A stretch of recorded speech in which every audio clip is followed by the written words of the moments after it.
Hello there, my name is John from the channel with the freakishly long name. And yes, you may have caught me in a very unfortunate situation, for I have now been lost to the sands of time and now spiraling into nothingness through the void. In other words, this is called me testing out a new green screen setup. Don't get too excited. Well, I'm now busy with my end of the year video, which now currently sits at a movie length. I decided to hold everybody over until I decided to make a massive compilation of every single video that I made this year, because 2024 was kind of the best year for me in terms of like actual content output, unlike the other years where yeah, let's just say I wasn't exactly the most active. So every single video from the start of January 2024 all the way to my latest video on why survival horror is an addiction, we're gonna go through everything. Thus, that means that a few of the things that I say in these videos have kind of aged a little bit poorly. And just keep that in mind while you're watching this. Things have changed. Over 12 months has gone by. So yeah, maybe some things in this video might have aged like spoiled goat's milk, or actually like wine. I mean, I'll leave that up to you guys to decide. But yeah, just sit back, relax, and I'll see you guys in the next video. Bye! Well, hello there. Haven't seen you guys since last year.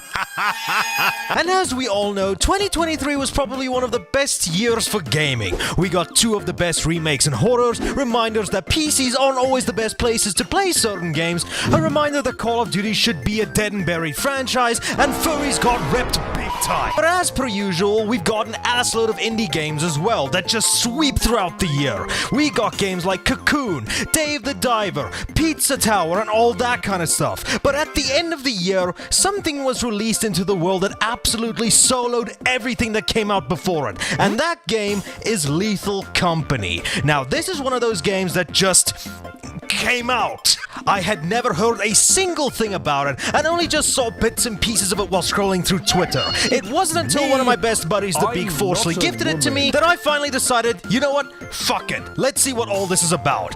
And let me tell you something, I was not expecting what I got myself into. But before that, a little bit of history. Lethal Company is a survival horror game developed by a furry. Yay! It seems like there's two things that they're good at: making games and making art. And this one's name in particular is Zeekers. And if you look at his handle, both on Twitter and on the game itself, you'll notice an acronym that you may be familiar with, and that is Roblox. Yes, before making one of the best games of 2023, Zeekers was already creating games on Roblox, and apparently not knowing OBS existed. I don't really play Roblox unless I'm forced to, so I didn't really check any of these games out myself, but I assume, judging by these big-ass numbers, I think it's safe to say he was reasonably popular on this platform. But let's just say I'm sure he became a household name after the release of Lethal Company. YouTube videos gaining millions upon millions of views, to some of the platform's biggest YouTubers covering it on their channels, to hey,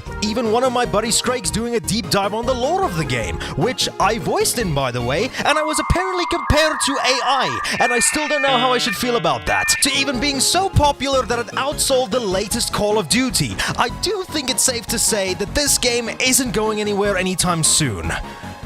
Or is it? Now, I'll admit this could 100% be a me-exclusive problem, because I do have bad tendencies to keep my mind distracted with other stuff that prioritizes my time, causing me to not really know what's going on in the world around me. But I feel like the hype for Lethal Company has kinda died down, and to an extent that I haven't felt like with any other game. Like, yeah, I'd be lying if I was to say that the game is dead. Far from it. Steam charts are showing me green numbers, so that must mean it's good. But I don't know, man. I already feel as if though a lot of people stopped talking about this game at a speed I'm not incredibly comfortable with. So that's why I'm making this video for you today, to give you all a deep dive in this gaming masterpiece and why I feel that you all need to give this game a go and keep the discussion on this game alive for many years to come, unless we wanted to be sent to that purgatory of niche games. So on top of me recommending you this game, I also kind of want to talk about why I'm worried about the future of Lethal Company.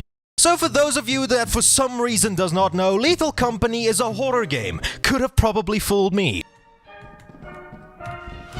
And the main goal of the game is to go to 8 different moons and collect an assload of scrap to sell to this company we know nothing about, but we like money, and according to TF2, greed is good, so we'll take these jobs without any hesitation. And after a cycle of about 4 days, if you're able to reach the quota amount, you get to do it all over again, but this time with added inflation. And if you're not able to reach said quota, well, guess who's the imposter? It's like the space version of Amazon. And that's pretty much a basic summary of the game, but believe me, there's a hell of a lot more we need to get into. The game is played through a first-person perspective. You can walk, you can jump, you can crawl, and most importantly, you can boogie. Oh shit, fuck yeah! And point, which is very funny, because you can reenact the Spider-Man meme, but it's kinda useless for anything else. Something that fans added later on in mods, I feel did a much better job, but we'll get there in due time, don't worry. So I did go over the basic gameplay loop, but let's talk about how the missions are set up. Firstly, you'll start out on your ship. There's not really much going on here, except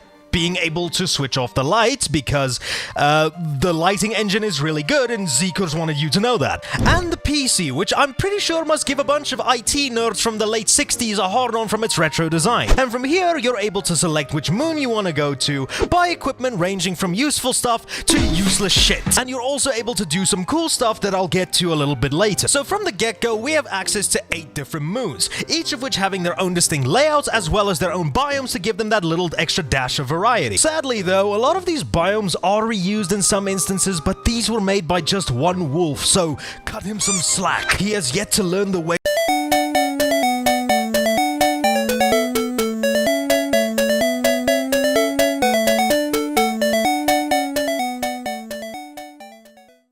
Well, hello there. Haven't seen you guys since last year. And as we all know, 2023 was probably one of the best years for gaming. We got 2 of the best remakes and horrors, reminders that PCs aren't always the best places to play certain games, a reminder that Call of Duty should be a dead and buried franchise, and furries got ripped big time. But as per usual, we've got an assload of indie games as well that just sweep throughout the year. We got games like Cocoon, Dave the Diver, Pizza Tower, and all that kind of stuff. But at the end of the year, something was released into the world that absolutely soloed everything that came out before it. And that game is Lethal Company. Now, this is one of those games that just came out. I had never heard a single thing about it and only just saw bits and pieces of it while scrolling through Twitter. It wasn't until one of my best buddies, the Big Forcely, gifted it to me that I finally decided, you know what, fuck it, let's see what all this is about. And let me tell you something, I was not expecting what I got myself into. But before that, a little bit of history. Lethal Company is a survival horror game developed by a furry. Yay! It seems like there's 2 things that they're good at: making games and making art. And this one's name in particular is Zeekers. And if you look at his handle, both on Twitter and on the game itself, you'll notice an acronym that you may be familiar with, and that is Roblox. Yes, before making one of the best games of 2023, Zeekers was already creating games on Roblox, and apparently not knowing OBS existed. I don't really play Roblox unless I'm forced to, so I didn't really check any of these games out myself, but I assume judging by these big-ass numbers, I think it's safe to say he was reasonably popular on this platform. But let's just say I'm sure he became a household name after the release of Lethal Company. YouTube videos gaining millions upon millions of views, to some of the platform's biggest YouTubers covering it on their channels, to hey, even one of my buddy Scrake's doing a deep dive on the lore of the game, which I voiced in, by the way, and I was apparently compared to AI, and I still don't know how I should feel about that, to even being so popular that it outsold the latest Call of Duty. I do think it's safe to say that this game isn't going anywhere anytime soon. Or is it? Now, I'll admit this could 100% be a me-exclusive problem because I do have bad tendencies to keep my mind distracted with other stuff that prioritizes my time, causing me to not really know what's going on in the world around me. But I feel like the hype for Lethal Company has kinda died down, and to an extent that I haven't felt like with any other game. Like, yeah, I'd be lying if I was to say that the game is dead. Far from it. Steam charts are showing me green numbers, so that must mean it's good. But I don't know, man. I already feel as if though a lot of people stopped talking about this game at a speed I'm not incredibly comfortable with. So that's why I'm making this video for you today, to give you all a deep dive in this gaming masterpiece and why I feel that you all need to give this game a go and keep the discussion on this game alive for many years to come. come, unless we wanted to be sent to that purgatory of niche games. So on top of me recommending you this game, I also kind of want to talk about why I'm worried about the future of Lethal Company. So for those of you that for some reason does not know, Lethal Company is a horror game. Could have probably fooled me. And the main goal of the game is to go to 8 different moons and collect an assload of scrap to sell to this company we know nothing about, but we like money, and according to TF2, greed is good, so we'll take these jobs without any hesitation. And after a cycle of about 4 days, if you're able to reach the quota amount, you get to do it all over again, but this time with added inflation. And if you're not able to reach said quota, well, guess who's the imposter? It's like the space version of Amazon. And that's pretty much a basic summary of the game, but believe me, there's a hell of a lot more we need to get into. The game is played through a first-person perspective. You can walk, you can jump, you can crawl, and most importantly, you can boogie. Oh shit, fuck yeah! And point, which is very funny, because you can reenact the Spider-Man meme, but it's kinda useless for anything else. Something that fans added later on in mods, I feel did a much better job, but we'll get there in due time, don't worry. So I did go over the basic gameplay loop, but let's talk about how the missions are set up. Firstly, you'll start out on your ship. There's not really much going on here, except being able to switch off the lights, because the lighting engine is really good and Zeekers wanted you to know that. And the PC, which I'm pretty sure must give a bunch of IT nerds from the late 60s a hard-on from its retro design. And from here, you're able to select which moon you want to go to, buy equipment ranging from useful stuff to useless shit. And you're also able to do some cool stuff that I'll get to a little bit later. So from the get-go, we have access to 8 different moons, each of which having their own distinct layouts as well as their own biomes to give them that little extra dash of variety. Sadly though, a lot of these biomes are reused in some instances, but these were made by just one wolf, so cut him some slack. He has yet to learn the ways of the Euphoric brothers because not all are created equally. And these moons go as followed. Experimentation, which you can consider to be the tutorial planet of the game because it's the easiest place to get your bearings and you park directly outside the main entrance. Assurance, which is another desert planet with tall rocks and shit that you'll need to navigate before being able to access the entrance. Vow, which is the planet that I get lost on 9 out of 10 times because I have the directional capabilities of a sat-nav that you bought off of Wish. Offense, which I swear is just Assurance again. March, which is a less confusing version of Vow. Rend, which is a snowy planet. Dine, which is another snowy planet. And lastly, Titan, which looks like you're scouring an oil rig. And to just add insult to injury, these last few moons are locked behind an in-game paywall because I'm assuming space fuel prices must be expensive, so I guess it's only fair that we contribute something, right? And upon landing on each moon, you need to navigate through the planet's surface until you're able to locate the main entrance, and this is usually where the fun begins. Upon entering these buildings, you're met with these large metallic hallways, sometimes broken up by these concrete structures. Sometimes it looks like you're stuck in a grain silo, and sometimes it feels like you're going through the Spencer Mansion from Resident Evil 1. And upon stepping into one of these structures, it's time to get to work, men. From here on out, it's up to you to find any and all scrap possible and return back to your ship. And to make your job way easier, you have the scanner inside your helmet to help you locate said scrap, as well as display its value. That way you can prioritize what stuff comes with you and what stays. And to make it easier for everybody, it will also display the total value of scrap that you collected in the ship, so that you can tell if you've reached your quota or not. This scanner can also help you locate the main entrances to each building, as well as locate your ship to make sure that you don't get lost. And the scrap that you find on these moons all have a range in size, so you'll find smaller items that you can store in one inventory slot, and others that will require you to carry them with both hands, meaning that you can't do jack shit until you drop them. On top of that, you may notice that when you sprint, you have a stamina gauge that gradually depletes, as well as a weight. Now, the more shit you carry, you will thankfully not become over-encumbered and can't walk like this is a Bethesda game, but your speed will be reduced, and on top of that, your stamina will deplete way faster the heavier you are. So that's just another element that you need to keep in mind when traversing these stages. But some of you might be saying to yourselves, this just sounds like some hardcore manual labor. What do we need to worry about besides a few blisters from carrying the shit? You clearly didn't watch the intro now, did you? Yes, this wouldn't be a horror game without a few monsties now, would it? And in terms of the variety, Lethal Company sure as shit isn't lacking. Now you do have some docile creatures like the roaming locusts and the manticoils, which can be accessed on the PC's bestiary by typing in the command, so I wonder what these things aren't telling us. But the rest of them?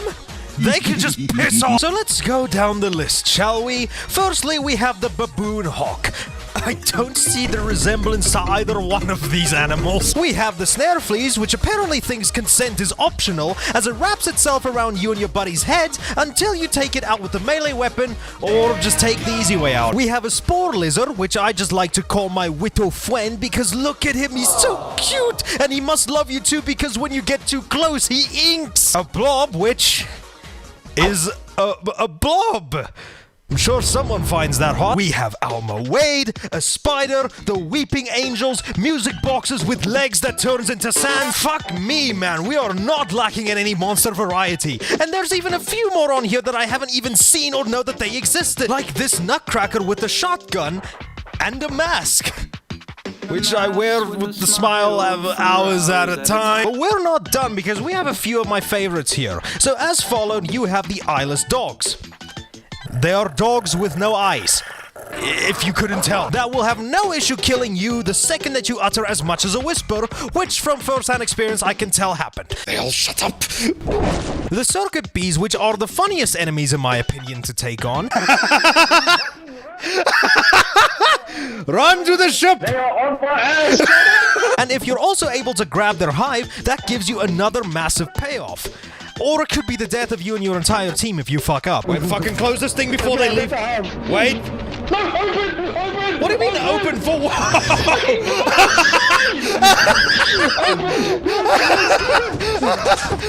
Wait, close the fucking door!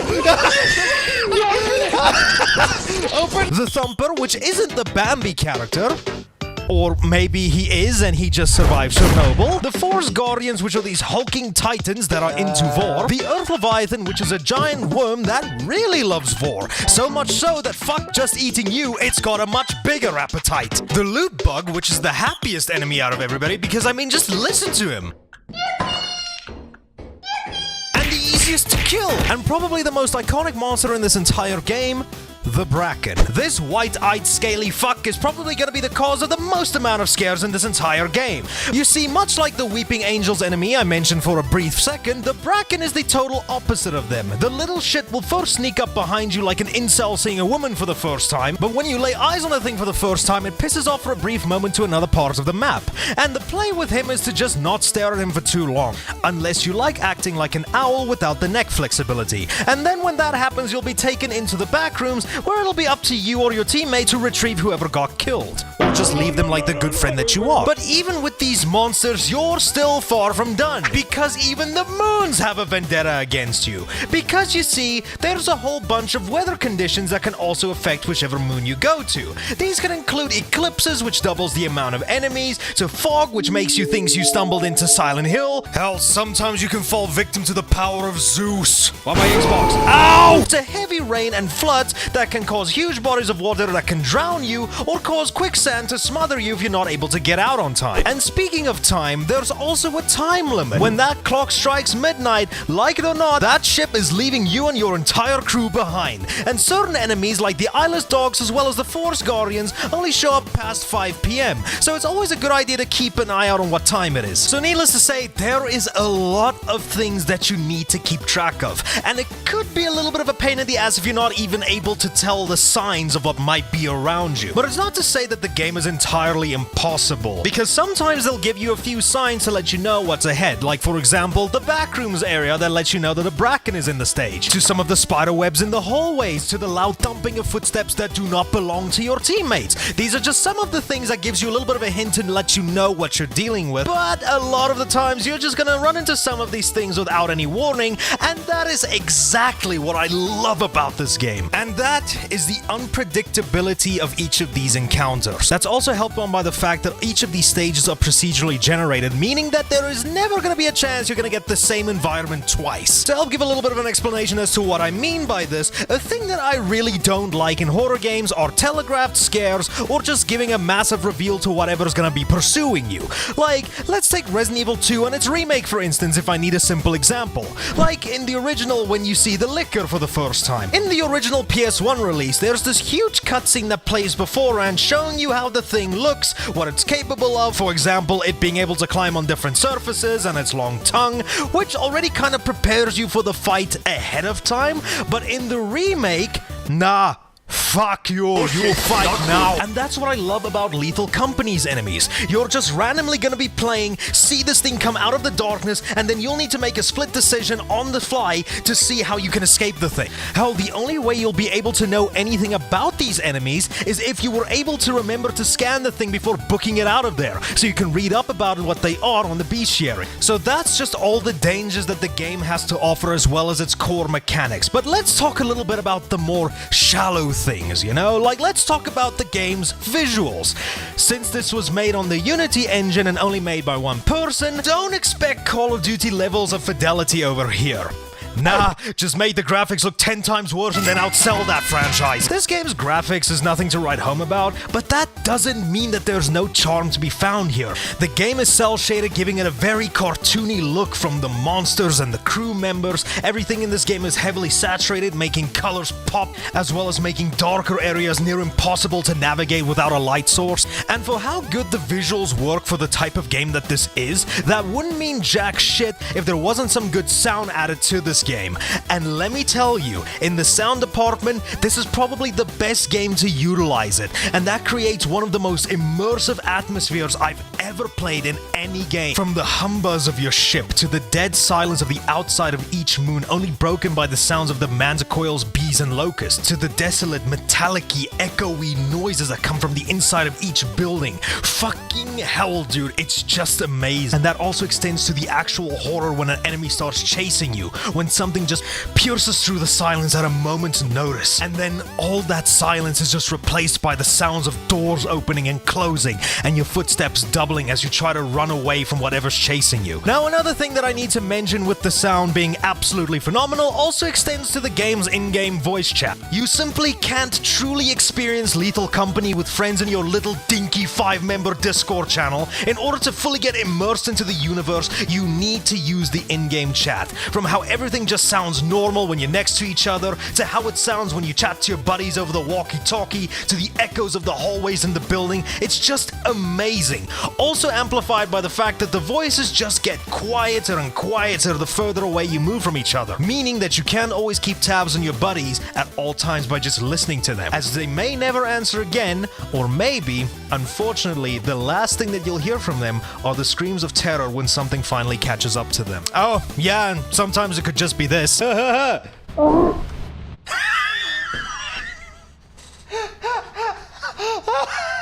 Now, as I've previously mentioned, on the ship's PC you're able to buy certain things like equipment for your expeditions to useless shit, like a candlelit dinner table, which makes me wonder what these crewmates get up to the minute the game closes. And whilst I didn't use everything that the game has to offer, me and my buddies did go through a large chunk of the stuff that you're able to buy. Firstly, we have the basic shit like flashlights and walkie-talkies, both of which I don't think I really need to explain. This isn't exactly a lightsaber, just go outside, I'm sure you'll see one of these things somewhere. But then you can buy some cool stuff like a lockpick tool, which allows you to slowly open up locked doors if you're not able to find any keys lying around, a teleporter that can bring back the last person who used it if they're in a pinch, sadly though that doesn't extend to the items that they've picked up, a zap gun which is useful for stunning certain enemies, and a shovel for bashing creatures' skulls in. Just not all of them though, so don't get cocky there, Conan. Also, I guess I should mention that some of the things you're able to find that you need to sell later on, like stop signs and yield signs, can also be used as melee weapons, so yeah, cool. Get fucked now. You can also get some flashbangs, which I feel does more damage to you and your teammates than the actual enemy, so I guess this is just to do a little bit of trolling. Boys! What? And like I said, there are other items here that may seem a tad bit useless.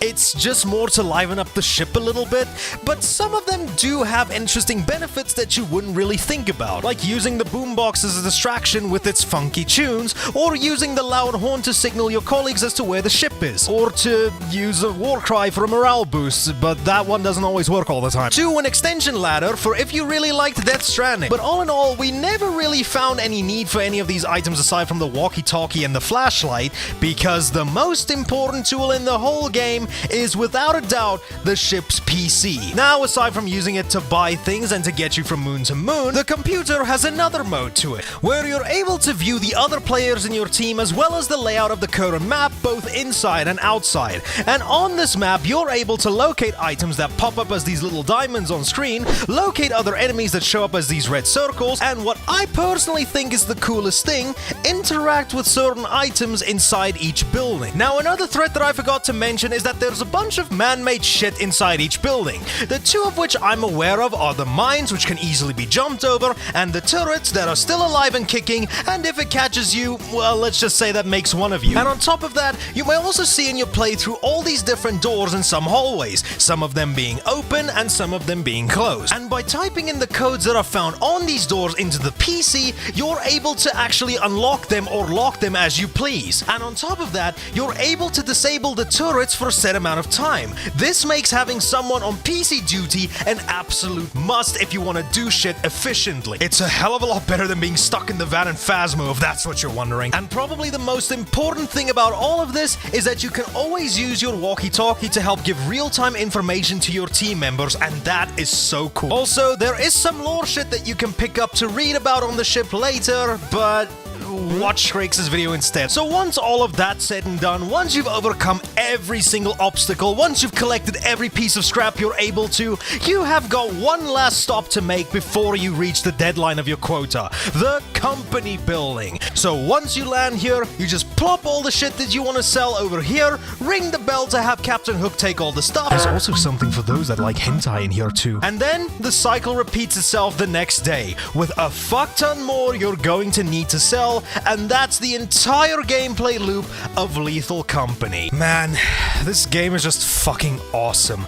Everything, and I do mean everything, is spot on. This is literally the ultra kill of co-op horror games, from the visuals to the gameplay to the sound to just everything. It's such a joy to play either alone or with a bunch of friends to dick around with. And the best part about all of this is that this game has just got such a loyal following already, with stuff like animations, fan art of both kinds, music, and so much more. Even to the point where so many of these fans have made some fucking cool mods that allows for more customization options, animations so you can tell your buddies to go fuck themselves or hit the gritty on them when you're the only one that made it out alive, to even new monsters and game mechanics. This game is just perfection, and it's also so cheap.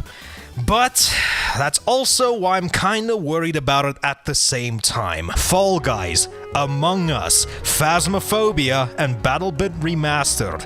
These are some of the games that were so popular upon their releases, but as time went on, they just kind of faded away. Yeah, they're not dead because they've still got a small community of people keeping them alive, but in terms of their mainstream appeal, you don't hear as many people talking about them nowadays. And that is something I'm kind of worried is gonna happen to Lethal Company. Yeah, it might be popular right now, but in due time, how many people will still be playing it? As of writing this video, the game is still in early access, and you gotta remember this game is only being developed by one person. And with the existence of these mods, the community surrounding this game is already adding more content at a rate that I don't even think the creator himself is able to keep up with. We do still have that lore, which I believe will get further fleshed out as the official updates gets rolled out, but aside from all of that, what more can Zeekers do to keep this game from falling into obscurity? I don't honestly know, but I am happy that the game paid off in the end, and that it showed a massive titan of the gaming industry that making a good game rather than a sloppy rush job yields better results. But all I can do at this point is wish Zeekers all the best, and while you're still here watching this, go and get yourself a copy of Lethal Company. We need to keep this game alive for as long as we can. I think Pokemon is something I don't really need to give any introduction to. It's one of, if not the most successful video game franchise. It's a series that caused widespread criticism because people thought it would be teaching children gambling. And it is also an anime which, caused some problems. And most definitely nowadays, it's a former shell of what it used to be.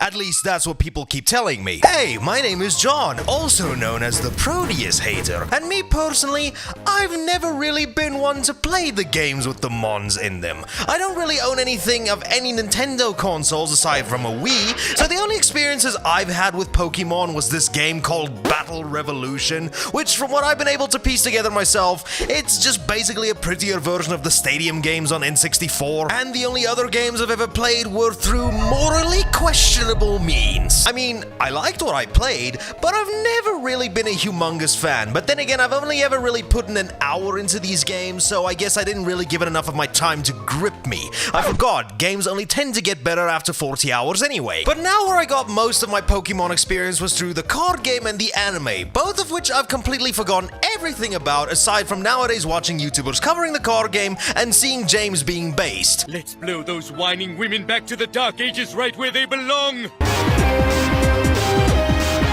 But why do I bring this to your attention today? Well, if you didn't read the title, shame on you. But throughout history, there's been a lot of media that actually attempted to cash into the whole monster catching genre that Pokemon made popular in the first place. Probably the best and well-known ones are Yu-Gi-Oh! And Digimon. They're pretty much in the same ballpark, but throughout history we got shit like Bakugan, Monsuno, Slugterra, the latter two of which I'm sure you've never heard shit about, and if I've just unlocked a core memory that was hidden in the dark recesses of your mind, then give me a sub, become a member, join my Discord server, follow my Twitch, follow me on Twitter, follow my OnlyFans. But you'd be hard-pressed to find something that came even close to the industry giant that Pokemon was and still is to this day. Until 2024, that is. Now, aside from other shows and toys that try to capitalize on the groundwork Pokemon has set, video games have also been a breeding ground for inspiration. Now, obviously, some of the aforementioned shows I mentioned had video game adaptations, some of which I really liked, like the Bakugan Battle Brawlers games I used to play a shit ton of on the Wii, and Yu-Gi-Oh! Forbidden Memories on the PS1 and Digimon World on the same platform, which I also remember playing quite a lot of, but I was really young, so I guess I was too busy throwing temper tantrums and shitting myself to really remember the nitty-gritty details. But as time has gone on, there have been a numerous amount of games that have taken the monster catching formula and put their own spin on it. Games like Slime Rancher, Bug Snack, Shin Megami Tensei, Monster Hunter Story, Cassette Beasts, and all of these other games I found on this Game Rant article. But starting January 19th, 2024, history and the monster catching and taming genre was changed forever. Welcome to Palworld, ladies and gentlemen. A game much like its inspiration, I'd argue needs less of an introduction. Getting announced all the way back in 2021, back when YouTubers needed to cut a disease out of their vocabulary to have a green check mark, and all of us were still mostly stuck in our homes. We were treated by this new game that looked like it was taking the basis of the Pokemon series, as well as your everyday typical survival game, and giving it Second Amendment rights. And me and every single American that watched this was already sold. Just the concept alone was so intriguing. Survival elements, Pokemon, guns, slavery. This was definitely something that was worth looking out for, but seeing that there was no set release date, all we could do was wait. And I mean, that's fine. Around that time, I had Resident Evil Village, so my priorities were already set. But in the back of my mind, I'd always wondered what happened to American Pokemon. It wasn't until one of my buddies, SkiBomb123456, DM'd me with an article stating that the game was coming day one to Game Pass that I had my eyes officially back on it. And on the 19th of January, it finally happened. The game released, and oh boy, has history been made. But let's not talk about that yet. Let's first get into what Palworld actually is and why I think it's everything that modern day Pokemon should be. So as I eagerly awaited for the game to finally launch so I could start downloading it, I woke up at 2 a.m, finished my Lethal Company video. By the way, thanks for the support on all that video, by the way, love you. And after all that was said and done, at 10 a.m. GMT +2, it was made available for download. I started downloading it, went to take a nap because I woke up at an unreasonable hour to finish a video on time, and when I awoke, it was ready. I then clicked play, and was immediately met by a black screen. My hopes were nearly almost dashed, until I did what every sane person does in a situation like this. have a mental breakdown. And after that, I thankfully was able to get the game working after restarting my PC, and here we are. Palworld. And let me tell you right now, the copyright infringement just seeps from this main menu alone. We've got Pokémon, we've got Fortnite, we've got grass. How this wasn't cause for a lawsuit from the beginning is beyond me. And off the bat, we've got 4 options. Start game. Wonder what that possibly could do. Join a multiplayer game. The survival guide, which up until writing the script, I actually forgot was a thing. And options. Yippee! Also, by the way, would you believe me that a quit game option was only added later on? Great working there, Mr. Palworld. But let's be honest, if I wanted to sit in the game menu without doing anything for 3 hours, I'd just play a Kojima game. So let's start us up and see what we can do. I selected the world name, decided that human interaction disgusts me, left the game on normal mode, and I didn't really dick around with any of the world settings, and here we go. We load into the character creator, and my, the beautiful things we can create in this. I make the character look exactly like me, see the intro to Bloodborne, get told by an Amazon Kindle that the towers are the key and the tree holds the truth, have no idea what that means, and set off into this new unknown world. I explored the opening area of the game a little bit, picked up a piece of wood and built me a primitive workbench. Things were slowly but surely starting to come together. I leveled up, touched a rock that glowed, and thought it would be a good idea to talk to one of the NPCs, which kindly enough gave me some wood for my troubles. How kind the denizens of this place are. But that's not what I came here to do. I then decided to wander forth and met up with the locals of the island, and oh my goodness, look how cute he is! This hurts me more than it hurts you, little one. After asserting my dominance and admiring the ragdoll physics of the game, I decided that it was time to set up an area of operations. But first, much like our ancestors before us, I made club. This thing makes me slightly feel less bad for pummeling in the skull of a pink Meowth. And after a long day of gathering resources like food and materials, and even ethically acquiring the workforce, I have finally established my home, and this, my friends, is where the journey of Palworld truly begins. Now, if my very abridged recap of my first few hours of Palworld wasn't indicative enough, the game is a survival game. We got the huge open world, mining, crafting items, making food, all that sort of shit. And if you've played anything like Minecraft or Rust and stuff, you'll probably be very well versed into what goes on in Palworld, except trade in the casual racism for slavery and then you got the whole picture. But from my understanding of Palworld, it also mixes in elements from another survival game that Vin Diesel really likes, and that's Ark Survival Evolved. And from my understanding, Ark is pretty much just a survival game with dinosaurs, except when I tried playing it for the first time, it chomped 100 gigabytes of my hard drive space, my character shit himself the minute I loaded in, and then I got killed by a dinosaur. So let's just say that my first experience was nothing short of excellent. But from what I've heard, where Palworld is very similar to Ark is with the introduction of a technology tree that the more you level your character up, the more items you'll be able to craft later on, like more weapons and more tools to help with the production of materials. Now, I'm sure that this is probably something that's in Ark too, but in Palworld, the more you do stuff like mining, building, killing, catching, you're going to be able to level up your character with different attributes like attack, defense, and the usual RPG stuff. The two in this game that I mainly chose to focus on was weight and work speed. Weight, because not only does it allow you to piss off a balance board in Wii Fit, it allows you to carry more stuff, which, let me tell you, the later on you play this game, it will be the most useful one out of all of them. And work speed, because I've just spent 2 hours trying to gather all these mats, so I'm not gonna spend another 2 hours just to build all this shit. Now, when it comes down to the basic gameplay of Palworld, it may look like a bootleg battle royale, but in reality,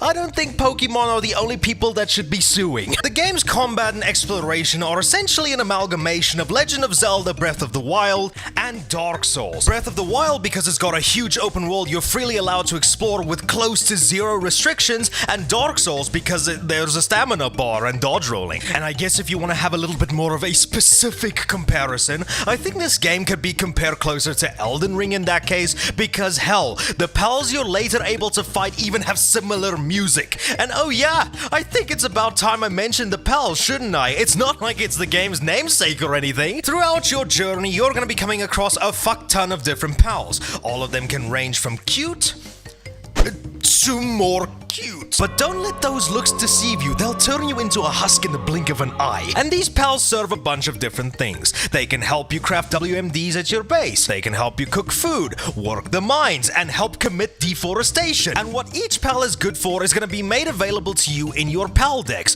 which gives you a good synopsis on each pal, as well as their stats and habitats, which makes farming for them a hell of a lot easier. And you can do one of two things when you're out and about hunting for pals in the wild. You can either kill them, then you get whatever materials they have, like pal fluid, and food that you'll need to feed yourself and the rest of your base. Or you can catch them, which gives you the benefits of the material and food they have, but you also, you know, catch them? And pray tell, how does one capture these pals? Well, this is the part where the game takes most of its cues from Pokemon, because here we got the Pal Spheres, baby. Just press the Q key when you've bludgeoned them to the point before death, and then boom, you've got another member inducted against their will. And then you can either send them off to work, or keep them on you at all times to do the dirty work for you. Now, as of right now, and I'm pretty sure it's gonna stay like this, you're only able to carry up to 5 pals on you at once, and sadly, you're only allowed to use one at a time during battles unless you capture a specific pal,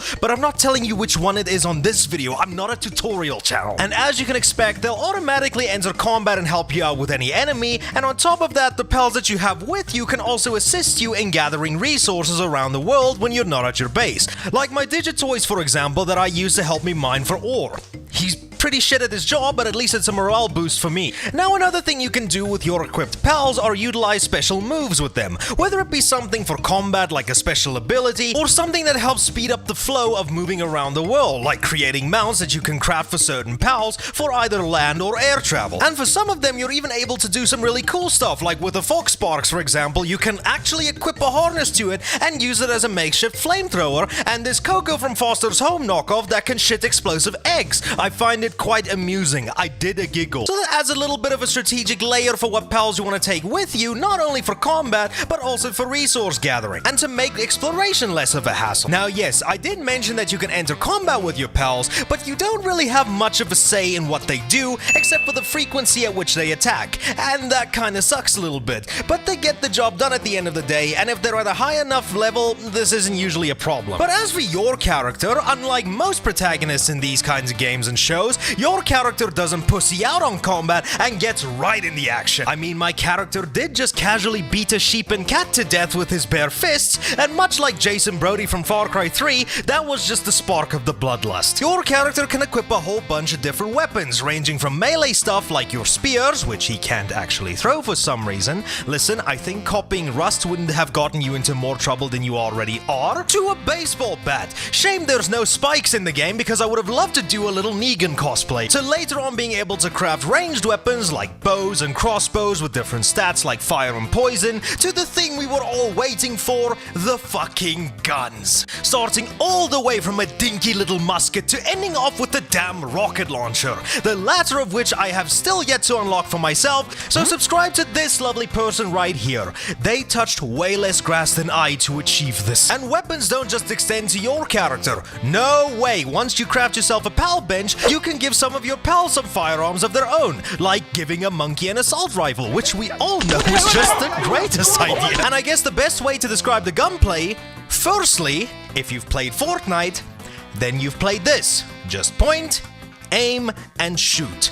You know how this works. If not, then stop going outside for just one day. And secondly, it kind of replaces the need for melee weapons, so I guess Obi-Wan wouldn't really like this game. Though just don't think that you're capable of sniping these things like you're a turbo sweat in a card match, because firearms do more damage the closer you get, so don't bitch out just yet. You've still gotta get real up close and personal. Now, aside from all the nitty-gritties of combat and, like, casual employment, let me talk a little bit about the exploration. When you're out and about, you're gonna be exploring this massive map, each having different and unique biomes that houses different materials or pals that you can capture. You can either run, fly, glide, or climb any parts of it, so it truly offers you a lot of freedom as to how you want to approach these locations. And hell, if you're a little bit too lazy, the game at the very least offers you a fast travel in the form of these fancy rocks that gives you a single technology point you can spend at the tree. And aside from just finding different pals and mats, When you explore, you can locate certain NPCs that can give you certain items, journal entries for if you want to take over the Game Theory channel after March, settlements that can house different kinds of merchants, like ones that can sell you certain materials and consumable items, to straight up weapons and ammo, and if you're feeling a little bit quirky, you can just find a trader that you can sell and buy different kinds of pals from. And it's from this guy where you tend to be able to rack up the big bucks, especially if you sell them a pal that has a very high level. Fuck, it's also just really nice to be able to buy certain pals you just haven't found or been able to catch yet, so if you don't like playing the game, this is probably the best option for you. There's even this creepy black market merchant that you can find throughout the game that pretty much does the exact same thing, but I think he has a combination of pals and items that you can buy. I might be wrong though, I only really encountered him once and never looked back if he spawns in the exact same location, so don't quote me on this. You're also able to find stuff like chests and crystals scattered throughout the world. Chests containing certain things like food, money, and materials, as well as keys, which you're gonna need to use in order to open up other types of chests, and these crystals containing stuff called pal souls that I'll get into in a little bit. Another really cool thing you can find on your journeys are certain dungeons that you can explore to once again find certain materials and different kinds of pals, but you also get rewarded at the end of them with a boss fight against a higher level pal, and once beating it by either killing it or capturing it, you also have 2 chests that you can unlock that gives you some goodies, mainly stuff that you can sell at the merchants for a massive payout, and you can access these dungeons again at any time. And I think they're procedurally generated, so you won't get the same layout and boss twice. I think the only thing that stays the same is the level of the dungeon. Now, like I've also mentioned, there's also a bunch of different biomes that you can enter, and if you've noticed that really nice little bar down there, yes, honey, we've got ourselves a temperature gauge, because your character can't exactly just walk ass naked in a tundra. This can be mitigated by just crafting the right kinds of clothing, which are not really too big of a problem to make, or you can just buy them off of merchants, so you do you at the end of the day.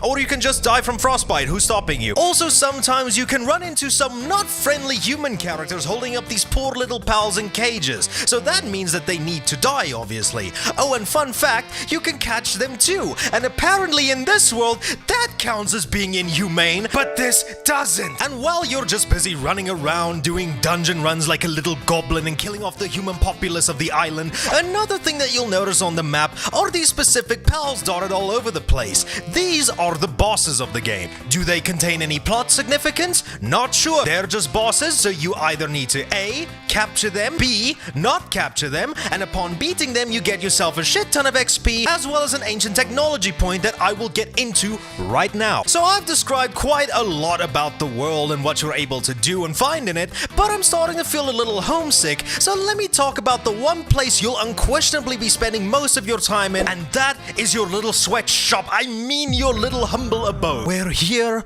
we're able to care for our little and somewhat large friends that we've made along this journey. They're not paying rent, so they need to earn their keep one way, right? Yes, over here, this is where you can create anything your heart can think of. From crafting your own ammunition for weapons, to the weapons themselves, to more lively things like beds for you and your pals so that they can feel what it feels like to be loved for once. To hot springs that prove that these little shits are getting spoiled. This is the place where a lot of the cool shit is made. You can build the literal might of industry in the small little plot of land, from logging sites to quarries that somehow produce infinite amounts of wood and stone, to furnaces so you can transform any coal and ore you find into ingots of varying value. You can even take up tailoring to make yourself some Palworld riz so that you don't die in alien weather conditions. You're even able to convert stone into paldium fragments so that you can craft a multitude of different pal spheres ranging in effectiveness. The list just keeps on going and going.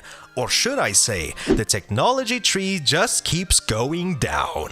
Oh yes, and speaking of the tech tree, you'll also notice this purple section off to the side. This is apparently ancient technology, which its points you're only able to get after defeating bosses. And from the stuff you're able to unlock here, the ones that I got are feed bags, which allows you to have additional slots to just carry food, to a grappling hook that has no sound, so don't think that this is gonna make you feel like a bat, and the last notable thing I unlocked was a sphere launcher.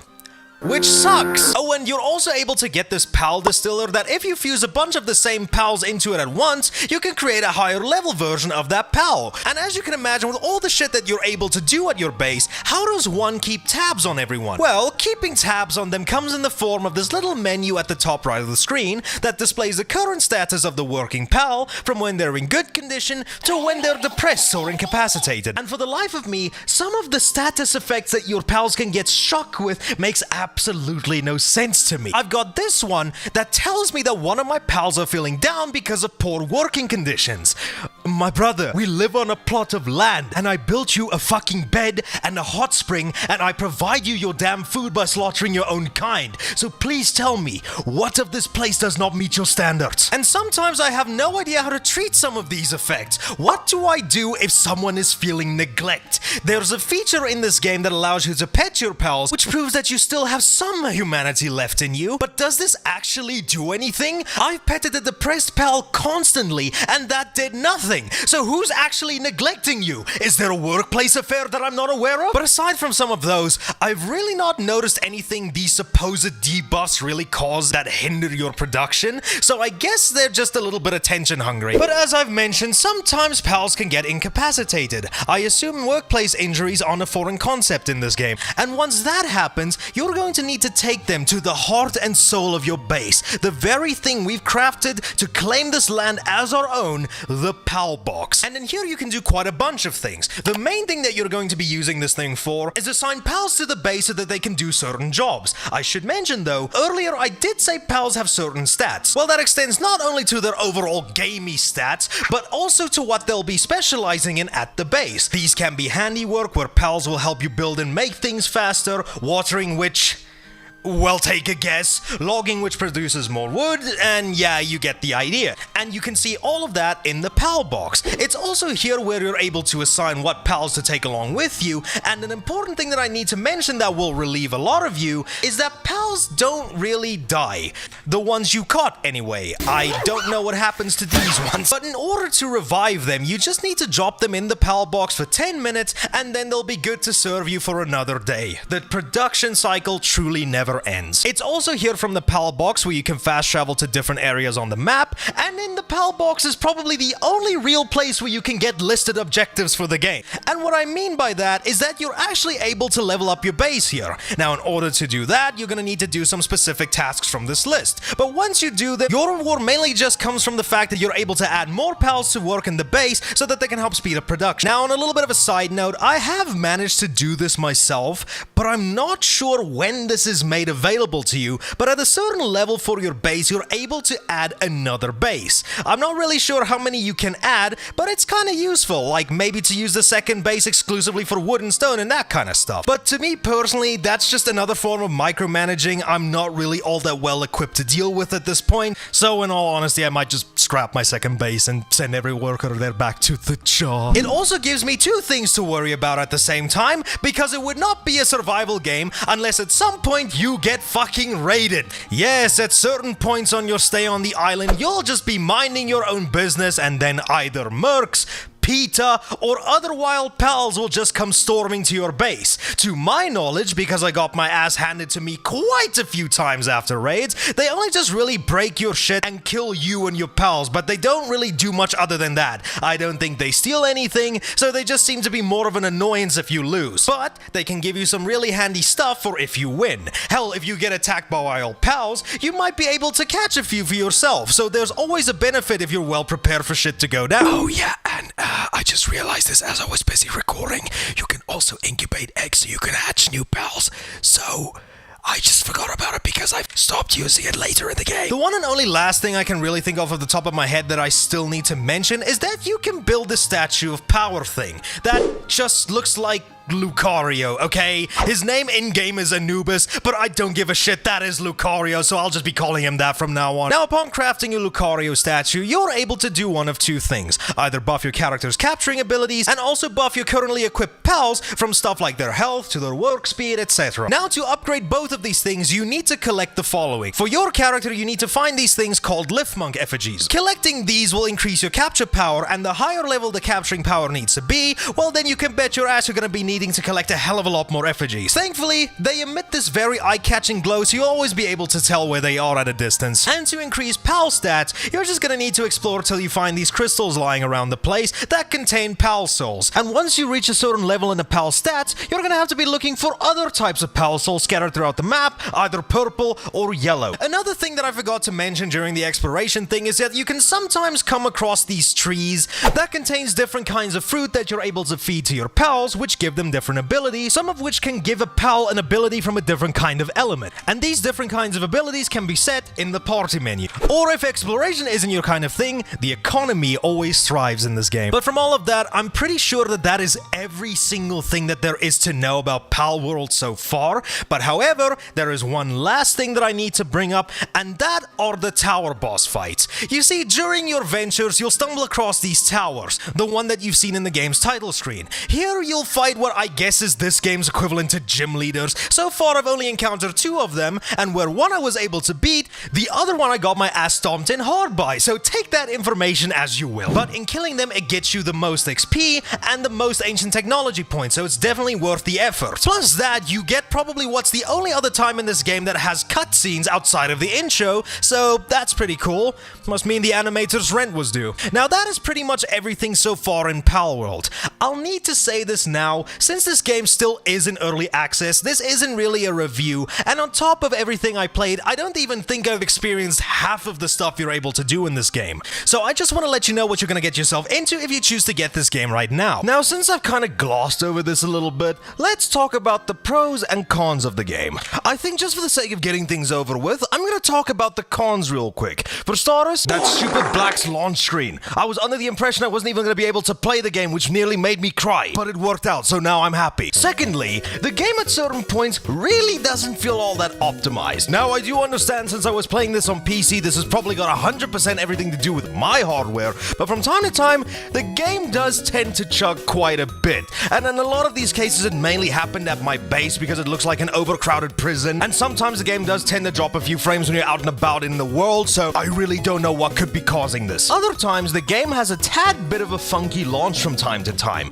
meaning that everything tends to load in quite slowly. I do understand, I'm playing this game on an external hard drive. I just find it incredibly funny when I'm T-posing around the map, and in one instance my character got gender swapped, which was hilarious. But the biggest offender out of all of my cons is that sometimes the AI of both your enemies as well as your pals are fucking stupid. Most of the time the enemy AI shows a lack of self-preservation during raids, sometimes these enemies will kick the crap out of me, and other times I just feel bad for killing them because look at this! Now this could be another whoops, it's me fault problem because I built my base at the very first part after the intro, but sometimes my pals AI just bugs out and they're not even able to eat without me force feeding them, and I'm sure that might be a kink for some of them, but it's not something I'm very comfortable with doing. Once again, these aren't really game breaking enough to the point I wasn't able to get things done, but son of a bitch, I do tend to question the intelligence of these guys. But I do think I complained enough though. Time for the stuff I really like in Palworld. Firstly, the art style and the sense of scope that the game goes for. This is where I think that the comparisons to Breath of the Wild and Elden Ring are the most apparent, but I don't care. And my love for the art style extends to both the biomes and the pals themselves. Yes, some of these pals may seem a little bit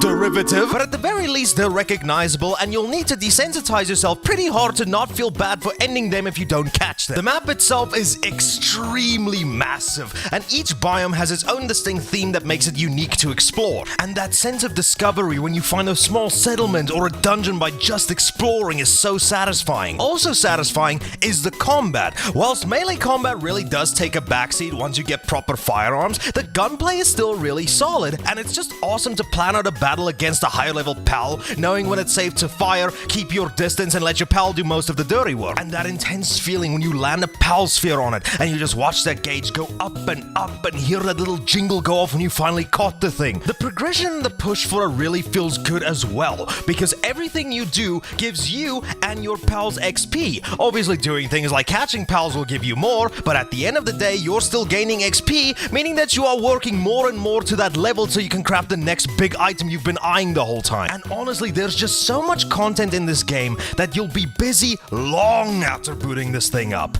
And the most important part? The game is just incredibly fun, whether you go at it alone or with a group of friends. Me and my BB made Jason and Nameki, and we are so funny. And that's pretty much my overall thoughts on Palworld. But if you need more of a reason as to why I recommend this game, then look no further than my play hours on Game Pass. Within the time the game launched till me writing the script, I've sunk over 50 hours into the game just within a week. And anybody who knows me should know I rarely get into games at such a high level. Truly, I love this game that much. And if you want a little bit more proof, you know how I said at the beginning of this video that history was made? Well, if you've been on the internet long enough, you'll know that this game blew up to proportions I'm convinced nobody was able to predict. Sales reaching nearly 10 million in the week it's been out. Player numbers exceeding some of Steam's most popular games. Yeah, I think it's safe to say Palworld went mainstream, and that's awesome to see such a small team was able to create something that surpassed everybody's expectations. But now it's time to go a little bit sour on you. With any game's popularity, you're always going to get that select few people who are going to be ass hurt by its success, regardless of whether or not it's justified. And Palworld is no exception to garnering a little bit of controversy. The first and the most famous one is whether or not the game was made using AI. Now, as of right now, it has come out that some of these accusations are baseless, but if AI was used in the game, yeah, I can understand why some people are pissed. Aside from Asmongold. But I think the most disgusting thing out of all of this that's been going on regarding Palworld is its obvious inspiration to Pokémon and how that fanbase has been acting in response to this game's success. You're obviously gonna get these assholes that will just claim it's nothing but a soulless ripoff, but come the fuck on, you Reddit-dwelling morons. Where was this hate for Digimon or Bakugan or anything that used the formula that Pokémon made popular back in its inception? But now here comes a small little indie project that might honestly just be more popular than its inspiration at the moment. And now you take issue to the point where you're issuing them death threats while sucking on the dick of a company that practically feeds you half-assed piles of shit games that don't even work or run half the time? That's just honestly pathetic, and I really hope Nintendo could just step in and do something about this dumb shit. Oh, never mind, they stepped in alright to investigate the game. And for all we know, they're probably going to try to take these guys to court because a big-ass company like Nintendo, especially Nintendo, can't stand the fact that there's something that could potentially overshadow their fucking cash cow they've been milking dry for the last couple of years. Seriously, dude, fuck Nintendo. But what I can say is that I'm really happy that Palworld was able to take off like it did. The game is just such a joy to play, and you should definitely check it out on either Game Pass or on Steam, whatever tickles your pickle. Now, in the last video, you may remember a part in it where I mentioned that I appreciate the hell out of gaming subscription services. Now, whereas that segment of the video was primarily played for laughs, I genuinely do appreciate them. I think that PlayStation Plus and Game Pass are a gamer's gateway drug into playing all sorts of different games. From day one AAA releases to AAA shit. These two services have been essential for me and many other people to try out a lot of different games for a very low price. But why am I making this video for you all today? Well, you see, since the dawn of gaming, it's a hobby that's been experienced by a multitude of different people, from architects to racists and homophobes. But out of all of them, gaming is something that can be experienced by anyone at any age. And thus, certain games are made to cater to people in a certain age range, from hot topic shopping emos who like the color of piss smeared all over their monitors with Slipknot blaring in the background, to games that will take away all the responsibility of parents looking after their children by using them as teaching tools in games like Jumpstart. And throughout history, this one subgenre of edutainment games have persisted from gaming's inception all the way to today. We've had games like Sonic Schoolhouse, Mario Teaches Typings, Tweeny's Game Time, and to even more recent years like the Sesame Street games on Connect, and all the way to present day, where we have the topic of today's video, a Nick Jr. show called Paw Patrol. Now, I'm pretty sure everyone has to have some idea what this franchise is, right? It's the thing children love watching on mommy's iPad before getting scarred by Elsagate videos. This is a franchise that aired all the way back in 2013 and still to this day seems to be getting new episodes. Now, I've always been aware about Paw Patrol, mainly because the fast food places we go to at the time would always have toys of them along with Happy Meals. But since I was a 15-year-old edgelord at the time, would you be surprised if I told you I never watched this show? The premise of the series is that it takes place in a place called Adventure Bay, probably neighboring city to Guantanamo Bay, and it's up to this kid named Ryder and his crew of rescue dogs to solve everyday issues that should really be left for adults who actually occupy these fields. But if the already existing adult populace of the city is so incompetent that they need to let an underage child and his puppies deal with all the shit for them, then I'd be a little bit too scared to see how they deal with these problems firsthand. Now I know you might be asking yourself, Paw Patrol, why out of all the topics you could possibly have picked, John, is this what you're making a video on? There's Skull and Bones, the Tomb Raider remasters, and literally any other game you could be talking about. So why this?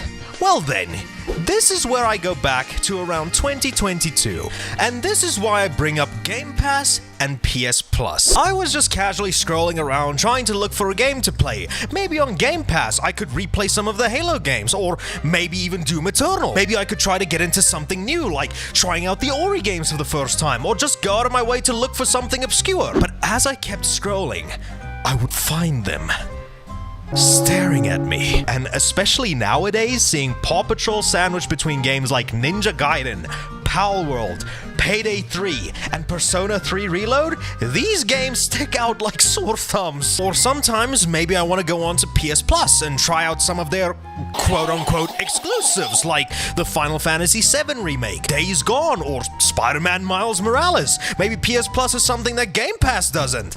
But still, after all that scrolling, I was met with these little shits staring at me, and then the inner YouTuber in me screamed out, I think it's time I made a stupid little video about these games. And so here we are today. This is a video I've been teasing and wanting to do for a long time. I've teased it in my Resident Evil videos, talked about it on Twitter, but now after all this time, I finally pulled the trigger. So let's finally see what all these games are about.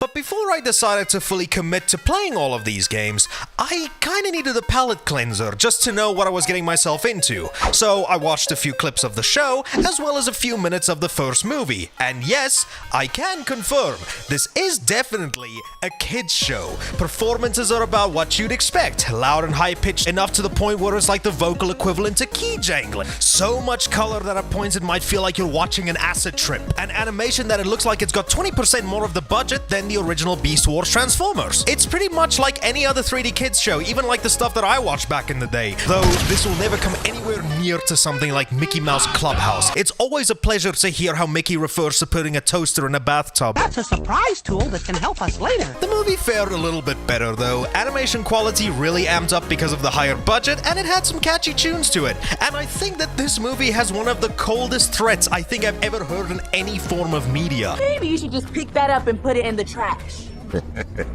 Yeah? Or what? Or I'm going to pick you up and put you in the trash. But all in all, this is a kid's show. I can't necessarily critique it because would you believe me, a 25-year-old man, that this wasn't made for me? But I can say that if I was like 5 years old or something, I'd probably like the show quite a lot. So I'd at the very least hope that the games could actually be something enjoyable. So allow me to introduce the first one I've played all the way back when I thought up this video. Paw Patrol on a roll. So let's just jump in and see. No job is too big, no pup is too small. Oh, Paul's on deck! Huh? Why did I just leap out of Adventure Bay and into Birmingham? Why is he British? And what the actual... I'm not even exaggerating when I say this. This game brought me some nostalgic feelings from Ryder's animations here alone. You want to know what this reminds me of? A shovelware Nintendo Wii game. Something along of shit like Deca Sports, Beach Sports, and Pizza Delivery Boy. But here's the thing. This was released on the PS4 back in 2018. You know, the year of God of War, Spider-Man, Red Dead Redemption 2, and Shadow of the Colossus, among other games. At the very least, we can say that there's some consistency with the show and the game's animation quality. But I'm not here to judge a game based on its graphics, so let's go ahead and see what this game has in store for us. So after this little cutscene showing all the pups going to the lookout to be put to work as they need to earn their wages at a very young age, we get our mission briefing, and then the first mission is that we need to get some baby ducks out of a hole. Okay, I guess. And after said briefing, we get another cutscenes of the pups setting out to the mission. One loading screen later, we see the pup we're playing with, and here we go. The game finally starts. So the game is basically a 2D collectathon. We collect all these pup treats floating all over the stage in order to unlock some cool bonus rewards. Okay, all of that seems to be all good and well. We can even find these big-ass golden paw prints to get even more surprises. How cool is that? Okay, I'm actually quite surprised. The game actually so far seems promising. We have our basic moveset of running and jumping, so it's alright in the gameplay department. It's checking out all the notes. But what does this game have going for it to keep me hooked, I wonder? Well, I guess we don't need to wait any longer because, woo, looky here. A small gap. Clearly too much of an obstacle for a police dog that can fucking double jump to overcome, but this is where the other game's mechanics come into play. Using common sense. So when you get to these areas, it's up to you and your developing brain to somehow put 2 and 2 together in order to progress. You'll be presented with 3 different options ranging from this paw print, sniffing opium, and the obvious answer. And after proving that we're able to use around 100% of our brain, we use this net to get up to higher places. Sweet! Now we can continue. All up until we find a barn door that's closed. But wait a damn second. Hoo-hoo! Look there! There's a rope with a context-sensitive button prompt on it. Are we about to make some God of War level QuickTime event in order to overcome this obstacle? Well, if your idea is just pressing X once and then pushing the left stick on the opposite direction to open up a 3-ton barn door, then congrats. You seem very easily pleased. But oh my goodness, it's a time thing because we need to get inside before the door closes on us. This is reflex testing that not even a sweaty Ozu player would be able to compete with. We then finally come up to another pick the right option moment, but this time we don't have the skills on our person to overcome this problem. To get past this, we need to call one of the other pups to help us out. Wow, much teamwork. I feel like I'm a part of a real team. Next up, we're actually thrown into a new gameplay style by using the one only ability we haven't used yet to explore this corn maze to get to the other side. And after escaping the maze, we actually get switched over to the next pup, where we do the exact same platforming, opening of barn doors, and then coming to these puzzle sections to where we just need to press one button in order to see our little doggy do a funny trick. This is entertaining. So after another obstacle where we needed to call one of our friends because we're just too incompetent to just run around it, we finally get to the little ducks that we needed to save from the briefing. In this oddly shallow ditch, we fill the hole with water, and hooray! The ducks are saved. We then get to see our very cool gamer score go up and get this cute little picture of Cruella de Vil's soon-to-be fur coat playing with the saved ducklings. How wholesome. Anywho, after all that, I think it is time to move on to the next mission. This time we need to save sheep. Alright, it seems like this game seems to have an entire animal rescue motif going for it. And we even get to start out this mission as another one of the pups. This one called Woman Pup. And she's pretty cool because she has a jetpack that we can use to fly onto barn roofs. And we even get to participate in these Sky Auto-Scroller levels where we get to collect even more pup treats that we're not going to question how they got up here whilst avoiding seagulls.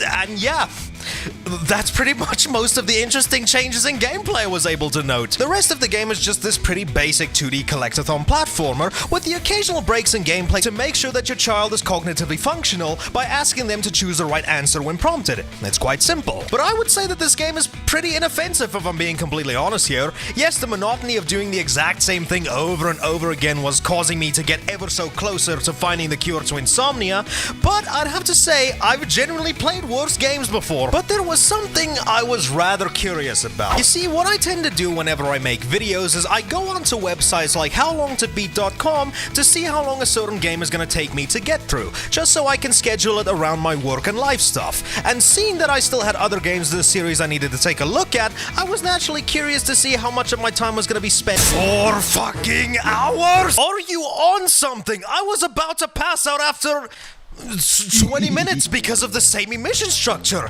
But I could have forgiven that if the game was at the very least short, maybe around like an hour or 2. This is a kid's game after all. But 4 hours? My brother, that's around the same length as something like Titanfall 2's campaign. Fuck's sakes, one of my favorite games, A Short Hike, doesn't even take that long. For a game that presents the same type of mission with just a difference in environment and scenarios, I don't see how the hell a kid would be able to stomach a runtime like this. But I mean, this was just the first out of a bunch of these games that I played, so who knows, maybe they took what they learned from this game and the next few games will probably be better. So let's move over to our next game, Paw Patrol Mighty Pups Save Adventure Bay. Seems quite like a pretentious title, but let's not judge a book by its cover. What have we got here that on a roll was lacking? Main mission. Extra. Main extra. Settings. Quit. Settings. Quit. Quit. Shut the fuck up! Alrighty then, at the very least I can applaud 2 things. It seems that we're back in the land of freedom, bald eagles and desert eagles, and from this main menu we can see we've got an extras menu. So I'm rather excited to see what lies in there for us. So let's go into the main missions and see... What the fuck? The Meteor? Like what, Meteor from Final Fantasy VII? How the hell did we go from saving ducks from a knee-high pond to a worldwide cataclysm? Whatever, I shouldn't be asking too many questions. Let's just load it up and see what's going on. We select the mission, see the pups roll out to the destination, and wouldn't you look at that, the game is actually a 3D platformer this time around. Isn't that quite interesting? And it seems like we got a buddy along with us like we're playing a Lego game. And I'm gonna be honest here, this really looks like it's a major improvement from On a Roll. Environments done this way already feels less restrictive and is already a lot more fun to control these characters in there. And oh, what do we have here? Seems like pollution isn't a foreign concept to Adventure Bay, so we run up to the shit stain on our squeaky clean community, press the Y button, and then we save the environment. And we even got rewarded with some dog treats that in no way might pose a possible choking hazard from being buried under sand and litter, but who gives a shit? Afterwards, we're taught how to actually switch between the pups by pressing the shoulder button. We then select the pit bull, and then we're able to use dangerous power tools to destroy rocks on the beach because onshore injuries are a little bit cringe, right? There's better ways to go. But all jokes aside, this is definitely a lot better than On a Roll for those of you who actually care. The movement feels smoother, the platforming is a lot more interesting, and just having that small little addition of selecting certain pups to do their own little context-sensitive activity is a real nice touch, I must admit. The game is pretty much the exact same thing as On a Roll. You're still going to be collecting these pup trees throughout the stage and these pup badges. Although I will say I think that the pup badges have been implemented quite well here because we're using this top-down perspective. Now we need to use this badge radar thing to help us find them, which gives you more incentive to explore all of these stages. But enough about all the specifics, let's actually head on over to this meteor we're supposed to be investigating. After getting a little bit too close to the thing, it explodes, and instead of acting like that nuke scene from Terminator 2, nah, this thing actually gives the pups fucking superpowers. Somehow. A more realistic aftermath of such an experience would be if all the puppies were now suffering from radiation sickness. So now with these powers, the pups are able to do superhuman things, like the pit bull being able to do quick time events. Being a hero sucks. Oh, and Rocky over here channeling his inner Ryan Reynolds. Isn't that amazing? Well, with all of that out of the way, we finish the mission and realize that we're a failure for not collecting all of the dog treats. And we also get to see these really cool badges. So yeah, let's move on. We seem to have a notification off to the side here about minigames and collectibles. Well then, you can bet your ass that I'm interested in whatever types of minigames we just unlocked. So what do we have here? The Pup Boogie. Well, okay then, I'm kind of interested to see what this is, so let's have a look. We get to select our pup that we want to use, and this is basically a simplified version of Dance Dance Revolution. I'm not entirely against this, it's definitely something different, but my one only major complaint is, what the hell are these lyrics? The Pup Boogie, shake it, move it. Show 'em what you got, that pup stuff. I'm starting to think somebody really liked puppies when they were writing this, and I don't think I need to explain to you why this is wrong on 2 different levels. Alright, I think I've seen and heard enough, so let's have a look at our next mission. So it seems that we need to help somebody out by fixing a ski lift, because just calling a repairman just seems a bit too impractical, isn't it? But I do suppose it was worth it at the end of the day, because now we're able to drive this giant-ass snowmobile to clear out the roads from these giant-ass piles of snow, but we're just going to be ignoring the other debris on the road, like the boulders and giant logs. I'm pretty sure some of these people need some screws knocked back into their skulls, and a head-on collision might just do the trick. After that, we get to do some more platforming, doing some casual button mashing at the point where it feels like this could be a competitor with a Budokai Tenkaichi game, until we reach the end of the level where we fix up the ski lift and let's go. I can't wait to see how all of this hard work is going to go to waste thanks to human error. But it would seem that we unlocked 2 more minigames, so I decided to go into Mr. Porter's Feast, or as I like to call it, the Glutton's Gauntlet. Because here it looks like we're just supposed to explore this park collecting all of the different fruit before time runs out.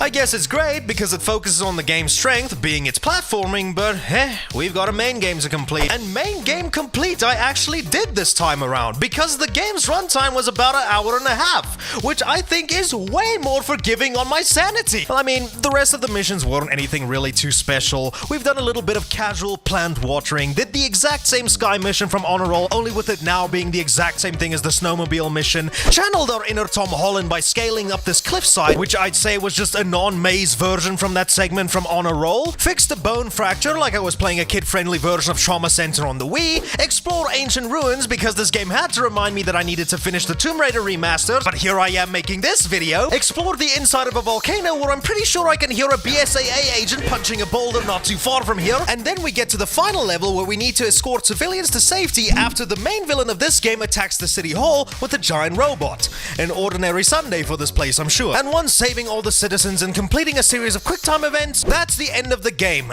And yes, I can confirm the game's title was not misleading. The Mighty Pups actually did save Adventure Bay, a climax to rival Endgame. And yeah, I'd have to say that this game was a definite improvement from Honor Roll. It being a 3D platformer this time made exploring these levels a lot more easier and a lot more fun. And the fact that there's actually unlockable mini-games gives you an incentive to try and get everything inside the main stages. And the whole superhero stuff makes it a lot more interesting to watch this time around. But still, that doesn't really change the fact that you're still just doing the same thing over and over again, only with a different pup and a different stage. I can at the very least commend this game for not being as long as my failed speedrun of Resident Evil Village, so I really think that the short runtime saved itself from the monotony, and the game ended just when it needed to. And hell, I could even see someone going back to this game for enjoyment or nostalgia's sakes, or if you like me who wants to exploit this IP for ad revenue. Now with the improvements that Mighty Pups actually brought to the series, I have pretty high hopes for the next game in this franchise,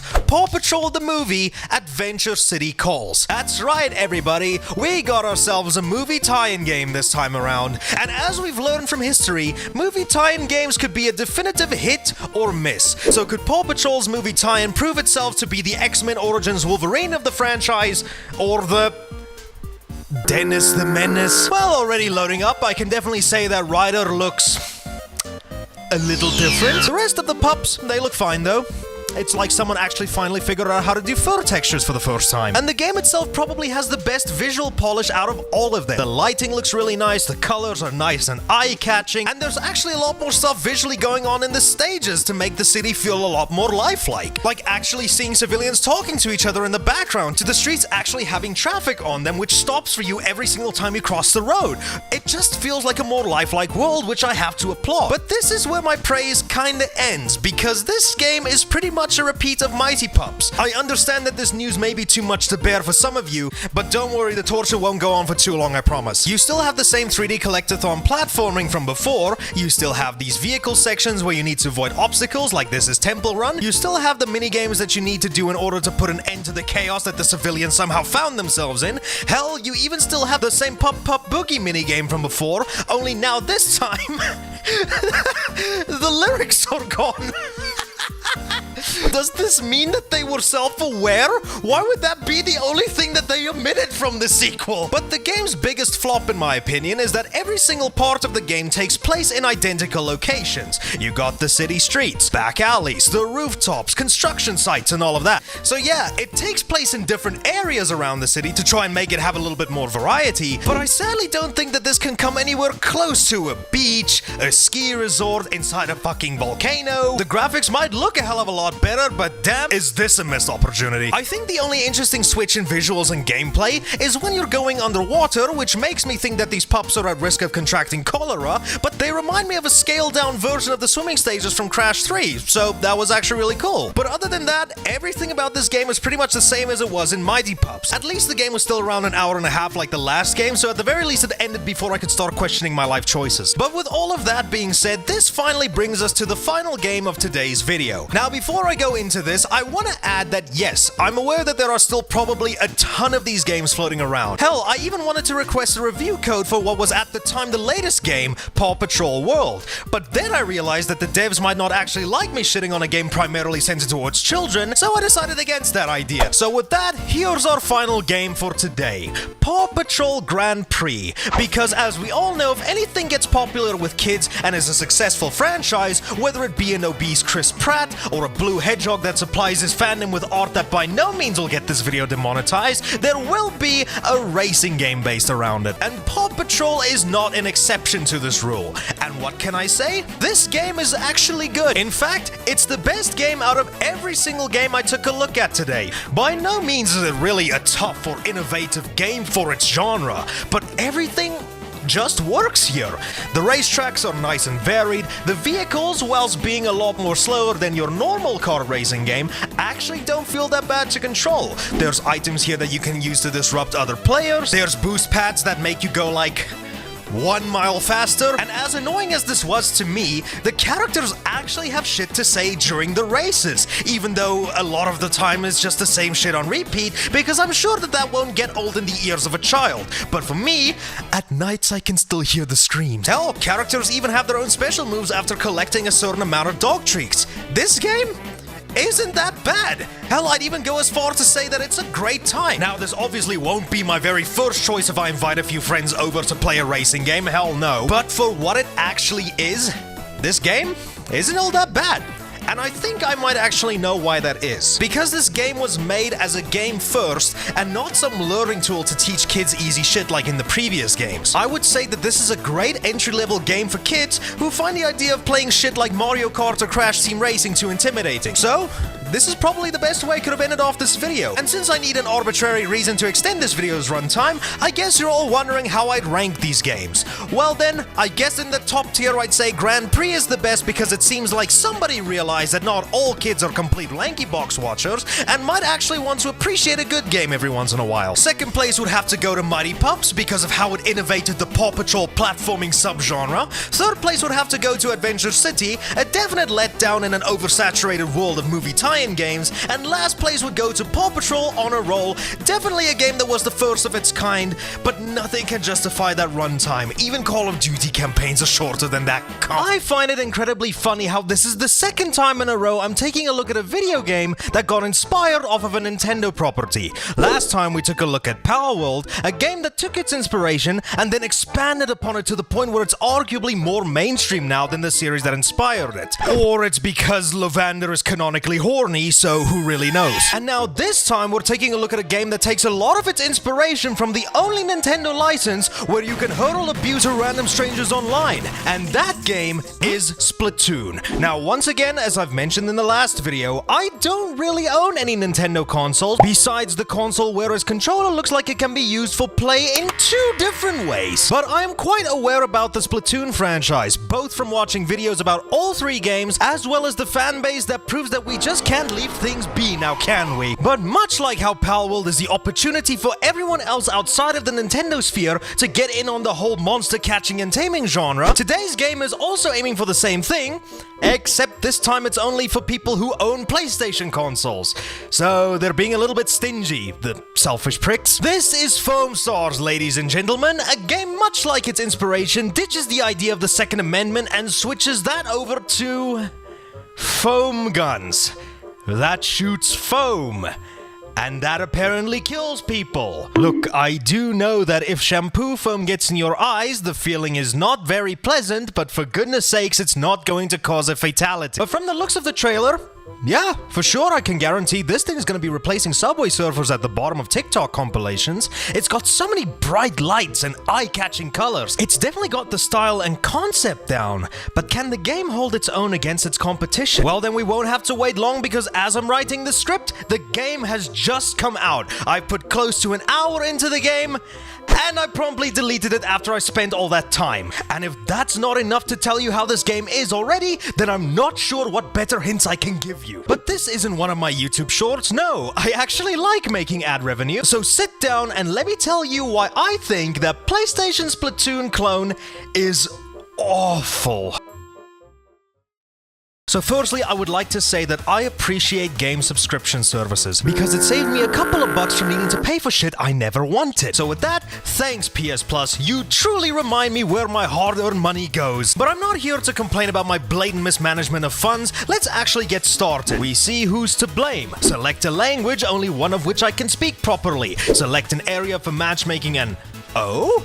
South Africa's actually listed? Maybe they were desperate for players. We then load into the menu, see that there's only 2 options, choose the obvious one, and then we get this pretty cutscene that I'm sure will establish the lore and universe that this game takes place in. But sadly, something was wrong with mine because it just abruptly stopped.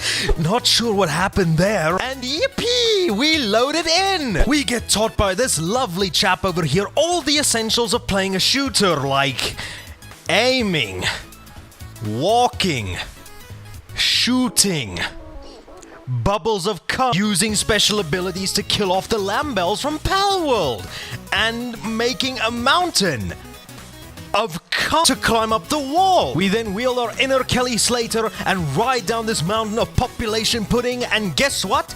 We get to massacre the herd. And then congrats! You're a foam star, I guess. After that hardcore training, we apparently load into our hub. A penthouse which proves we must be a privileged little shit, because for goodness sakes, look at this place. It has a shop, which does the normal live service shit, like events, skins, a fucking battle pass, all for the price that's more expensive than the base game. We have a jukebox, where 99% of the songs seem to be locked. I wonder why that is. Chairs, where we can embrace our inner gamer and play Angry Birds or some shit, I don't know. And over here we have this massive dance floor where we can effectively use it as our very own makeshift training ground. We can also, from this little ducky over here, select one of 8 characters.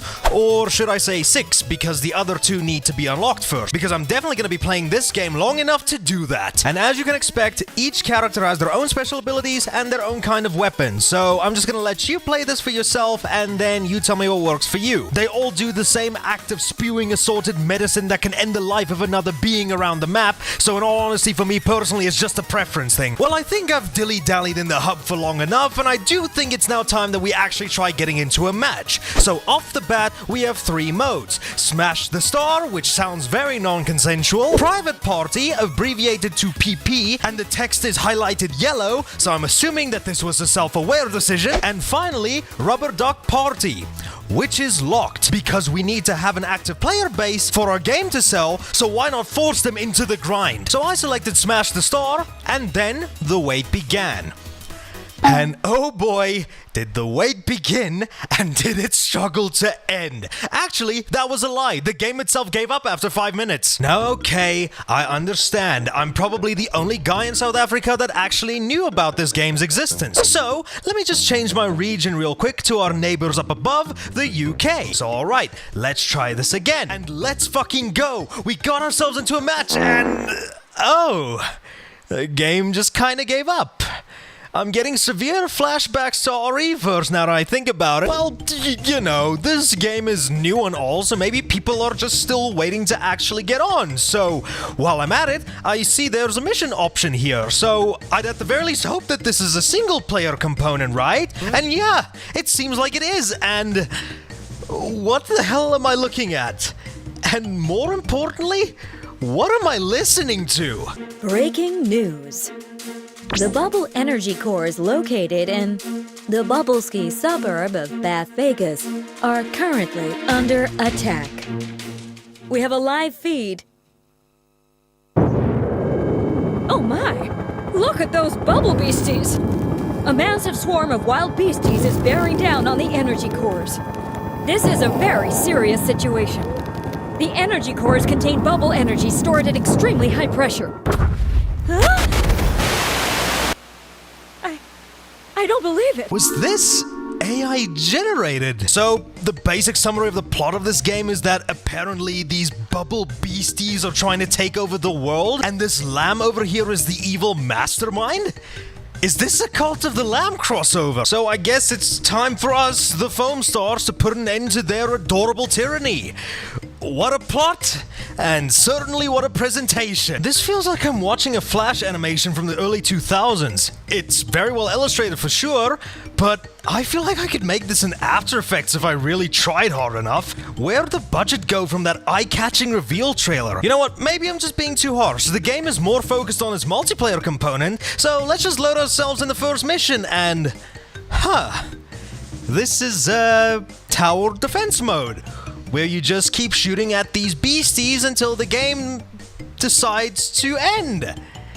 What the hell? All while these characters just keep yapping the most nonsensical stuff I think I've ever heard in my life. And once defeating the main boss, we get this unskippable banter by our character about shit I really don't care about. And by the sounds of it, neither do they. This is my voice with Soa. Hi everyone, Soa here. I hope you're all somewhere safe. We will rid the city of the bubble beasties soon, I promise. Until then, stay safe and enjoy the show. I'll be here to lift your spirits. You can ask me your questions now. Who's first? Oh my gosh, it's Soa! Soa is talking to me! So, what's your name? And what can I help you with today? I'm Yuna, and I'm 8 years old! I'm a huge fan! That's nice to know. After getting all of that out of the way, we get our score, we level up, and then it's time to try out another mission. Maybe it was just a once-off, and this next one will be a little bit better, so let's load into mission 2. But before that, we can upgrade some of our skills. So now that we're a little bit more prepared, we can get back in the game, and... this is just the same game mode over again. Just with different dialogue from the characters. What the hell? And if I'm being completely honest here, this wasn't any more challenging than the first mission. Is this all the single-player stuff there is? And we can't even quit? Oh no. Okay, since we finished that, let's maybe move on to a different character. Maybe the type of missions we get to play are probably locked to a certain character. So surely this next one might be different. And this is the exact same mode, just with a different character. What the fuck? Are you telling me the only single-player content that is in this game is this boring and easy as hell tower defense mode? Why? Look, I get that this game is more multiplayer focused, alright? That much is obvious from the menu, shop, and all that kind of shit. But in an attempt to accommodate for the solo players, you give us this. At that point, I'd rather have this axed. It was at this point where I stopped playing for a little bit because this was honestly just a little bit too much for me to take in. I was actually in disbelief of how bad everything was so far. But I did indeed come back to it a little bit later, and then I tried loading into a match again. And huzzah, I guess, I actually managed to load in this time. We select our character, get introduced to our teams, and then we get launched in. And the game... it's just boring. That's it. It's all just a mishmash of colors, character banter, and just color explosions all over the place. So let's just in that case get into what the game actually is. In Foam Stars, it's your job to see who can get the most kills. You do that by covering the other players in your foam. When you do that, they'll get slowed down and then die. But before they eventually succumb to their wounds, they turn into this ball, which in this form I'm assuming you're supposed to kill other players as a last attempt to to get a point, but I'm not too sure. You can also cover the area on your foam in order to slow other players down. I found this out in the tutorial. I'm not 100% sure if this hurts you though. I think maybe it just slows you down. And like the tutorial showed us, we can stack piles of our foam on top of each other to make either a makeshift wall for cover or a way to get up to higher areas. You also have 2 special abilities and an ultra ability that you can unleash, but that's pretty much it. So happy spraying, I guess. But I just didn't have any fun here. Everything just felt so cramped and there was barely any time to do anything. And yeah, I guess it's probably because I just suck at video games, but even at the games I'm not the best in, there's a lot more variety and easier to get into gameplay than whatever the hell this seizure waiting to happen is. This game honestly isn't all that great. I mean, outside of the visuals and the soundtrack though, that kicks ass. So after losing my first match, I did what every gamer dreads to do after playing a new game they've eagerly been awaiting for: send it to the Shadow Realm. Yeah, I'm gonna be 100% honest here. I didn't really like my time with this game. Everything from the cramped and overstimulating gameplay, to the annoying characters, to the fucking greedy monetization, and even that lazy attempt of single-player content with the exact same stupid wave defense mode over and over again. I honestly can't recommend this game to anyone unless not having an idea what you're doing and wasting your mortgage money on skins sounds like a fun time to you. Now, I do understand that the game literally just came out, but my first experience wasn't positive at all, and sometimes that's all I need to formulate my opinion on something. I don't know who's more at fault here, whether it be Square Enix or the developers Toy Logic. Hang on a second. Wait, these are the guys that did the Nier remake.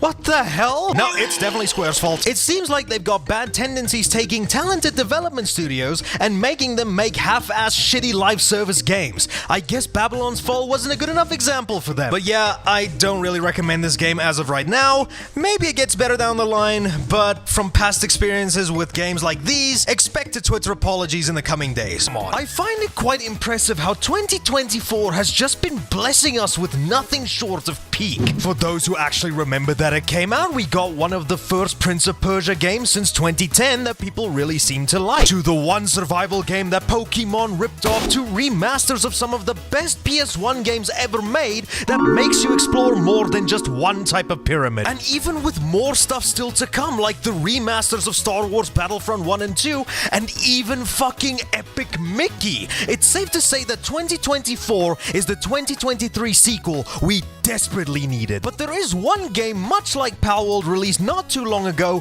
that took the internet by storm. But sadly, unlike Palworld, it lacks Lavender, so its mainstream appeal is sadly limited. And that game is Arrowhead Studios' Helldivers 2. Yes, 2. Did you know that there was a first game? I didn't, and if you tell me that you knew about it, then I don't care. This mishmash of Starship Troopers, Deep Rock Galactic, and Metal Gear Solid 5 is probably one of the most fun experiences I've had playing alone and with my friends in a long time. That long time being like 2 months ago with Lethal Company, but an over-exaggeration sounds better for a video. The whole premise of this game is that you play as a Helldiver, and it's up to you to wage war against the Tyranids from the Warhammer franchise, as well as robots that'll hopefully not get this company sued for copyright infringement, and you'll do this by killing them with a large amount of different weapons, orbital strikes, and a lot of strategy with your teammates, who more often than not can be more fatal than the enemies you'll be fighting. And in your conquest for democracy, you'll be exploring all these beautiful different planets to either save the unfortunate civilians who got caught in between the senseless war, taking care of some rather large problem, and even launching nukes like a true patriot. This game is just so silly and doesn't take itself seriously at all, and it truly embraces the absurdity of all the crazy shit you'll be dealing with on each mission. It's just simply a blast, even when you're obliterated to the point where you're nothing more than a torso. It's just the funniest thing I've ever laid eyes upon. Now, with all of that praise out of the way, I have to mention one thing about this game, and that it is a live service game. And while I do know that those two words might leave some of you frothing at the mouth, I'd say that this game handles the moniker a lot better than other games, including the other two flops that also released this year. But regardless, still having having microtransactions in the game while it's still rocking a $40 price tag still kinda rubs me the wrong way. I might be a lot more democratic now, but that still doesn't blind me from corporate greed. Another problem that I feel worth bringing up is because of this game's immediate success that not even Sony were anticipating, the game has had some server problems, but I can't really comment on them because I've not really encountered any of those problems for myself. Every single time I wanted to play either solo or with friends,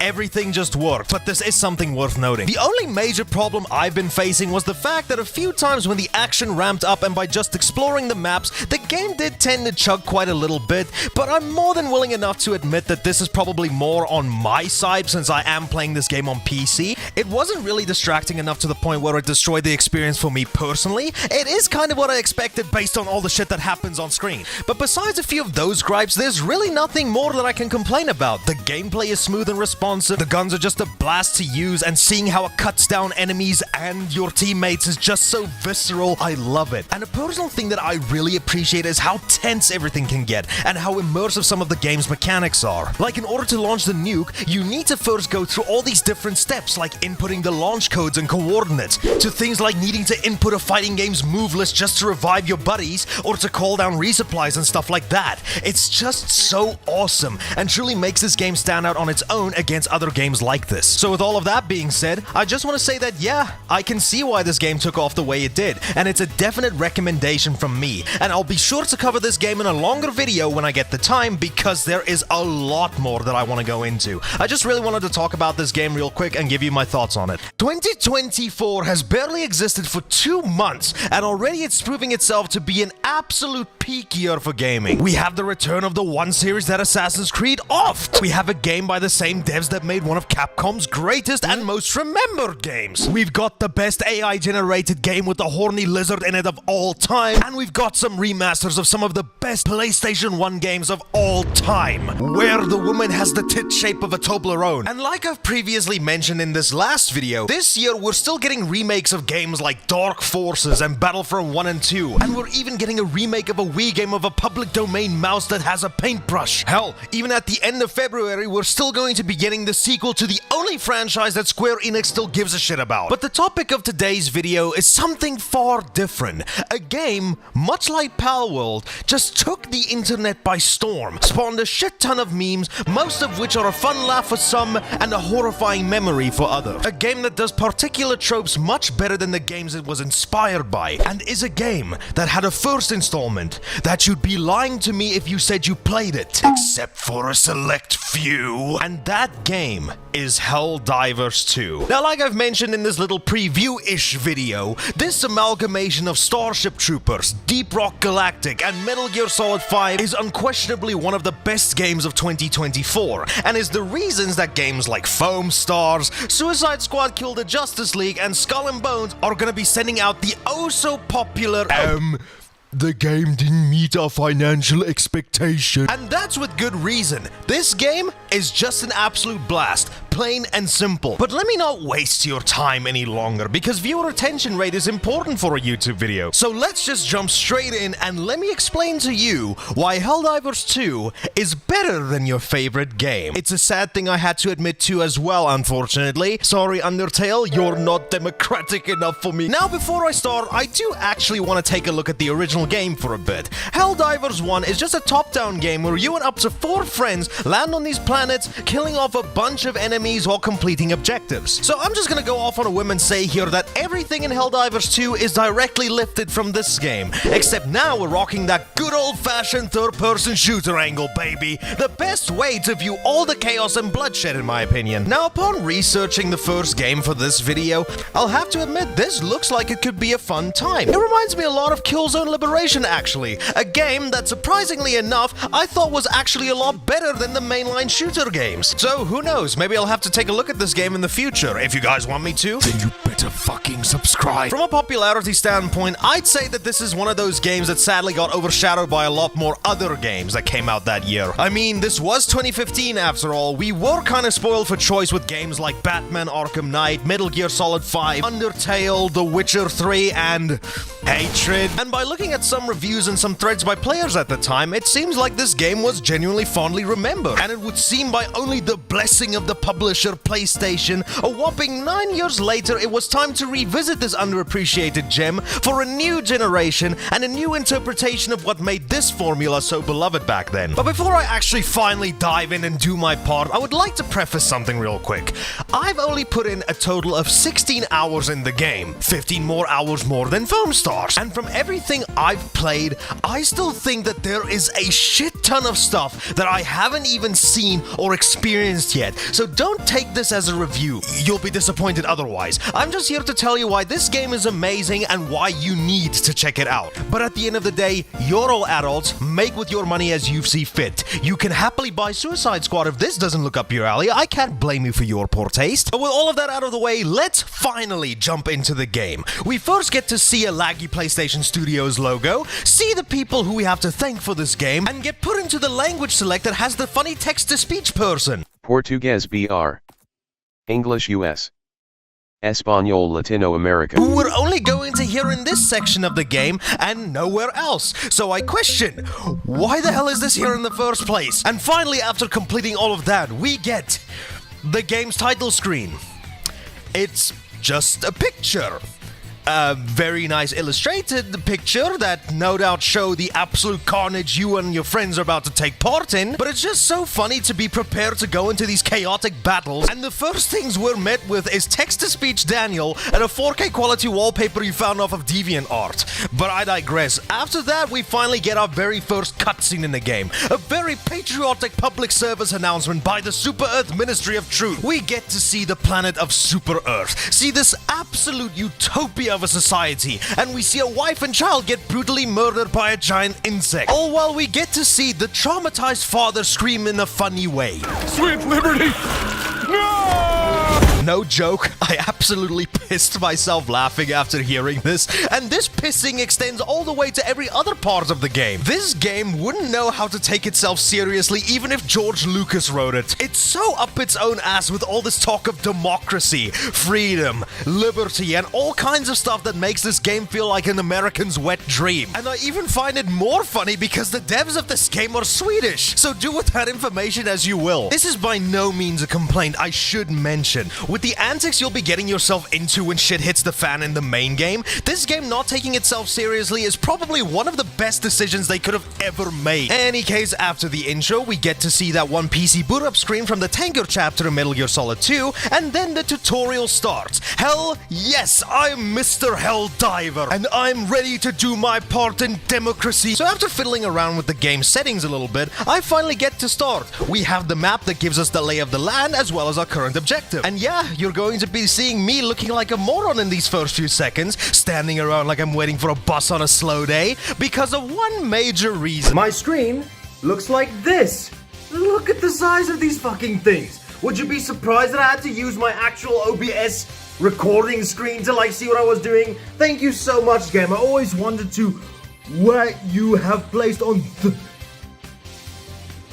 are visible on your compass. That's such useful information! Any case, after checking out what I was supposed to do on my other monitor, I was able to place a marker down, run over to our objective, and then our boot camp starts. We dive under these barbed wires to crawl under them, prove that we're a master of parkour by vaulting over these small walls, and absolutely get domed by turret fire. And would you be surprised if I told you that that's not what's supposed to happen? We then get stabbed in the chest by Robocop's over-glorified USB stick, only to stab ourselves in the chest afterwards with this game's stim pack. Because remember, ladies and gentlemen, it's only good to get stabbed if it's got some sort of performance enhancer in it. I mean, just look at the Liver King. After that, we finally are able to partake in some good old-fashioned shooting by killing off a live target. Nothing inhumane about that. And then we get to lob a grenade to close the wretched hole where that beast came from. In the next part of this tutorial, we're finally able to take part in one of the game's most iconic mechanics, the stratagem. This one being a precision orbital strike. We press and hold the control key,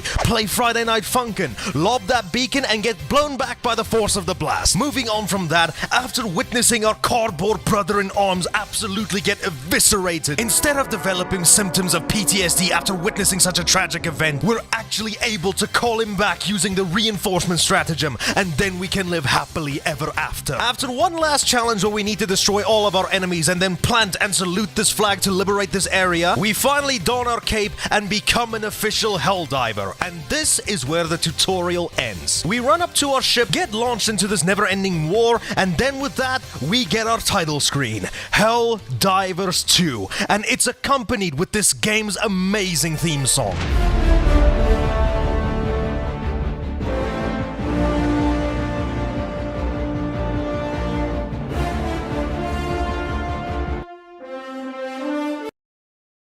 Which cut out for me abruptly. It's almost like a free Spotify subscription. After that, we get designated a ship that we're able to name. Now, don't go all Modern Warfare 2 lobbies on us and think you have the right to call it something that will no doubt be held against you on a Twitter argument 20 years later. No, here we get to select a bunch of pre-made names, so I just called my ship the Lady of Equality. And once that's done, welcome to your hub, ladies and gentlemen. This is our ship. It's got like 2 more accommodations than the one we've had in Lethal Company. It's here where we get to do stuff like upgrade our gear, get our democratic Riz on, play a nice game of Stratagem Hero, and select a mission by using the Galactic War Map. Now, as of right now, there's only 2 major sections that we're able to select. On the left, colored in red, we have the automatons, and on the right, colored in yellow, we have the Terminids. So from here, go right ahead. You're a big boy now, so you get to choose what hellhole you want to land in. For my initial run, I decided to go to the automaton side because I like the color red. And from here, we've got a bunch of different planets we get to choose from and what part of the planet we want to land on, with each of them housing their own different objectives. And once selecting what mission we want to partake in, we run over to our drop pod and hope we don't veer off into New Mombasa. We then select the drop zone, and after that, we get to pick our loadout along with what stratagems we want to take along with us on this mission. And here we go, everybody. After landing, here's our real taste of the action. In this mission, we're supposed to escort facility staff to an evacuation shuttle. Basically, we just loaded in, and already the first mission the game has to offer us is a fucking escort mission. Yippee! It's not all that bad though. I had some teammates who I've never met before who did most of the heavy lifting for me while I was shooting these discount T-800s. And maybe some of the said civilians if I got unlucky enough. After completing the mission, we get extracted, we see our very cool gamer score go up, and we got a glorious victory. And then I just started to feel my democracy rising. I'm gonna be honest, I thought that very first mission was quite fun. I shot some things, they died, I probably pissed off my teammates with it being my first time playing this, but all in all, I thought it was a very good romp. And upon returning back to my ship, I didn't realize that my teammates weren't gonna leave, and I kept them standing there while I was busy taking notes. And then they scared the absolute shit out of me when one of them decided to call me out by name directly. You coming? TC. How do you know my name? Any case, we've moved on to the next mission, doing the exact same thing of escorting facility staff to a safe point. We won, got another glorious victory, and then after getting my feet wet along with these lovely chaps right here, I had to say my farewell because, as you see, a special group of people have called upon me to join them. People whom I've lived and died with on many adventures leading up to this game, and a crew who I would never be able to do anything without. The boys! And after an uneventful rock, paper, scissors match where both of us couldn't pick anything other than rock, a few hugs later, and this is where the real fun began. We loaded into this game's walking equivalent of PTSD called Malevelon Creek, got knocked on my ass by my own friends, got obliterated to the point where I was nothing more than a prop in an Eli Roth movie, launched a nuke that will no doubt clear the scourge from this planet, as well as every innocent soul that no doubt got caught in the crossfire and is probably dying from the fallout. And after all of that chaos, somehow we still won.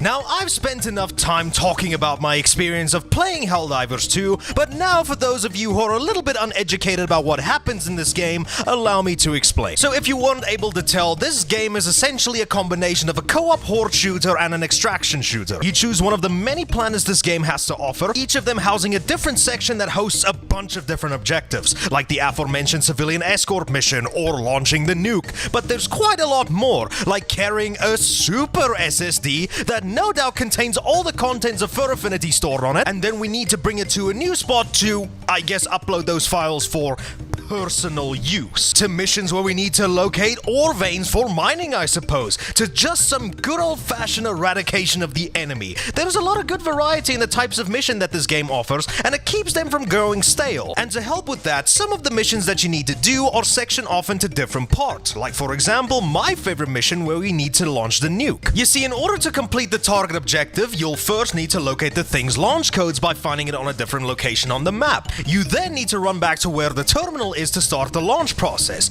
You then need to input the Hadouken button combination to activate the terminal. You then need to first input the launch codes manually like you're unlocking a safe in a Sly Cooper game. You then need to manually unlock the silo hatch by removing these 4 locks. You then need to run back to open the hatch. You then need to manually enter the thing's coordinates, and then finally you press the final button to actually launch the thing. It's incredibly immersive for the kind of game that this actually is, and doesn't make the game get stale easily because you're actively participating in launching this large fuck-off missile instead of needing to run to the place, press one button and have it be done for you. So this is a plus in my book. And fuck, even if you want to extract out of a mission, you first need to input a button combination before you can even start the sequence of your extraction coming to get your ass. And these button combinations even extend to the game's stratagems. If you can remember from the beginning where we called down that orbital strike, in order to first activate it, you need to enter the series of buttons before you can call down what you need. The reason why I think that this really helps the game in both its gameplay and setting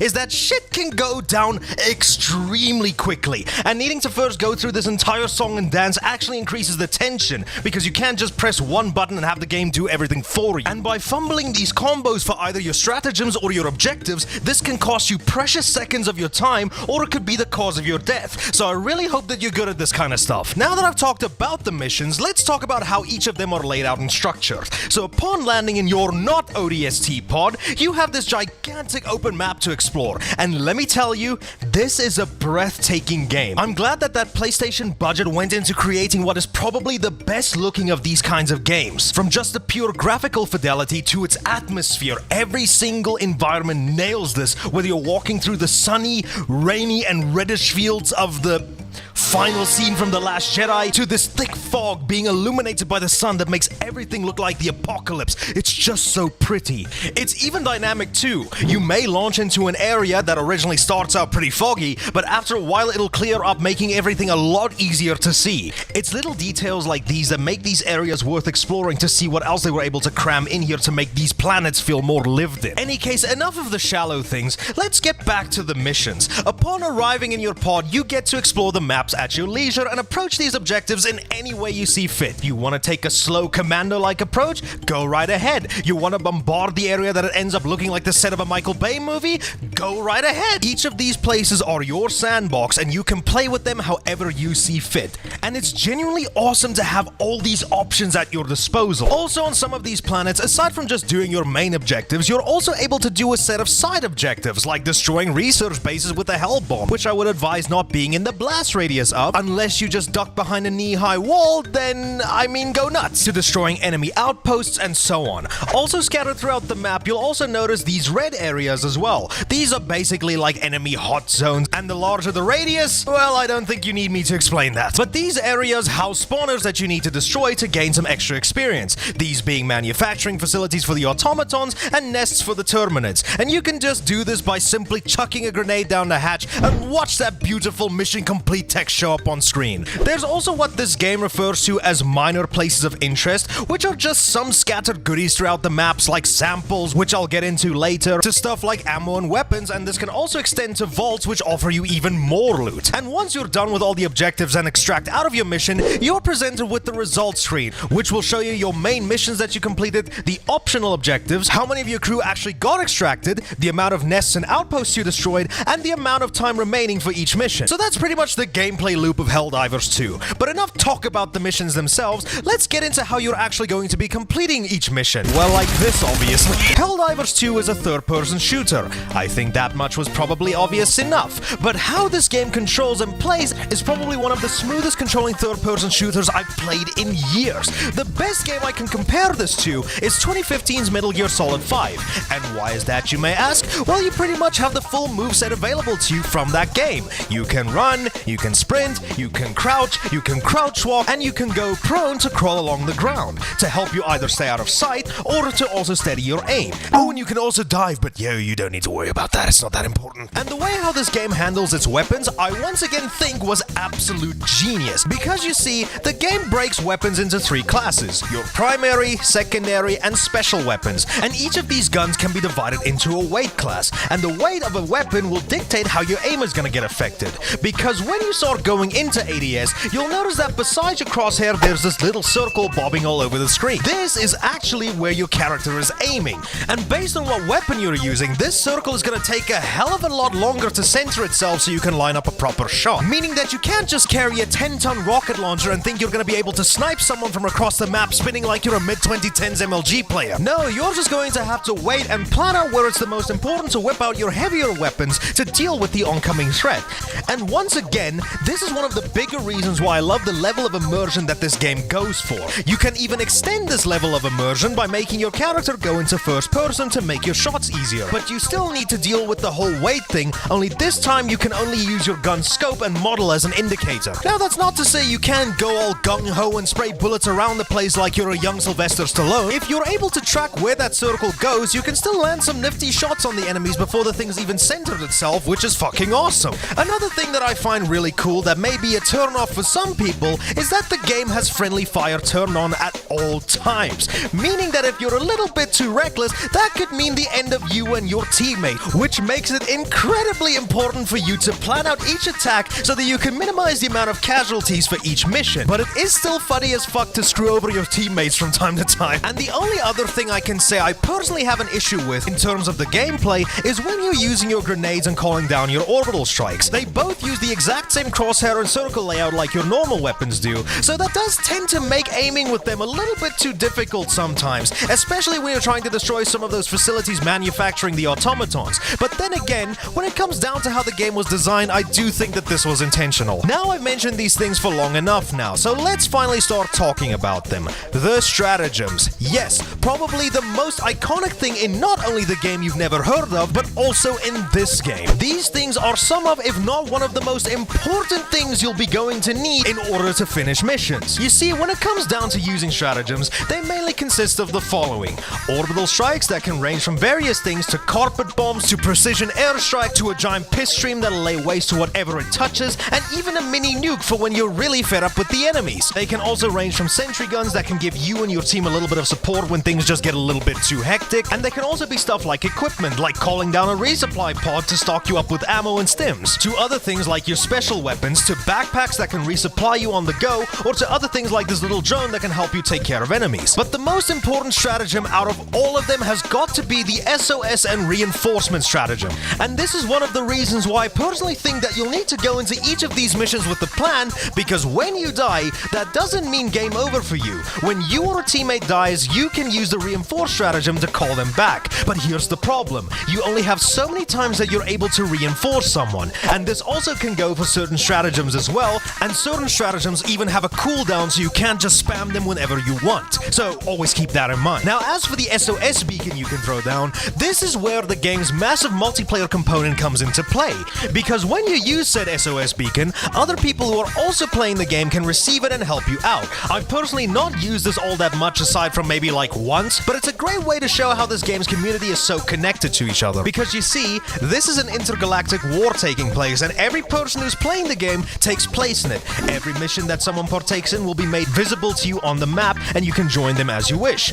Or get told to fuck off like it did with me. And all of your efforts will be reflected on the map, with each area showing a percentage of how much you've liberated of a certain area. Hell, some of the places that have been 100% liberated can't even be picked, which I mean makes sense. Everything that needed to be done there has been done. And it genuinely enforces this feeling that this is an ongoing war against relentless enemies that we need every person possible to help fight against. Hell, even the scope of this war is still noticeable by just walking onto the bridge and looking outside of the window of your ship. You see those ships over there? Those are actually other players. And you can even still see this whilst you're busy with a mission. It really makes this world feel humongous, and it shows how many people are actually involved in this war. Now, speaking of this war, I failed to mention the things we're waging said war against. So let me do that for you all real quick. So in this game, there are a total of 2 enemy factions, the automatons and the terminates. The automatons essentially being the terminators of this universe, Helldivers, and the Terminants being whatever the fuck those bugs were called in Starship Troopers. Now, each of these enemies have their own distinct class to them, which scales up in difficulty. For the automatons, you have the regular foot soldiers that can get their asses handed to them in a matter of seconds, but then you also get larger ones with chainswords, and some of them who have fucking rocket launchers that can one-tap you if you're not careful.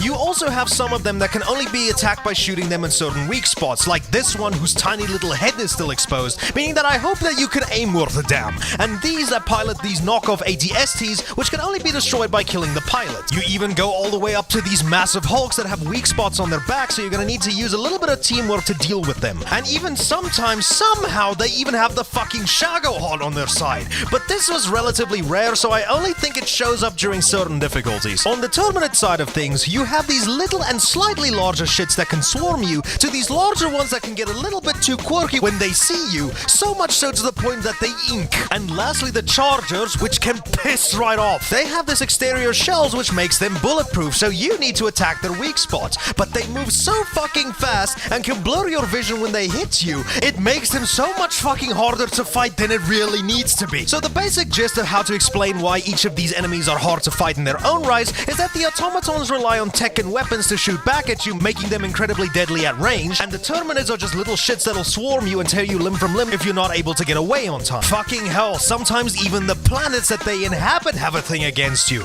because there's a large number of foliage and puddles of water that can slow down your movements, to the automatons having these mines placed outside of their base that'll do mine things when you step on them, to on certain planets something that I like to call the tit spores, that'll blind you if you walk through them and launch you through the air if you accidentally shoot one of them. Now with all of that out of the way, I think it's time for us to return to our ship a little bit so we can talk about the final thing about this game. Now you may remember I mentioned during missions you'll be able to pick up different kinds of samples. Well, also after you're done with each mission, you'll also be awarded the following: XP, that'll increase your very epic and cool gamer rank. I'm not 100% sure if this affects anything. Feel free to tell me in the comments so that I don't need to read them, but thank you so much for the engagement. This yellow currency over here that you'll be able to use to buy different stratagems you can take on different missions. These badges that you can use to purchase new weapons and swag for your character. And finally, these samples which you can use to upgrade your ship.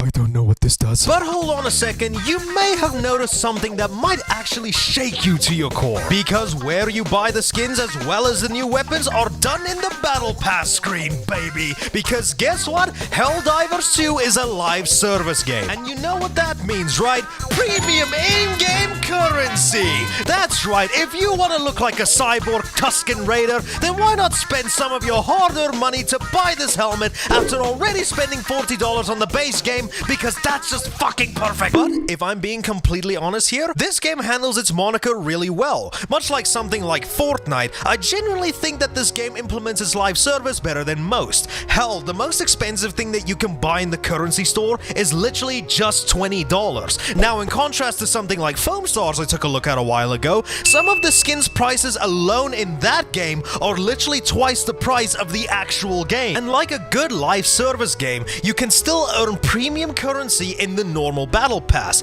as it should be. So now I can look like a cyborg version of a Tusken Raider and watch how a corrupted Jedi going to the dark side slaughters my entire family in style. I'm still not a humongous fan of this decision though. I understand if you open up a dictionary and look up the word penny pincher, then the first picture that'll pop up is me, but still, I think that $40 for a game and having microtransactions in it on top of that still rubs me the wrong way. If the game was maybe more priced around like $15 to $25, and obviously if it was free, then I'd be singing a different tune. But I still guess I can't deny the fact that what they're doing here with their live service is still leagues better than the $70 bullshit that games like Call of Duty are pushing. Now, there are a few things I'd still like to talk about before ending off this video. The game may be awesome, but it is by no means perfect. My main gripes are as followed. Every once in a while, the game has tendencies to shit itself. There's a few times that I got stuck in the environment and I needed to fish myself out of this mess the only way I knew how. One time I even got killed so hard I left this physical plane of existence. And the worst thing that I've experienced personally is the frame drops. Now, like I've mentioned in the smaller video, I'm willing to admit that this might 100% be a me exclusive issue.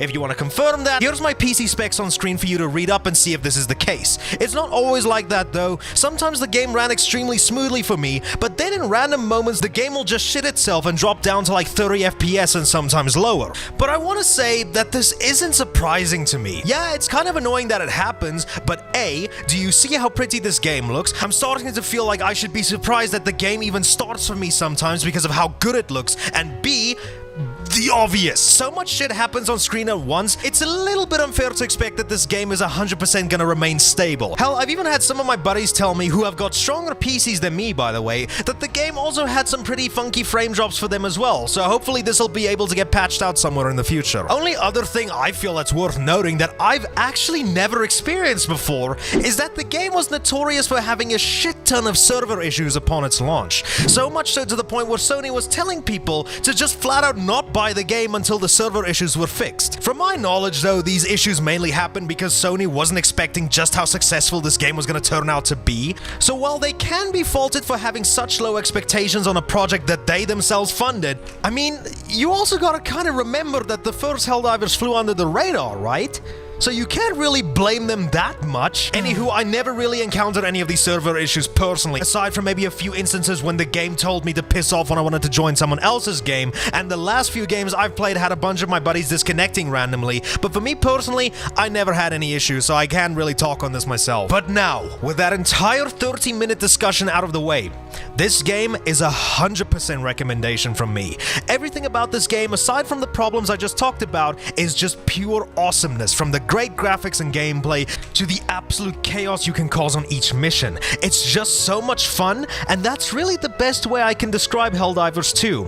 It's just fun. They're not going overly ham with microtransactions, not hiding away any of the good stuff behind an arbitrary paywall. The game is just load it up, get a few friends together, and just have a fucking good time. So good job Arrowhead Studios and PlayStation. You guys have just released one of the best co-op shooters, not just only in 2024, but I'd also argue of all time. A game remaster I've been talking a lot about in a bunch of my videos was the remasters for Star Wars Battlefront 1 and 2. A collection of the two classic Battlefront games released in 2004 and 2005 respectively. You know, before the dark times. A collection of two games I've never actually played before. Yes, I am aware I'm going to have to start a new YouTube channel from scratch after dropping some of the most disheartening news you may have ever heard, but just hear me out. I've always been aware of the games and the legacy that they've left on the people who did play them. And me not playing them is a little bit of a lie. You know, I need to fill in my spreading misinformation on the internet quota for the day. I think when I was like around 6 or 7, I touched the controller once to move a clone 2 inches off to the side in Battlefront 2, so if we were going off of technicality, I did touch one of these games at least once, but I never sank in the hundreds and thousands of hours other people did. No, I was one of the unfortunate souls that started off playing the EA reboots. What a joyous time I had with those. It was the equivalent of being waterboarded with flat coke. So I figured that this collection was going to be my first ever endeavor into these classic games, to see what I've been missing out all these years. I mean, this game was being handled by Aspyr, the same company that did the Tomb Raider remasters, which I absolutely adore. So everything was looking all the way up that this was going to be, in fact, the definitive way to play the... Oh, fuck me. So yes, everybody, time to grab the tissues. It would seem that this game that every single one of us sweaty Star Wars fans were looking forward to, in fact, turned out to be shit. But why is this? I don't know. I didn't play it yet. And after reading all of this shit, I don't think I really want to. But from what I've seen, one of the biggest offenders to this game was the servers. Now look, I am aware that Star Wars Battlefront 1 and 2 both have single-player components to them, and from what I've heard, they were pretty good. But much like a franchise like Call of Duty, when all was said and done with the campaigns, that usually becomes an afterthought in favor of the multiplayer. So you would hope at the very least that Battlefront's collection would prioritize that above everything else, right? You know, with how much the internet has improved since the original releases, having some of that new modernized netcode on your side would definitely be able to iron out some of the kinks that those originals might have had. Well then, I hope you like 3 servers, buddy, because that's all you're getting now. Yes, in someone's infinite wisdom, there was only a total of 3 servers, each of with only being able to house a total of 64 players each. And if we were to do some Baldi's Basics level math here, that would mean that the total number of players who would be able to join this game when it launched would only be 192 players. My brother, Do you know what franchise you're remaking games for? What kind of bullshit is this? Not only that, when you do manage to scrape yourself all the way up to the upper echelon of players who are actually able to get into a match, from what I've heard, the servers themselves are unstable and buggy as shit. And this would sometimes result in the game crashing. Fuck it! It would crash even before even loading into a match. I love online video games. Now you see why this is a major problem?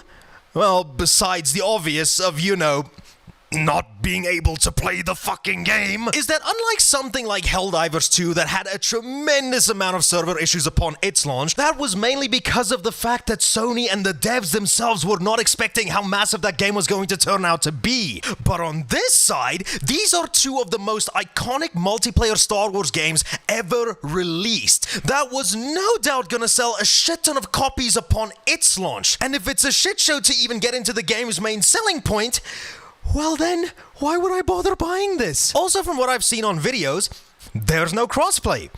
You know, the one standard feature that almost every single multiplayer game has nowadays. I don't really know if Aspyr knows this, but there's a hell of a lot more gamers nowadays than there was back then. And also, a lot of us grew up since then, and aren't those smelly gamers arguing about why Halo is better than Killzone? So these are already two unacceptable things that should have been ready to ship out of the box. But nope, Star Wars getting embroiled in controversy seems way more fun. Now, like I've said, I have not played this game yet, so I can't really comment on any of these issues firsthand, and whether or not they would have affected me. But much like how it was with Helldivers 2, even if I didn't experience any problems, that doesn't make this acceptable. I feel so bad for every single person who was looking forward to this release and got so badly burned by spending $30 on disappointment. So I really hope that this game can make a quick turnaround and get all of this shit fixed, because come on, man. Aspyr a month ago released one of the best remasters in gaming,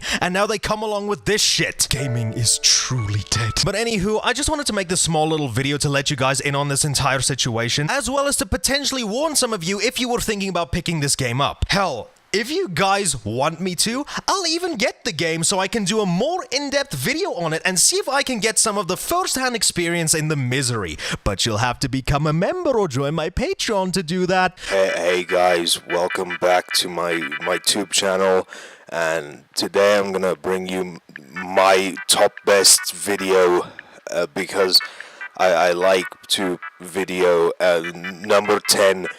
Big rigs over the hedge racing.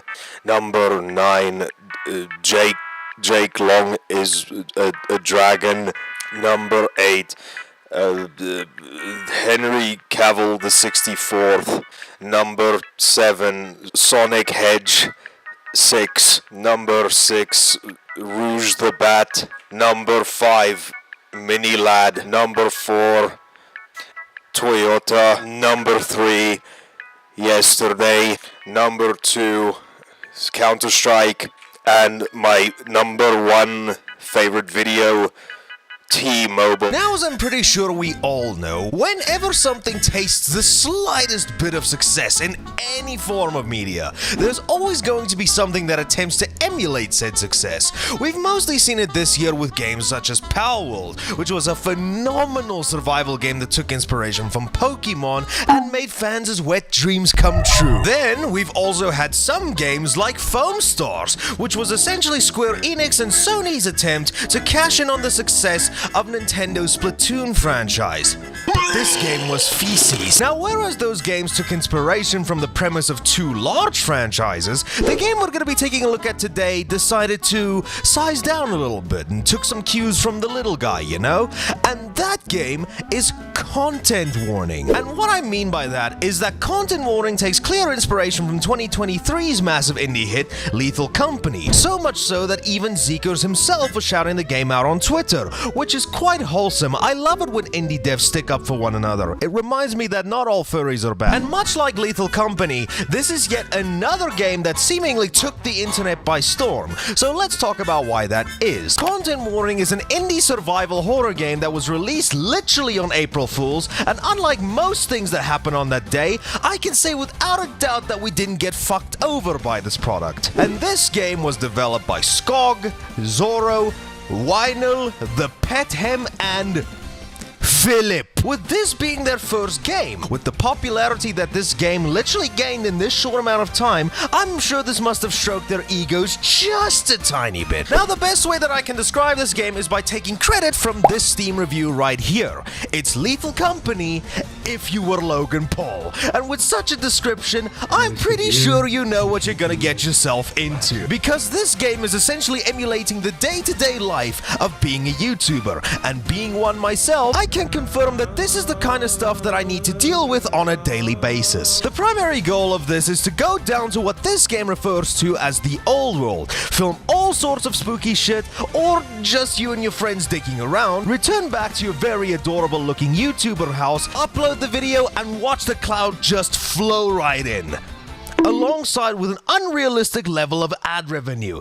This is just plainly false advertising. Now, where this game takes notes from Lethal Company is that you still have a daily limit on needing to reach a quota for each cycle. On Lethal Company, it was just plain old money. In this game, it's the amount of views each video gets. So in each session, you wake up in your arguably better living conditions, grab a camera, and then get to work. But be careful though, there's only a set amount of film on the thing, so you can at most record up to like a minute and a half of footage. So you're going to need to pick what stuff gets prioritized over others. And when you're all set and ready, you go down to the old world in your ship, land in what I can only describe as a drained version of the moon from Iron Lung, and then you need to explore these dilapidated environments and gather footage from anything like the place itself, skeletal remains you find on the floor, and... I'm supposing you found one? It's Jumbo Josh! Oh my gosh, it's Jumbo Josh! The locals. Yes, much like any other urban exploration video on YouTube that isn't just stupid clickbait, in this game you've got a few little problems that you need to deal with. From a spooky blanket ghost of Chucky, to a walking turret, to even this little fucker that's relatively harmless, that is if you like having your eardrums blown out. Stupid fucking twat! You motherfucking loud b- To even this thing where the game does its best saw trap impersonation, where your colleagues need to help you out of this Iron Maiden trap by doing something. I don't know what the hell's going on their side. I was a little bit preoccupied holding out hope that I wouldn't perish. And once that all's said and done, you got all the footage that you needed, you haul ass back to the ship, put the camera into this footage extractor thing, upload that thing to what this game calls SpookTube, and then watch all the views go up, as well as all these procedurally generated comments left by your adoring fans that are hopefully not bots, just like a real YouTube. Now, as you can see, the game is set in the first person, much like Lethal Company. But the moment you start playing, you're going to notice that the game itself plays a lot differently. The primary reason for that is that your character has an actual physical body that you need to keep track of. So your characters can collide with one another, can get ragdolled when you're knocked over, and can even get stuck on certain parts of the environment.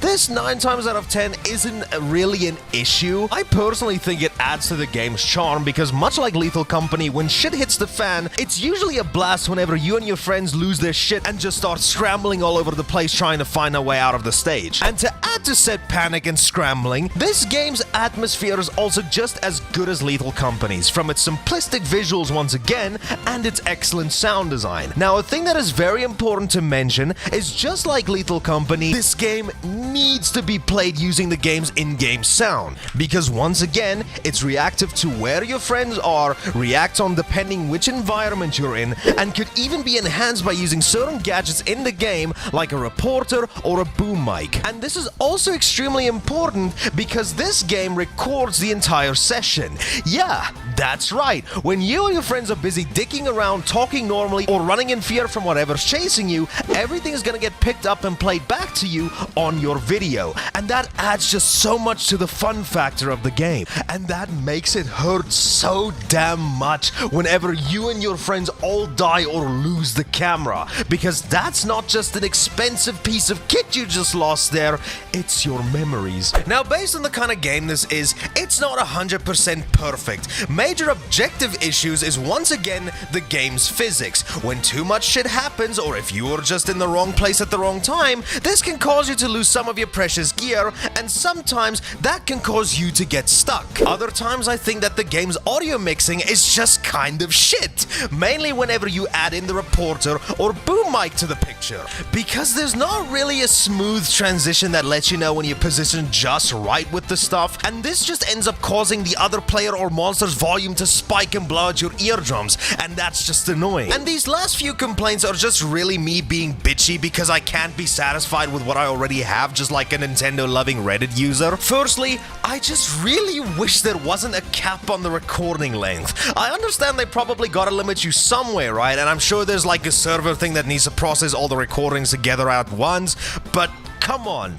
Let me laugh a little longer, please. And lastly, can we please just have some way to watch the footage that we've already recorded when all of us died or lost the camera? Because fuck, man, you don't even need to give us any ad revenue or anything like that, because I just think losing that experience with the boys hurts way more than not just getting some crappy video game objective out of the way. And that hurts even more because of what I think is one of the greatest implementations in this game. You can actually save the videos that you filmed all to your PC. That way you're actually able to share all the footage you've gathered to social media and let other people in on your experiences. Yes, I'm aware the footage is a 144p WebM file, but still, stop bitching. And with all that out of the way, I can 100% recommend that you get content warning. It's definitely much like Palworld. It's taken the base formula from its inspiration and made its own spin on things without compromising what made those games so special to begin with. I'm genuinely excited for what the future brings with this project, and I wish the team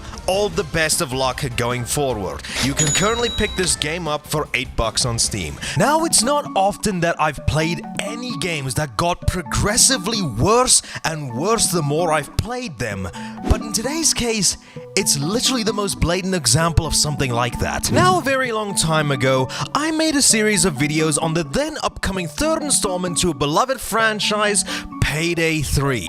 The first video where I essentially talked about my excitement for the title after enjoying the open beta quite a lot, and the second one where I realized that I was an idiot. Now, I do want to thank everybody for the monumental amount of support those videos got, and in keeping up with milking this game for my own monetary gain, I hereby bring you what I'd hope to be my very last video on this topic, because as of right now, it seems that this game is on its last legs, so let's do a little bit of a rundown to how we got to this point. Now, all the way back on the 1st of January 2023, we've got our first official reveal for Payday 3, the next installment in a franchise that hasn't seen a new game in the past 10 years.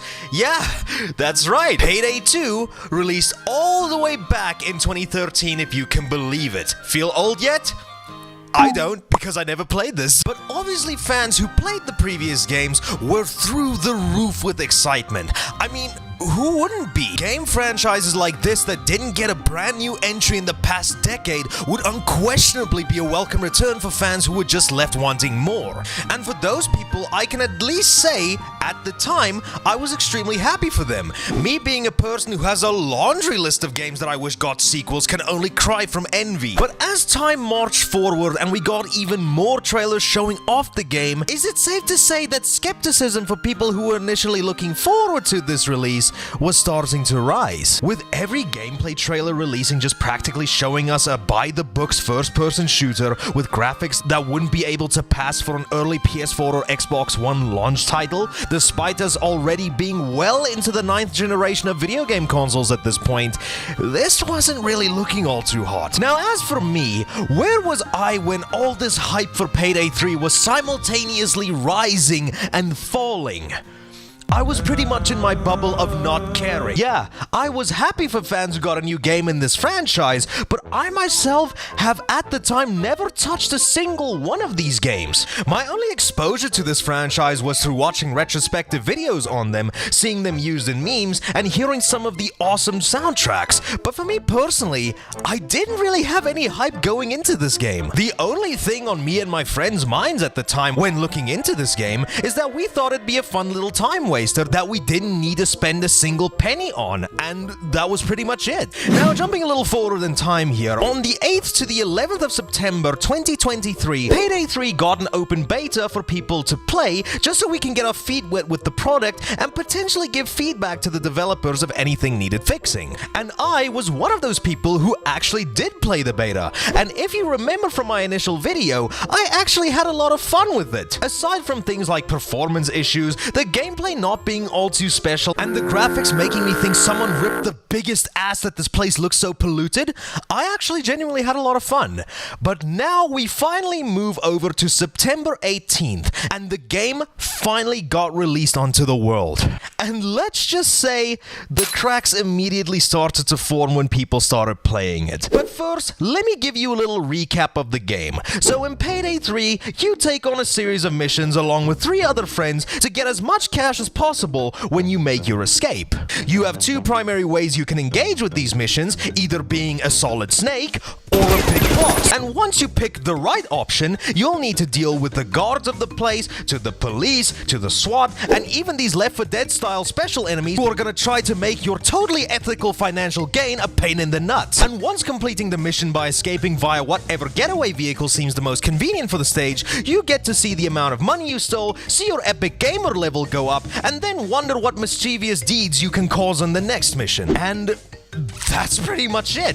Thanks for 40 bucks. Yeah, the only amount of variety that you're gonna be getting in this game, in terms of its actual gameplay, is just how you choose to approach each mission, and the weapons and gear you decide to take with you, and pretty much nothing else. So let's get into what I thought about the game. You see, the game on launch was only broken up into 8 separate missions, 7 of which I was only able to access because for some reason I was unable to join the final one, no matter how long I waited. These missions, as you can expect, contained a few banks, a jewelry store, a bridge where you needed to steal some shit from a truck, a nightclub which is still undoubtedly the best level in the entire game, a museum where you needed to steal a painting, and finally a shipyard where you had to go through an entire song and dance much like the bridge level. And if you know what you're doing, most, if not all the stages could be completed in about 5 to 10 minutes. Which if you add the total playtime all together, that would mean that you could see almost every single thing that this game has to offer in around 40 to 80 minutes. Yippee! That is definitely worth $40, am I right? Now I understand the drive of a game like this is to keep replaying the same stages over and over again, with a new team, new gear, and all kind of stuff like that. But if the base gameplay experience is so dull to begin with, then what exactly is in here that keeps you coming back?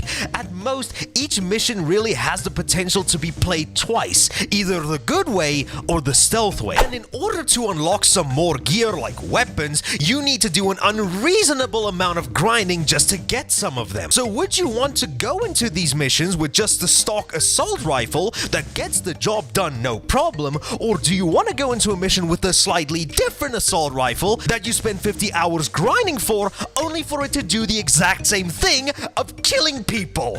No thanks. But now let's talk about the other problem that the game has.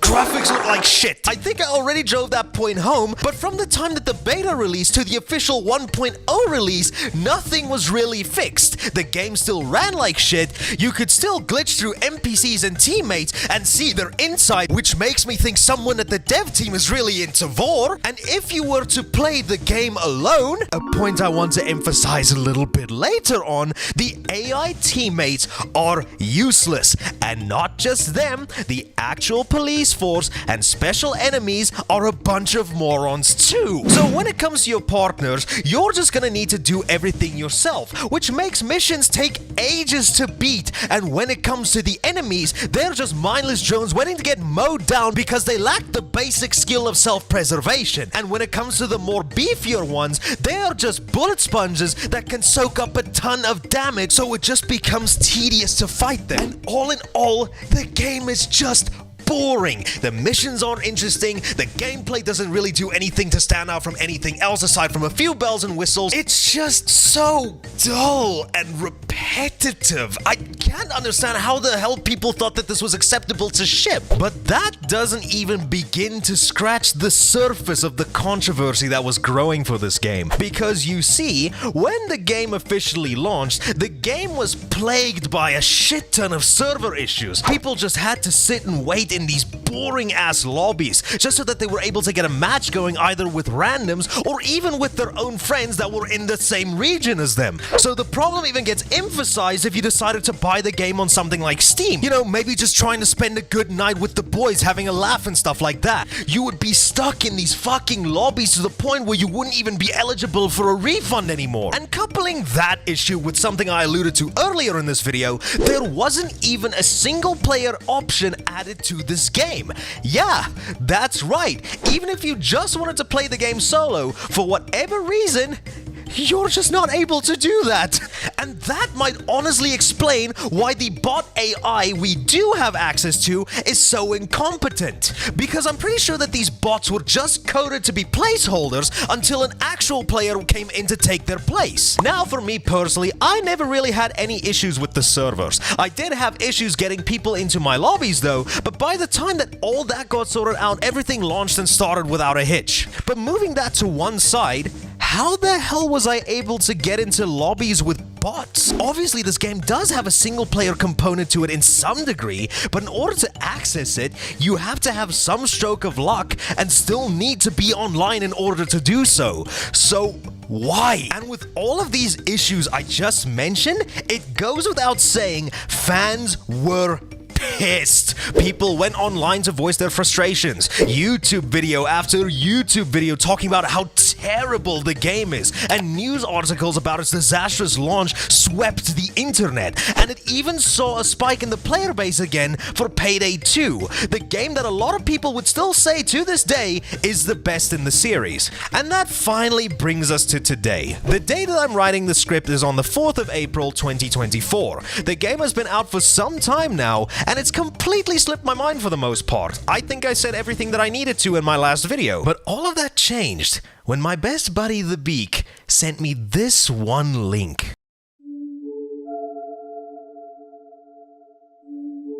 You're seeing this right, folks. Payday 3's player base has dropped to such an extent that there are currently only 181 people playing it on Steam.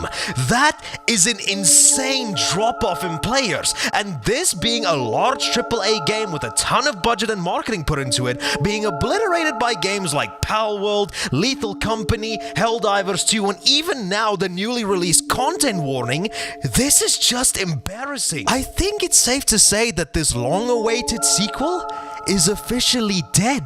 But I decided that that's not where I was going to leave this topic.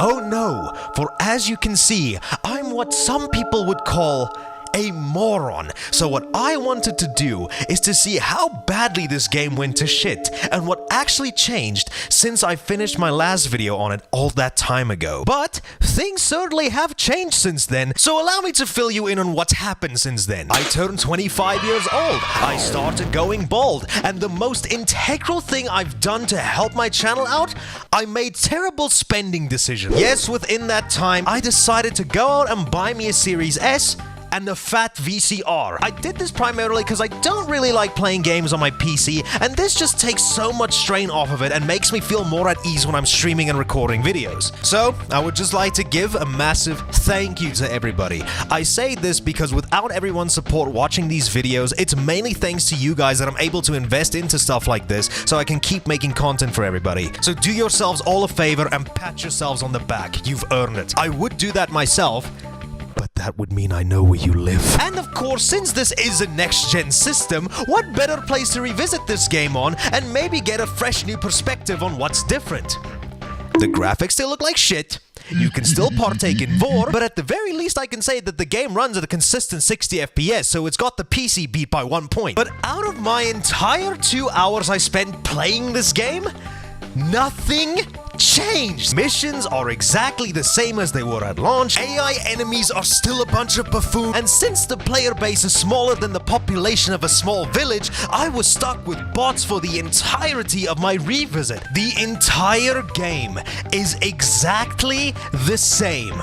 No changes to my knowledge or that I cared about to even look into, no fixes to pre-existing problems, no nothing. Fuck sakes, I wasn't even still able to play the final mission, so I have no idea what Jeff Bridges over here wants me to do for him. So it's still the same $40 game it was on launch, but now specifically in my case, I got to play it again on an overpriced Bluetooth speaker. Now I will admit though, I am spreading a slight little bit of misinformation here, because ever since the game released, there were some things added to the game.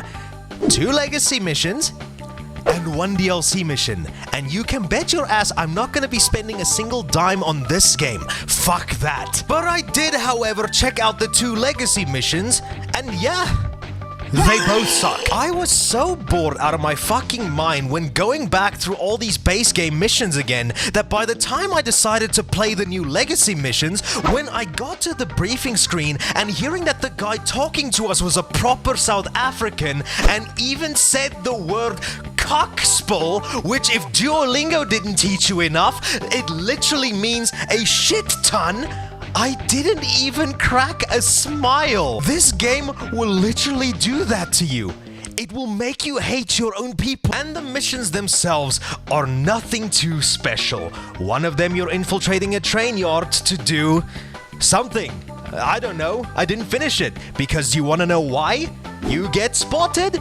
Bye-bye. Start again, idiot. And the last mission had so much potential, but it got royally screwed over because no one else is playing this game. You see, in this mission, you're essentially breaking into the Baker household from Resident Evil 7 to steal meth. But uh-oh, police brutality prevailed again because the cook got smoked, meaning that you need to make the meth yourself. So you need to gather all the ingredients around the house and mix them in the right order, otherwise you're going to join the cook. But this shit is scattered all throughout the house, and you can only carry one of each of the 3 ingredients, meaning that if you were like me and you played with AI bots that can't even count higher than Gabe Newell, this just turns into a tedious back and forth to do a simple objective.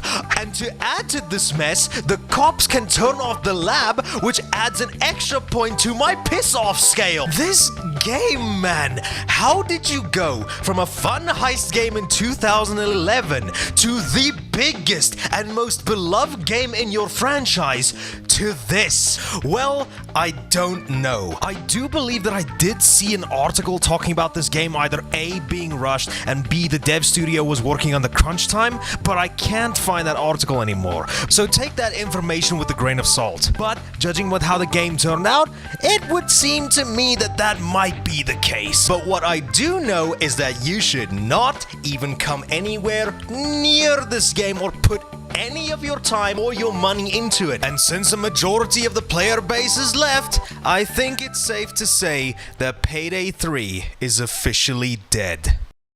So with all of that out of the way, thank you guys so much for watching this video. If you guys liked the video, please consider liking and subscribing. Maybe if you want to help support the channel and fuel my need to partake in terrible spending habits, maybe consider joining the Patreon or becoming a channel member. And speaking of Patreon, special thanks to Patreon member Mr. Aftonboy. And yeah, as far as I'm concerned, this is a little bit of an unscripted section of the video. I think I might be done with Payday 3 for the time being, because I really think I may have said everything and experienced everything I needed to. But if anything does tend to happen that comes to my knowledge again, I'll be more than happy to revisit this.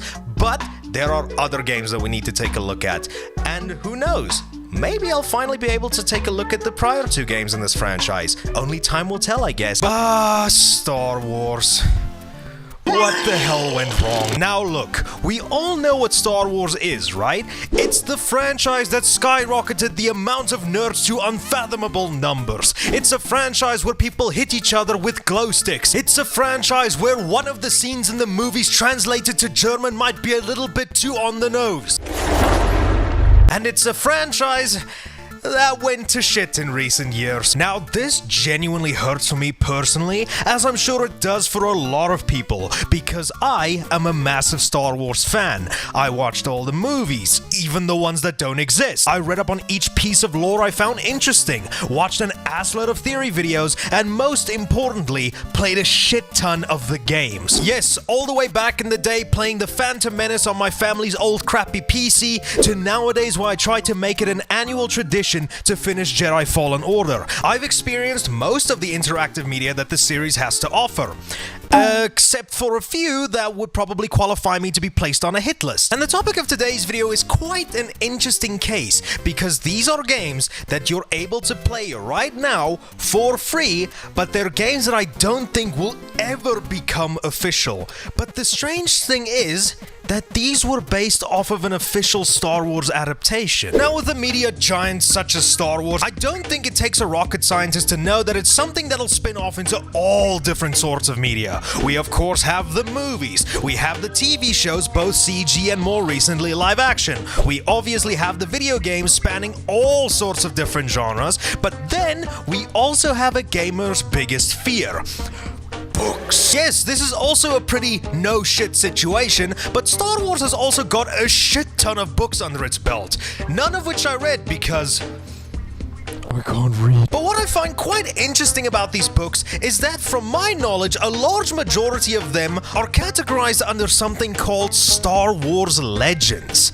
Now, these are a bunch of stories, obviously set in the Star Wars universe, but the events that happen in them are non-canon to the mainline continuity. And what's even more so interesting, after the Disney acquisition of the Star Wars license back in 2013, a lot of media that was once considered canon to Star Wars were now categorized under the Legends name. Games like the Jedi Knight games, Force Unleashed, and stuff like that. But what I find fascinating about Star Wars Legends is that since it's under the gaze of a non-canon timeline, that can open up the floodgates to a shit ton of different storylines in the Star Wars universe that can take any direction they want to. And today's topic is pretty much evident of that fact. Enter Death Troopers by Joe Schreiber, a Star Wars Legends novel which essentially takes the world of Star Wars and mixes it with Resident Evil. The plot essentially sees an Imperial prison ship called the Purge stumbling upon an abandoned Star Destroyer, and after trying to scavenge it for some supplies, the crew sent in brought back a virus. And if you're well aware of this type of story, then I believe you know what happens next. This is a really interesting premise to take Star Wars in, I have to admit.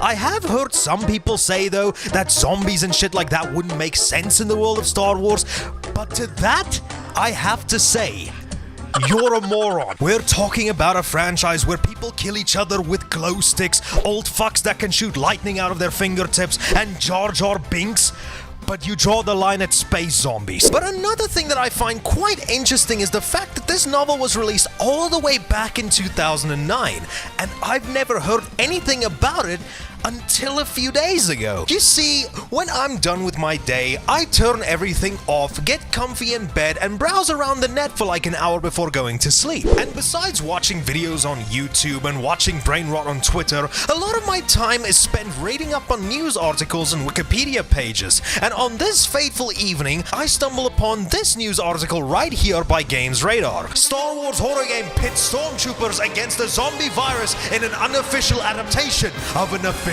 novel. So instantly, I was interested. I looked up the video they posted below, watched this trailer, and looked up a bunch of different videos on the topic, and immediately, I was hooked. So I went to bed, got up instantly the next morning, started downloading the games, which I will link in the description down below, and got started. As of right now, to my knowledge anyway, there's only 2 games that's available to play: Death Troopers, a Star Wars horror story, and Death Troopers The Outpost. And these interesting pieces of media was brought to us by Steven Games Studio. I wonder who the owner is. And by scrolling on both his itch.io and YouTube channel, it seems to me that the guy has got a shit ton of different games under his belt, a bunch of which being Star Wars related, and even some based on Tomb Raider, and even a Demon Souls remake. I'll leave his channel in the description below so you can give the guy some love. But we're here to see how he decided to make Star Wars scary, and not in a bad way. So immediately, let's start off with Death Troopers, a Star Wars story. A long time ago, in a horror galaxy far, far away, George Lucas sold the Star Wars rights to Disney. So this game, from what I'm assuming, is a direct adaptation of the novel. We start out as the stormtrooper over here heading to the abandoned Star Destroyer. Upon landing, we get greeted by the hallway scene from the first Metal Gear Solid, and upon inspecting deeper, this man's eyes open, and there's a stormtrooper that's absolutely tweaking. Bro must have hit the death sticks. And after all that's out of the way, we get our title card. I sound like James A. Janice. Any case, now that we take control of our character, we can move, we can aim, we can even shoot. Hell, we can even see this little droid over here stuck in a perpetual cycle of torment he can never recover from. But alas, since this is an edgy version of Star Wars, we can't even put the poor thing out of his misery. So I'll guess he'll constantly concuss himself until his firmware gets too outdated. Also, a funny thing that I noticed is that a lot of the sound effects that indicate your missions and stuff are literally ripped from the menus from Jedi Outcast.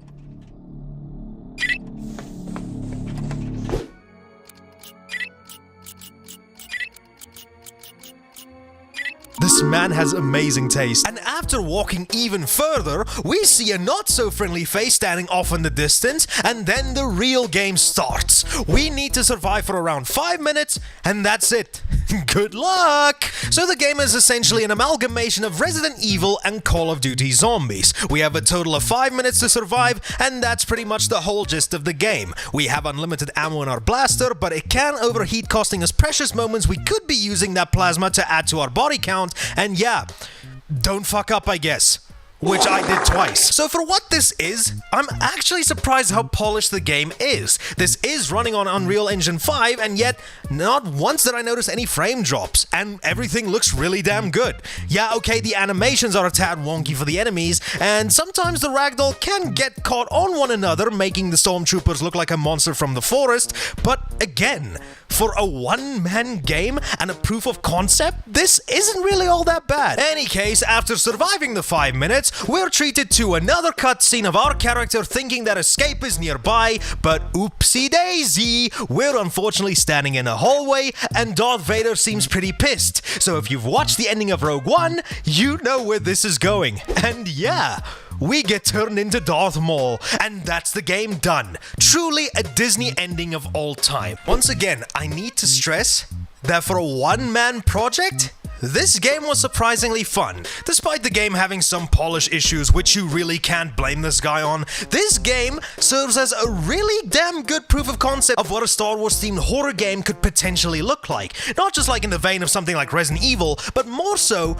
like Call of Duty Zombies. I would actually really like it if Steven was to implement this game style on some different maps with some different weapons and stuff like that, and incorporate stuff like multiplayer and the ability to switch between first and third person. I think that could be really cool. But now we move on to the next game that he's developed, Death Troopers: The Outpost. Now what's different from this entry is that it takes a lot more of a story-driven approach that takes gameplay from good old-fashioned survival horror games that we've come to know and love. But let's get down to the nitty-gritties of what's going on over here. So immediately we're thrusted into Endor and see this lone scout trooper exploring the woods until he finds the decorations. After something attacks him from behind, we get introduced to our character busy skyrocketing towards the planet. After we land, we thankfully survive, but our security droid is badly damaged. So we just decide to leave him behind and get a move on. He's just a machine after all. Who's going to cry for a stupid security droid? So in this game, we still have the basic moves from the last one. We can walk, we can run, we can crouch, and we can see our ass poking through our armor. We can even kick the shit out of people like we were pissed off we didn't make the cut in Masters of Terras Kasi. After finding these lovely folks hanging around, we do our little goofy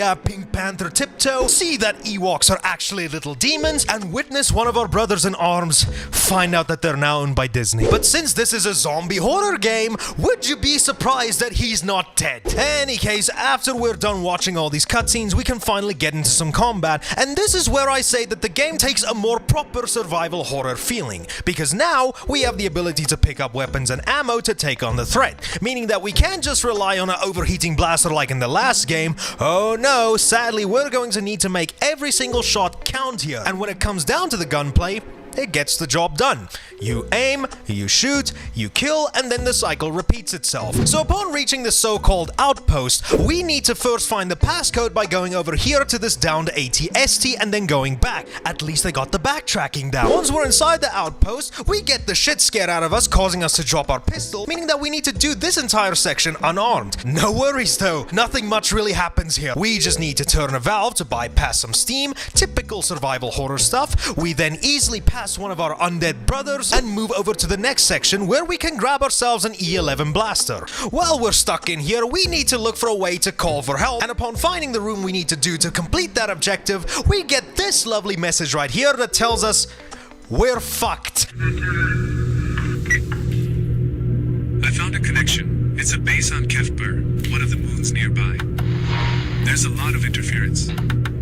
For those of you just tuning in, mobs of what have been described as bloodied corpses have been seen marching throughout downtown. Reports of walking dead are coming in from around the tri-state area. Stay in your homes and lock your doors. Do not trust anybody. Folks, please bring whatever supplies you can. We are in dire need of food, water, clothing, batteries, flashlights, weapons, and ammunition during these trying times. Evacuation efforts to the City of the Living are well underway. We have a situation here at the Jared Smith Theater. Please, anyone coming here should be extremely... Angela! After that, we head into this hangar where we hope to find an aircraft to get off this rock, but nah. Instead, we get the majority of Raccoon City ready to welcome us on in. After taking care of that, the game ends with this cutscene of our character being terrified of something, but sadly gets blindsided by a bunch of zombies that sadly got the better of him. And before the game officially ends, we get the sad words of our security droid pleading for us not to leave him, as Steven asks us for more money to continue the Death Trooper story. Now, I'm gonna be deadass with you. I've really had a lot of fun going through these little passion projects, taking a relatively kid-friendly franchise and fusing it with mid-2000s angst. It really makes me wonder how a fully funded and fully fleshed out Star Wars horror game could be like. Either a Call of Duty Zombies type experience, or a proper Resident Evil, and dare I even say it, I've kind of been dancing around this game, a Dead Space type of approach. With all the shit that happens in Star Wars, it wouldn't be a too far-fetched thing to imagine. I mean, I always wondered how a Star Wars Souls-like would work, and lo and behold, we got Fallen Order in the same year that thought went through my mind. So who knows? Could it be possible? I don't think we should get our hopes up. Despite how cool the initial concept might seem, we all know who owns the Star Wars license, right? And despite us getting things like Prey and the upcoming Deadpool 3, which are R-rated movies, a fully funded Star Wars horror game, or even a movie in that case, doesn't really seem to me like it'll become a reality anytime soon. But hey, I'm extremely happy to say that there are some indie devs and fans that are willing to do what these big corporations won't. I don't understand how the hell this keeps on happening to me, but here we are again with yet another clone of a popular game. I swear I'm not doing this on purpose, it just seems like these games just fly into my radar without warning. But for those of you who do not know what I'm yapping about, firstly, hi, my name is John. How are you?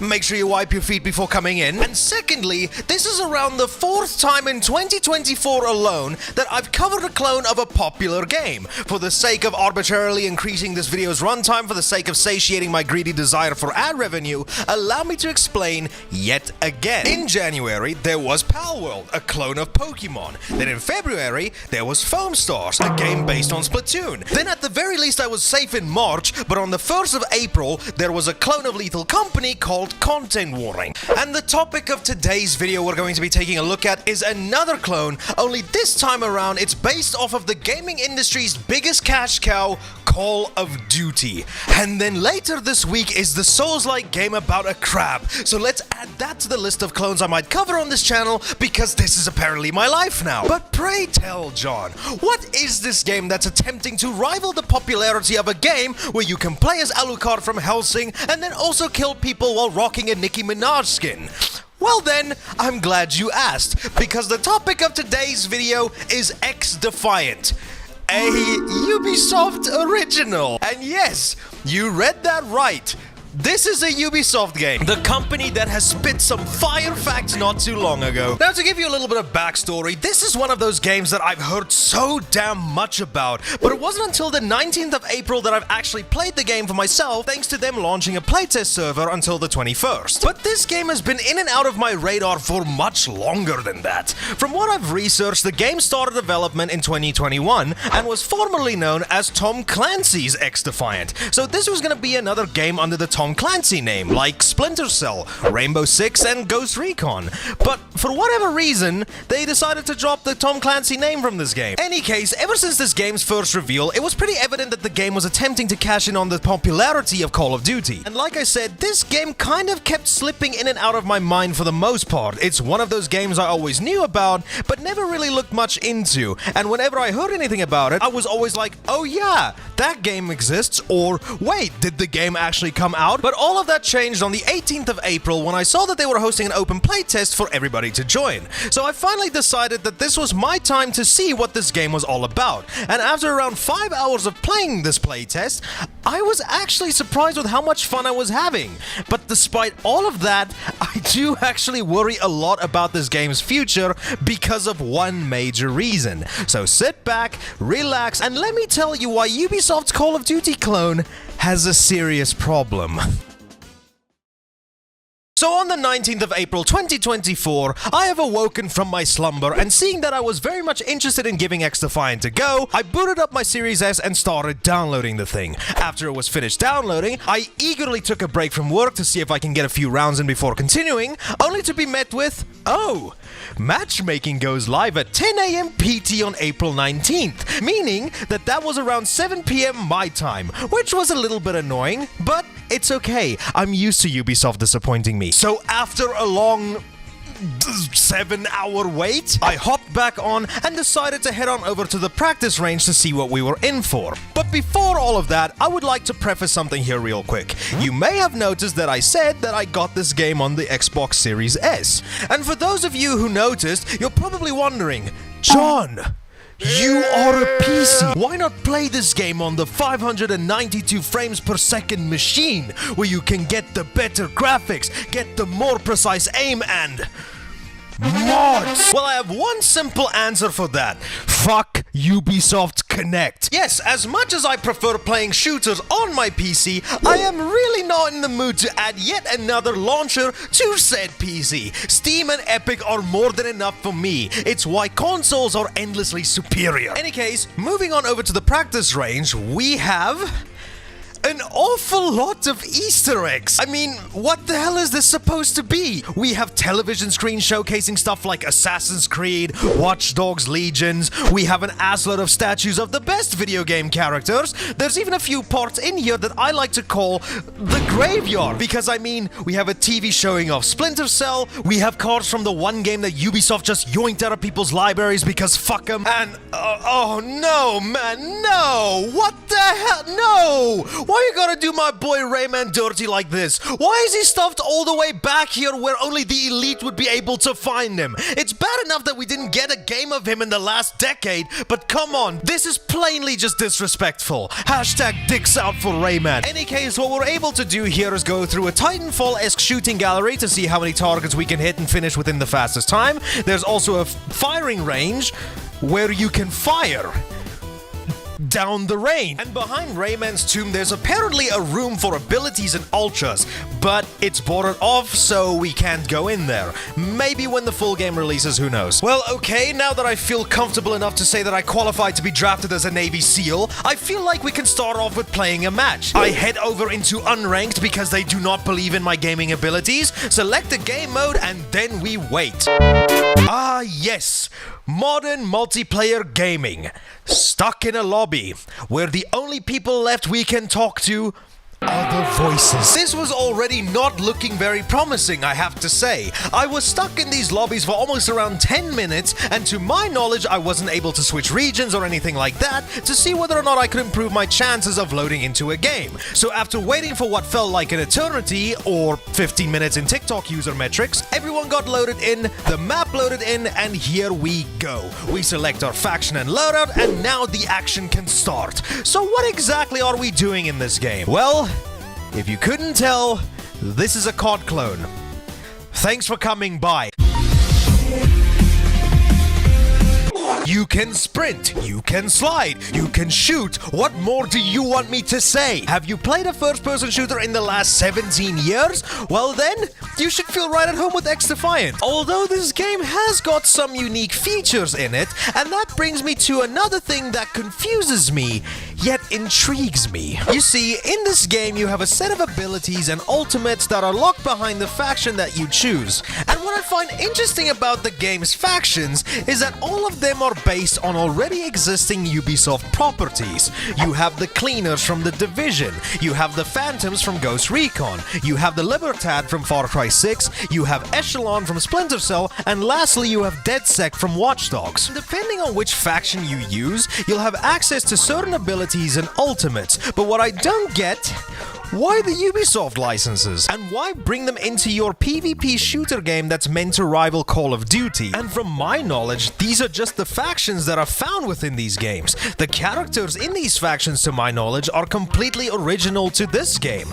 I can't really speak on that though, I don't remember a Rafa in Splinter Cell. And this also extends to the maps that are also from each of these Ubisoft properties, like this Attica Heights that is apparently from Ghost Recon, this place from The Division, Echelon, which is obviously from Splinter Cell, this place that I immediately recognized from one of the missions in Far Cry 6, and my personal favorite map, this indoor stadium that apparently isn't attached to any pre-existing Ubisoft license. I'm just extremely confused as to why there's so much representation from all these different Ubisoft games and XDefiant specifically. Is this game attempting to bank on people's nostalgia for some of these games? Is it attempting to make a crossover universe with Ubisoft licenses as if this was Fortnite? What could this mean when the game finally launches? Are we gonna get the actual main characters from each of these franchises, like Sam Fisher for Splinter Cell, so that Ubisoft has another reason not to put him in his own game? Does that mean we get to play as someone from the Brotherhood of Assassins? I mean, Ezio is already in Fortnite, so it's not like it couldn't work in here. Maybe we can play as Rayman from the Blood Dragon show, because I always wanted to play as Ramon. This is something that genuinely fascinates me more so than the actual game itself, because instead of just creating your own universe with its own characters and setting, you decide to plaster Ubisoft's history all over the place. So it even makes me wonder what the in-game lore would even be about. But pushing that all to the side, what exactly do you do in XDefiant?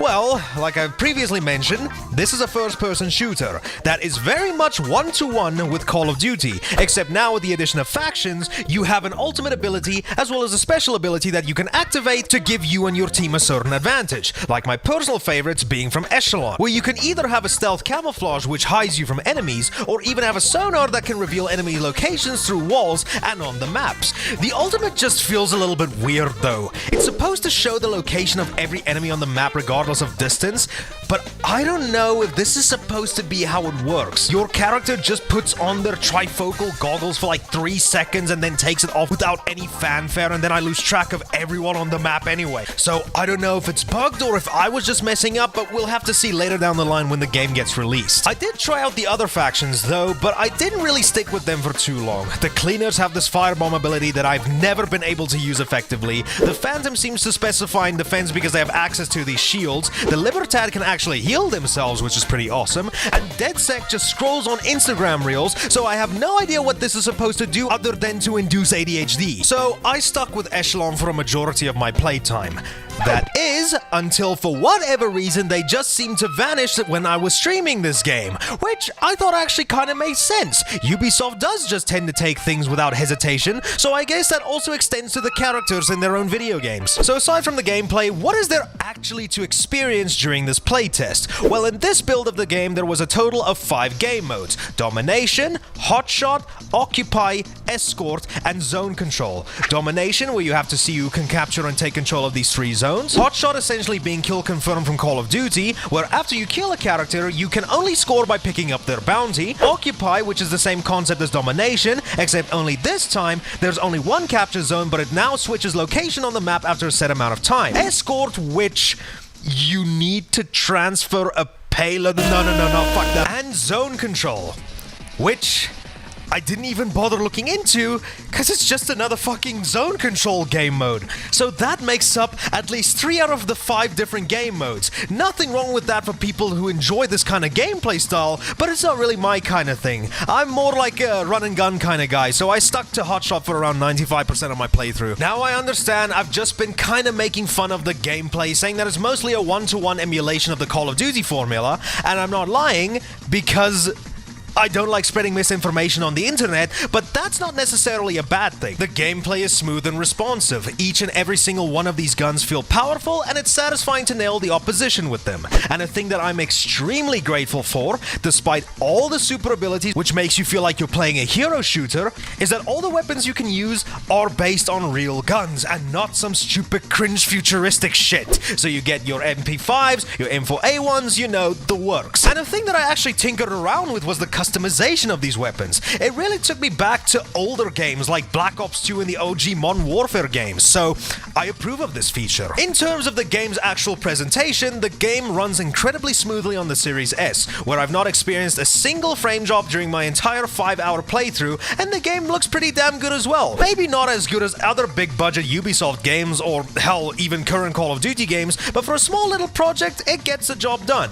And going back to the gameplay, it just feels more like an older Call of Duty game, somewhere around Modern Warfare 2, 2009, and Black Ops 2. It's not overly complicated to get into, the gunplay feels satisfying, and all in all, it just feels good to play. And with the additions of the ultimates as well as the special ability each faction has access to, it just helps it stand out enough from its contemporaries, and I think that really works. It just genuinely feels good to play something in the modern day that harkens back to that era of multiplayer shooters that we had during the Xbox 360 and PS3 era. But now it is time for me to turn into a sour lime that makes you eat your own lips.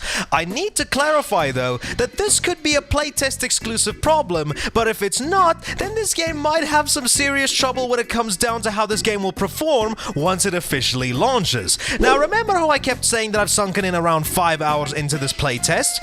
Well, that's true, but whereas 4 of those hours were spent having fun with the game, the other 1 hour was spent in these fucking lobbies. Now yes, I'm not even lying here. The lobby wait times in this game was brutal. Sometimes you'd instantly get into a match upon loading into a game mode, but other times you'd be stuck waiting for, no joke, up to around 15 minutes. The wait times were so bad in fact that when I was streaming this game a little bit on Twitch, which you better go follow by the way, link in the description, my chat actually thought that the game was dead way before the thing actually released. Now, I don't know how the servers were moderated during this playtest build. I would like to say that they had limited server space so that they didn't need to allocate a shit ton of resources for essentially a demo to this game, but if this isn't the case, then what the fuck? A thing that really frustrated me, because it absolutely made no damn sense whatsoever, is that you get kicked out of the lobby you join as soon as the match ends. So, what the hell? This essentially could have mitigated the wait time had they just kept us in the same lobby with the exact same players. Think of the potential friendships we could have made with everybody in here. But just like the crew, Ubisoft took all that away. So I genuinely hope that this is a situation of it being a playtest build of the game, and that everything will be smoothed out by the time the game officially launches. Because one of the biggest reasons why this bothers me so much is that I was genuinely having so much fun with the core game, that it was just too much that I wasn't able to keep playing because I was stuck in these stupid lobbies. I genuinely enjoyed my time with XDefiant. It felt good to play a game in the modern day that took me back to playing Black Ops 2 with my buddies back in the day on the 360, and seeing where Call of Duty is nowadays, I don't think they'll ever attempt to revisit their own formula anytime soon, so it's up to other developers to pick up the slack. And the fact that Ubisoft was the company that actually did something like this is actually extremely commendable, I must admit, and if they stick with the product, I can genuinely see it going big. Just add some more game modes, both competitive and co-op, fix the servers, and give it more content as time goes on, then we might have a true rival to Call of Duty that we haven't seen in quite a long time. And what helps this case is that XDefiant is said to be launched as a free-to-play game, so already that makes the barrier of entry incredibly low, whereas you have a $70 paywall just to experience that kind of gameplay over on Call of Duty's side. But now sadly we need to address the elephant in the room. This is Ubisoft we're talking about here. They aren't exactly known for being the best company when it comes to satisfying their players, with their controversial statements like people needing to get comfortable with not owning their games, to essentially stealing the Crew 1 from people's libraries without compensating people whatsoever for their original purchases. I wouldn't be surprised that the game is gonna suffer a lot just because of the developer behind it. Another thing that I'm really skeptical about is how the game will handle monetization, seeing that it is going to be a free-to-play game. It makes me wonder how they'll be able to sustain the game and what they're gonna do to maintain a constant flow of revenue, because as we know, Ubisoft also hasn't really had the best track record in this regard either. So despite how much fun I had playing XDefiant, whether or not it succeeds, I would say, isn't dependent on the player base entirely, but it will depend on what the owner of the property does with it after launch. The life of a pirate, the wind rushing through the sails, the smell of salt water and the unforgiving waves that you need to brace in order to partake in adventures beyond your normal comprehension. Maybe you set out to magical locales in the search for treasures. Maybe you're going to become a prick and plunder other pirates or just innocent souls for their booty, on the quest to become one of the most feared and notorious pirates in the world. Or maybe you do it nowadays because modern video games are a ripoff in the first place. Being a pirate is probably one of the most interesting things when it comes down to how it can be adapted into the world of fiction. We've seen a multitude of stories told with this premise in many different ways, from literature such as the original Treasure Island being published all the way back in 1883 by author Robert Louis Stevenson, to modern day film with Disney's Pirates of the Caribbean. Hell, if you're a musical connoisseur, much like yours truly, you partake in the elegant tunes of listening to sea shanties sang by Ailstorm. But if you're a person living in the modern day, then maybe the best place to go on these swashbuckling adventures is through the niche hobby that not a lot of people partake in, and that is through video games. Whether you want to experience a comedic pirate story through LucasArts' Monkey Island series, or take to land or sea killing off foes in something like Assassin's Creed 4 Black Flag, or maybe just vomit your lungs out and get shot at through a cannon with a bunch of friends in Sea of Thieves. The video game world is in no short supply of ways that you can take part in your very own pirate adventure, and much like a lot of different forms of media, not all of which that is consumed is going to be very pleasant. And that brings us to today's game, Skull and Bones. Yes, if you've been an avid player of video games for the longest amount of time, I'm pretty sure that you've known about this ancient relic of history long before its official release all the way back in February. Developed by Ubisoft Singapore and published by... well, take a guess. Skull and Bones is a pirate game where you take to the seas, playing a slurry of quick-time events, walking around bland and dead islands, and not this kind of dead island, this was actually pretty good, and take part in boring naval battles with pretty much nothing going on in between all of that. Oh, and it's a live service game, because history, except for you, my love, has genuinely proven that this is a moniker that has never had any flops whatsoever. Lovely. This is a game that seemingly went through development hell, finally released, and wouldn't you know it, it pretty much got panned by both players and critics alike. But why is that? This is the gaming industry's first quadruple A game after all. So what went wrong? Well, ladies and gentlemen, after playing around 5 hours of this game, I'm here today to bring you my take on Ubisoft's latest endeavor into the live service moniker. And I'm here to tell you why I think that Skull and Bones failed. So first and foremost, since this game has been in development for quite some time, I only feel that it's right that I give you all a little bit of a rundown about how this game went from concept to release, and that all starts all the way back in 2013. Yes, it's hard to believe that 2013 was over 10 years ago. 11, in fact. It was the year I had just started high school. Let's Play videos were all still the rage on YouTube. The game that Rockstar would milk for the past decade finally released, and it would be the start of, at the time, the next generation of consoles with the PlayStation 4 and the Xbox One.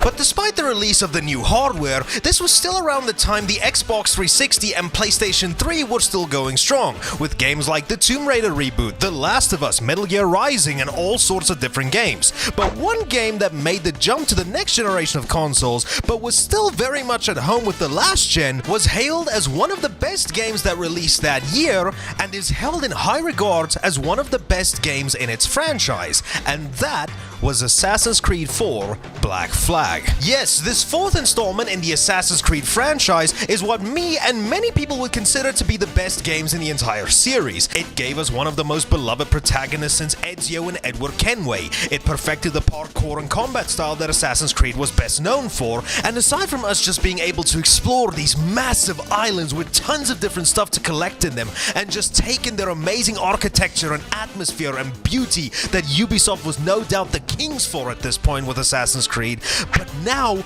we were able to live out our swashbuckling fantasies by taking to the seas in our ship named the Jackdaw, and either go from one island to the other, make friends with other seafarers, or do a little spot of fishing. Now, there were many pirate games released throughout the years, but there was nothing quite like Assassin's Creed 4 at the time. And if I'm being completely honest here, there isn't really anything quite like it nowadays. Now, upon the game's release, one of the most praised features was, of course, the ship gameplay, both in its exploration as well as its combat. And I will admit, besides the normal on-foot combat and exploration Assassin's Creed was best known for at the time, I will say that I too really enjoyed going out of my way to ruin someone else's day by sending a giant metal ball through the sides of their ships and watching the crew hopelessly float out to sea. There was enough depth in this one gameplay style alone that was enough to make its own game out of. And that seems to be also what Ubisoft was thinking at the time.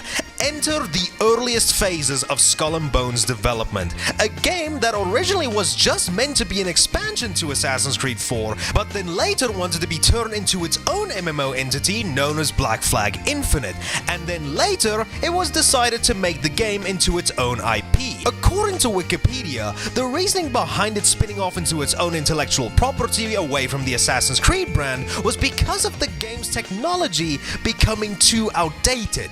Now, I genuinely want you to put a pin in that little comment, because as we'll see later on in the video, the irony in that statement is almost enough to create its own constellation. And after a bunch of direction changes, as well as $200 million out of Ubisoft's pocket, the game finally got revealed at E3 2017 with this cinematic trailer.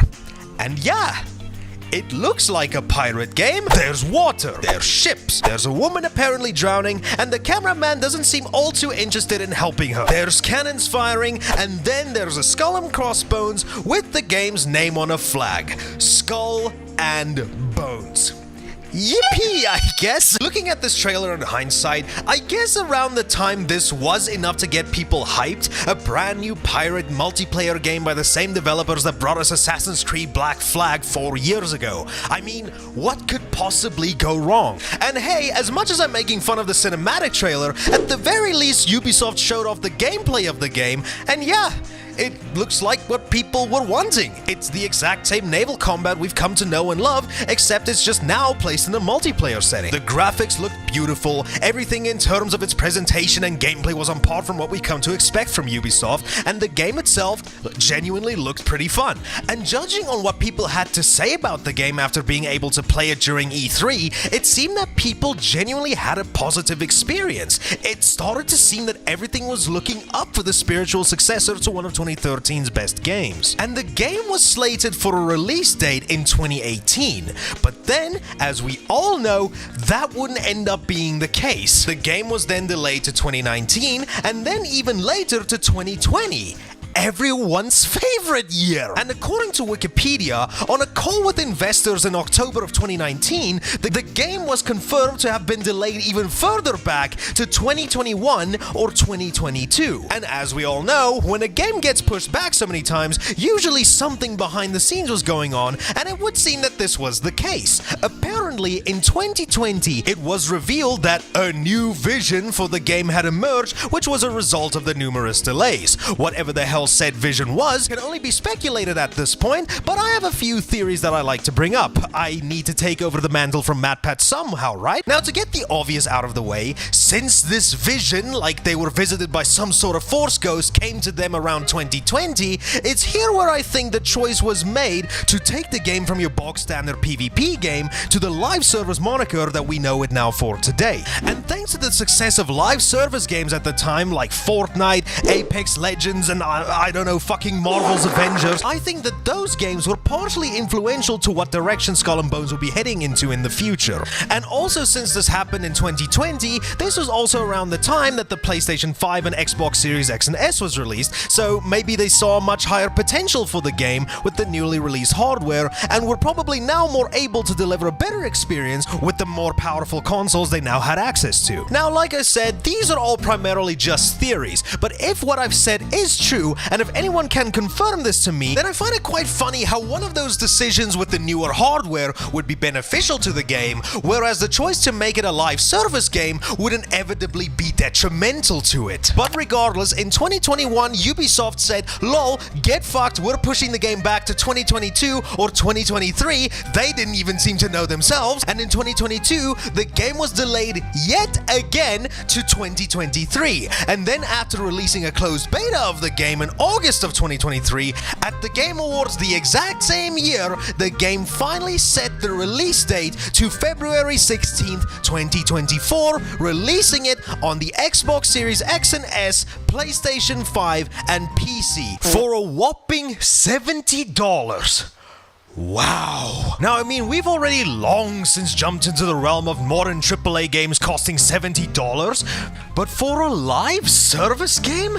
That price seems incredibly steep. But the reason for Ubisoft's justification for this price is quite interesting to say the least. It's the first quadruple A game. Okay. I didn't know Peter Molyneux worked at Ubisoft now. And after 10 years of development, $200 million spent on this precious little project of theirs, Ubisoft even reported that the game isn't expected to break even. Wow. I just love the juxtaposition to this being one of the first quadruple A games to something that they don't even expect to sell well. What the fuck? Now, after doing a little bit more research, I found this article by Game World Observer that reports that Skull and Bones attracted just 850,000 players in its first week. So if we were to take that amount and multiply that with the $70 price tag, that would mean in the first week the game made around $59.5 million.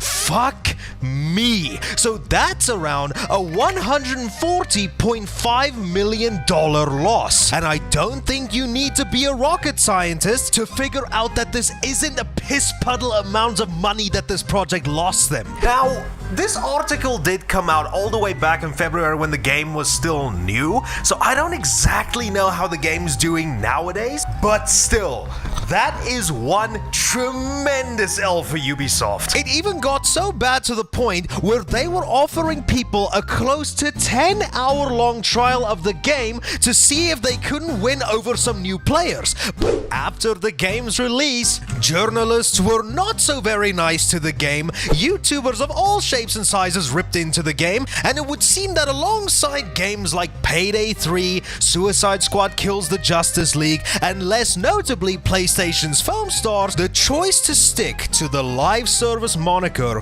would inevitably be this game's downfall. But after all that was said and done, where do I come into the picture with all of this?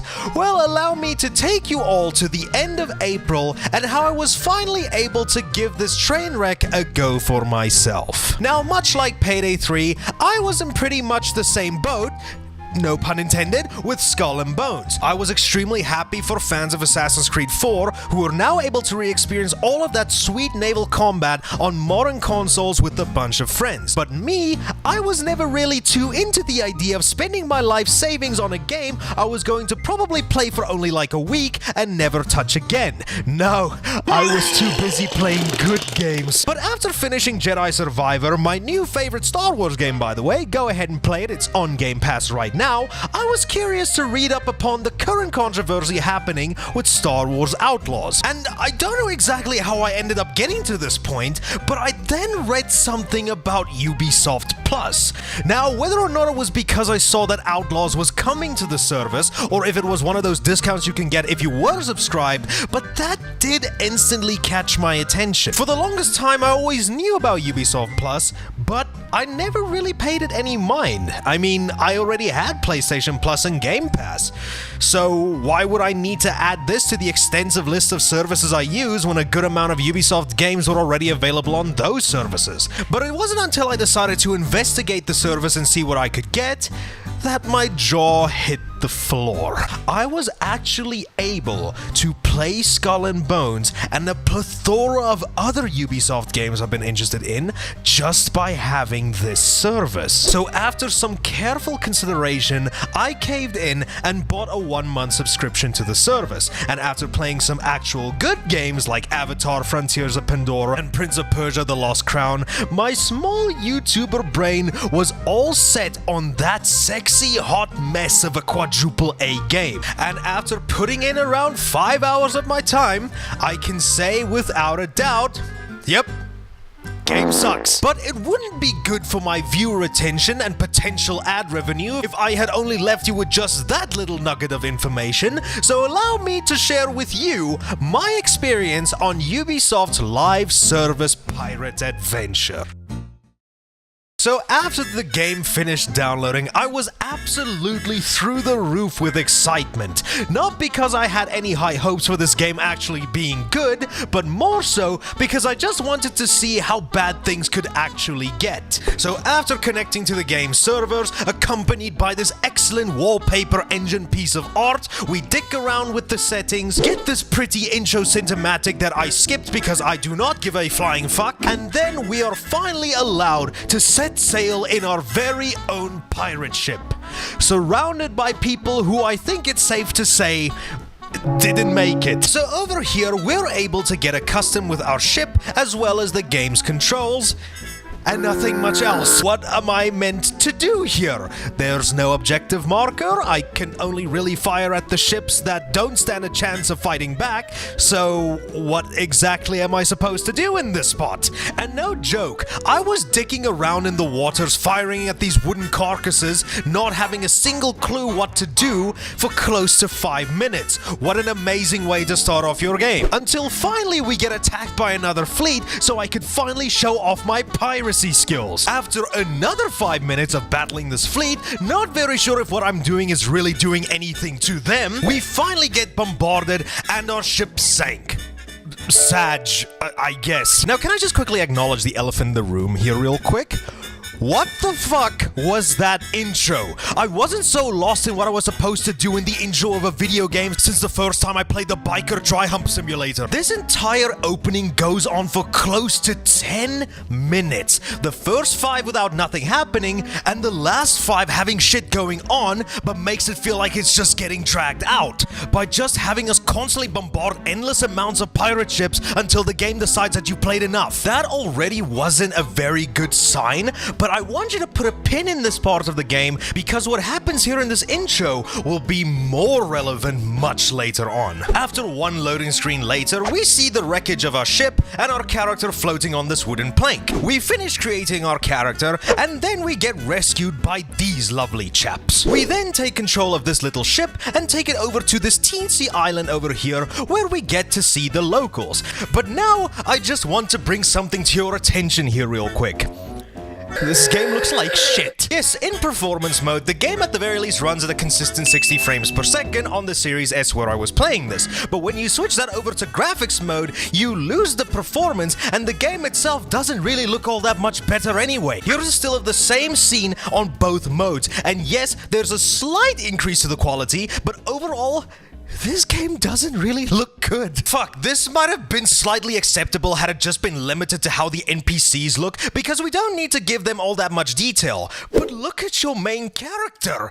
His beard looks like if we tried to make bum fluff out of cow shit. Remember a while ago when I told you to put a pin in the hole? The engine that they originally were developing this game on was outdated, and I thought that that was very ironic. This is what I was talking about. This game, which is 2 generations above Assassin's Creed 4, by the way, looks like absolute garbage in comparison. Exploring the Great Blue Sea and all of the different islands themselves, they just look bad. And this is supposed to be a quadruple A game. I just needed to remind you all that. Whatever, I'm getting a little bit sidetracked here. After arriving on this island, we head over to this guy over here and get a mission from him where we need to find stuff near the ship's wreckage. We then do so, killing an innocent shark in the process. Then we deliver him the goods. After doing that, we get another mission where we now have to find something on the wreckage of the ship itself. We play one Skyrim lockpicking level minigame, and then yay, we get to break into the ship. We grab a map off of this guy who clearly doesn't seem to need it anymore, and then we set sail into the game's primary hub area, St. Anne. So after that absolutely riveting tutorial, I swear this rivals the intro to The Last of Us. What is the actual end goal to achieve in Skull and Bones? Well, you're trying to be the most piratey out of all pirates, you see. So you need to take a shit ton of contracts in order to increase your infamy. And according to the game, infamy tracks your standing and influence within the pirate community. And that new services and contracts will become available to you as you raise said infamy. And then, there you go. Have fun, little old pirate prick. So yeah, after 28 minutes, the game finally properly starts. As to where we can finally start exploring our main hub, take on missions, and actually start buying stuff we're going to need to finish objectives. So the main loop goes as follows. You run up to either one of the shopkeepers or at this bounty board to select a contract. You then need to go out to any of the locations on the map that has what you need to finish the mission. Run back to whomever gave you the mission and then reap the rewards. It's standard. These contracts can go as followed. You either need to collect certain materials, either by buying them, collecting them in the game world, or getting them the fun way. The taking out of priority targets, you know the drill. And, as you can expect, doing this will require you to set sail out into the open sea where you have your ship, your crew, your speedometer, your health, your compass, your tax file, and then go out to get your missions done. And our first major mission is to get ourselves a proper ship, because I don't think this little dinghy where Leon fought the Del Lago is gonna do much if we get an entire brigade on our asses, so I think any advantage we can get would be very much appreciated. So after collecting all the materials we need in order to build our ship, this is where the main meat of the game properly begins. After getting our ship, here we now have access to our menu where we can manage everything from our ship's cargo to what ships we want to take out on us into the waters, managing of the ship itself, if we want to repair the ship, and whether or not we want to have the PvP flag on or off. The one menu where you will no doubt be spending most of your time though is in the ship management screen, because it's here where we can do things like equipping it with weapons, armor, furniture, cosmetics, and even give it a name. That's actually pretty cool. I've always wanted to be the captain of the SS Long, so let me... Profanity detected. Was the term not supposed to be, I swear like a sailor? This game does not understand its target audience. Whatever, after we're done with all of that, the true sailing can now commence. And yes, we are definitely a ship on the water. Whilst we have control of the ship, we can do a few things. We can look through our spyglass in order to tag ships and settlements to see their level and what materials they have on board, as well as what faction they belong to. We can switch the camera between first person, normal third person, and the crow's nest. We can brace the attacks from enemy ships so we can take less damage. We can use a repair kit at any time when we have one so we can repair our ship on the fly, and we can do some damage. Yes, much like Assassin's Creed 4 before it, we have got a naval combat system to work with here, and if you've played Assassin's Creed 4, then you'll be right at home with Skull and Bones. What weapons you'll end up using is entirely dependent on what direction the ship is facing. So obviously, if your Pinocchio nose-sized front of the ship is facing towards the enemies, you'll fire off the front weapons. If you are on either the left or right side of the ship, or if you want to get all boat technical with me, the starboard and the port side of the boat, you'll fire off your side cannons. And when you look behind you, you can fire whatever you have equipped at the back, so it's pretty much the same as Assassin's Creed 4. You do have different kinds of weapons that you can buy and equip to your ship, but I didn't do that. Hell, when you attack a ship and weaken it enough, you'll be able to board it. Put another pin in that, because we'll get to this later. As for the actual ship traversal, I'd say it's pretty much serviceable, but I don't know if I just completely suck, or if they try to give your ships an actual weighty feel to it, but unless you're facing your boat so that it travels along with the wind, it feels kind of sluggish and hard to control even at lower speeds, which can really eat at you when you're trying to position yourself just right when you're engaged in combat, or when you're just trying to get from one place to another. It didn't feel particularly fun to control. It's like at a supermarket when you get that one cart that has a fucked wheel. I found playing with the dhow was a lot more fun, if I'm being completely honest. Yes, the literal fucking fishing boat felt a lot better to control than this clunky big-ass ship. So besides the whole main gameplay style, that being the ship exploration and naval combat, there is another one, that being the on-foot sections. Whenever you go back to your main hub of St. Anne or any other settlement you're able to dock at, it's usually over here where you're then able to buy or sell materials or weapons, take on new contracts so you can increase your infamy, or do other funny stuff like cook food and get your pirate skibbity riz on. And on some islands you even get these pirate bonfires that give you certain buffs, like increasing your crew's stamina when you want to go full speed. Because yes, if you go full speed in this game, that does drain your crew's stamina, but whenever they get the shit kicked out of them by oncoming cannonball fire, their fatigue seems to vanish. And if you heard what I've just said, then I'm so proud of you. But you may have noticed that I said that you're able to sell and buy stuff for you and your ship.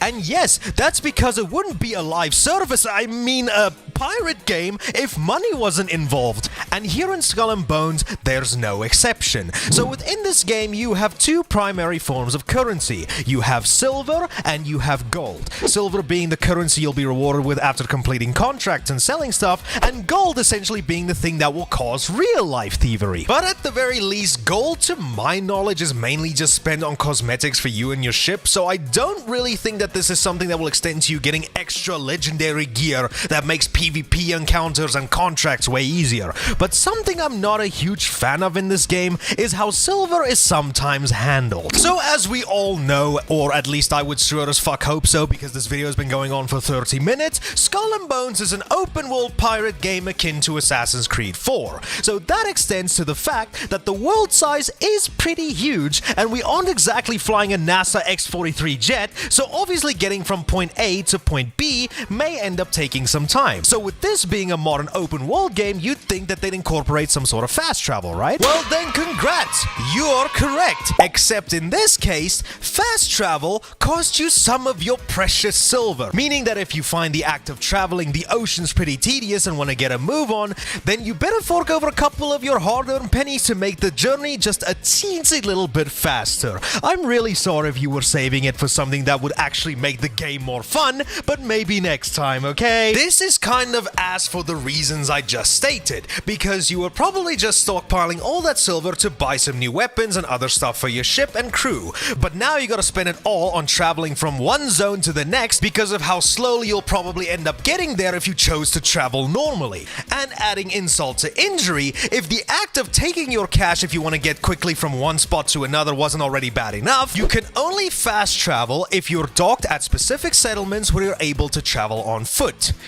Are you fucking kidding me? So in order to just access the fast travel option so you can make the journey a little less of a pain in the ass, you first need to travel to another designated zone first before you're even able to do that. So at the end of the day, you might as well just take the stupid trip, because you might equally be just as far from another settlement you could have used to fast travel to your desired location. This is just bad, dude. I mean, I guess I kind of understand why they do it, because you need to initiate fast travel from this menu at the settlements, and if you were able to do this from wherever you wanted, then it probably would just look silly watching ships pop in and out of view in an instance. But in that case, why not just add like an animation of your ship just getting teleported or some shit? It's not like some mystical stuff wasn't already present in this game. The bonfires with green flames are the biggest evidence to that. It's gotten so bad to the point where every every single item I sold and contract I completed, the money wasn't going into anything besides just fast travel costs,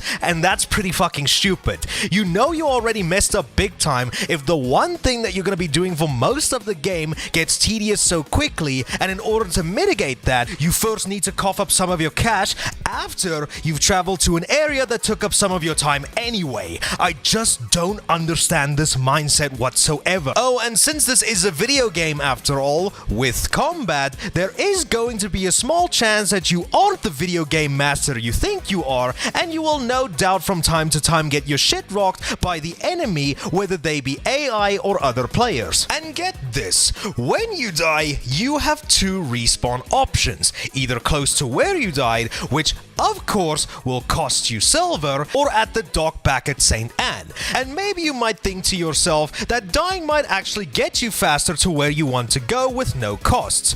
Wrong! When you die, which will probably happen to you at least once, when you return to the dock, just like a pirate-themed Souls-like, which actually doesn't sound like a bad idea, somebody write that down and give me all the royalties, you need to go back to where your ship's wreckage is to get your stuff back. But other people can yoink your shit too, so I really hope you weren't carrying any mission important shit on you, because you may have just helped some other dickhead finish their mission instead. Now, I don't have any problem with that at all. It's a pirate game. Of course some other people are gonna try to jack your shit. But couple that with the already monotonous crap I just listed, losing all your shit you spent so long to get, only to fuck up and having it get stolen by someone else, forcing you to possibly need to redo everything. Wrapping your car around a tree sounds more like a fun idea. Moving on from all of that for a little bit though, traveling on land isn't even really that fun to begin with either, because all you can do is walk, run, swing on shortcuts, and interact with stuff and NPCs to buy stuff or to buff your character. This is just beyond boring. It's not really engaging enough to talk to these people. There's nothing really interesting to do when you're on foot, so you're probably only going to be going to these locations when it's absolutely necessary. And why this stings even more so is because of the fact that there's very few settlements you can actually set foot on, because other islands you can interact with only allow you to interact with them for the sake of trading or contracts, or plunder them if you're just as fed up with talking to people as I am. So all the possibilities they could have had for different island variety and different NPCs to make each place look more and more lively is completely lost. Remember, $200 million was spent on this game and they had 10 years to develop it. What the hell is the excuse here? And with all of that stuff out of the way, that brings me to one of the biggest complaints I have with this game, and where I have zero damn clue where all the time,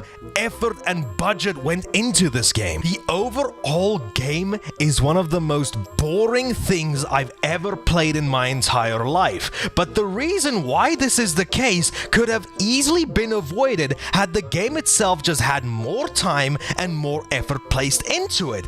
And what I mean by this is thanks to the following. So remember how I mentioned that you can gather materials in one of three ways? Well, like I've mentioned, you can either buy them or steal them off of some poor unsuspecting souls, but you can also gather them if you'd rather work for your stuff. Well, the way how you do this is by playing the exact same timing minigame over and over and over again. Doesn't matter if you're getting wood, getting coconuts, or breaking into a wreckage, it's the same thing over and over again, with this stupid timing minigame being the only thing that gives you any sort of engagement. Can you see why this is a problem? Why can't I just go onto the islands, either alone or with my crew, use the tools I've gathered to help me along this journey, and then have me walk out to these islands to get these materials by hand? You wouldn't in that case need to space them out so far apart and make it a fucking journey to get them. Yeah, if you wanted to encourage more exploration out to sea, then maybe make some materials more common on some islands than others. You get the idea. You then have more of a reason to go out to each of these islands and explore them to find what you're looking for.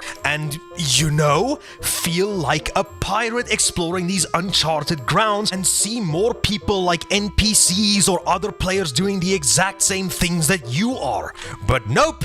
Have fun with this QuickTime event. It's more cost effective because the budget of this game wouldn't allow us to make these worlds feel more lived in. And the biggest offender to all of this, in my opinion, is the fact that when you're able to plunder islands or other ships, there's not even that. When you plunder a ship, press one button, cutscene, loot, sail. When you plunder an island, cutscene, defense, loot, sail. Zero fucking input from you, the player, except for telling your lackeys to go get the money. What lazy bullshit is this? What kind of a pirate are you, the main character, supposed to be?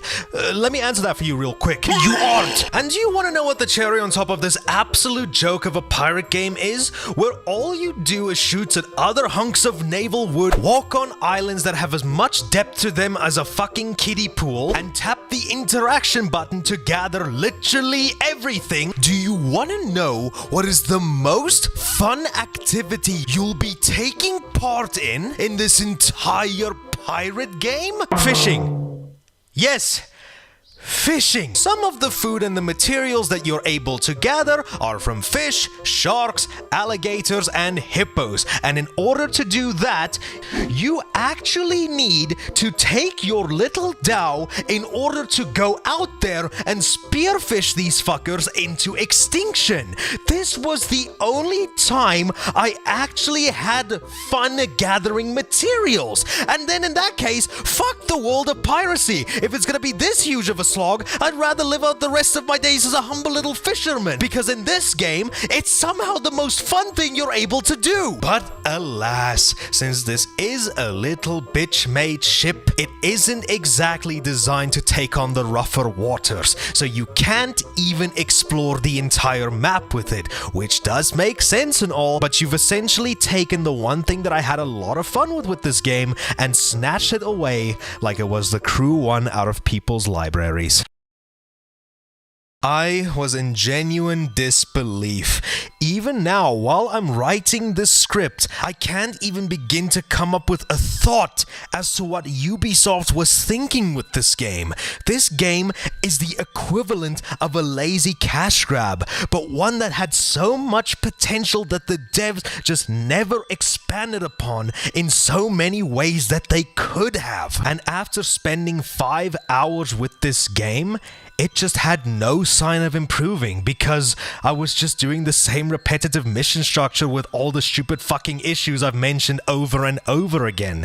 I was just done. I dropped the game and then I moved on to greener pastures. But before I ended up doing that, I had one final middle finger that I wanted to throw at Ubisoft, because what I did next should go to show what Skull of Bones could have and should have been. And for this little comparison section as to what Skull and Bones should have been, I went to two of the most obvious games. And the one thing that I primarily wanted to focus on is how long does it take to grip me. Like I've mentioned, I've played Skull and Bones for 5 hours, and in those 5 hours, I wasn't able to get invested unless I was fishing. But besides that, I just couldn't get gripped. Nothing really hooked me, and every single second I was playing this game, I was thinking of other games I'd much rather spend my time with. And the first game that I decided to take a look at for my little test was the game that this one was inspired by, Assassin's Creed 4 Black Flag. So according to my gameplay, for us to really get anywhere in Skull and Bones, it took me around 57 minutes to get from the intro to getting my first ship so that the main meat of the game could have started, with the first 25 of those minutes being dedicated to that boring ass intro. Compare that to Assassin's Creed 4, where within literal seconds, you're already at a much more visually impressive ship battle with a way more responsive and overall better controlling ship with more variety off the bat with your weapon types and much easier to get into combat. This section starts getting you in the mood and hyped up immediately for the ship combat and the rest of the game, and it only lasts for 2 minutes, then boom, immediately we get introduced to our main character, and then after all of that, we're already swimming to the next island. Yes, you see this, we are actually swimming, this isn't a cutscene, and all of this happens within the first 5 minutes after starting the game. After that, we're on the island, which absolutely looks stunning, by the way, but we're parkouring, chasing after the prick that sunk our ship, kill him ourselves, by the way. Look at this was me, this isn't a cutscene. Steal his shit, and then we go rescue an NPC by taking out the guards either stealthily or head on, which the choice of, by the way, is made by yourself. All of this stuff happened, the ship battle, the swimming, the stealth, the main character introduction, all happened within the first 10 minutes of starting the game. After that, we swim out to our new ship, take control of it, and sail it ourselves out to the bay. Oh, look at that pretty whale! That looks so pretty, and this game looks fantastic 11 years later. And all of this is in the first 13 minutes of the game. After that, we have the Abstergo prologue, where we need to do some walking to get into the role of our character in the real world. Now, this might seem like a little bit of a pace breaker, but that's only until you realize that this section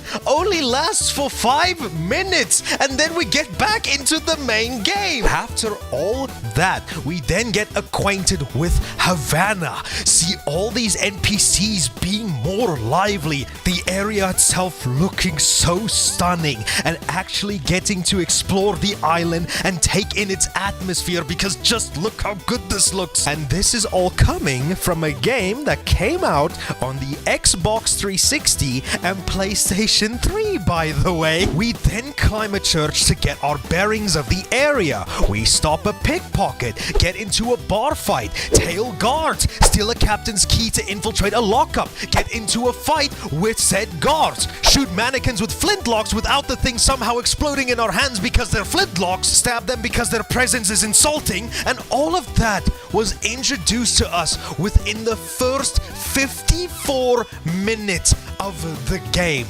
And look, as we all know, it's Assassin's Creed 4. We all know how great the game is, so I don't think I need to elaborate any further. But I can hear you all saying, John, that's an Assassin's Creed game. Skull and Bones was trying to do its own thing, therefore it shouldn't be compared. Which to that, I'd say, fair enough. So allow me to introduce to you our second contender to prove my point, because if the intent for Skull and Bones was meant to be a full-on pirate simulator, then allow me to present to you all none other than 2018 Sea of Thieves. Yes, a game that had a rough start to its launch, but as time marched forward, it's one of the closest things to a perfect live service pirate game. Within the first minutes of the game starting out, you instantly wake up hungover in a tavern, which we can all relate to, appreciate the game's beautiful art style that holds up incredibly well, grab ourselves some quest, and then instantly, no bullshit, start setting sail ourselves. We need to raise the anchor. We need to set the sail length and angle. We need to become the live ammunition in order to take out enemies. We need to read the map and figure out where those treasures are hiding using the tools provided to us. We need to sail the ship accounting for every single little detail. We need to drop the anchor when we reach our location. We need to find out where this treasure is hiding on this island. We need to dig up the treasure ourselves. We need to go back and sell this shit. We need to not try and get fucked over by evil monsters by either hitting them with our sword or shooting them. Are you starting to see the full fucking picture now? Where Assassin's Creed 4 gives you everything you need to make an awesome action game within the first 50 minutes with a pirate motif. Sea of Thieves literally gives you everything to make a phenomenal pirate game the second that you start it up. And much like Skull and Bones, Sea of Thieves is a live service game, and it's 10 times more fun either alone or with friends. So what in the name of all that is good and gracious is Skull and Bones' excuse. There's close to zero depth. Every mechanic that could have been there is either automated or just dumbed down so that even a fucking toddler can understand it. $200 million. 10 years, a new vision for the game. What the hell went wrong here? I'd say a huge part about all of that is overambition and the game being so overconfident with the quality of your product that you label it as the first quadruple A game ever made, set players' expectations too high, and ultimately let them down upon the game's launch. And judging with how critics and players and the game's own sales numbers indicate, it seems to me that that's why Skull and Bones failed. Now, as I'm sure many people are aware, one of the biggest explosions in the horror genre when it comes to video games is none other than Mascot horror. Starting technically all the way back in 2014 with the funny bear, probably got the name with the giant red-lipped sock puppet Jamesify continues to abuse in GTA 5 videos, and was cemented as a staple of the horror genre with the release of the franchise Where They Can't Count. And throughout this very expansive time frame, there have been many games that attempted to capitalize on the popularity of this new outlet for horror, but it's safe to say, with the exception of FNAF, none of them are very good. Whether it be Poppy Playtime, barring the third game which I have yet to play, just being walking sims where you get not one, but two of the grabber toys Nintendo put out before they were known as being a bunch of pricks. Hello Neighbor being one of the buggiest and most infuriating franchises that's only saving grace is its multiplayer game, and its second game not being enough to make me want to wrap my car around a tree. And the most recent addition to this Mascot horror genre, the franchise where somebody really likes kangaroos too much. But besides all of those, there are at the very least some games in the genre that stood out and actually were received quite well by players. Some of these includes Choo Choo Charles, the game where you can shoot Moist Critical, Amanda the Adventurer, where you get to play Trauma Center on a sheep, My Friendly Neighborhood, where you get to take out all your anger on the Muppets, and one of the most iconic, according to Google, Silent Hill 3. But when it comes to mainstream notoriety,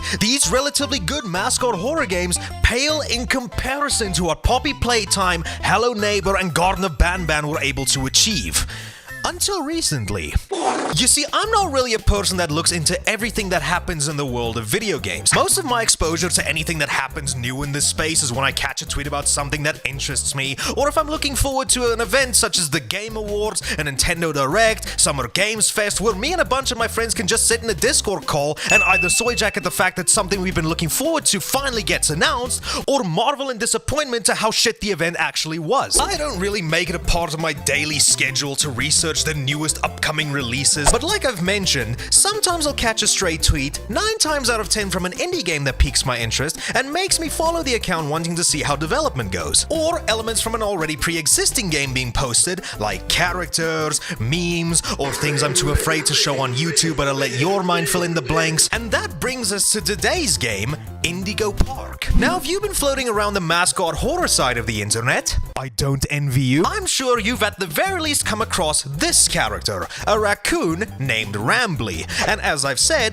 this is a character that just pops up out of nowhere while I'm scrolling around on Twitter, either through some wholesome fan art or intimate fan art. I wonder what Twitter's trying to tell me. Either way, I thought the character looked cute enough, had zero clue from what he was supposed to be, didn't care enough to do any research, and just went on with my day. And then through the almighty power of word of mouth, I've just non-stop been constantly hearing about this new game called Indigo Park. And after hearing people talk about it over and over and over and over again, I finally caved in. So after I decided to do my due diligence and start researching the game, what's this? That Rambly character I saw a few times was actually from Indigo Park. What a stunning revelation. But after all that research and finally realizing what that one character is that's been haunting me for so long on my Twitter feed, I just instantly stopped caring. And then once again, Indigo Park kind of faded away from my subconscious.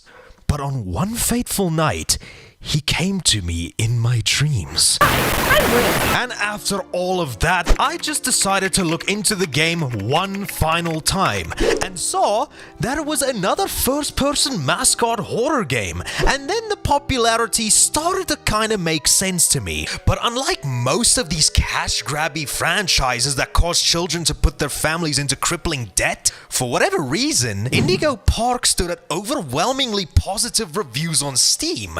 So I wondered, what exactly did this game do to receive such a high level of praise? So I finally decided that enough was enough. After all this time of dodging this game, I decided to download the thing and stream the entirety of it the following day. And I thought it was fine. Nothing special, but it was fine. And after I got done playing it, this one single thought kept creeping into my mind. What did Indigo Park do to capture the love and praise of so many people? And I think I may have come up with a few answers that I'm not 100% sure if they're true, but they make the most sense to me. So why don't you sit back, get into the Rambly Railroad, and join me as I try to figure out why Indigo Park might just be the best Mascot horror game.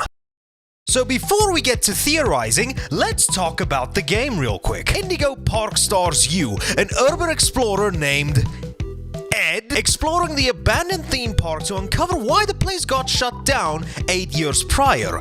After watching this cutscene containing a 2006 character model from the PlayStation 3 era, we see someone's killer gaming setup with a Ban reference on a Sprite can, for fuck's sake. We then cut to the intro of Resident Evil 7, CD-ROMs that no one for shit will remember how to use, and the U2's figure of Rambly that I hope they don't tweet about unless they want Exerto to get involved. And after all of that, we get to our first chapter, Birds of a Feather. We get this lovely loading screen where Rambly seems to be recreating the idle animation from the first Crash Bandicoot game, looking like he's hiding from the cartel. And yippee! We finally get loaded in, and I have to say, this game deserves a medal for having the fastest jump scare I've seen in any game. That caught me off guard, not once, but twice. But instead of talking about it right here, I'll let my traumatic experience from the stream speak for itself. You've got to be shitting me! How much more shit are they? Okay, so look here. I'm gonna push the controller up. You look down. Down, up, down, up. After doing my favorite activity in any video game, that being dicking around inside the options menus and not actually playing the fucking game, I managed to fix the controls and got a move on. After getting into a room outside the park, we're greeted by the furry fandom's latest edition that will hopefully not be used to fulfill certain urges. He gives us a quick introduction to the park until he realizes that we're the first person to visit the park in quite a while, and acts like a League of Legends player inviting a real person into their house. You're our first guest in 2,920 days, 4 hours, 23 minutes, and 38 seconds. After this little dialogue exchange, and by exchange I mean every conversation in this game is just going to be one-sided, we then need to get registered into the park's database. But before we can do that, I got the absolute shit scared out of me from the game's second jump scare. You know what, fuck this. I'm gonna be like a real sweaty PC gamer, and I'm going to play it with a keyboard and mouse. Just like the Valorant virgins.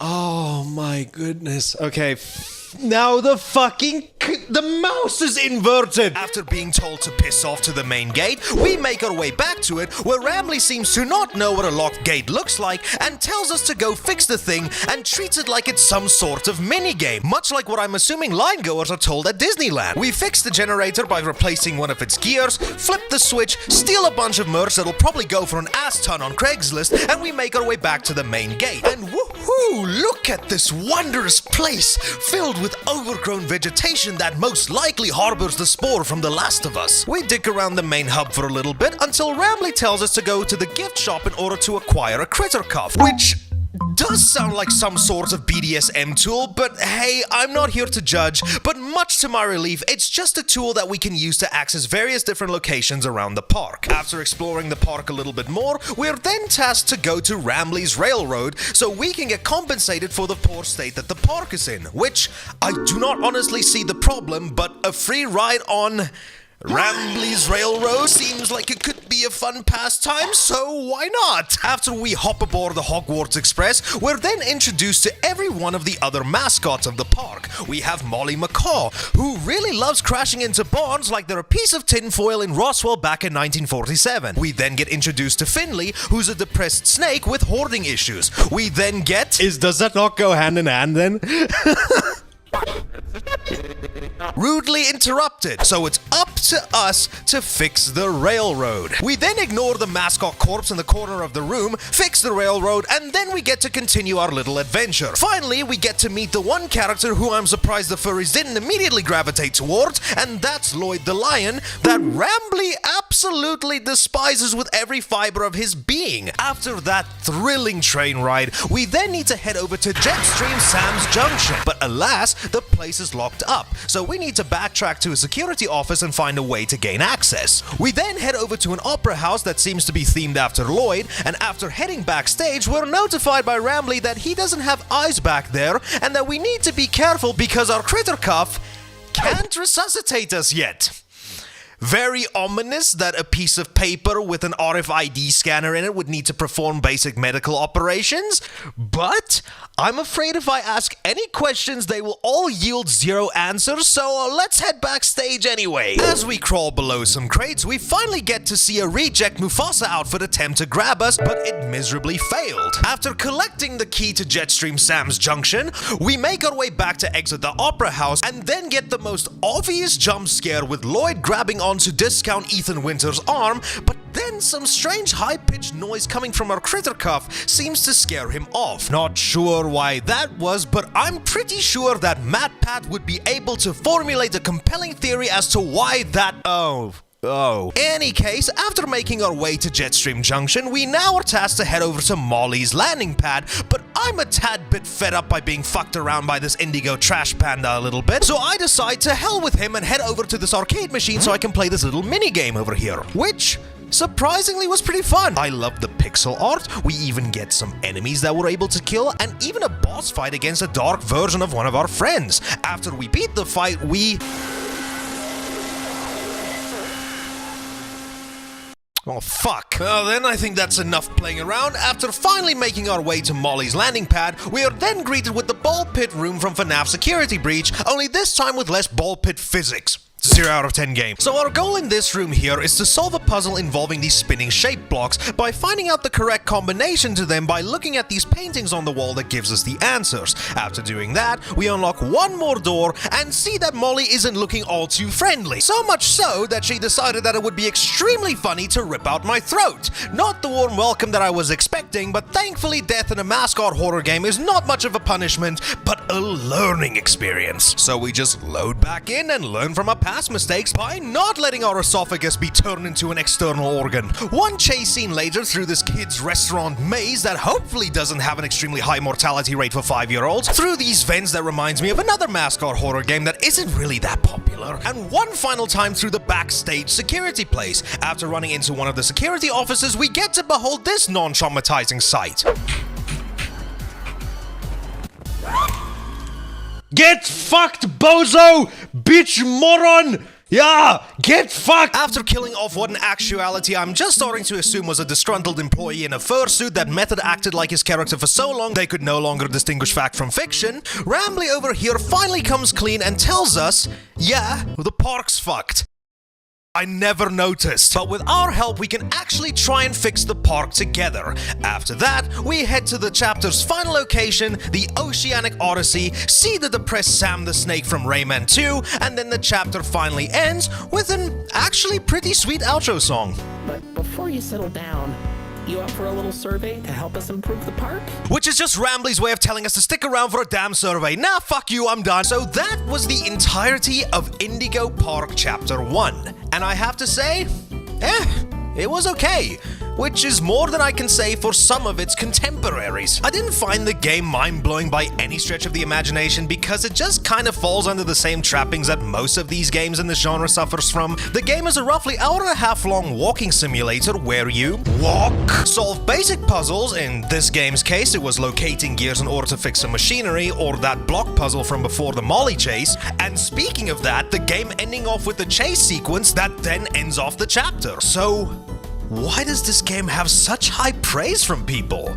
What does this game do differently that other games in the genre pretty much got panned for? Well, you see, after finishing the game myself, that was the only thing that I could focus on. I genuinely found the game's success a lot more intriguing than the actual game itself. And after a long weekend of nothing but pondering, not really watching anybody else's videos because I didn't want to get influenced by external opinions, I think I may have come up with a good theory as to why I think this game succeeded so well. And we need not look too far to find our first answer than to look at the developer of the game, Unique Geese. You see, as soon as I started streaming and saw that logo, I immediately felt like I'd seen it before somewhere. And it wasn't until looking into the developer that I finally remembered. This is the guy that was behind Garden of Banban Reincarnated, a completely free fan project that this individual made in a single week to prove how easy it was to make something like Banban that people like the Euphoric Brothers seems to take fucking months to release. Oh, and he also had no video game development experience during the development of this project, so keep that in mind. And I actually have played Banban Reincarnated quite a few times. Now, in and of itself, it doesn't really do anything too special, but what Geese was able to create in a singular week with no experience absolutely trumps all 6 entries that Banban officially released for a profit. The atmosphere was absolutely top-notch, sound design was so much better, everything just felt so much more uneasy to a point where I was actually scared shitless to try and actually progress at one point because this crackhead version of a Pila Bird wouldn't stop staring at me. Oh, this is just very reassuring. I should 100%... Oh, fuck me. Dude, is that what I think it is?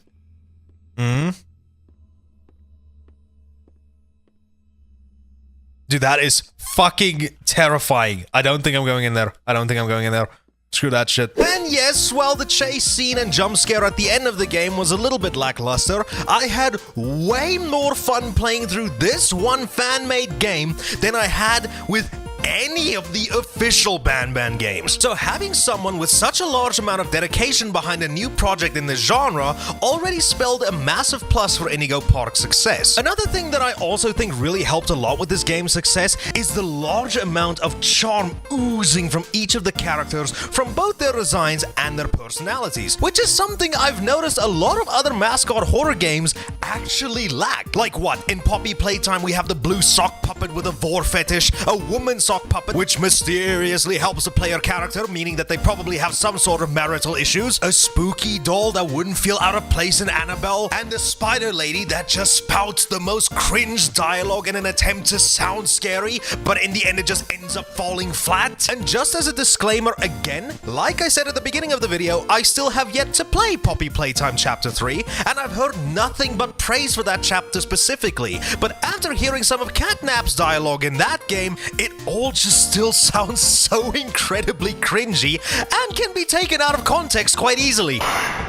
And then we move over to Banban, where the main cast seems to either be phoning it in a little bit too much, like with the kangaroo foot fetish woman, or we just get the most depressing and uninterested sounding voiceovers from Banban himself, Stinger Flynn, and Banbalina just trying her absolute hardest to sound like the biggest psychopath on the planet. The voiceovers, I'd say, only really started getting a lot better with Jester Chucklefuck over here, and then when they actually got other YouTubers like Think Noodles and yeah to voice some of the characters. But Indigo Park, I'd say all the characters are voiced perfectly, with the star of the show obviously being Rambly. He gives this great combination of optimism, disgust, sarcasm, and even some remorse for putting your character through all of the shit. He's easily the most likable out of the entire cast, and I can see why so many people ended up gravitating towards him so much, in more ways than I would like to admit. And while the other characters don't really get nearly as much development as Rambly, their personalities are pretty well defined, and they don't try to play out the whole stereotype of trying to be spooky just for the sake of shock shock value. Molly is a rejected US Air Force pilot, and Finley really needs some therapy. And Flynn is a pretentious prick, but easily has a little bit more to him because we really want to know why Rambley hates him so much. Oh, there's also this other character that we don't get to see in this chapter aside from a few times called Salem the Skunk. She is a skunk that I wouldn't be surprised if the furry fandom would like to live out their fart fetishes with her. Another thing that I need to applaud are the designs of the characters. Rambley once again being the culprit to all of this. These designs I can already see are timeless. You'll be able to tell exactly who you're looking at, whether they be a 3D model, a 2D cutout, or a pixel art version of the character, which makes me wish the entire game looked like this. My pixel art bias be damned. And even the way how Rambley is animated on these monitors, I genuinely love how expressive he can be with so few frames of animation. And it's even amplified when they actually give him a lot more frames of animation in a few parts of the game. It's just so awesome, and I need to give the animator credit for this. But besides all of that, one of the biggest things I personally think is one of the largest contributing benefactors as to why this game is so beloved by its community and why I give both the game and its creator a lot of my respect is that this game is not nearly as monetary focused as a lot of the games in this genre. So allow me to go into a little bit of a financial business lesson here for all of you that aren't really that well versed in the world of economics. You see, people such as myself, any individual or business, big or small, we really like money. In my case, being a YouTuber that would love to do this full time, not only does money allow me to keep doing the things that I love, but also it kinda allows me to live. But some people have a much more greedy perspective on how they wish to achieve some of that bread. And in the world of mascot horror, there lies some of the most egregious methods they use to attain such a profit. As I'm pretty sure we all know, whether it be games like Poppy Playtime, Hello Neighbor, and Ban Ban, these games aren't necessarily the best. But I'm assuming to the devs, that's alright because the games serve more as interactive advertisements to their main source of revenue, and that is merchandise. More often than not, this is one of the biggest reasons why mascot horror games tend to take on the more cutesier type of characters so that they can make them as marketable as possible to their main audience, that being fetuses. And by releasing your game's first chapter as a free-to-play experience, that just opens up the floodgates for your merch to just go flying off the shelves. And games like Poppy Playtime, I think, is the biggest reason for this kind of mindset. Because there's oodles upon oodles of merch of just random characters, and even merch of characters who I'm not even sure are in the games themselves. It's even gotten so bad at one point there were actually NFTs of Poppy Playtime making the rounds. And to any of you who actually bought into this shit, you need help. But why do I bring this kind of stuff up in a video about Indigo Park? Because no matter where I looked, whether it be on Steam, on Google, on Rule34, on YouTube, oh no, I cannot for the life of me find any sign of any merch pages for the game. Now, there is indeed merch for this game, but the only place I was able to find any official merch was through Unique Geese's actual Twitter page, where he promoted a Rambley plush on Makeship. And from what I've been able to find, this is the only official piece of merch that's available for the game. The only other one that I was able to find was this hoodie on Walmart. But other than that, I couldn't really find anything else. And scouring through Geese's Twitter, there's really no real mention of merch anywhere aside from his own merch store, which, if you didn't know, the dude is a YouTuber with almost 300,000 subscribers, so him having merch related to his own YouTube channel makes 100% sense. And by even going to his channel in a video where he was talking about people making knockoff merch 8 months before the game was supposed to come out, by the way, my goodness, the sweatshops don't know when to stop, do they? He actually states that he will be making merch, but at the end of the day, that's not something he feels that him and his team should be focusing on. And as he also mentions in this video, I think when a game gets any form of attention, one of the first things people think about is making merch. It's a great way to fund the game, and I have no problem with people selling merch. But sometimes when you prioritize getting that merch out while you're still developing the game, a lot of your characters and situations get changed to be more marketable, and you have a higher focus on getting merch out.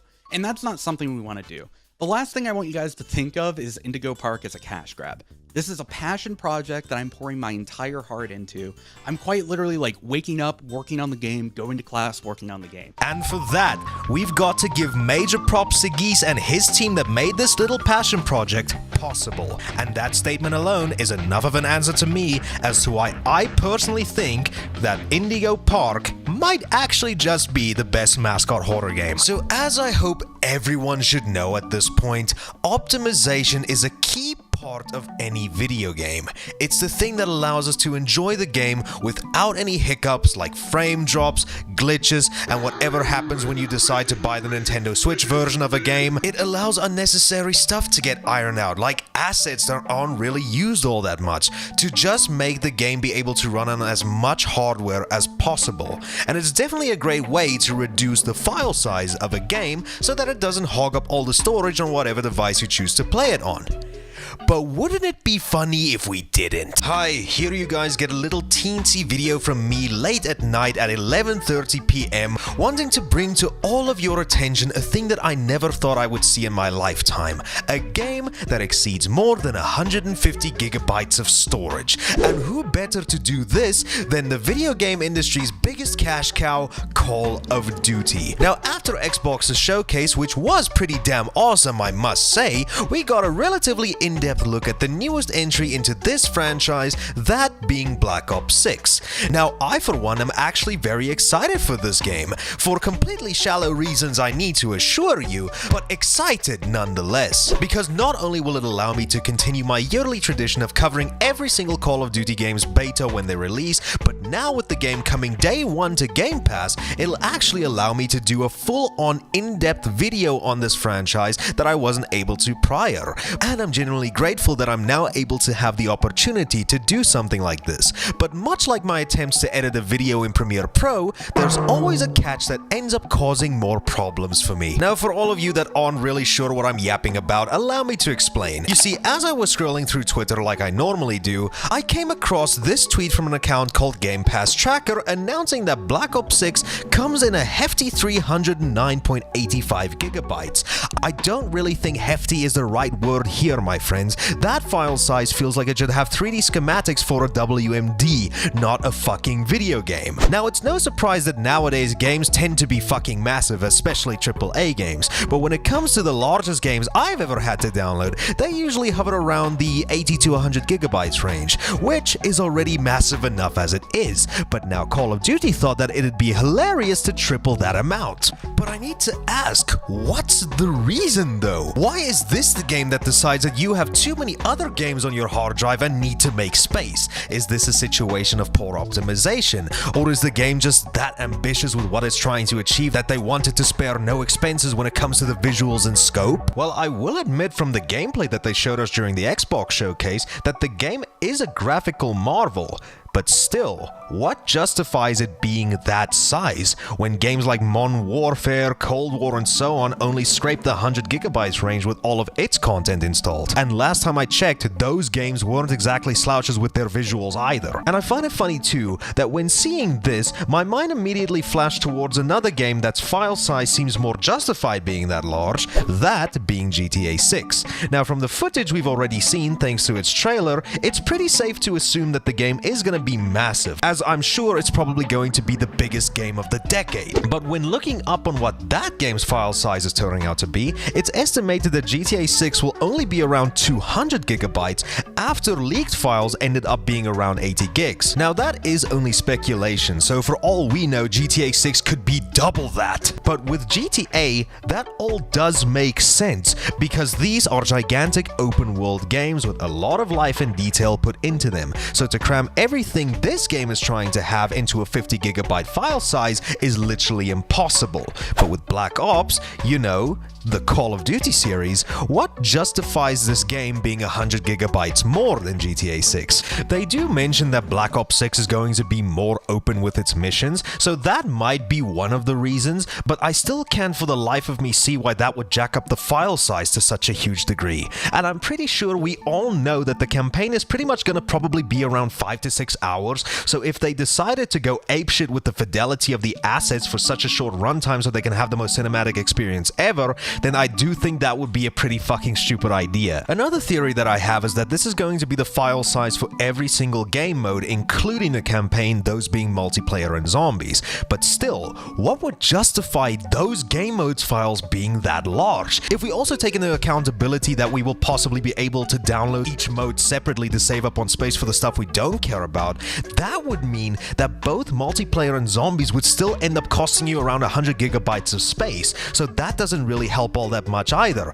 when the game modes are as big as the previous games in this franchise. One final theory that me and some friends came up with is that we think that this is probably the result of the whole integration thing Call of Duty's been doing since Modern Warfare 2019, where a lot of the download size could be attributed to the game sharing assets with the prior games, including Warzone. Whatever the reason may be, this is still ridiculous, and that leads us nicely into one of the biggest problems with something like that.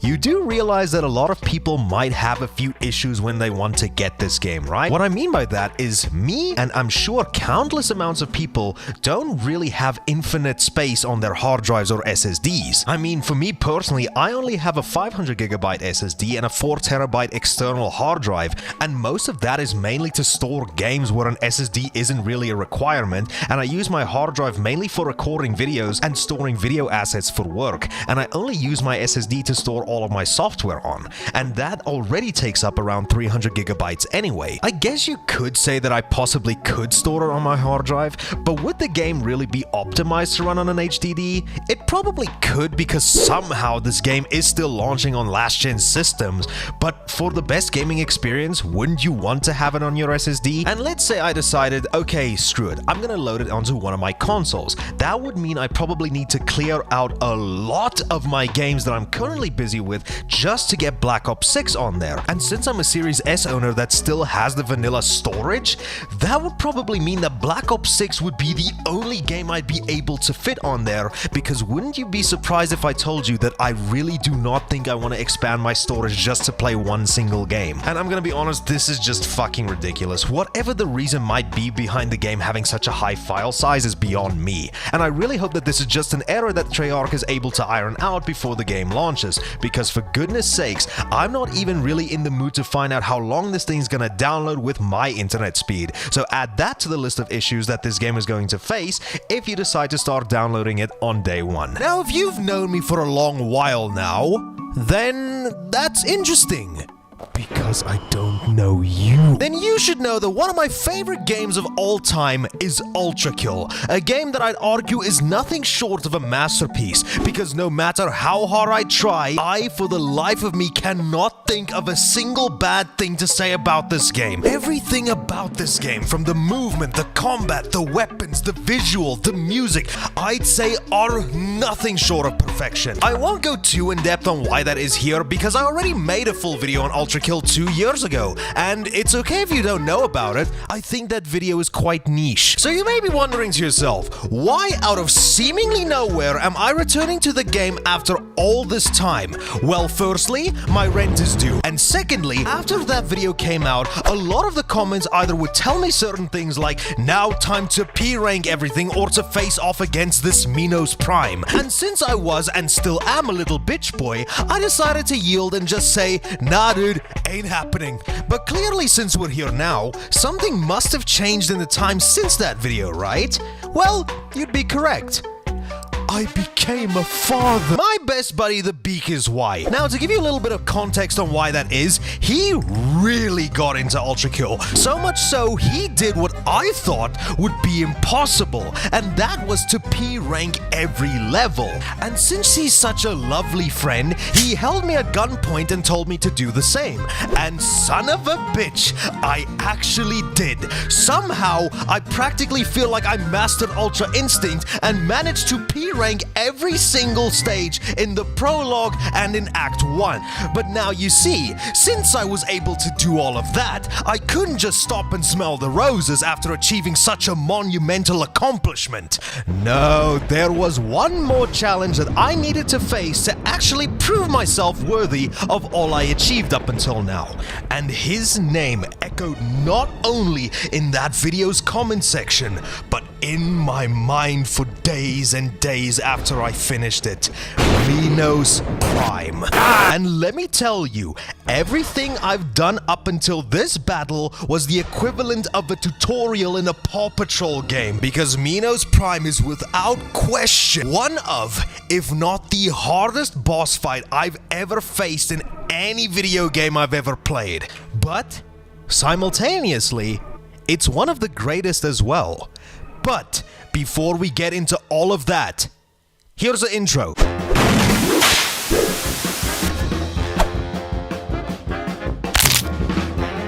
Subscribe. Expect more of this kind of shit in the future soon. Now, before we get to the fight itself, I feel that it's only appropriate to explain how we got here in the first place. Ultra Kill is split up into different layers, and each of these layers are separated by different levels in each of them. Within these levels, you run, jump, shoot, and kill your way through hordes and hordes of different enemies, making use of all the weapons and skills you've gathered along the way. And the primary goal of each level is to get to this elevator, which leads you on to the next one. But before the stage fully ends, you'll be given your ranking. All seems pretty normal, right? Until you realize that in order to face Minos Prime, you need to get what this game calls a P rank in order to do so. Now, as we all know, normally in any video game that gives you a ranking, the highest score you're usually able to get is an S rank. And while you still get that in Ultra Kill, the P rank is where it's all at. And in order to get said P rank, you need to get an S rank on every single major category that the game has to offer. That being your time, kills, and lastly, style. Time obviously being how fast you can haul ass through the entire stage, kills being something I really hope I don't need to explain, and style, which essentially just means that you need to try and get the highest score as possible at the end of each stage. Now, when it comes to the difficulty in each category, it's actually not as bad as I thought. When it comes to your time and style points, it wasn't really as bad as I thought it would be. Times to get the S rank throughout the stages are way more generous than I thought they'd be, unlike trying to platinum a 4th game in the Battlefront franchise. And when it comes to S ranking your style points, it really made me appreciate the amount of depth that was put into the combat. Because attempting to keep your multiplier as high as possible, you're going to need to switch between weapons constantly, do some crazy shit with a few of the weapon skills, like using your coin in combination with your railgun to create a lightning storm that bounces through enemies. It really makes you appreciate the amount of options you're given to dispatch enemies in the game, and it's just satisfying as hell to see the carnage unfold in front of your eyes and get a rank that the game amply names a shitstorm, or the Ultra Kill rank flash at the top right corner. It's so damn awesome. But now, you think you're hot shit after laying waste to Hell's denizens by P-ranking every single stage, huh? Well, fuckface, it's time to get humble, because your real challenge is only just starting. So when you're ready to get your ass handed to you, you need to head over to Layer 3 Stage 1, go through the enemies that will be the last time you're ever going to be able to live out a power fantasy, head through this secret door, watch the P rank text unfold before your very eyes, revealing the elevator to the next level. And yippee, everyone! After we grab onto this torch over here, we descend down Snake Way from Dragon Ball Z. We place the torch on this podium, and finally we get to face the cube. Yes, before we can take out the big man himself, according to the lore, we need to take on the flesh prison in which he was imprisoned. I don't really care about the lore in a 90s themed boomer shooter, so I'll allow you all in the comments to write me an essay on what happened here, because I don't think Gianni explained it all too well himself. I spiked an infant into a field goal. Minos Prime begged me not to. He cried on his knees like a bitch. So this is our first part of the Minos Prime fight, and if I'm completely honest with you here, I'm not really the biggest fan of this fight, because I'd argue it needs a tad bit more skill than the actual boss himself. Or it's just because I suck, take your pick. The reason why I say this is that the main gimmick of this fight is that the prison spawns these little tiny eyes around him that joins him in attacking you. But the thing that primarily confused me was this tiny little green bar here at the bottom of the screen that constantly depletes as the fight goes on. And after every once in a while, the thing will summon back all his little gremlins to do the one thing I absolutely fucking love in a boss fight: heal him to full health, for fuck's sake. But it wasn't until Mr. Mr. Beaky Boy explained to me that the green bar at the bottom acts as the timer that counts down to when his next healing phase began, and I should rather focus on the eyes instead of the cube to ensure that he doesn't have as much of an opportunity to heal himself. And once I found that out, the fight turned more into a game of patience, so that I could try my damn hardest to eliminate the eyes first while trying to dodge all of their and the cube's attacks. And after defeating the cube, he appears.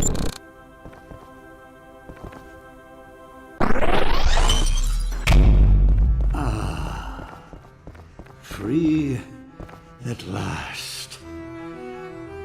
Oh, Gabriel, now dawns thy reckoning, and thy gore shall glisten before the temples of man. Creature of steel, my gratitude upon thee for my freedom. But the crimes thy kind have committed against humanity are not forgotten. And thy punishment is death. And if you thought you stepped into hell before, you haven't seen shit yet. Prepare myself judgment, useless mind. Do you hear that? Those quotes, they shall forever be burned into my subconscious for all eternity, because this motherfucker is one of, if not the biggest challenge I've ever had to face in my entirety of being a gamer on this planet. So where do we begin? Basically, if you have eyes, then you'll be able to tell that Minos Prime over here is probably the best depiction of an enemy's POV in a Sonic game. The dude literally moves so damn fast, there's a lot of times when I was fighting him that I thought I was in the middle of doing an attack, only to realize that I was back at the intro, ready to do the fight all over again. And all that gets even a little bit more disheartening when you attack the fucker with everything you got and notice that you barely even scratched the tip of his health bar. It goes without saying, this fight is tough, and I hope you're ready, because if you thought you needed to be 100% focused while you were busy P-ranking all the stages to get here, well then, my friend, I hope you got a Ritalin prescription, because you're really gonna need it here. So let's talk about the fight for a little bit. To my knowledge, Minos has a few attacks. From what I was able to tell, he has this move called Judgment, which is quite simple. He winds up, he breaks the sound barrier, and what's that? It seems like your ribcage has been reduced to dust. And you'll probably get your ass handed to you so many times by this one attack that you'll learn to love it by the end of it. He has this kick that he just amply calls Die, and yeah, no, that checks out for sure. And this attack will make you love it for different reasons. Another move that he tends to do seems to be a combination attack where he attacks you like 3 times and finishes it off by bashing you over the head. Another one that he does is this crush attack, which if it actually connecting to you doesn't already hurt enough, the fucking move also shoots out a shockwave throughout the stage that you need to dodge as well. And the thing that will most likely catch you off guard the most is sometimes Minos will shoot out a skull that you're going to need to get very comfortable with parrying if you want to try and make things easier for yourself. And if all that wasn't bad enough, when you get Minos down to half health, he basically goes into a second phase where the speed of his attacks and frequency doubles. So hope you're able to keep up with this shit only 2 times faster. You know, it's kind of comparable to a YouTube video where you guys choose to watch all our hard work at double the speed, giving us less watch time and then also giving us less ad revenue. So I really hope you think about that the next time you choose to do so, because this might be what we end up doing to you. But regardless about me joking about the fight and bitching about how hard the thing is, this fight is not only one of the hardest fights I've ever done, but at the same time, I think that this fight is everything a boss fight in a game needs to be.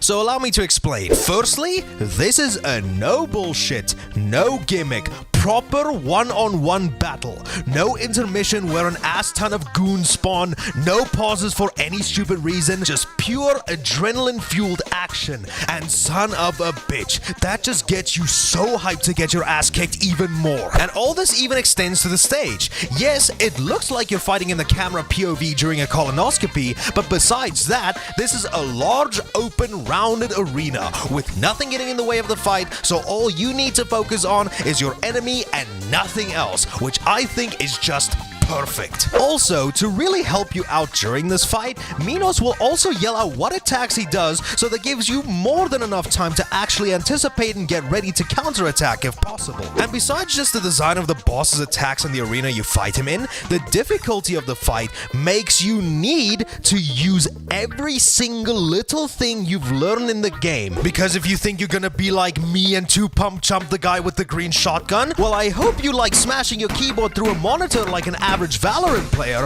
because that's as far as you're gonna get with this fight. Nah, you'll need to utilize each and every single one of your weapons, know what weapons to use when, and try at the very least to use some of the fancy tricks that this game has to offer. And even then, you'll still get your ass kicked time after time after time again. But unlike most boss fights with such a high difficulty, this is why I personally think that Minos Prime is probably one of the best boss fights. Because of the speed of Ultra Kill, it actually takes close to 0 seconds to die and get back into the fight. And much like a person with a gambling addiction, this boss fight contains a one more try mentality that makes it more fun than frustrating. I'd be lying if I said that I didn't call bullshit a few times and was nearly to the point where I wanted to spark a match next to an oil keg, but once I got into that groove, I just saw every death as just part of the boss fight, and that I wasn't just restarting, I was continuing with the next phase. I was essentially subjected to Stockholm Syndrome is what I'm saying. But after many attempts,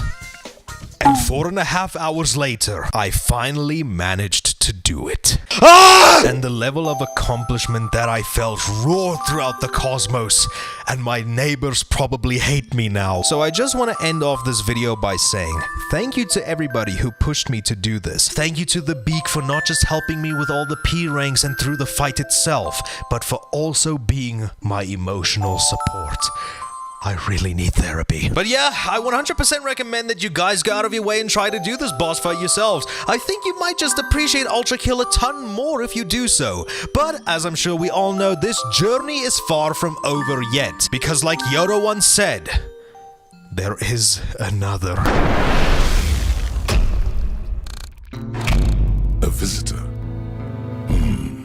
Indeed. So if you've been a gamer for a while now, what is wrong with you? Then you'll probably remember back in the early 2000s, coming home from school, plopping your ass down on the living room carpet, and launching this beauty.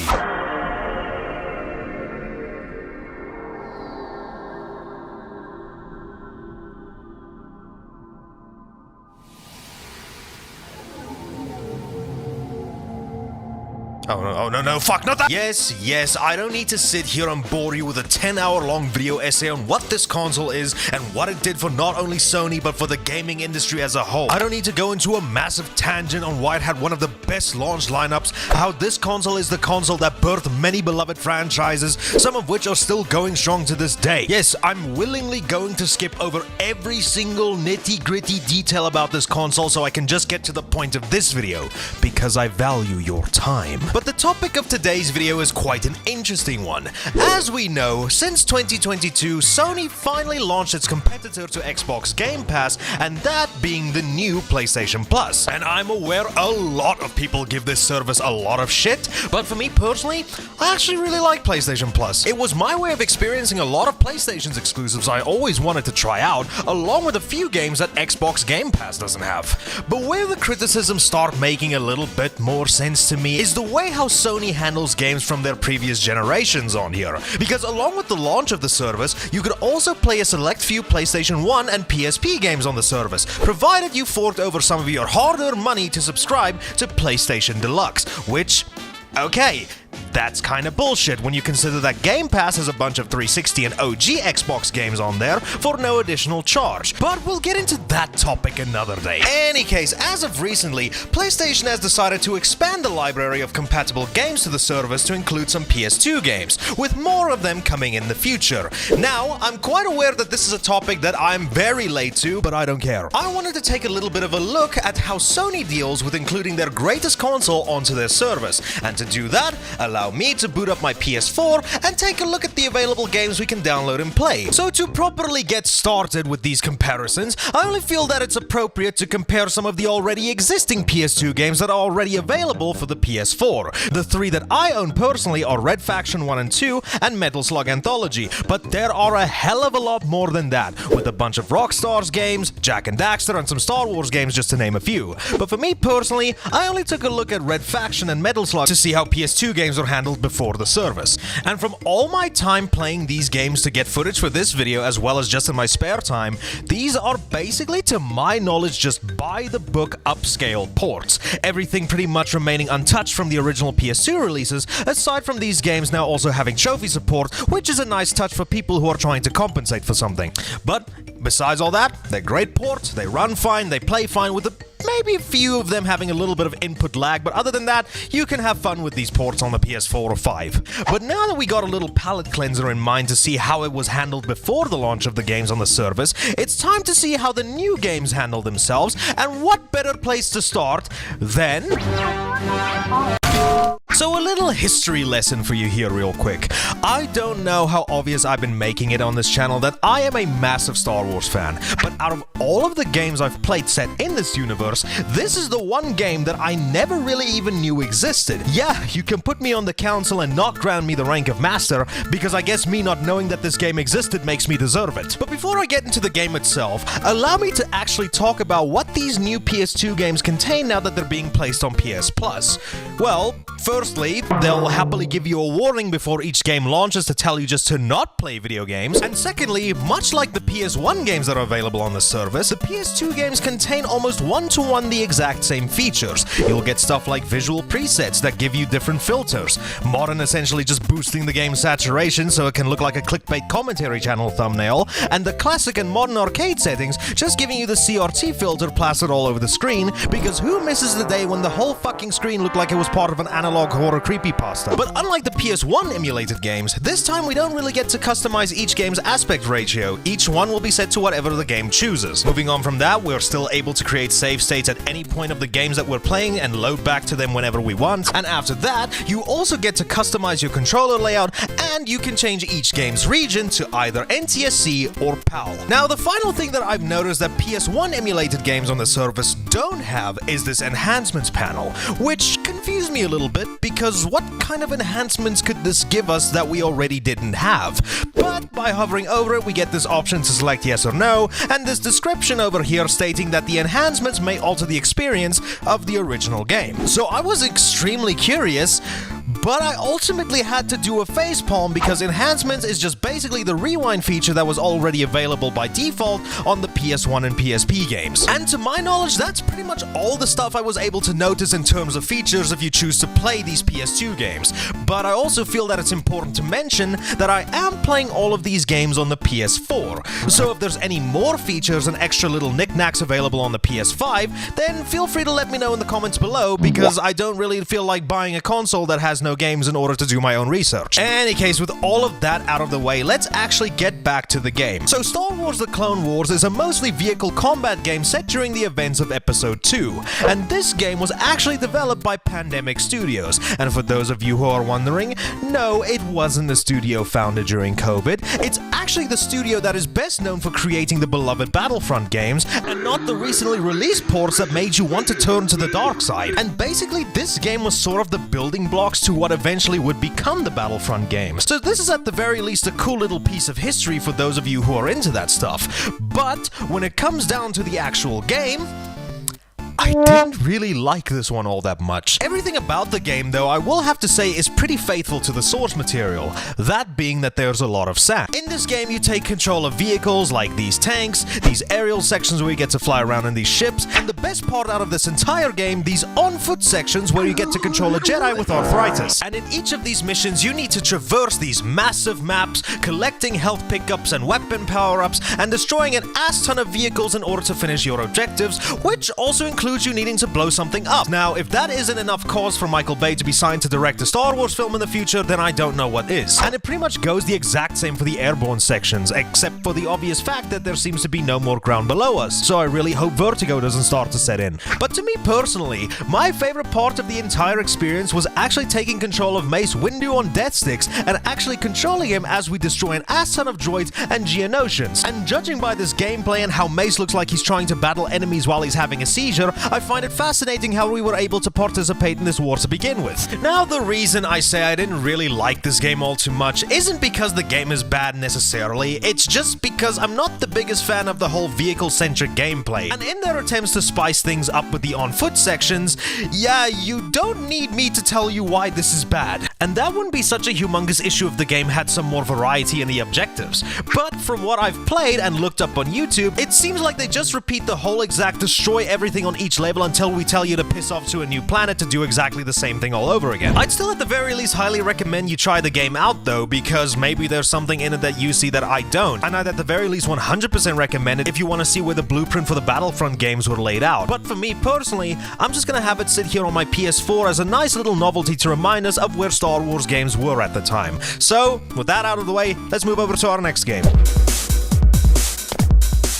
Now, a quick thing that I want to bring up that I find extremely funny is that there's a massive inconsistency with how this game is being presented if you choose to download it over here in PAL territories. So as everyone should know, this game is called Sly Cooper and the Thievius Raccoonus. Awesome name, I must say. I think I came up with this type of shit when I was in preschool. But you'll also notice that over here, we have the cover art for it known as Sly Raccoon, which, another history lesson here, yes, Sly Raccoon is what the game was known as back when it released on the PS2 back in 2002, because apparently in PAL territories, the word Cooper is a very no-no word according to Cat Icarus. But what I find funny is that on the page for the game, it'll stay Sly Raccoon, but when you want to go over to download it, it'll change back to Sly Cooper and the Thievius Raccoonus, and it will still have the original title of Sly Raccoon if you want to launch it on your console. So, Sony, could you make up your fucking mind, please? Do you want the title where Europeans will find it naughty, or do you want to have the title where if you remove the first half of the word, you're gonna make a lot of people unhappy? In any case, out of all the games I was the most excited for when I heard they were bringing PS2 games over to the service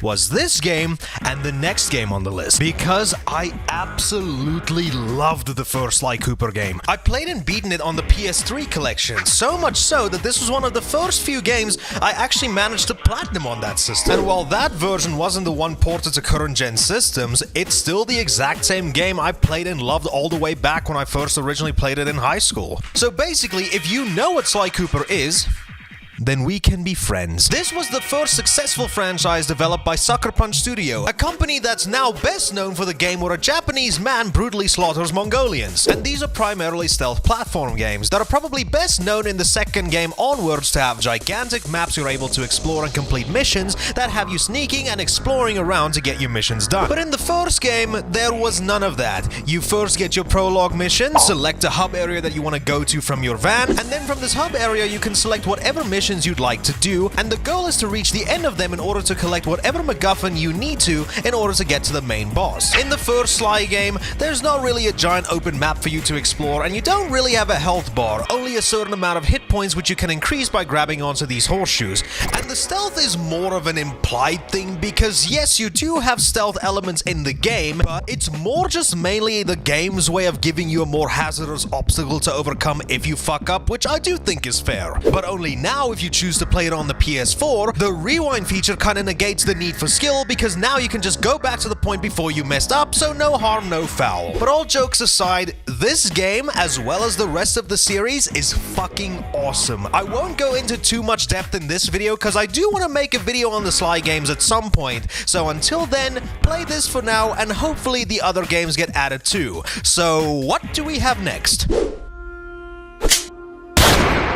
Oh boy, how I was so surprised yet so happy to see this puppy get added to the library. Tomb Raider Legend is without a doubt my favorite Tomb Raider game of all time. I think this is where Crystal Dynamics really perfected not only the gameplay, puzzles and combat, but Lara's cleavage. And since this is an emulation of the PS2 version of the game, I finally can say I've played nearly every single version of Tomb Raider Legend. And can I just say that I'd almost argue that I think playing the PS2 version of this game is my preferred way of playing it, just in terms of the visuals alone. You see, I've always played this game on either the Xbox 360 or PS3, where there was a shit ton more graphical fidelity, sure, but I do think that the models and environments look way too outdated for this to be acceptable for those systems. But if you play the PS2 version, everything just fits in so much better, because it was designed with this next generation of consoles in mind. So I'd almost argue that if you want to get into what I think is the best Tomb Raider game, this is definitely the best place to do it. And also, much like the Sly games, this game means way too much for me to just give it a small little look through here. So until I make a proper video talking about this gem, I attempted to speedrun this game on my second channel, which you can watch up here. I had quite a lot of fun. Oh, specifically, dude, that is a series I want to... Son of a fucking bitch! Fucking son of a bitch! A lot of fun. Also follow my fucking Now here I'm 100% stepping into Uncharted territory, and for whatever reason in my script I wrote Uncharted with an uppercase because I just love those games as well, so go play them too. Nathan Drake is hotter than Law. Any case, Ghost Hunter was a game that I've always heard of through YouTube videos like Metal Jesus Rocks or PlayStation 2 Hidden Gems video, but never really gave the game a second thought until now. And I've gotta say, damn it, this game was actually pretty sweet. The game is a horror game with a humorous touch, almost like the medieval games on PlayStation, and that all starts from the second you load into the game and see this prick knock on your monitor. That's why my TV is fucked. But after you get past this intro set in medieval times and see Morpheus here whip out 2 ARs, you can bet your ass I was both hooked and confused. And in this game, you take control of Yakko Warner. Keep the gun away. So what is this place? Read the sign. Yeah, what I meant was... And the first moments of this game, you start to investigate this weird abandoned building to find... something, I guess. I don't know. I wasn't really paying too much attention to the story. And just right off the bat, can I just say that this game for a PS2 game looks absolutely amazing. The fidelity and stuff like character models, animations, lighting, atmosphere, it all looks so damn good, and you can easily fool someone into thinking that this was an early PS3 or 360 game thanks to the upscaling. It's just that good. Any case, after gawking at the graphics, you take control of Rob Paulson, exploring these dilapidated environments, fighting off ghosts. It's almost like that's the name of the game. And from what I vividly remember by watching all those videos about this game, is that they mentioned that this is the very first good example of us getting a Ghostbusters game before we actually got a real one back in 2009. The reason why I say this is that when you're engaged in combat with the ghosts, your main thing is that you need to weaken them with your weapons first, which also include a Glock for some reason, so it would seem to me that not even spirits are free from the Second Amendment, and then when you weaken them enough, you need to throw this grenade at them that catches them, and if the Ghostbusters inspiration wasn't obvious enough then I don't know how else to explain it. And with this being a horror game and all, you'll sometimes need to do some puzzles. Now, I only played this for around an hour or so I don't really know how the puzzles are going to be handled in the future, but the one that I was able to do was in certain places you'll find the sigil on the floor, and after interacting with it, you take control of this ghost woman busy having a fit in the air. And by the looks of it, she has the ability to copy the abilities of larger ghosts, and this is what she'll probably use to finish most of the puzzles, which I think is really cool. The one part that I wasn't too big of a fan of and is where I decided to stop playing is this part here where you need to stealth your way behind this little prick over here so he can open doors for you to progress. So I don't know how stealth is going to be implemented further into the game, but from what I've already experienced so far, I'm very keen to jump back into it after this video is done, because this was probably the most fun I've had going through all of these games, with the exceptions of the ones I've played and beaten years before. And with all of that out of the way, I guess let's head over to our final game. Okay, so I saw that this was actually a PSP game and not the PS2 version of LEGO Star Wars 2, but that doesn't change the fact that Larry the Scout Trooper here wasn't able to play it because for some stupid reason you can only download it on the PS5, which neither me or Larry has. So I guess we'll just cry our eyes out because we can't play the inferior version of a beloved game on your stupid service, so... Why would you do that, Sony? Now, if you've been a fan of this channel for a while now, what's wrong with you? Then you'll probably know me best for genres like first-person shooters, horror games, the occasional clones of other popular games, and Peak. But a genre that I've come to love more and more over the years is none other than Souls-likes. Yes, if you've been floating around the internet for the longest time now, then I'd suggest get off of it right now. But if you were unfortunate enough to make scrolling on Twitter as much of a bad habit as alcohol consumption, then I'm sure this subgenre needs zero introduction. Being conceived all the way back in 2009 on the PS3 with the original Demon's Souls, and 2 years later set the gaming industry on fire with the release of the original Dark Souls, Souls-likes have become as big of a household name as any other mainstream genre. And as we know, if anything gets the slightest bit of success, people have got to keep that momentum going, whether it be the creators of the genre themselves from software, or other companies trying to put their own spin on the genre. But as of recently, thanks to me getting back into the genre to an unhealthy degree thanks to Elden Ring, I've come to realize something about Souls-likes that I don't really hear a lot of people on the internet talk about. Yeah, you do get the obvious review, retrospective, and video essays talking about these games and their impact on the gaming industry. But there's one aspect that I don't hear from a lot of people, and that is the addictive aspects that these games contain. Now allow me to explain to you what I mean by that, and to start, let me take you down memory lane with my experiences with this monumental genre. The year was 2013. I had just started high school. A game that would be milked by its developer for the next decade was released onto the world, and was the same year that I got my Xbox 360. Yes, I'm quite aware that this was the start of the next generation at the time, but as I've said in my Ultra Kill video ages ago, being late to the party never really bothered me all that much. Now, throughout the years, I would always remember people always talking about games like Demon's Souls and Dark Souls, and they'd always bitch about how hard the games are and stuff like that. But at the time, I never really gave any thought to them until in 2014, where I would go to a thrift store and see the original game for dirt cheap. I bought the game, eagerly awaited to get home to finally see what all the hype was about, and then I promptly traded it with a friend about 1 month later. I really tried my damn hardest with Dark Souls 1, I really did, but everyone's bitching started to make a little bit more sense to me. The game was fucking hard, and I was too much of a bitch to keep going on with it. I can't exactly remember where I decided to call it quits. I think I just gotten past the Undead Burg and got my ass railed by some of those Dark Knights and other skelly knights that looked way more prepared for a fight than I'd ever be. I didn't necessarily think that the game was bad, not at all, but it was just something I wouldn't really have had enough time to really sink in the hours the game wanted me to. So I essentially took a hiatus from the series for another year, and around 2015, one of my best friends actually got an Xbox 360 for himself, as well as a copy of Dark Souls 2, and he absolutely fell in love with this game, so much so to the point that this was where I saw the initial addiction to this type of game manifest itself. Bro was so obsessed with the game, it'd be all that he could talk about when the topic of gaming ever came up. So at a certain point during that year, I borrowed the game from him and actually tried my luck again with Dark Souls 2, and despite what the popular opinion of this game is nowadays, one that I actually kinda agree with now after playing Scholar of the First Sin, seriously fuck this game, I'm starting to think that this is where my love for both the series and this genre came from. It was so bad to the point where I actually managed to sink in 20 plus hours on my Xbox 360 before I returned the game to my buddy. I'm sure that must have been an agonizing wait for him. So with my love of the series starting to grow, I was eager to jump back into the series to give it another shot.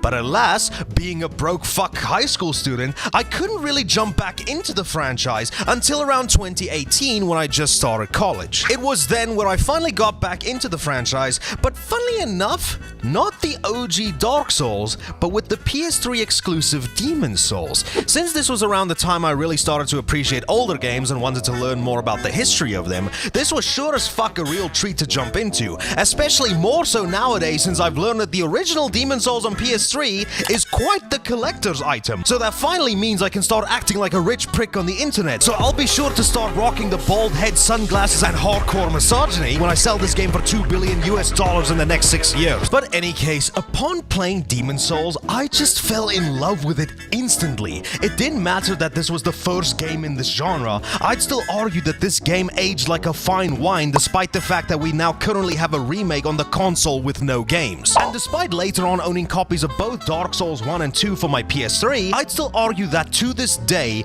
Demon's Souls was actually my favorite game in this franchise, despite it being the most aged out of all of them. So it was at that stage where I decided, yeah, I'm a masochist. I mean, I'm a glorified Souls fan. And the next game I sunk my teeth into at an almost unhealthy degree would come the next year when I got my brand new PC. And that was Sekiro: Shadows Die Twice. Yes, this game that I still think to this day is From Software's most unique game they ever made was my obsession over a lot of the weekends and when I was done with project and stuff like that. It was so good that I decided to actually make a video on it where I actually beat Lady Butterfly, and that just further solidified my love for the genre. Now, a few years later, I got a job and bought me my own PS4, and one of the first games I had to get was obviously Bloodborne. And once again, son of a bitch, what a near perfect game.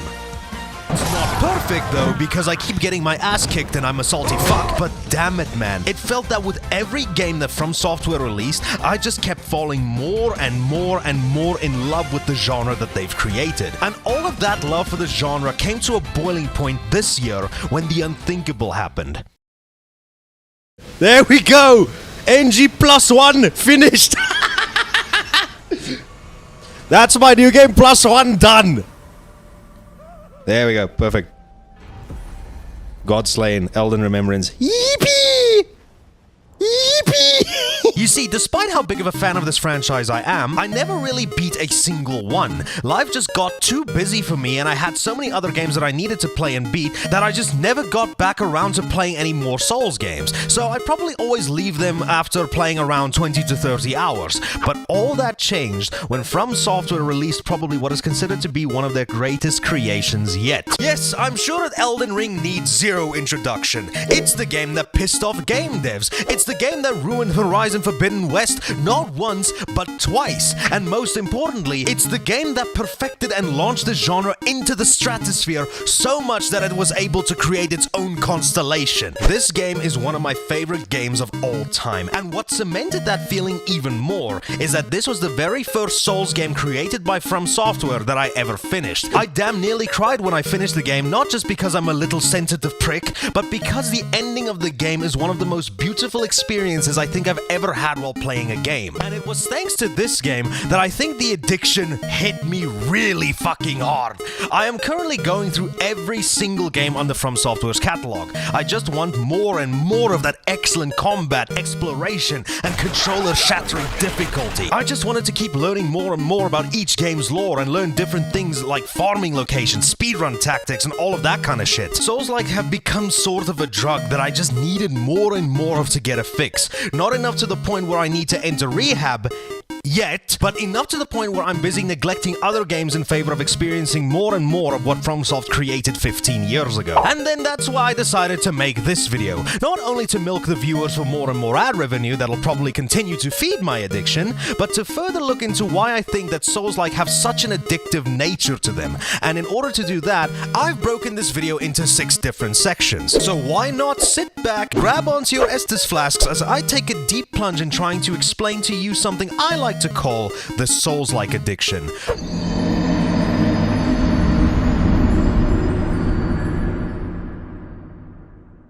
Now, before I take a deep dive into what makes these games as addictive as they are, I think it's first appropriate to have a look at what a Souls-like is. Well, it's a game like Dark Souls. No shit! But in order for me to get more watch time, allow me to go a little bit deeper than that. A Souls-like is a game like Dark Souls, sure, but what makes a game like Dark Souls? Well, if you see some jackass on Twitch destroy his entire setup, which I really hope they're financially stable enough to replace, then that's a good place to start. Yes, these games are fucking difficult. There will be lots of times when you think you're hot shit only to get massacred by the weakest enemies. These games are the walking definitions of reality checks, but unlike unlike some games that relish in your suffering, and Dark Souls 2, in Souls-likes, the difficulty always acts more as a learning experience instead of an outright punishment. Another humongous aspect to these games are exploration, going around every nook and cranny to find all sorts of stuff like armor, weapons, and stuff that can help you along your journey. Or in Elden Ring's case, golden shit. Another big aspect to Souls-likes are the bosses, which are usually the ultimate test of your skills to see whether or not you've got the hang of the game's mechanics. So obviously they'll offer up the greatest challenge and will give you the greatest rewards when you eventually beat them. And that's pretty much a lot of the things that you'll need to know about what a Souls-like is. But in order to get a deeper understanding of the genre, let's talk a little bit about the elements of what makes a Souls-like.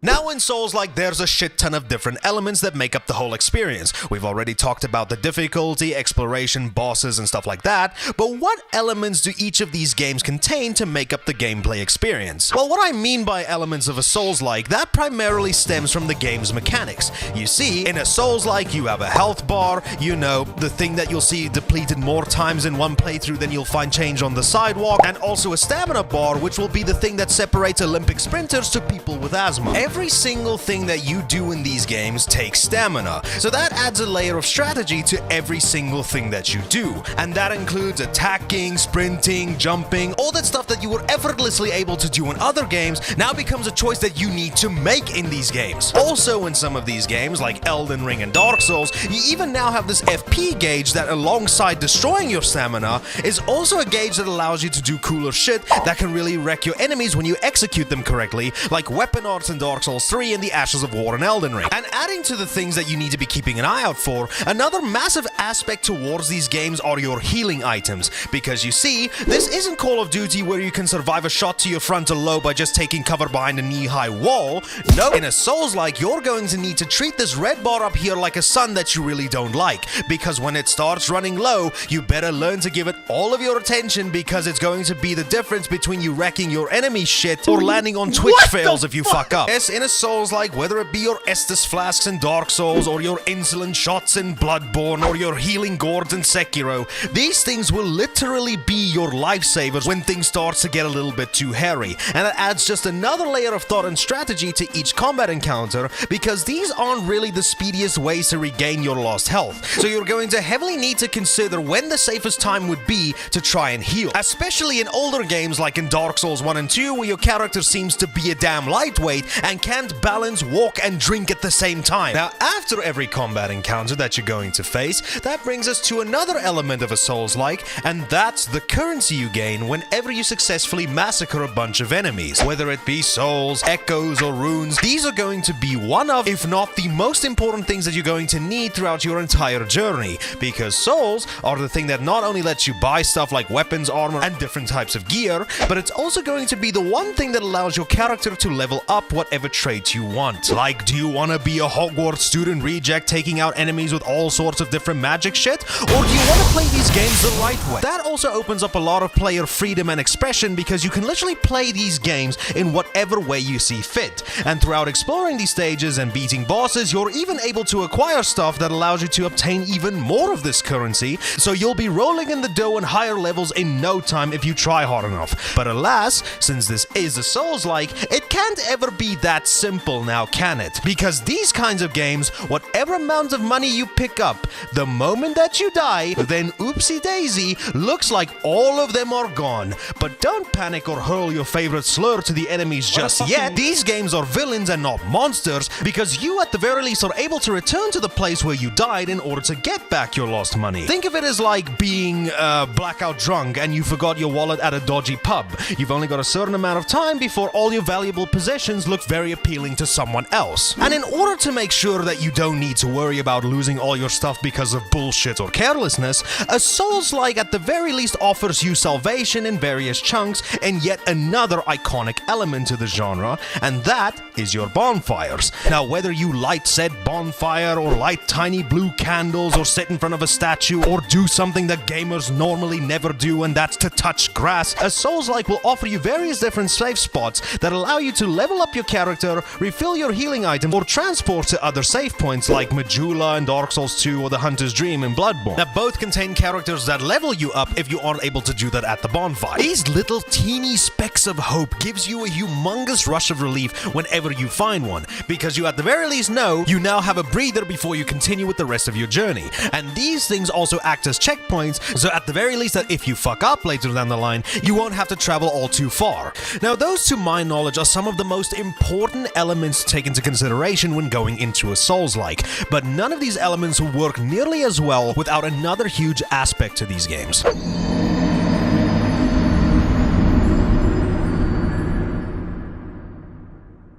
Yes, obviously, if we're going on an adventure, then it goes without saying we must venture out into different places on our travel. And if you know what From Software is able to cook up, then I'm pretty sure you'll know that all of these places are so meticulously crafted and hold so much variety and secrets in all of them. Whether you're going stage to stage in the world of Boletaria from Demon Souls, to exploring the interconnected environments in the OG Dark Souls, where you can travel all the way from Firelink Shrine to Anor Londo almost seamlessly, to the streets of Birmingham, Yharnam in Bloodborne, to just Japan in Sekiro or the lands between in Elden Ring, there's no doubt that you're going to have a very good time exploring each of these locations. Except if you just so happen to wander into Miyazaki's fetish. Because not only are these places a sight to behold because of their architecture, variety, and design, but you'll also be able to happily mingle with the locals and pillage whatever belongings they seem to hold on to. Yes, I'll be discussing these jackasses you'll find in these places a little bit later in the video, but in terms of the actual exploration and benefits you get from it, it's literally, I'd argue, the best in any game that includes such an open-ended design to their stages. Because these places are just filled to the brim with tiny little things like currency, weapons, armor, and rubbish that you can comb through an entire zone for hours and still maybe come across something you haven't found yet. Especially when you take into consideration how levels devilishly hide shit away from you. Like in Dark Souls 1 case with stuff like the illusory walls, or specifically in Dark Souls 2 expanding the exploration of each area even more with the use of these Pharaoh's Lockstones that can hide away even more little secrets. And like I said, these places are just pure eye candy, but it also is designed in a way that makes you question the lore behind each environment and how all of that links back to the main plot of each game. And hell, let's not forget each and every single game's hub area, and how they can breathe more non-hostile life into the places that you explore, where you get to talk to some of the NPCs that just offer something interesting to say, and acts like merchants where you can buy some pretty useful shit for your travels, or you could just massacre all of them because you're a sick fuck. But if you decided that you actually like finishing the pacifist run in Undertale, it's just nice to take a break and talk to the locals to feel some sense of safety from all the shit you're going to be encountering when you decide to finally leave. The levels are just great. They offer great visual variety, great exploration, pays off greatly, and always keeps you on your toes for whether you need to get ready for a tough fight, take in the scenery, and question every single design choice to try and figure out how this supplements the greater narrative of each game.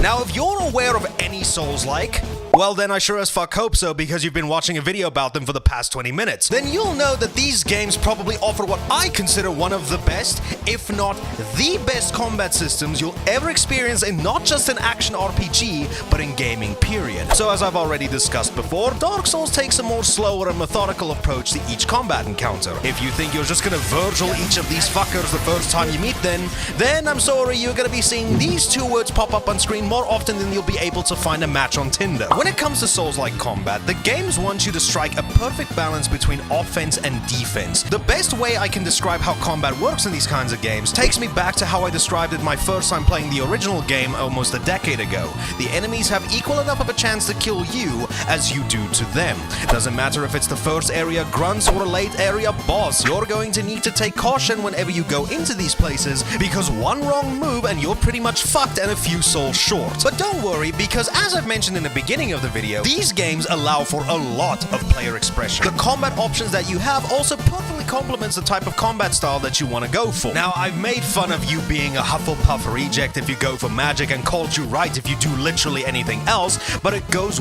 way deeper than just that, because the weapon pool in these games are nearly endless, and you can really fuck around with whatever you choose. Do you want to be a guy that focuses on great swords to maximize the amount of damage you deal in one swing? Go for it. Do you want to be a more faster dagger user that deals weaker but more frequent strikes? Then go for it. And not only do you have nearly endless amounts of ways to dispatch enemies, you also have so many more layers as to how you can truly craft your fighting style into your own. Because a lot of the times you can buff your weapons with certain effects like magic or bleed to deal even more damage to enemies. In later games you can even infuse weapons with effects that they normally don't have naturally to make them a permanent addition to the weapon, so that you don't always need to keep using precious resources in order to buff them. The possibilities for combat are quite endless, so much so even to the point that if you want to stick to one single weapon for the entirety of your playthrough, then that's completely viable, like what I'm doing with the Hunter's Axe in Bloodborne. Now, as cool as having near endless ways of killing enemies are, don't think that you're exempt from a good ass kicking yourself just because you have an oversized kitchen knife. No, when you're going out into these lands, you're going to need to be dressed for the occasion, and much like your weapon pool, the amount of ways you get to rizz up the denizens you're going to mindlessly be slaughtering is just as bottomless. You could look morbidly obese, you can become a furry, or a funny frog, or even the jonkler. But regardless, knowing what garbs to take along with you can also be just as much of a life or death situation as much as the loadout that you currently have equipped. Because much like your weapons, your armor will also have their own set of stats that'll dictate a lot of features, like what their defense is to just raw physical attacks, to magic attacks, or just certain attacks that deal debuffs like bleed and shit, to probably the most important thing in any Souls game, how much it'll affect your character's base weight. Now, you see that shield you got on your left hand isn't really gonna do shit alone, sunshine, because the most iconic feature in a Souls-like is your dodge. This iframe generator is probably going to save your life more often in the most dire situation than anything else, and what armor you wear, along with what weapons and other stuff you have equipped on your character, will pretty much have a negative effect on said roll. And fat rolling for even a minute in a Souls-like is enough to make you get fat-phobic. Now, I could go into hours more depth into the smallest minute details as to what each of these games have to offer in terms of their combat systems, but I got my ass kicked while I was busy explaining all that to you, so I guess it's finally time to talk about another thing that goes hand in hand with the combat, and those are the enemies and bosses. From the tiniest grunts to the fucking troll in Dark Souls 2. A Souls-like wouldn't be much if it didn't have a bunch of enemies to test your skills on. I mean, you could remove all the enemies from each of these games. I just hope you really enjoy your character looking schizophrenic. Now, in a Souls-like, the enemies are pretty much in the same vein as the environments. Varied and oftentimes bullshit. Because you see, enemies can go like this. You can have a piss-easy time in the first Dark Souls killing off these malnourished prisoners in the undead asylum, then walk through one door and be met with some Reddit user's waifu. I personally prefer the Dragonoid. Yes, again, like the environments themselves, the enemies that you'll end up facing in them are completely unpredictable. You'll get enemies that can be killed with just a few sword swings, and then in the next few minutes you'll be faced with this big-ass basilisk that definitely didn't give me a jump scare. That is a fucking... oh my gosh! Okay, that's a Mursa basilisk. Oh no! That is not what I was hoping for! And each enemy offers its very own level of threat and movesets that you're going to need to learn, otherwise that fancy armor and sword you brought along with you ain't gonna mean shit. And that's another thing that makes the combat feel so good in these games, because when you combine everything that you've learned to take out a bunch of enemies in one fell swoop, or take out a larger enemy in a grueling one-on-one battle, it offers you a feeling like no other. Even more so amplified when the battle gives you a massive payout of souls alongside a new weapon or set of armor. But if you were starting to think by any chance that you were hot shit by taking out the opposition in each of these stages, then allow me to introduce to you a little friend of mine. He's just behind that little fog wall over there. Why don't you just go pass through it and go say hi? He won't bite.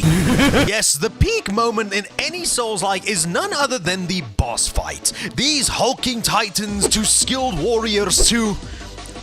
furries are going to be the ultimate test of your abilities and are going to be the one thing standing between you and getting to the game's credits. And once again, much like the enemies, they're oftentimes unpredictable as to what you're going to be facing against and how to beat them. It can sometimes just be a simple plunge dive and a few sword swings of a fight, like when you're battling against an Asylum Demon in Dark Souls 1. Maybe it's gonna be an unwinnable situation like against the Vanguard Demon in Demon Souls. And moving over from main bosses, you know, I kinda completely forgot that a few of these games has a few mini bosses, the worst of which in my opinion coming from Sekiro, because this sake-infused fuck can't seem to have enough guts to fight me one-on-one without his little bitch lackeys taking pot shot. Now aside from that little tangent, the main boss fights in each of these games are probably the most spectacle-driven out of anything you face in the entire game. And they'll offer you obviously the hardest challenge in the entire game and contain some of the most lore significance you'll ever find in any type of enemy you'll be facing. My favorite main boss is coming from Elden Ring. I'm not going to tell you why, I'm not a lore channel, figure that shit out for yourself, but when you actually delve a little bit deeper into the bosses you're going to be fighting, it kinda adds like a tiny layer of emotional weight to the entire thing. I think the strongest one being Sif from Dark Souls 1. When you learn about him, you actually start to feel like a jackass for taking part in this battle to begin with. Unless you like hurting doggies, then in that case, fuck you. But regardless, these are probably the biggest highlights of each game. And I think after you die and die and die to them over and over again, that feeling when you finally get these fuckers' health down to 0 and get that victory text on screen, I'd argue it is the biggest sense of accomplishment you'll ever feel in any video game you've ever played. Until you have to go into a second phase, and in that case I really hope you like getting your dreams crushed.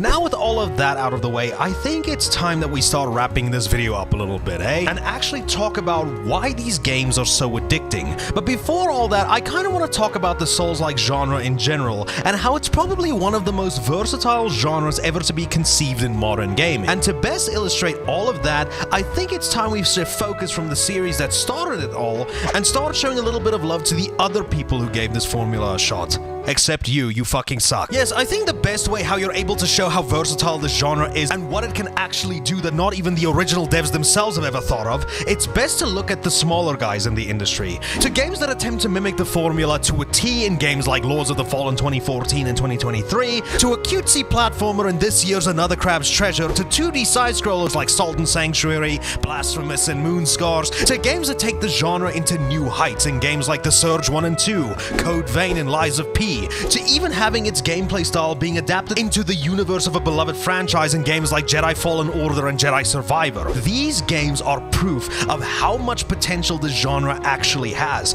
and they adapt all of those feelings that you get from the main games in their own special way to bring on a completely unique spin on the genre if you were looking for a new fix. And it's always a joy to see how people are taking the genre into newer directions to make themselves stand out from amongst the crowd. And I'm genuinely happy to say that with games now releasing like Flintlock and Black Myth Wukong, I'm extremely grateful to say that it doesn't seem like this is going to be something that's going to be slowing down anytime soon. But with all of that out of the way, I think it's time that we finally touch on why this genre as a whole is such a humongous source of addiction. I think the simplest answer to give is one I've constantly been mentioning. It's just one of the most satisfying genres you could ever play. The amount of options that truly make the game's experience your own, couple that with the in-depth mechanics, exploration and combat, brings out such a feeling of satisfaction I don't think any other genre or game for that matter has been able to achieve. Because unless you're Dark Souls 2, this is a genre that pushes the player into learning from their mistakes, learning to adapt to any situation using whatever tools they have at their disposal, and punishes them in not a terrible way, but a way that pushes them into getting better. And that's why you get this addictive rush, because when everything clicks, the feeling you get from overcoming these games' obstacles is indescribable, and that just ends up causing you to want to experience that even more and more. And that's why I think that Souls-likes are probably the most addicting genres in gaming history. Look, it's no surprise, but I am an old. And with that said old, you start looking back fondly and reminisce about the good old days. You know, when life was much simpler, when there was no YouTube, no overpriced phones that can run the Resident Evil 4 remake, and when Limp Bizkit fans took some lyrics a bit too literally. And me being a gamer, you tend to yearn for the simpler times, when gaming franchises didn't take 14 years to get sequels, when we didn't need to worry about a 4 terabyte update just to launch a broken game, and when graphics looked like if Minecraft Steve was anorexic. Yes, enough beating around the bush. I've talked about this extensively on streams, videos, and other places where I hope you won't be able to find me. But one of my favorite consoles of all time is the PlayStation 1. This little grey CD Walkman that just so happened to be able to play Final Fantasy VII is the console I grew up on and where my love for this media sprouted like a flower. It's here where I experienced some of my all-time favorite franchises for the first time, like Crash Bandicoot, Mega Man X, Spyro the Dragon, Metal Gear Solid, Resident Evil, and many more that I'm not going to tell you about because I find your unfulfilled curiosity amusing. But as you can imagine, as time marched forward, graphics obviously got better, gaming became way more mainstream, and as we grew older, we realized how much better we used to have it. Yes, it's no surprise that with the mainstream attention most video games get nowadays, this medium seems to almost nowadays be entirely profit-driven, which has caused certain franchises and newer IPs to suffer a little bit in this new climate. We now live in an era where the most hyped and big-budgeted games either launch broken, mediocre, or follow a service model that ensures that it's gonna get fucked within 5 months. Gaming just isn't what it used to be, and it would seem that with the exception of a few games, it just seems like most AAA games are heading in this direction, and it seems like the medium as a whole is gonna suffer because of this. But if you were a little observant goblin, you'll notice that I say that there are a few exceptions, because instead of milking you dry for every single penny that you have just so you can get a Nicki Minaj skin in Call of Duty, no, some companies tend to take it a step further. They financially benefit off of your nostalgia. Yes, while most AAA companies want to try and push forward monikers that a lot of people bitch about but still buy into anyways, some companies decide to head back to their roots and actually try to go back and remember what made gaming such a huge deal in the first place. We've seen it mostly with companies like Capcom with the remakes of the Resident Evil games, dating all the way back since 2002. But other companies also threw their hats in the ring, like EA with Dead Space, Activision with Crash, Spyro, and Tony Hawk, Sony with Shadow of the Colossus and Demon's Souls, and Square Enix with Final Fantasy VII. The idea of taking a beloved game that everybody grew up with and modernizing it with better graphics, better gameplay, and quality of life improvements for older fans and a more modern audience is one of the best things that any of these game companies can do nowadays. Yes, a lot of people shit on the concept of remakes and remasters, but you're wrong. Let's take a look at it like this. Would you rather play something like the Resident Evil 2 remake or Suicide Squad Kill the Justice League? And with that comparison in mind, I already think I rested my case. But now I want to shift focus a little bit into what the actual topic of this video is all about. You see, sometimes I tend to scroll around YouTube and Twitter for far too long before bed,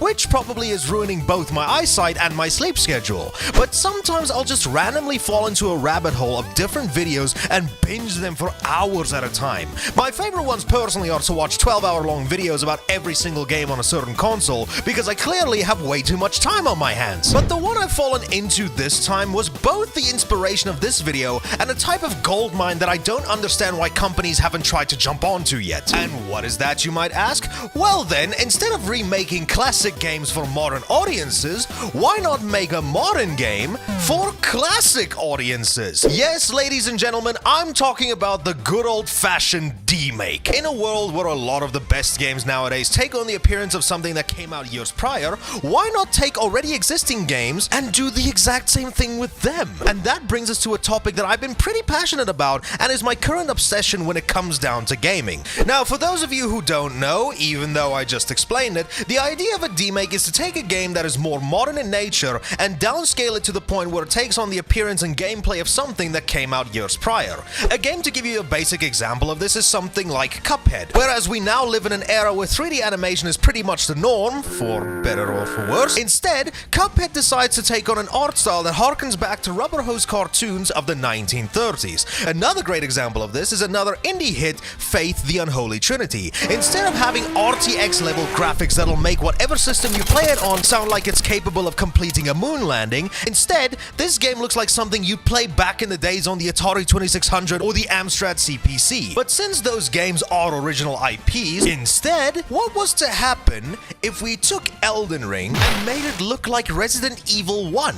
Yes, that combination might seem a little bit weird on the surface, but firstly, Onimusha exists, so shut up, and secondly, this is exactly what Rustic Games BR was able to show us. And just look how damn cool this is! The pre-rendered backgrounds, the fixed camera angles, the 90s RPG menus. You can't tell me you you are looking at this and think that this doesn't kick ass. And you can't tell me that a fixed camera angle hack and slash RPG based on one of the greatest games ever made wouldn't work, because back in 2005, we got a game that pretty much did the exact same thing, except it was only on a console succeeding the one we're seeing here right now. And Rustic Games has pretty much been my go-to channel so far for wanting to get my demake fix. They've also got videos showcasing everything from The Evil Within if it was released on the PS1, Assassin's Creed Black Flag, and even God of War. So, you see, a hack and slash in this style could actually work pretty well. And hell, they even have videos showcasing games like Resident Evil 3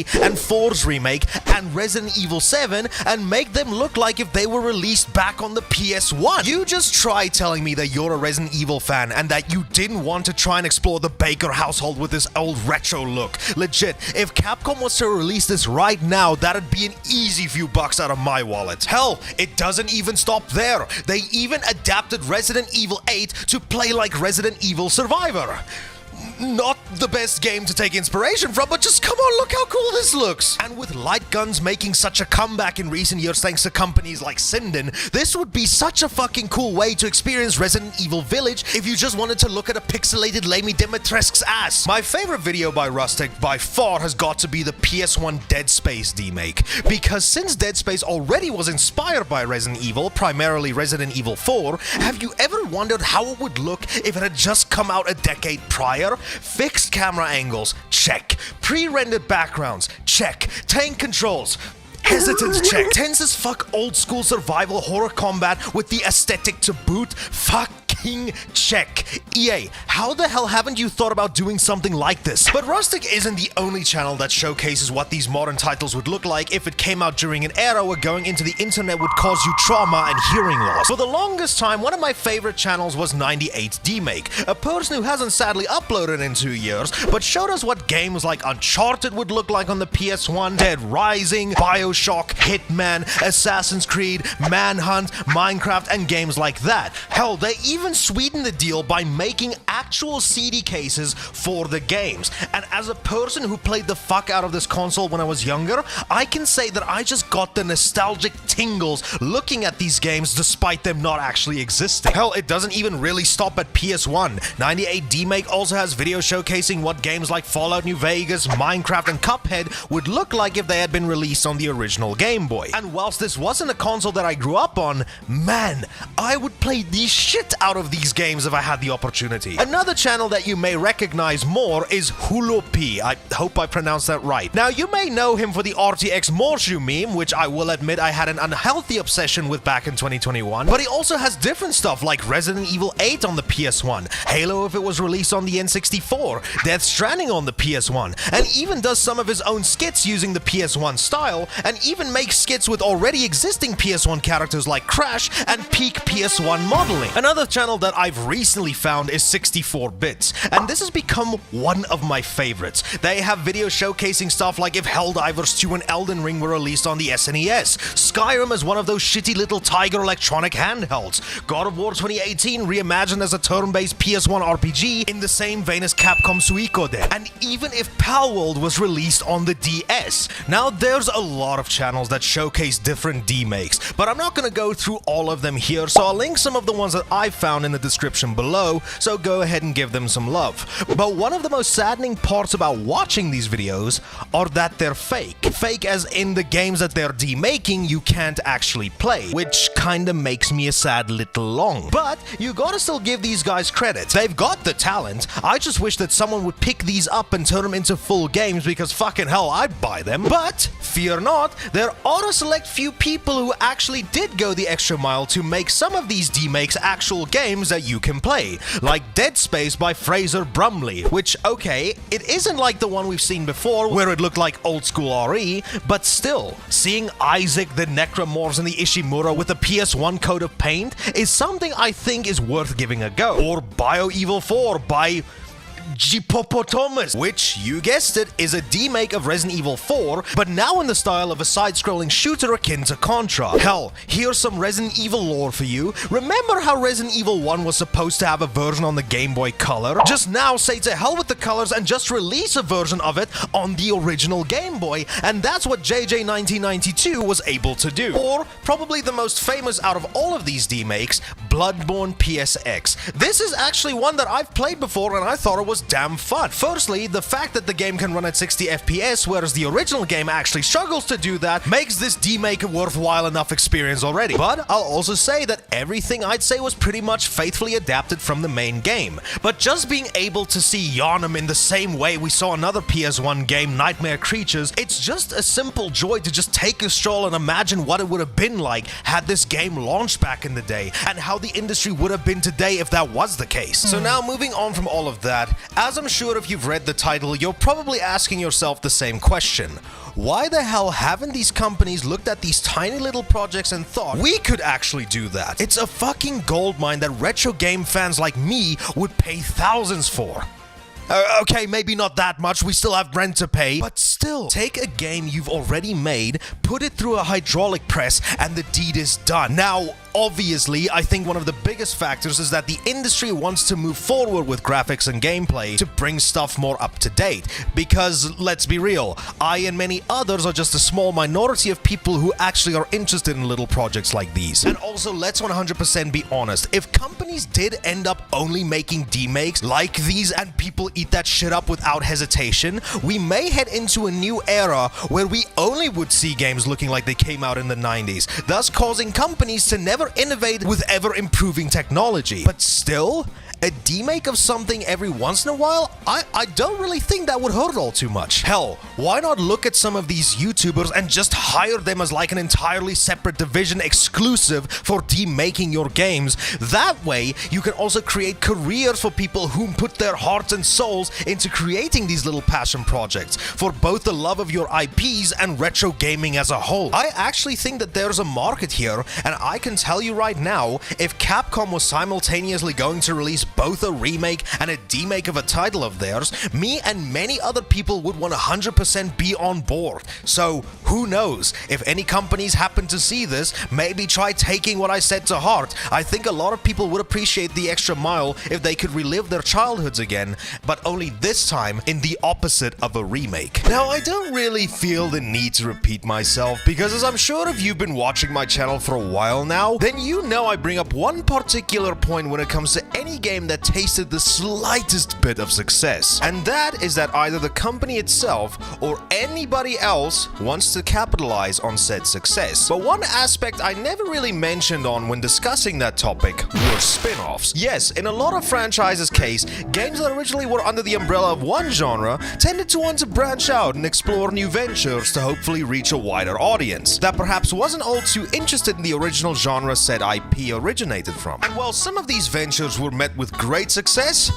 others not so much. Yes, enough beating around the bush, ladies and gentlemen. Whether you're looking at an obese plumber that never does said plumbing, instead chasing after a woman that's more into scalies than Joseph Stalin, to a blue hedgehog that's fanbase really loves him, to an orange bandicoot that's got the amounts of cognitive functionality as a US president. Where all three of these franchises started out as 2D and 3D platformers, their success landed them perfectly into expansion into different genres. All three of them went on to star in their very own racing games, party games, and game genres they normally wouldn't be associated with, like RPGs or beat-em-ups. And these three franchises are just three in countless examples of games that went on to star in their very own kinds of spin-offs. But one game franchise that hasn't really budged all that much from its original genre and remained pretty consistent throughout its life is the indie horror genre's favorite cash cow, Five Nights at Freddy's. Yes, since it's the Bear's 10th anniversary, which I covered on a retrospective video not too long ago that none of you watched, so shame on you, it seems that to celebrate this occasion, we were graced by two official games under the FNAF brand,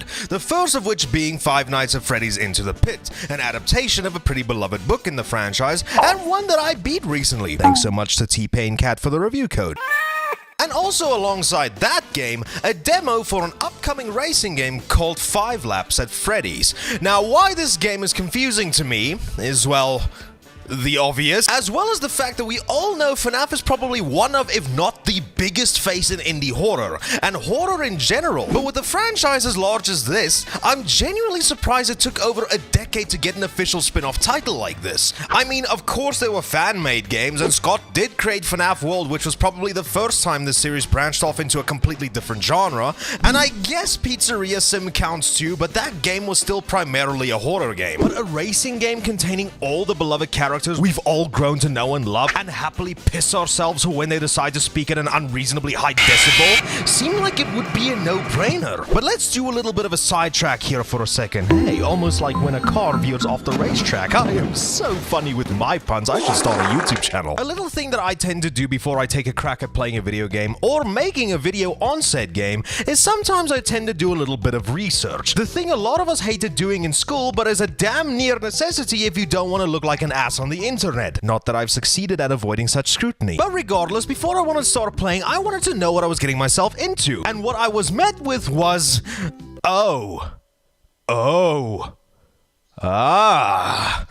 I'm starting to think that this game got as warm of a welcome as the Borderlands movie. So being a YouTuber that is in no way afraid to share his distaste on a game, for better or for worse, I just got even more and more excited to play this game. And I did. On stream, in fact. I'll link the full VOD in the description below if you want my full unfiltered thoughts on the game. But this negative reception still piqued my curiosity. How the hell do you mess up a simple kart racing game featuring characters who would be more inclined to traumatize a generation than to cause fond memories? It's not like the concept of a shitty racing game doesn't exist. I mean, we got the obvious culprits like Big Rigs Over the Road Racing, Flat Out 3, Yaris, and M&M's kart racing. And whilst I'm not too sure if these games are really bad, just more shovelware games like Garfield Kart, Madagascar, and DreamWorks Kart, and other examples like that, how hard could it really be to mess up a FNAF racing game? Surely, since this is the funny bear's 10th birthday and his first foray in the same genre where it's not as frowned upon to drive with your eyes closed and mildly intoxicated, it couldn't be that bad, right? Oh, how wrong I was. But let's get some history out of the way first. So this is something that I found quite interesting. The game was both developed and published by ClickTeam, the company that owns the engine that Scott used to actually create the original FNAF games and many others in the franchise. So having the actual people who owns the engine responsible for creating this franchise seemed quite poetic in a weird sort of way. But then all this magic is lost when you learn that the game was developed using Unreal Engine 4. I mean, that sort of makes sense, right? ClickTeam Fusion mostly requires you to click, so I don't exactly know how well that would translate over into a racing game. But I already kind of found this to be a red flag. How is a company that primarily created an engine for point-and-click games going to make a fully 3D racing game on a completely different engine? But I've rambled for long enough. I'm no fucking furry clickbait raccoon. So let's actually jump in and see what this game is like. So upon loading the game up, we're immediately thrusted into the main menu. There's a cart.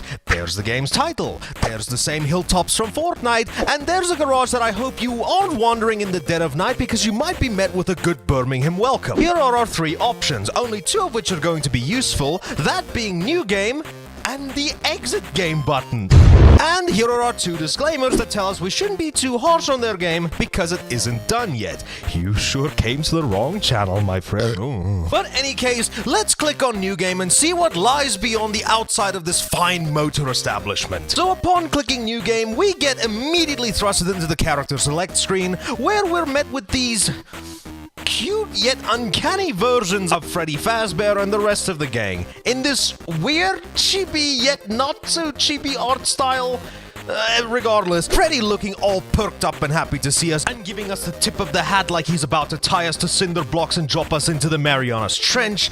Bonnie looking like he's just woken up after a fan art jorking sesh. Chica looking like she wants your phantom tax, and the fact that I just said that, maybe Freddy should just end me. Foxy looking like he's posing for a Twitter artist to do with him as they please. The puppet just looking happy to be here, same with Mangle. Balloon Boy seeming like he wishes for all the pain to end, and Springtrap looking like he's the only guy aware of what people think about this game. So with that in mind, I obviously picked him. But before we move on, a thing that I'm rather confused with is the fact that every single character seems to have their own specific class.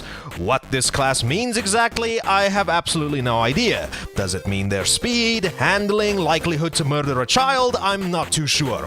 Though, saying that last theory, the fact that Springtrap and Mangle's classes are both maxed out, I'm starting to think that my theory isn't too far-fetched at all. Anyway, after selecting your character, you're then allowed to pick one of 3 different cards. You have your bog standard Go card, you have the Cup card themed after Mr. Cupcake, or as I like to call it, the Diabetes Mobile, and finally, the most fan-favorite vehicle I can imagine is the Midnight Motor from the popular FNAF'S 6 minigame where William Afton decides to go drunk driving on his way back from McDonald's. After selecting what vehicle you want, we're then allowed to select one of 3 tracks. We have Fazbear Hills, a completely original track for this game, Midnight Motorist, a 3D rendition on FNAF'S 6's minigame, and finally the Sinkhole being themed after FNAF Security Breach's underground segment. I should also mention that there are 2 locked modes aside from your box standard races, one of which I can make out and the other probably just being a time trial mode, so let's just say we aren't really that spoiled for choice. But with all of the formalities out of the way, let's start finally talking about the game.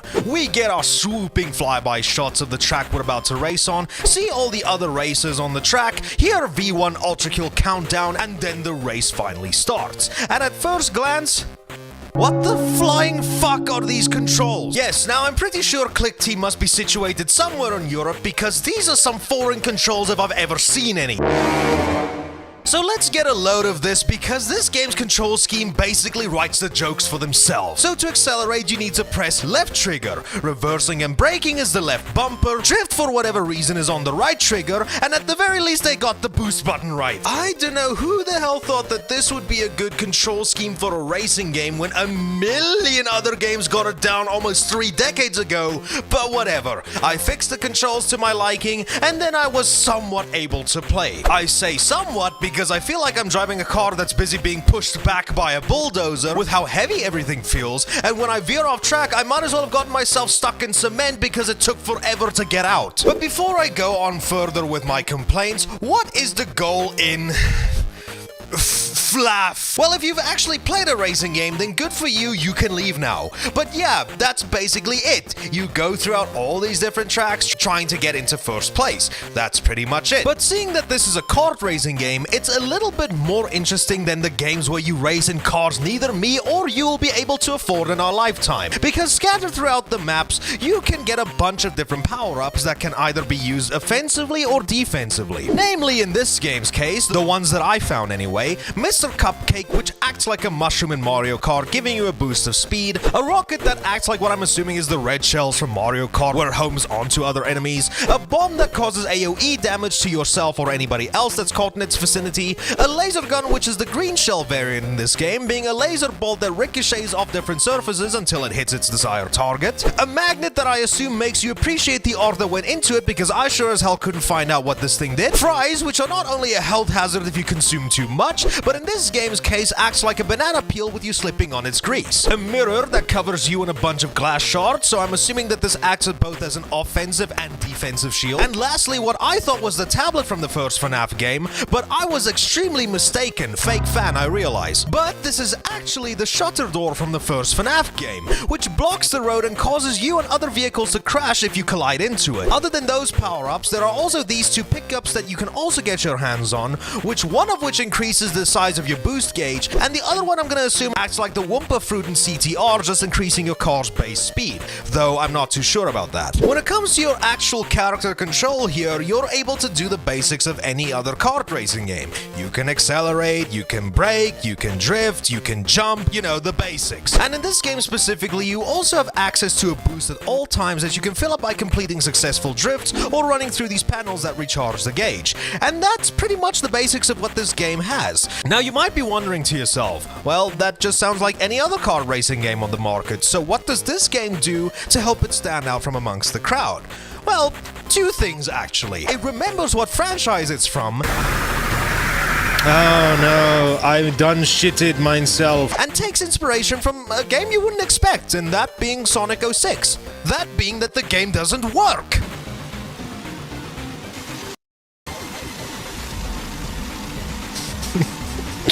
I gotta put the display capture on. Fatal error. The Unreal Engine game crashed. Oh no! Let's start with the former though. The one standout thing that I actually really like in this game is that after a certain amount of time has passed, the game will go into what it calls the night shift. And once that happens, the entire world changes around you into this hellish nightmarescape that I'm pretty sure pays homage to those VR sections in FNAF Ruin. This doesn't really do anything to the stage itself except visually. However, once you head into the night shift, you're going to be pursued by this OC, which is indicated by this icon at the top of your character's head. And when it reaches you, it jump scares you, causing you to stand still for a little bit, giving the other racers a chance to overtake you. There's also this 3-section red bar that shows up at the top of your screen, and I for the life of me can't tell for shit what this is supposed to mean. Is this what tells you your likelihood of getting jumped? How fast your patience is running out? I'm not too sure. And moving on to the latter now. And another fatal fucking error! Okay, hang on, I need 2 of these. There you go. Another time. There we go. Everybody in chat is my witness. This game crashed on me 2 times on the same fucking map.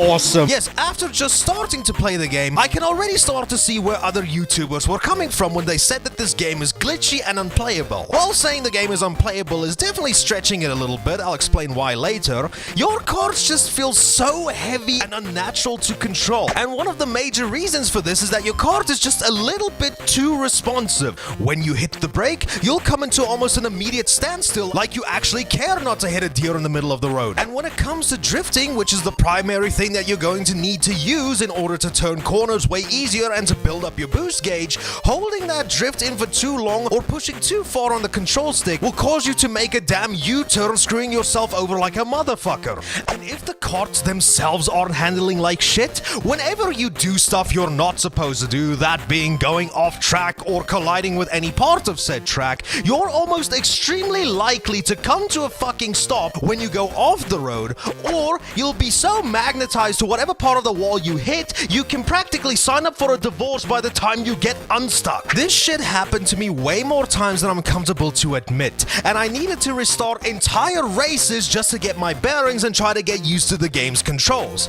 And that also doesn't really help because the fact that the game doesn't have a reset position option or an option just to restart the race. So either you hope you're able to recover fast enough so you can catch up again, or you're just going to have to restart the race by heading back to the main menu, reselecting your character, card, and map, just to repeat the cycle and hope that new bullshit doesn't happen to you during your next race. But that alone isn't the sole reason why I say this game doesn't work, because if you paid attention to the clip that I put in for everybody, this game crashed on me not only once, but twice. And the most annoying thing out of everything is the fact that the game can just bug out and just flat out refuse to let you finish a race. This primarily happened to me on the Sinkhole map, which I suppose is fitting. The game that this map is based off of wasn't exactly known for being the best behaved either. Now what I mean by this is the following. Your car can either get stuck on the walls of the map, magnetized on this section of the map, making you think that the car itself got bit by a radioactive spider, or even if you're able to get yourself unstuck from the wall, the game is just gonna spawn you back to the last checkpoint because it sure as fuck doesn't seem to realize that I'm okay and I'm able to move forward. What kind of shit is this? Yeah, no, I think this game takes the cake of not just being one of the worst games in this franchise, but also one of the worst racing games I personally ever played. And the community seems to genuinely agree with that. But why? Well, I think there's an obvious answer to all of this. This game was just rushed out of the gate. And said rushing, I think, is no surprise to coincide with the 10th anniversary of FNAF. This demo did come out an entire day before it, after all. But what I find hilarious is that the full game is only going to release next year. So why release a buggy, unfinished demo that's putting more of a sour taste in people's mouth than excitement? And what sucks about this the most is that I can see a good game in here, because when everything works as I'm sure the devs intended, it's actually pretty fun to keep that momentum going and try to win each race. And with some more polish and content, I can at the very least say that I think by the time this game actually comes out, it can be a decent to good racing game featuring your favorite FNAF characters. But for what we have right now, this is a game that I definitely think you should pass on. But hey, at the very least, not all was lost on this beloved franchise 10th anniversary, and I'll be sure to cover why that is in the next video. This video may or may not contain spoilers. I'm not sure yet, but I'm putting this here because it's funny. Now, if you've watched my video covering FNAF's impact on horror, then you may remember at the end of the video, a thing that I was really upset about is how FNAF basically fed into the Mascot horror genre it indirectly helped create. And I thought that that really sucked. You went from a franchise that me and countless other players can say is one of the scariest games we've ever played to Verbal Ace's furry fetish. I was genuinely worried like hell that FNAF would go down the same route as those games, but thankfully I was wrong, because not long after the release of FNAF Security Breach, we've gotten its free DLC Ruin, which, not being nearly as good as the original games in the series, you can definitely see they were trying to return back to its roots with this game. And after that, we got the sequel to the beloved VR entry to this franchise, Help Wanted 2. And from what I've heard people say, they actually really love this game too. And another game that just seemingly came out of nowhere was a little game called Five Nights at Freddy's Into the Pit. Originally being revealed at Guerrilla Collective 2024, this pixel art style game set in the FNAF universe immediately caught my eye for completely shallow reasons, of course. Paul Robertson is one of my favorite pixel art artists. The tone and gameplay style seemed more akin to older style survival horror games like Silent Hill and Resident Evil, only this time with a higher emphasis on avoiding this yellow fursuit instead of fighting it head on. But if you're anything like me, then you might be thinking to yourself, this seems like a random departure from the main games in the series. Who is this kid? Where does this game take place in the timeline? Why is Spring Bonnie into Vor? All of these questions were just burned into my skull, and I needed to get to the bottom of it. So digging a little bit deeper to try and find out what Into the Pit was, it opened up an entire different can of worms. So allow me to explain what I mean. So with the franchise's biggest FNAF, I think it's safe to say that it spanned throughout all different forms of media. Obviously through the games, YouTube videos, music, and a thing that I shudder to even think about: books. Yes, with the franchise as lore-rich as Five Nights at Freddy's, it is ripe for adaptations into novels and fan fictions, whether it takes place in the main continuity of the franchise or a completely different story within the universe of the games. And fuck me, FNAF has got a shit ton of different books. If going off of what the FNAF wiki is saying, there's a total of 72 books set in the FNAF universe. Now, just for reference, that's more books than Lord of the Rings, Harry Potter, Game of Thrones, not so much Star Wars, but still, a game franchise that primarily makes you sit in one spot hoping that you're not going to become part of someone's deviant art fetish. Being able to span so many different written media is definitely commendable. And while scouring throughout this extensive list of reading material that may or may not have caused its fair share of deforestation, you'll stumble upon it. Fazbear Frights Volume 1, Into the Pit. And yes, this book seems to be the first volume into an entire franchise in and of itself. But apparently, according to a lot of people, this is a fan favorite book amongst the FNAF community. And if it's worthy enough to be adapted into a video game, then I guess that all kind of makes sense, right? So before we actually get into what the book is, let's talk about the game's devs. The game was both developed and published by Mega Cat Studios, who I will forever continue to make fun of because their splash screen sounded like if a cat stepped on an auto-tune machine.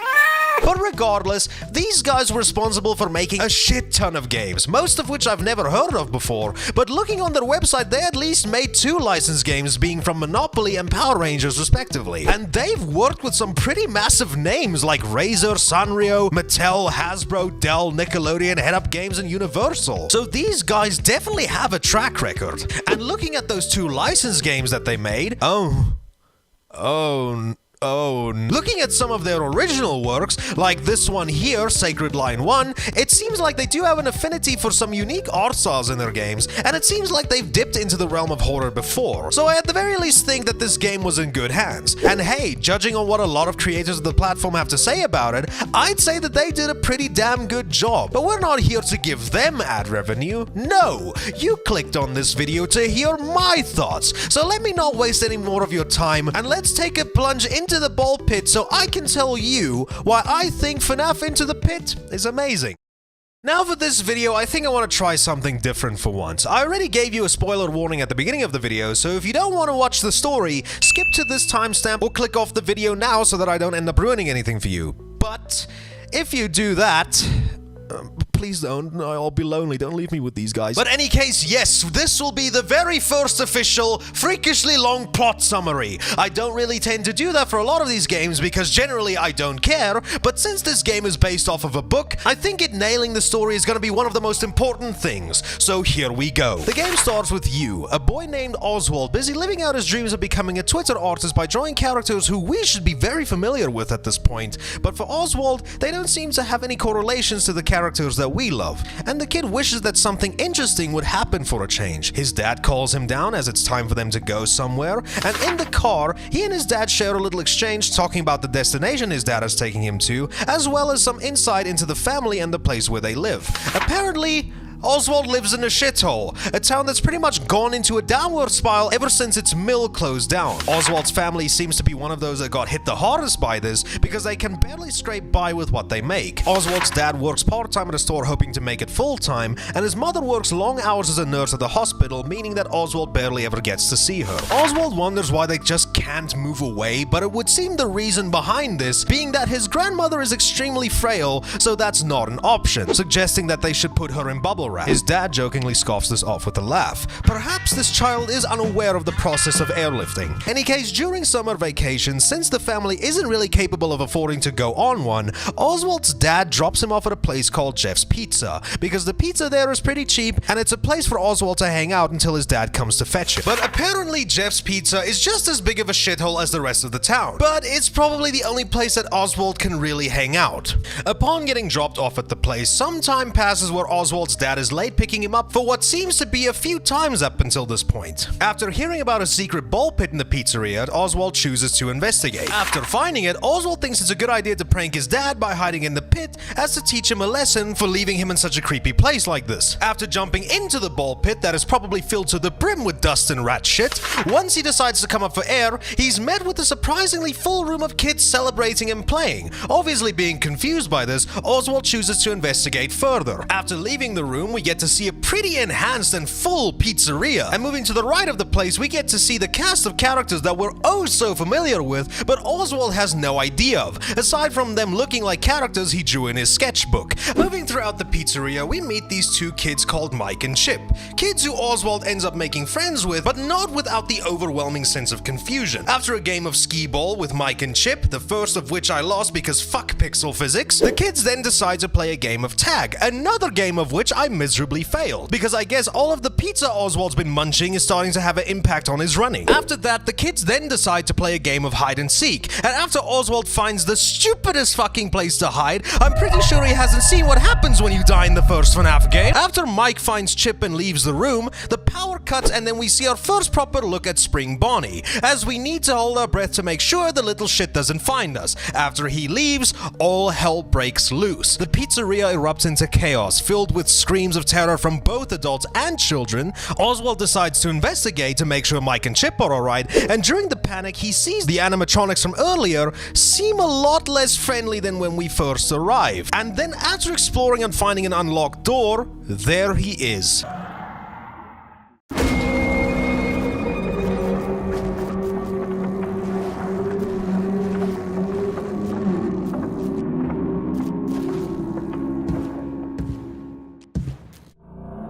Some people just got erect. After him beckoning Oswald to follow him, and for whatever reason Oswald decides to follow him, you know, it kinda contradicts the fact that we were clearly trying to hide from him a few seconds ago, we open the door only to be met with the bodies of 5 dead children, and Spring Bonnie all ready to lunge at us. Fuck you! After running and hiding from the rabbit, we make our escape to the one place that actually transported us to this alternate version of Jeff's Pizza, and that's back to the ball pit. After re-emerging, we're met with Jeff and Oswald's dad waiting for him there, and after his dad comes to reprimand him from hiding, the furry pounces. We think our dad is done for, but we're able to pull him back out. Or so we think.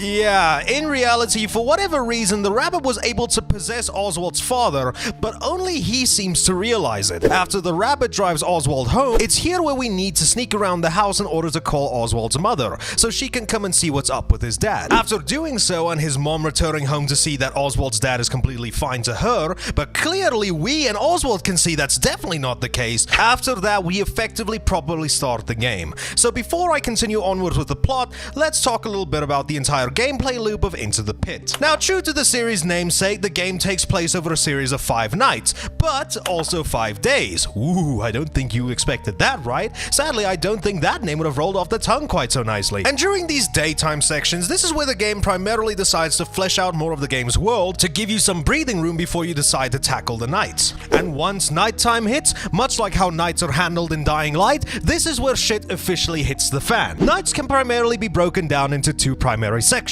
First off is trying to escape the house from Oswald's fursuit-wearing father because his son is just unaccepting to his dad's new hobby, and as a result his father needs to get rid of him before he spills the beans. And the other section being to head back into Freddy's to try and locate where his father might have gone. But things aren't quite that simple, because when you head back to the pizzeria on night 2, you'll be met with sort of a puzzle before you can complete your mission. At the beginning of night 2, you have this child stuck in an animatronic suit, and we're set with the task of trying to free them. And in order to do that, we're going to need to get a screwdriver, but since there is no way of accessing the supply room, we seem shit out of luck. Until you realize that we're in an alternate version of Jeff's Pizza, so maybe things that exist in the present day could be used in the past. So this is also one of the biggest aspects to the game, jumping through time using the ball pit to complete puzzles. Like in night 2, in order to get the screwdriver, we need to go back to the present day to get the key from Jeff so we can open up the supply room. But before that, we need to drop some trash off at the mill in order to get it. Once we complete that task, Jeff hands us the key and we can go back in time through the ball pit to unlock the room, nabbing us the screwdriver. After rescuing the kid, we ask them if they've seen our father,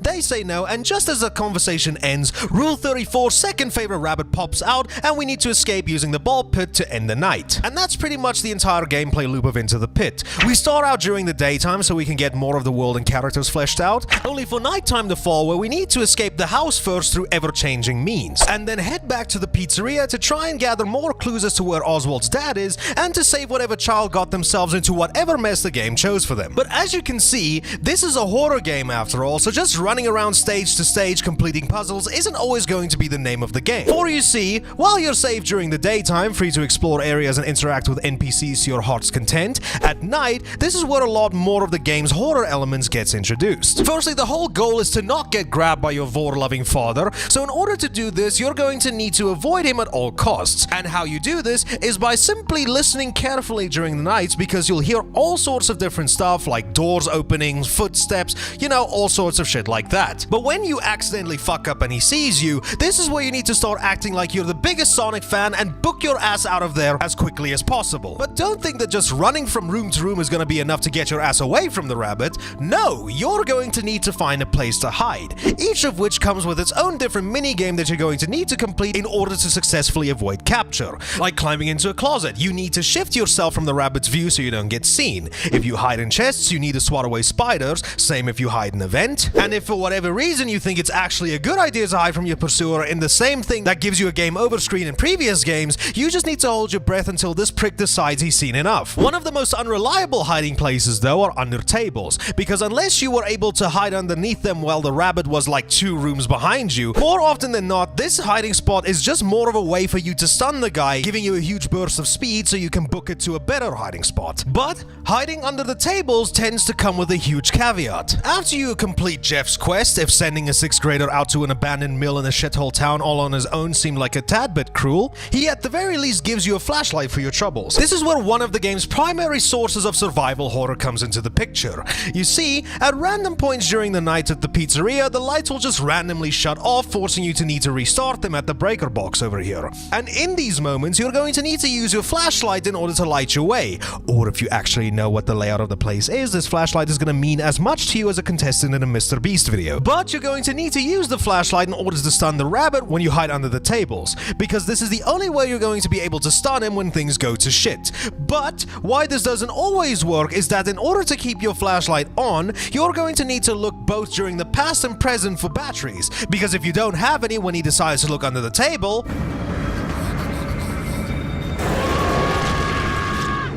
Yeah, that's a no-no if you couldn't tell. And the other thing that I feel like I should mention, but I just decided to leave it for last because I, for the life of me, didn't really pay all too much attention to it, is the sound meter here at the bottom right-hand side of the screen. Yes, much like how you're able to hear the rabbit skulking around the pizzeria and in your house, he can also hear you. And by doing certain things like running, disturbing certain other characters I'll get to in just a bit, and interacting with certain objects, you can increase the noise meter. And I guess I don't need to explain this to you, but the louder you are, the more likely the rabbit is gonna know where to find you. But you're also able to use that to your advantage by interacting with other objects in the environment, so you're able to lure him to a different room.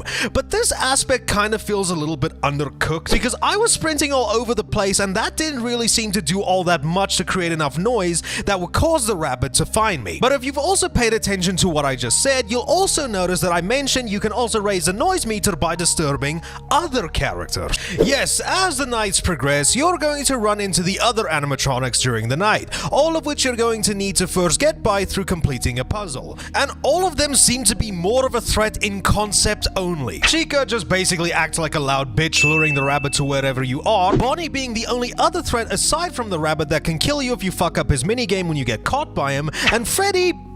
I genuinely can't remember at all. I think he forgets the series is named after him. So yeah, basically they just act as little nuisances you need to avoid so that you don't get caught by the rabbit. Pretty basic shit. But now that I've discussed everything regarding the gameplay loop, let's head back to the plot again, shall we? Spoiler warning again, I guess. Now, after surviving 4 days and nights, on the 5th night, Oswald has finally had enough of the rabbit shit and decide that he wants his dad back. So after returning to the pizzeria and saving yet another child, Oswald is finally able to locate his dad, who seems in pretty rough shape. So after freeing him, the rabbit comes in and grabs his dad, and after pursuing them, we see that he's busy attacking his dad by the ball pit. After one minigame where Oswald beats the fuck out of the rabbit, he pulls himself and his dad through the ball pit back to the current time. And after reuniting with his father, Oswald gets pulled back through the ball pit, captured and tied up by the rabbit, and then the game ends. What? Did you expect there to be a happy ending?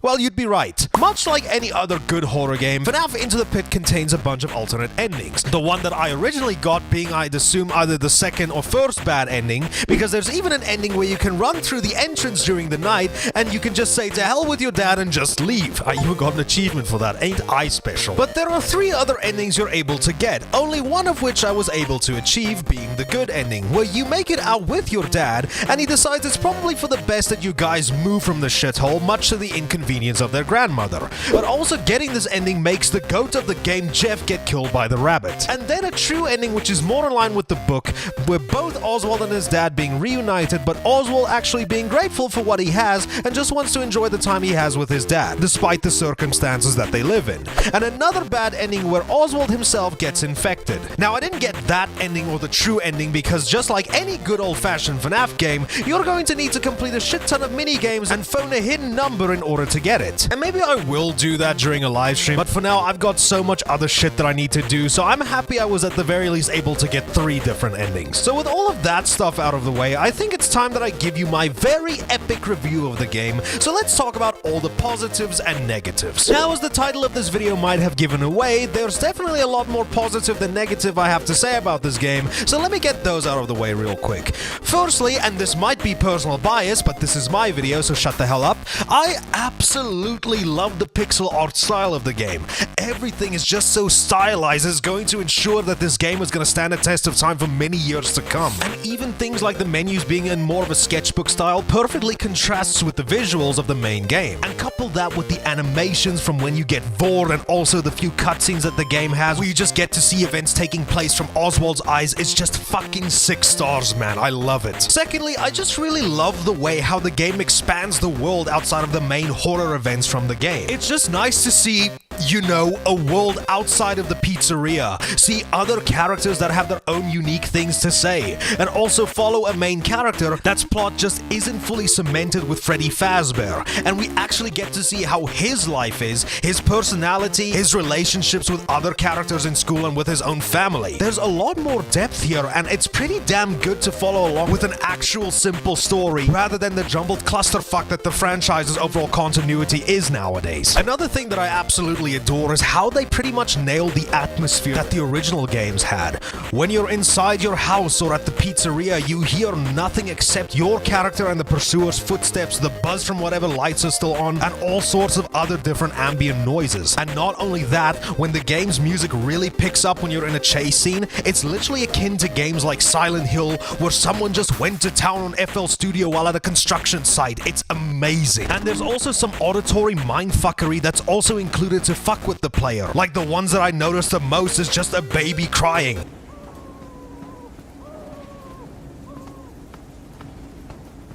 That noise has got nothing to do with the main rescuing of the kids, but on your first playthrough, you're not going to know that. How do we know how far this rabbit is willing to push the ESRB's buttons to shock you? And sometimes this atmosphere can bleed over to the visuals, because during key story moments and sometimes during gameplay, the game will just randomly cut to grotesque scenes of the animatronics during the daytime, making you really see what a toll this is having on Oswald's psyche. And during the nighttime, you'll even get these jump scare moments and some horrific images of the rabbit that'll just flash on screen for a split second to try and catch you off guard. Also, the choice to limit your control over the camera is also brilliant, because with the other animatronics wandering around the pizzeria and later nights, sometimes if you're completely careless, you might not know something's there until it's too late. Everything about this game's mechanics and overall atmosphere and sound is just brilliant, and given where FNAF went a couple of years back, I'm really glad to see that this is the direction they took with this game.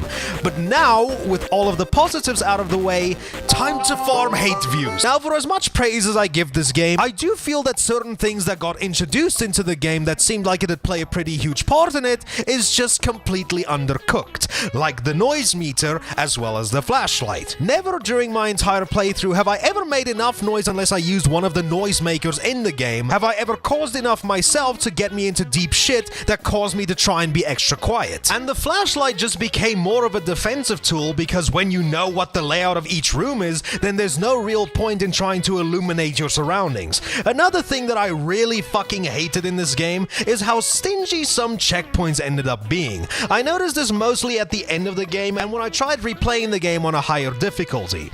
Oftentimes when you fuck up, you aren't just started back in the ball pit room or any other location in the pizzeria. No, sometimes the game expects you to do an entire run back just to get back to where you were. Like in the end of the game. You can't obviously restart back at the ball pit room because of what happens in the story, but fucking hell, making me need to run all the way back from Oswald's house, pick the pizzeria, needing to interact with the door first so you can learn it's locked, talking to Jeff to get the key, and then running back to the room is just super annoying. And I think that might be one of my biggest complaints, but we're far from done here actually, because one of the biggest issues I've had with this game is that I just don't think it's all that scary. Now, I definitely have my praise for how well they were able to capture the horror atmosphere of the original games, but the game taking a more free roam approach to games like Outlast and even older style Resident Evil games, this game presented problems for itself I was extremely worried about and talked about in my FNAF 10 years later video. With the ability to freely roam around the map and can get yourself out of a pinch if you hide in a closet or whatever's closest to you, that leads to your pursuer's AI becoming extremely exploitable. Like in a few instances during my playthrough, if the prick just so happened to not be staring in my immediate direction,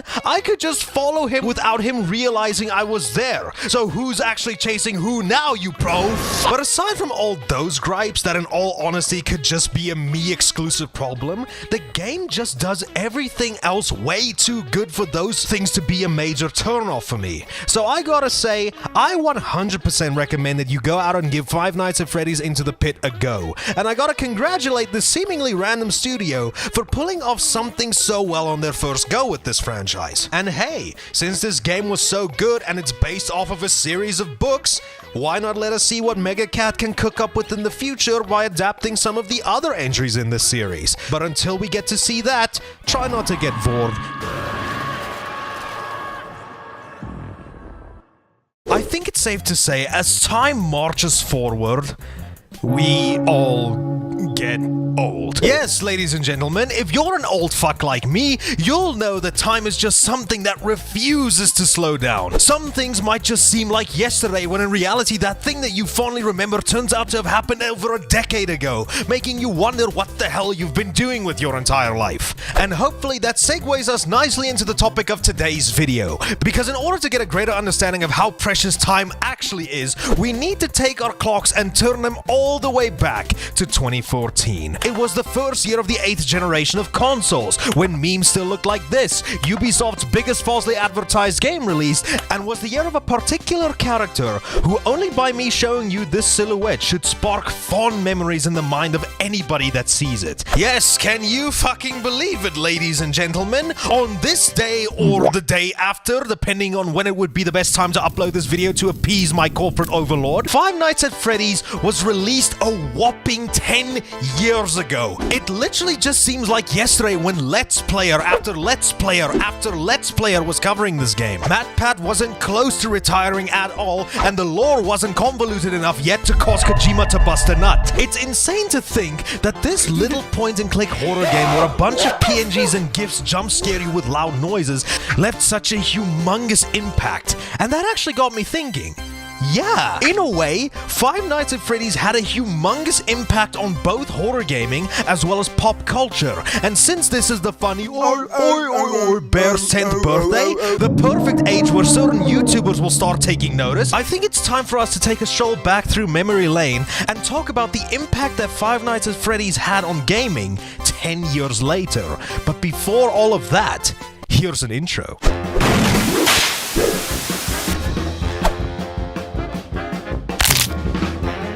Subscribe.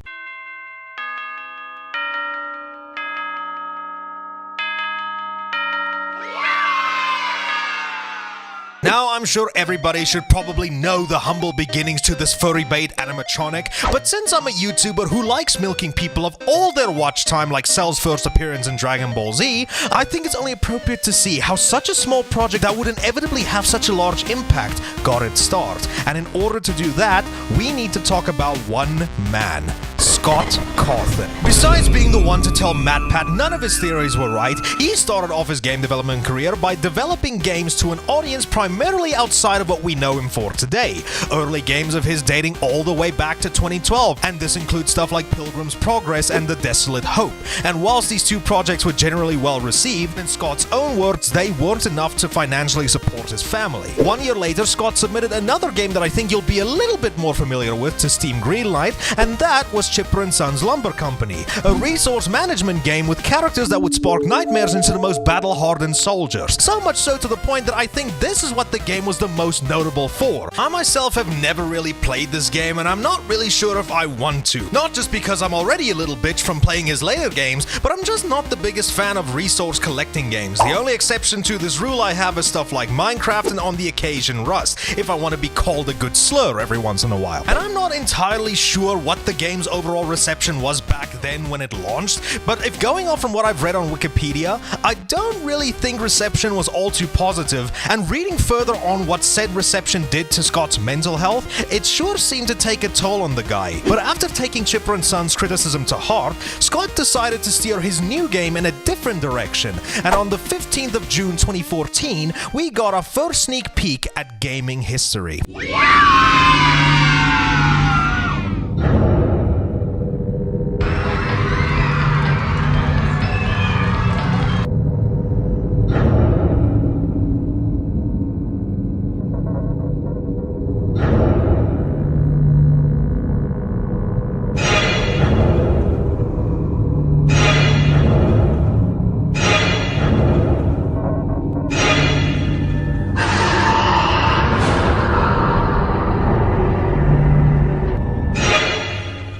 Yes, everybody, welcome to the earliest footage we got to see of Five Nights at Freddy's. And what better way to start the trailer than the man himself, FNAF Freddy Bear. This 34-second trailer is pretty much now immortalized in the Video Game Hall of Fame. And this trailer was already a great sign of things to come. We got to see Fur Affinity's biggest Mascot greet an applauding crowd of children, followed by the text, "During the day, it's a place of joy," followed then by us seeing the rest of the crew with Chica and Bonnie, and then the most ominous message shows up directly after, "But you aren't here during the day." Then we switch through different cameras showing this Chuck E. Cheese inspired location during the evening, followed by us having the night watch. Well, no shit. Your previous text card already spoiled that. After that, we switch back to a close-up of the animatronics. I mean, makes sense. We don't want people making off with these finely crafted mechanical wonders. And oh, I seem to have drawn their attention. Then afterwards, we get the tags to this game. Limited power, limited visibility, and most importantly, limited time. Sounds like the average living experience in South Africa. Oh, and I forgot to mention that we at the very least also get to see Bonnie wandering the hallways at night and decides to get extremely close and intimate with whatever camera this is supposed to be. Don't know why he's so special in this trailer because this game isn't even named after him. But in any case, after all of that, we finally get the reveal of the game's title, Five Nights at Freddy's. Now, I will admit that this is a trailer of all time. I mean, it does everything that you need it to. It doesn't show you gameplay for starters, so it's following the traditional standards of the time, but it did definitely set a mood and atmosphere perfectly without really showing you a whole lot and leaving shit up to interpretation. It's kind of like how the game's lore is nowadays if you really think about it. But I need to preface something here real quick. I, like many others, got introduced to FNAF through a fish. So I'm genuinely curious to hear from those when the game's initial hype wave was originally circulating. Was this trailer enough to sell you on this game alone? Because I can't help but look at this trailer from the perspective of when this game was released and would think to myself that this would genuinely be something to keep an eye out. The only reason I can guarantee you people look back on this trailer fondly nowadays is that, you know, it's the first FNAF game's trailer, knowing obviously how big the franchise became after this. But looking at it before FNAF actually released, I just really want to know, did this catch the eyes of anybody back in the day? I know I'm getting sidetracked, but this is just really something I'm curious to learn about. Any case, Scott spent a total of 6 months developing the game, with friends and family serving as game beta testers. He made the game using ClickTeam Fusion 2.5 and used Autodesk 3ds Max to model 3D graphics. The game's sound was also produced by Scott using a bunch of sound effects he created himself, as well as some sounds that he found on the internet. The most notable one being the jump scare noise for when you have no choice but to succumb to a vor fetish. For those of you who didn't know, the animatronics' beautiful pipes were originally uttered by actress Judy Geeson in the 1981 film Inseminoid. And if you're wondering why this poster as well as this scene is heavily blurred, you're an adult, look that shit up for yourself. I like having my YouTube channel. But regardless, after that 6-month development period was over, on August 8th, 2014, the game released into the world and would change indie horror games forever. Actually, no, I don't actually think FNAF changed gaming on the date of its release, but a whopping 4 days later, I think it finally made its splash thanks to the help of one certain individual. And thus, Five Nights at Freddy's became an overnight sensation. Let's play video after let's play video after let's play video after... During the period of this game's release, and still to this day, you can't escape FNAF. This Charlie Chaplin hat-wearing fuck literally became an icon among the gaming sphere overnight. Everything from its franchise getting more and more games, to fan animations, to fan songs, to fan cosplay, to fan art, to books, and even most recently a feature-length film with a sequel currently in development. Five Nights at Freddy's is no longer just a small little indie project that was developed by one single person, but is now one of the faces of indie gaming, and fuck, even horror gaming in general. You just genuinely can't escape it. And all of that started with the release of the original back in 2014. So now, as I tend to like doing in these videos, where do I come into the picture with all of this?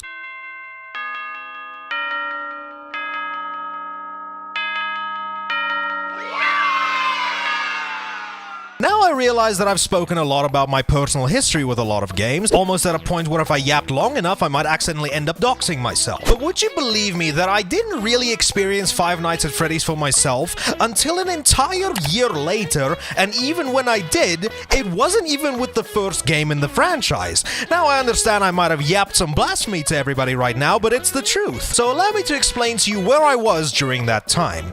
Now you see, I live in South Africa, and I don't really live in a town that we can call the most technically gifted. It's so bad to the fact that would you believe that we're only just now, in 2024, getting fiber internet. As a person who primarily works from home and kinda relies on internet in order to do his job, I'm extremely fucking offended. And during this time, we used to work off of mobile data bundles my dad would get each month for his job. And at the end of each month, I was allowed to splurge the rest of whatever data we still had left on whatever I liked. So most of the time it would be on sites like YouTube. Because would you also believe that I haven't even known about YouTube until 2013 and wouldn't be a regular user of it until 2015. Yeah, I can totally understand that this is probably a sad story for all of you to hear, so while I have your sympathy, why not buy into my newly created Longcoin, because together we can become the next biggest crypto. Regardless, it wasn't all that bad. I actually get a good amount of YouTube time off of the 2 gigabytes of data we used to have, and I believe that this was around the time when my first exposure to FNAF manifested itself, because I distinctly remember lying in one of our guest bedrooms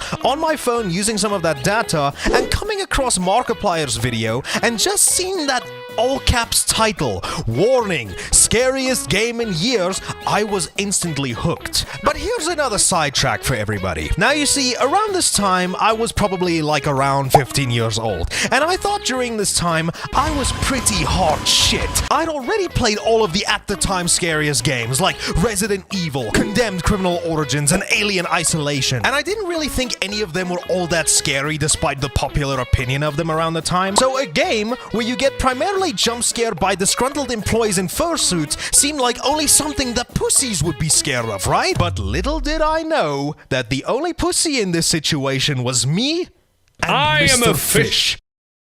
Because just from watching him play the game on my tiny little Samsung Galaxy Pocket, the game's atmosphere just oozed out of the screen. And when that legendary moment came when Foxy jumped at the end of the video, that was probably the first time in ages that I got scared at a game. And after watching that video and experiencing something like that firsthand, I needed to learn more. So I loaded up 2014 Wikipedia and read up on the game, and I shit you not, the entire plot synopsis section was enough to scare the living shit out of me. Yes, black text on a white background was enough to cause me to urinate. I was weak. But after that, we now head on over to 2015. And during this time, I got myself one of these BlackBerry phones, which were all the rage around the time when I was in high school. Because this little tiny phone had a service that allowed you to connect to the internet with uncapped internet for a fucking cheap price. And it was all thanks to this service that I was more capable of engaging with YouTube videos.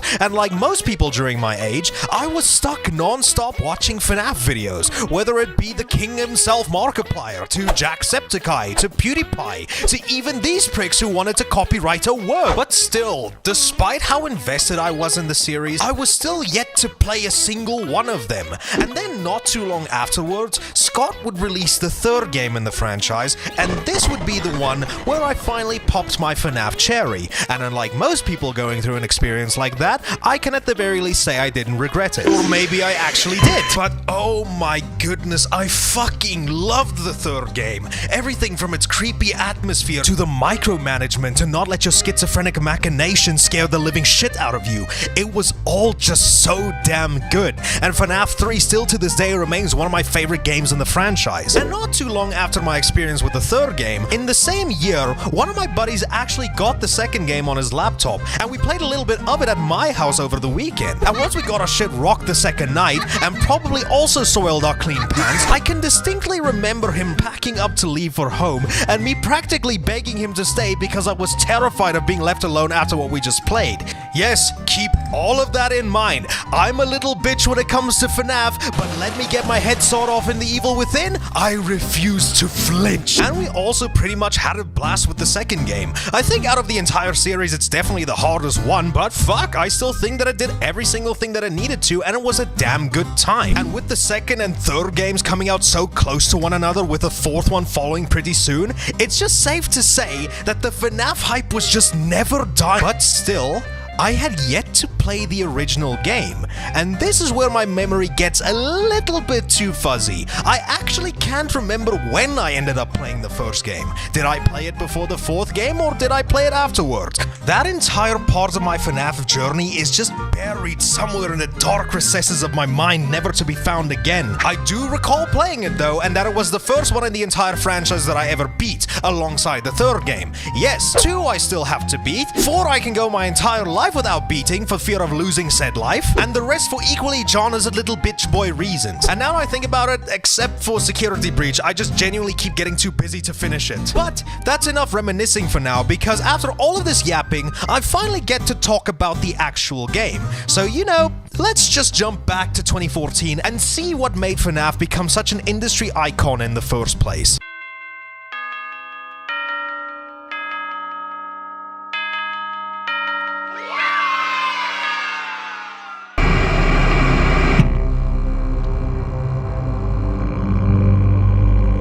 Yes, I am 100% sure that this menu and those sounds alone was enough to send nostalgic shivers down your spine. Or the sight of Freddy Fazbear made you giggle just a tiny little bit because of the fact that there's damning video evidence that proves that he's an interpretive dancer. Any case, ladies and gentlemen, here we are. The main menu. The one main menu that started it all, mind you. There's the title. There's our 2 options that will later become 3. There's the analog horror green screen overlay effect, and there's a character that I'm pretty sure a few of you have a very special folder for on your PC. This is where it all began, and upon clicking that new game button, this is where the fun finally begins. We get that ever so iconic newspaper article where Freddy Fazbear's Pizzeria is looking for somebody to work the night shift. And after that, here we finally go. Night 1. We get that ever so iconic view of the office that started it all. We boop the FNAF bear's nose because funny, and then we get a call from the man himself. Hello? Hello? I wanted to record a message for you. Shut the fuck up! So yes, as I'm sure I don't need to explain to anybody at this point, but this is a plain and simple point and click game. We get to look left, and then we get to look right, interact with these 2 buttons on each side of the room, one turning on the light in the hallway and the other one closing a security door that could stop riots at Guantanamo Bay. And if we hover our mouse over to this little tab here, we can bring up this pretty advanced little tablet for the 1990s, and it's from here where we're able to select between the different cameras around the pizzeria. And it's at this point, best of luck everybody, you're going to need it. Now for the uninitiated, what does one do in FNAF 1? Well, for starters, hopefully not get bored and stuffed into a suit that has the same amount of space in it as my fucking first apartment. Yes, in FNAF 1, the objective is simple. Survive. And to do said surviving, you're going to need to make it until 6 AM, only to repeat the cycle the following day, and that's pretty much it. You can't move from your tiny little office, even though that makes me question the mental stability of your main character, that he thinks that staying in this tiny little office while 7-foot-tall fursuits are out to get him is a smart idea, but I digress. So in order to not get your ass handed to you, you're going to need to keep track of where each of these animatronics are throughout the pizzeria, and you obviously need to utilize the cameras in order to do that. But in case you haven't noticed, this isn't exactly a fully 3D RTX level game we're playing over here. No, these are but mere little PNGs that we're staring at. So don't think that you're going to have real-time information fed to you so you can keep track of these animatronics. Nuh-uh. When they decide that being stuck in the broom closet isn't a fun idea anymore, they'll launch an EMP to momentarily blind the cameras so that they have ample time to relocate to a different area, which in turn means you're going to have to be frantically switching between all the cameras just to find out where the hell they are. Now you have a total of 11 cameras that you can sift through, but the most important ones are going to be the 4 closest to you, because it's over here where you need to start keeping an eye out for whatever animatronic is closest to you,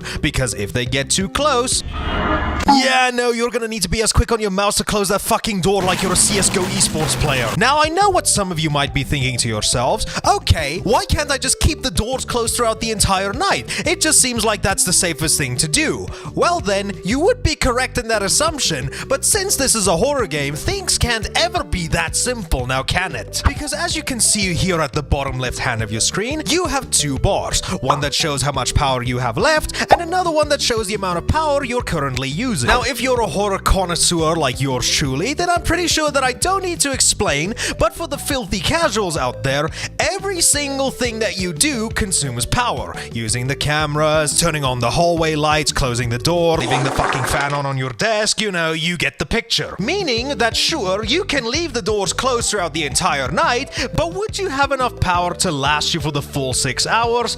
Chances are probably not. And if you were a little bit greedy by using up every single little bit of power before you clock off from work, well, I have some bad news for you.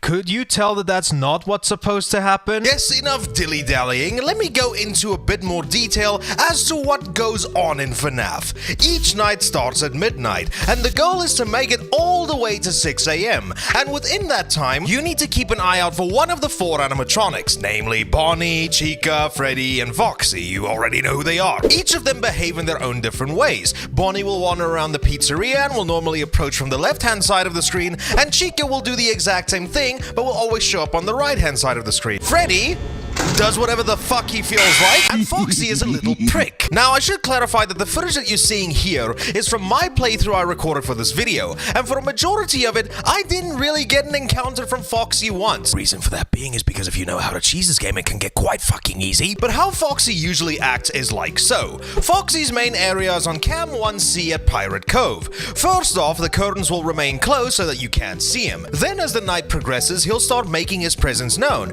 and if you're not good at keeping an eye on him, motherfucker will make a mad dash to the left-hand side of the map, meaning that you've got seconds to close that door on him before he comes for your booty. And judging how the fanbase of this game is, I think that phrase holds 2 different meanings. Sometimes you're even able on rare occasions to get a jump scare from Golden Freddy, and the oh so iconic "It's me" flashes on screen, which I thankfully don't have to go into too much detail on here as to what they mean, because thankfully there's millions of other channels that can do that for me. I think the proper term for this is called networking. And you need to survive all these trials and tribulations while making sure that you still at the very least have enough power to last you up until 6 AM. Otherwise, hearing the Troubadour's March is going to be something that you're gonna need to bring up to your therapist as to why you refuse to attend operas. But thankfully though, not all is lost. You see, I'm not sure how the countdown timer works in FNAF, but I'm pretty sure it works on a fixed time, and that also plays into the whole randomness nature of the game. The clock is always going down constantly, so that even if you end up fucking up your power consumption, if you were literally 10 seconds off from beating the night and the power still dies, you'll still be able to make it to the next night. And let me tell you, the satisfaction by just being able to scrape by night at the last possible moment is almost comparable to beating a level 1 enemy in a Souls-like. And if you've been paying attention to what I've just said, then that one single word is actually what defines the tenseness factor to FNAF's overall horror: randomness. Everything in this game is randomized. It's also quite cheesable if you know how to do it, but everything from whomever decides to piss off from the main stage first, to where they'll show up on the cameras, to who'll show up at your door first is all randomized, making it almost near impossible to be able to tell where each animatronic is. Now, there is a level to each of these animatronics though, that increases as the nights go on. And early spoiler, when you beat the game, this is a level that you can tweak to your heart's content, or do the funny cheat code. I'm not sorry. And this level, I'm just gonna say, has an impact on the overall animatronics aggressiveness, meaning how frequently they'll be darting around the pizzeria, how frequently they'll show up at your door to check up on your car's extended warranty, and all sorts of stuff like that. And couple that with the sheer randomness that FNAF contains, you'll be flipping around characters and jolting your head left and right like you're busy taking a driver's test. Now, the only 2 factors that I'm not 100% sure on is when Freddy himself and Golden Freddy will show up. Fuck, if I'm going off of memory alone, I think Freddy can only be spotted in one of the cameras. And when he decides to jump scare your ass, I don't really think there's any way to counter that. But now that I've talked about the game's overall experience, allow me to shift focus from the gameplay and over to the game's presentation. I mean, they are very nice looking JPEGs. Every single frame of this game is iconic. Whether you're looking at the main stage with all the animatronics, Foxy peeking through the curtains in Pirate Cove, or seeing the eerie sides of Bonnie and Chica just standing right outside your office doors. Every single frame oozes with tension, ripe for Luna AI exploitation. Hell, there's even some catching off guard moments in these frames that add to the horror experience. Like this one, for example, when you're looking in the parts and service room. You can sometimes catch a frame where these disembodied heads just stare at you. The same applies with Freddy on the main stage. Sometimes he'll look off to the side as if though he's schizophrenic, and sometimes he'll remember to take his meds and realize that someone's always watching. I love tiny little details like these that just adds to the game's overall horror atmosphere, because it can momentarily distract you from what you were busy doing so that you can confirm that what you saw was actually real. And moving over from all those random occurrences, this might be one of the first examples that I can think of a game using liminal spaces to set an uneasy atmosphere to disturb the player. Because come on, as we all know, FNAF was primarily inspired by Chuck E. Cheese, and you just tell me that locations like these didn't creep you out like a motherfucker even when they were brightly lit during the day, let alone after hours. A sense of the familiarity with environments like these, coupled up with the messed up stuff that happens in this game, is the perfect recipe for an excellent setting.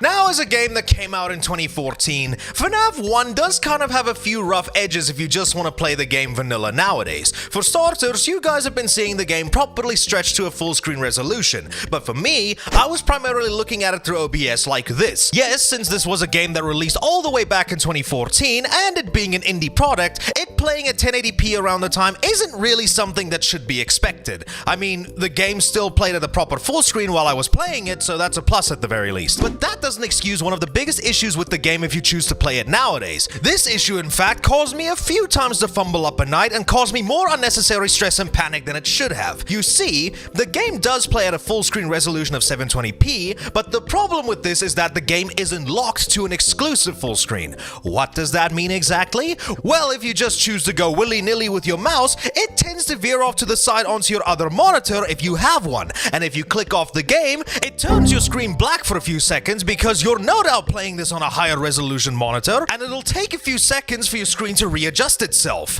And you might be thinking to yourself, that doesn't sound like too big of a problem, and I agree with you. This wouldn't be as huge of a pain in the ass if it wasn't for the fact that FNAF doesn't have a pause feature. Yes, much like the Souls games that I'm no doubt sure FNAF was inspired by, every single night needs to be completed in one sitting, because either you wait it out and hope you're not going to be the thing they'll be serving on the next day's menu, or you just have to quit out of the current night you're in, forcing you to need to restart when you want to come back. This little tiny issue led me to needing to be extra locked in while I was playing this, like a crack addict that was busy heading into relapse. Because with my cheese method, it needed me to be extra focused on not missing a single button, so I basically needed to have the reflexes of a Sekiro sweat to keep my run going. But sometimes I messed up and went off screen, but then whoops, I actually get jump scared by my desktop. Then I have seconds to hurry myself back to the game before the worst could happen. This is kind of annoying if you couldn't tell, but at the same time, I'd argue that this somewhat helps with the game's horror, because if you fuck up and veer off screen because of carelessness, that adds even more panic and tension, because when you load it back in,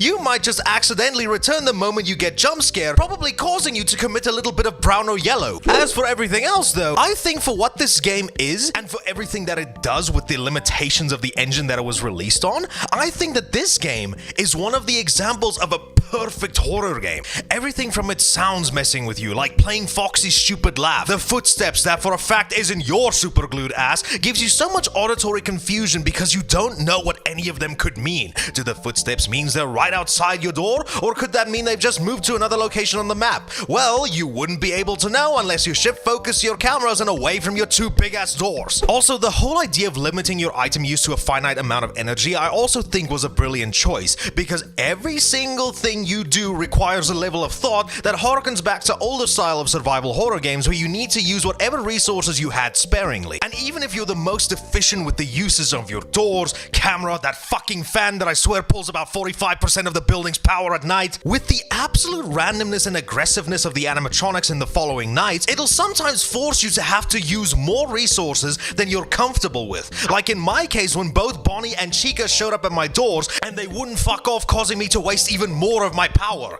but still needing to keep my eye out for Freddy and Foxy. And the sheer panic I felt when shit like that happened was enough for me to pucker my asshole so tight I was able to fold inside out. And even when I was completely locked in and focused on not trying to get my ass handed to me, I was trembling like a little bitch because one small slip up could spell doom for me. And I just can't say that I've ever played a horror game or game in in general that had such a humongous impact on me. Fuck, even games like Outlast or Alien Isolation, games that are way more in line with what people consider to be proper survival horror games, couldn't even nearly get me to the same amount of fear and tension that FNAF brought me. And couple that with some of the what the hell was that moments I previously mentioned, like with Golden Freddy and the it's me shit, it causes more than enough panic to make you slightly not focus on the real issue at hand. And the fact that the game was able to do all of that whilst looking like one of those PopCap look for the hairbrush in the home of a hoarder games speaks volumes for how well Scott was able to craft a terrifying atmosphere with such large limitations. But that also brings us to what a lot of people consider to be one of the game's biggest letdowns.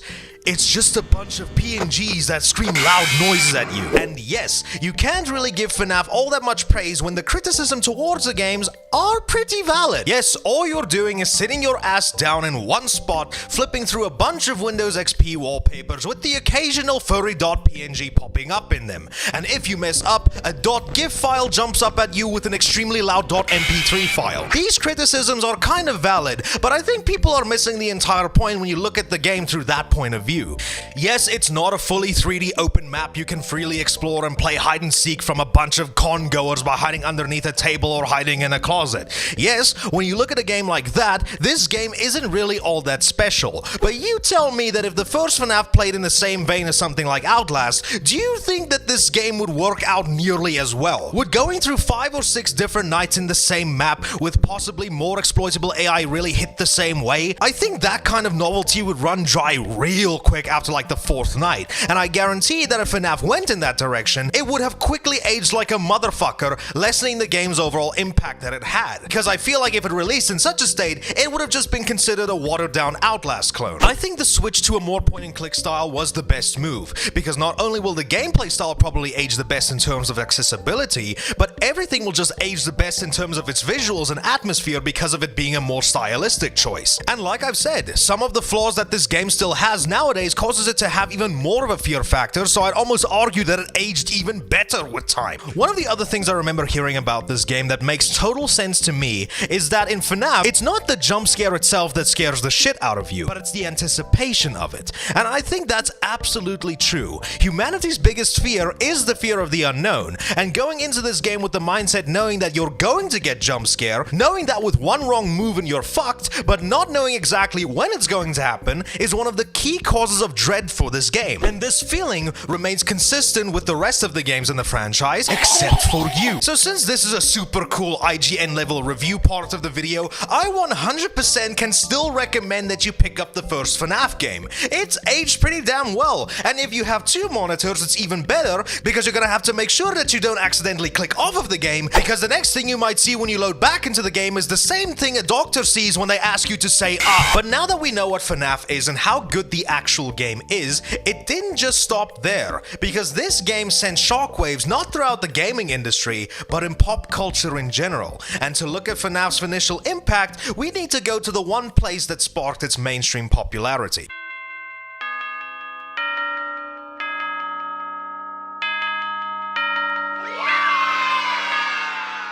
Now, as I'm sure we all should know by this point, YouTube in 2014 was a completely different place back then. It was a time when just popping on Bandicam and filming yourself playing Minecraft with a calm demeanor was more commonplace, rather than the ear-piercing ADHD fuel we're used to nowadays. It was a time dominated by Let's Plays and gaming montages, and an era before every single big YouTuber was getting outed as nonsense almost once every single month. And it was during this time that Let's Plays got a humongous explosion thanks to one certain upload. And I don't think I need to beat around the bush here. It's the one video that put both the game and its creator covering it on the map. On the 12th of August 2014, Markiplier would upload his first video on FNAF, and then history was made. Everybody started covering this game in both Let's Plays, reviews, songs, animations, you fucking name it. FNAF broke out of the indie horror scene and pretty much into the mainstream almost instantly, and both sparked Scott's desire to continue with the franchise, but also sparked a lot of people's career when they decided to cover FNAF. It was just so fucking funny to go onto the internet back in the a day and try to look for someone who was busy pissing themselves because of the funny bear.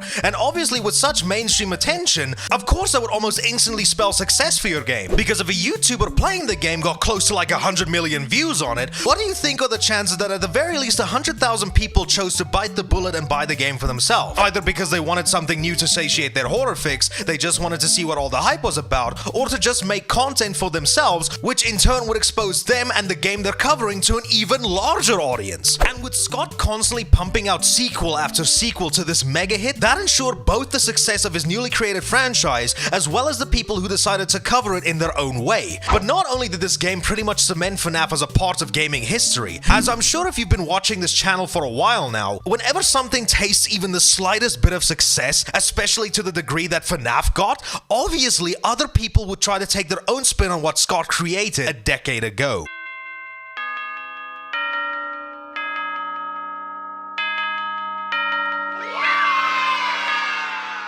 As I'm sure you know, horror is a medium that existed for literally decades at this point. Whether you look back at the old monster movies Universal pumped out back in the 1920s, or if you want to let this video hit more close to home and stuff like video games, stuff like Resident Evil and Silent Hill, horror has pretty much been a mainstay in media for as long as film and video games have existed. Now, I'm not entirely sure what the take on horror games were by the time of FNAF's release, but I'm pretty sure that there was a bit of a drought. Mainstream horror franchises that were solely responsible for putting the genre on the map were busy rubbing shoulders with the degenerates of Call of Duty like Resident Evil, and other franchises seemed to deviate more and more from what made its genre so good to begin with. And it wasn't until games like Outlast and Amnesia were released that I think the interest in horror was sparked again. But oh boy, let me tell you, when FNAF released back in 2014, everybody wanted to ditch trying to make asset flip Unity engine games starring the Slender Man. Nah, everybody wanted to take their own spin on the point-and-click survival horror game. So why not load up something like Scratch, upload your creation onto GameJolt, and get ready to see what YouTuber would pick it up and cover the game on their channels. And that's what happened to a few of these kinds of games.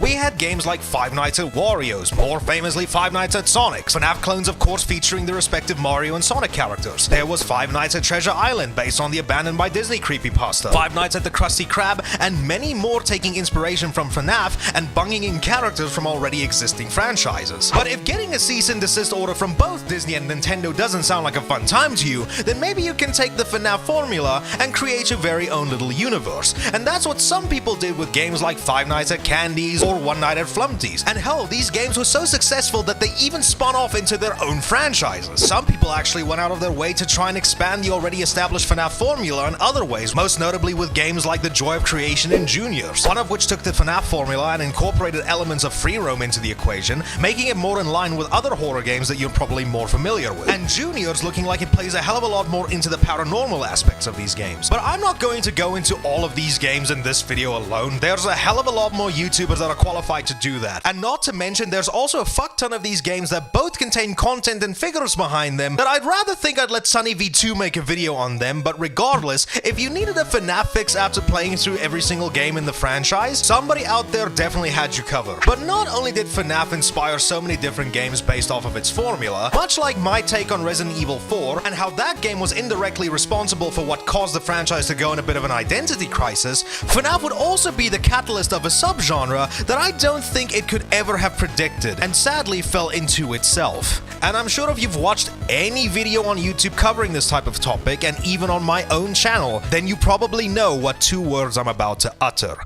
Mascot horror. Now, for those of you who aren't all that clued up on your internet lore yet, you might ask yourself, the fuck is mascot horror? So basically the whole aspect of mascot horror is taking characters that kids normally would love and plunge them into the lake of rot to contort them into these terrible demons that for some reason a select few people on the internet would like to fornicate with. Sure, I think the entire idea of taking these normally cute characters and then turning them homicidal is a concept that existed way before even FNAF. But this concept has never been as popular then as it is now, and I think that FNAF indirectly had an influence on this type of horror. The most notable games in this subgenre being Bendy and the Ink Machine, Hello Neighbor, Poppy Playtime, Garden of Banban, and the most recent addition being Indigo Park. But the biggest problem that this type of genre usually faces, with the exception of a few games on this list, is that a lot of these games focus a lot less on being good horror games and more so as to how they can be cash cows for their audiences. Yes, whether it be games like Hello Neighbor, Poppy Playtime, or Garden of Banban, a humongous part of these games' existence are more to sell merch aside from just being good games, because they primarily depend on the recognizability of their main mascot from either the game or from whichever YouTuber covered it, and try to maximize the amount of profit by selling all sorts of shit kids would bankrupt their entire families for in an instant. Now, like I said, there are a few exceptions to this rule, because other games that can be classified as mascot horror, like Bendy and Indigo Park, don't really seem to fall under the overly monetized moniker. Sure, they do have merch, but I don't think they place as huge of an emphasis on it like, let's say, the devs behind Poppy Playtime, who, if I need to remind you, actually went as far as to make fucking NFTs, so just let that shit sink in for a second. And the reason why I say that even FNAF itself wasn't really safe from the mascot horror plague, then we need not look further than 2021's Security Breach, one of the most broken, non-scary, and basic horror games I think I've played in my entire life, that I 100% think lost what made FNAF so terrifying to begin with just because it wanted to jump on the mascot horror trend. Yes, the game itself is still fun when you're just taking the piss out of it, but I'm pretty sure that's not what Steelwool Studio had in mind when they were making this. Thankfully though, with the release of FNAF Ruin as well as Help Wanted 2, it seems that they finally woke up and remembered what made FNAF so good to begin with, but fucking hell man, with how massive FNAF is, I wouldn't be surprised if they just doubled down and tried something similar again later down the line.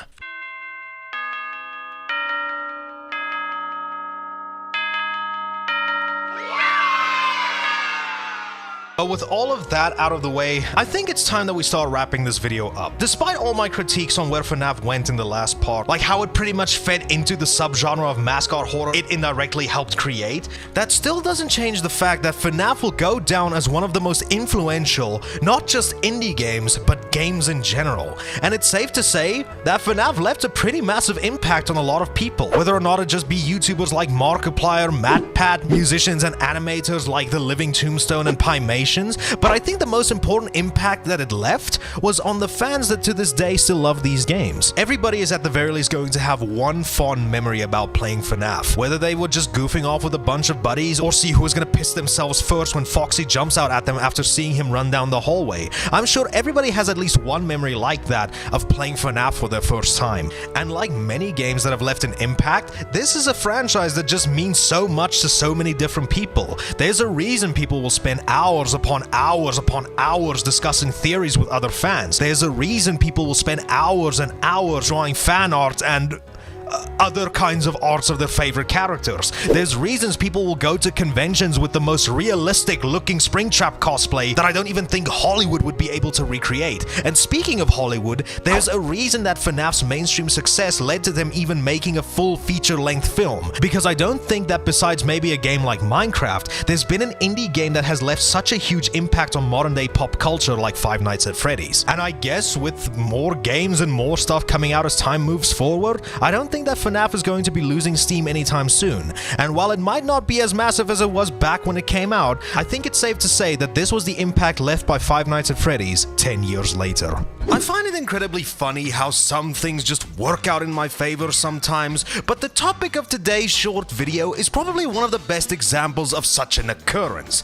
Now, for those of you who don't know, I'm a massive Final Fantasy fan. I've played almost all of the games in the series aside from the ones on the NES, with the exception of the first one. I've watched the films, figured out that I was straight, and the rest is history. I've pretty much consumed a lot of what this franchise has to offer, with my favorite experiences with Final Fantasy being 7's original game back on the PS1, Final Fantasy 15, Stranger of Paradise where they like to say fuck, and 7's remake. But oh boy, let me tell you something. Back in 2020 when they first revealed Final Fantasy 16 and when they said it was gonna be a full-on action game, I couldn't I've always leaned more heavily into the real-time action entries into the series. Heresy, I'm aware of that, but all of them just felt off in their own way. 15 tested your patience to see how long you can hold in the circle button like it's trying to be some sort of Mr. Beast challenge. Stranger of Paradise is probably the best action game we've had so far, but you look like a schizophrenic sim unable to choose if he'd like to wear summer or winter attire. And 7's remake,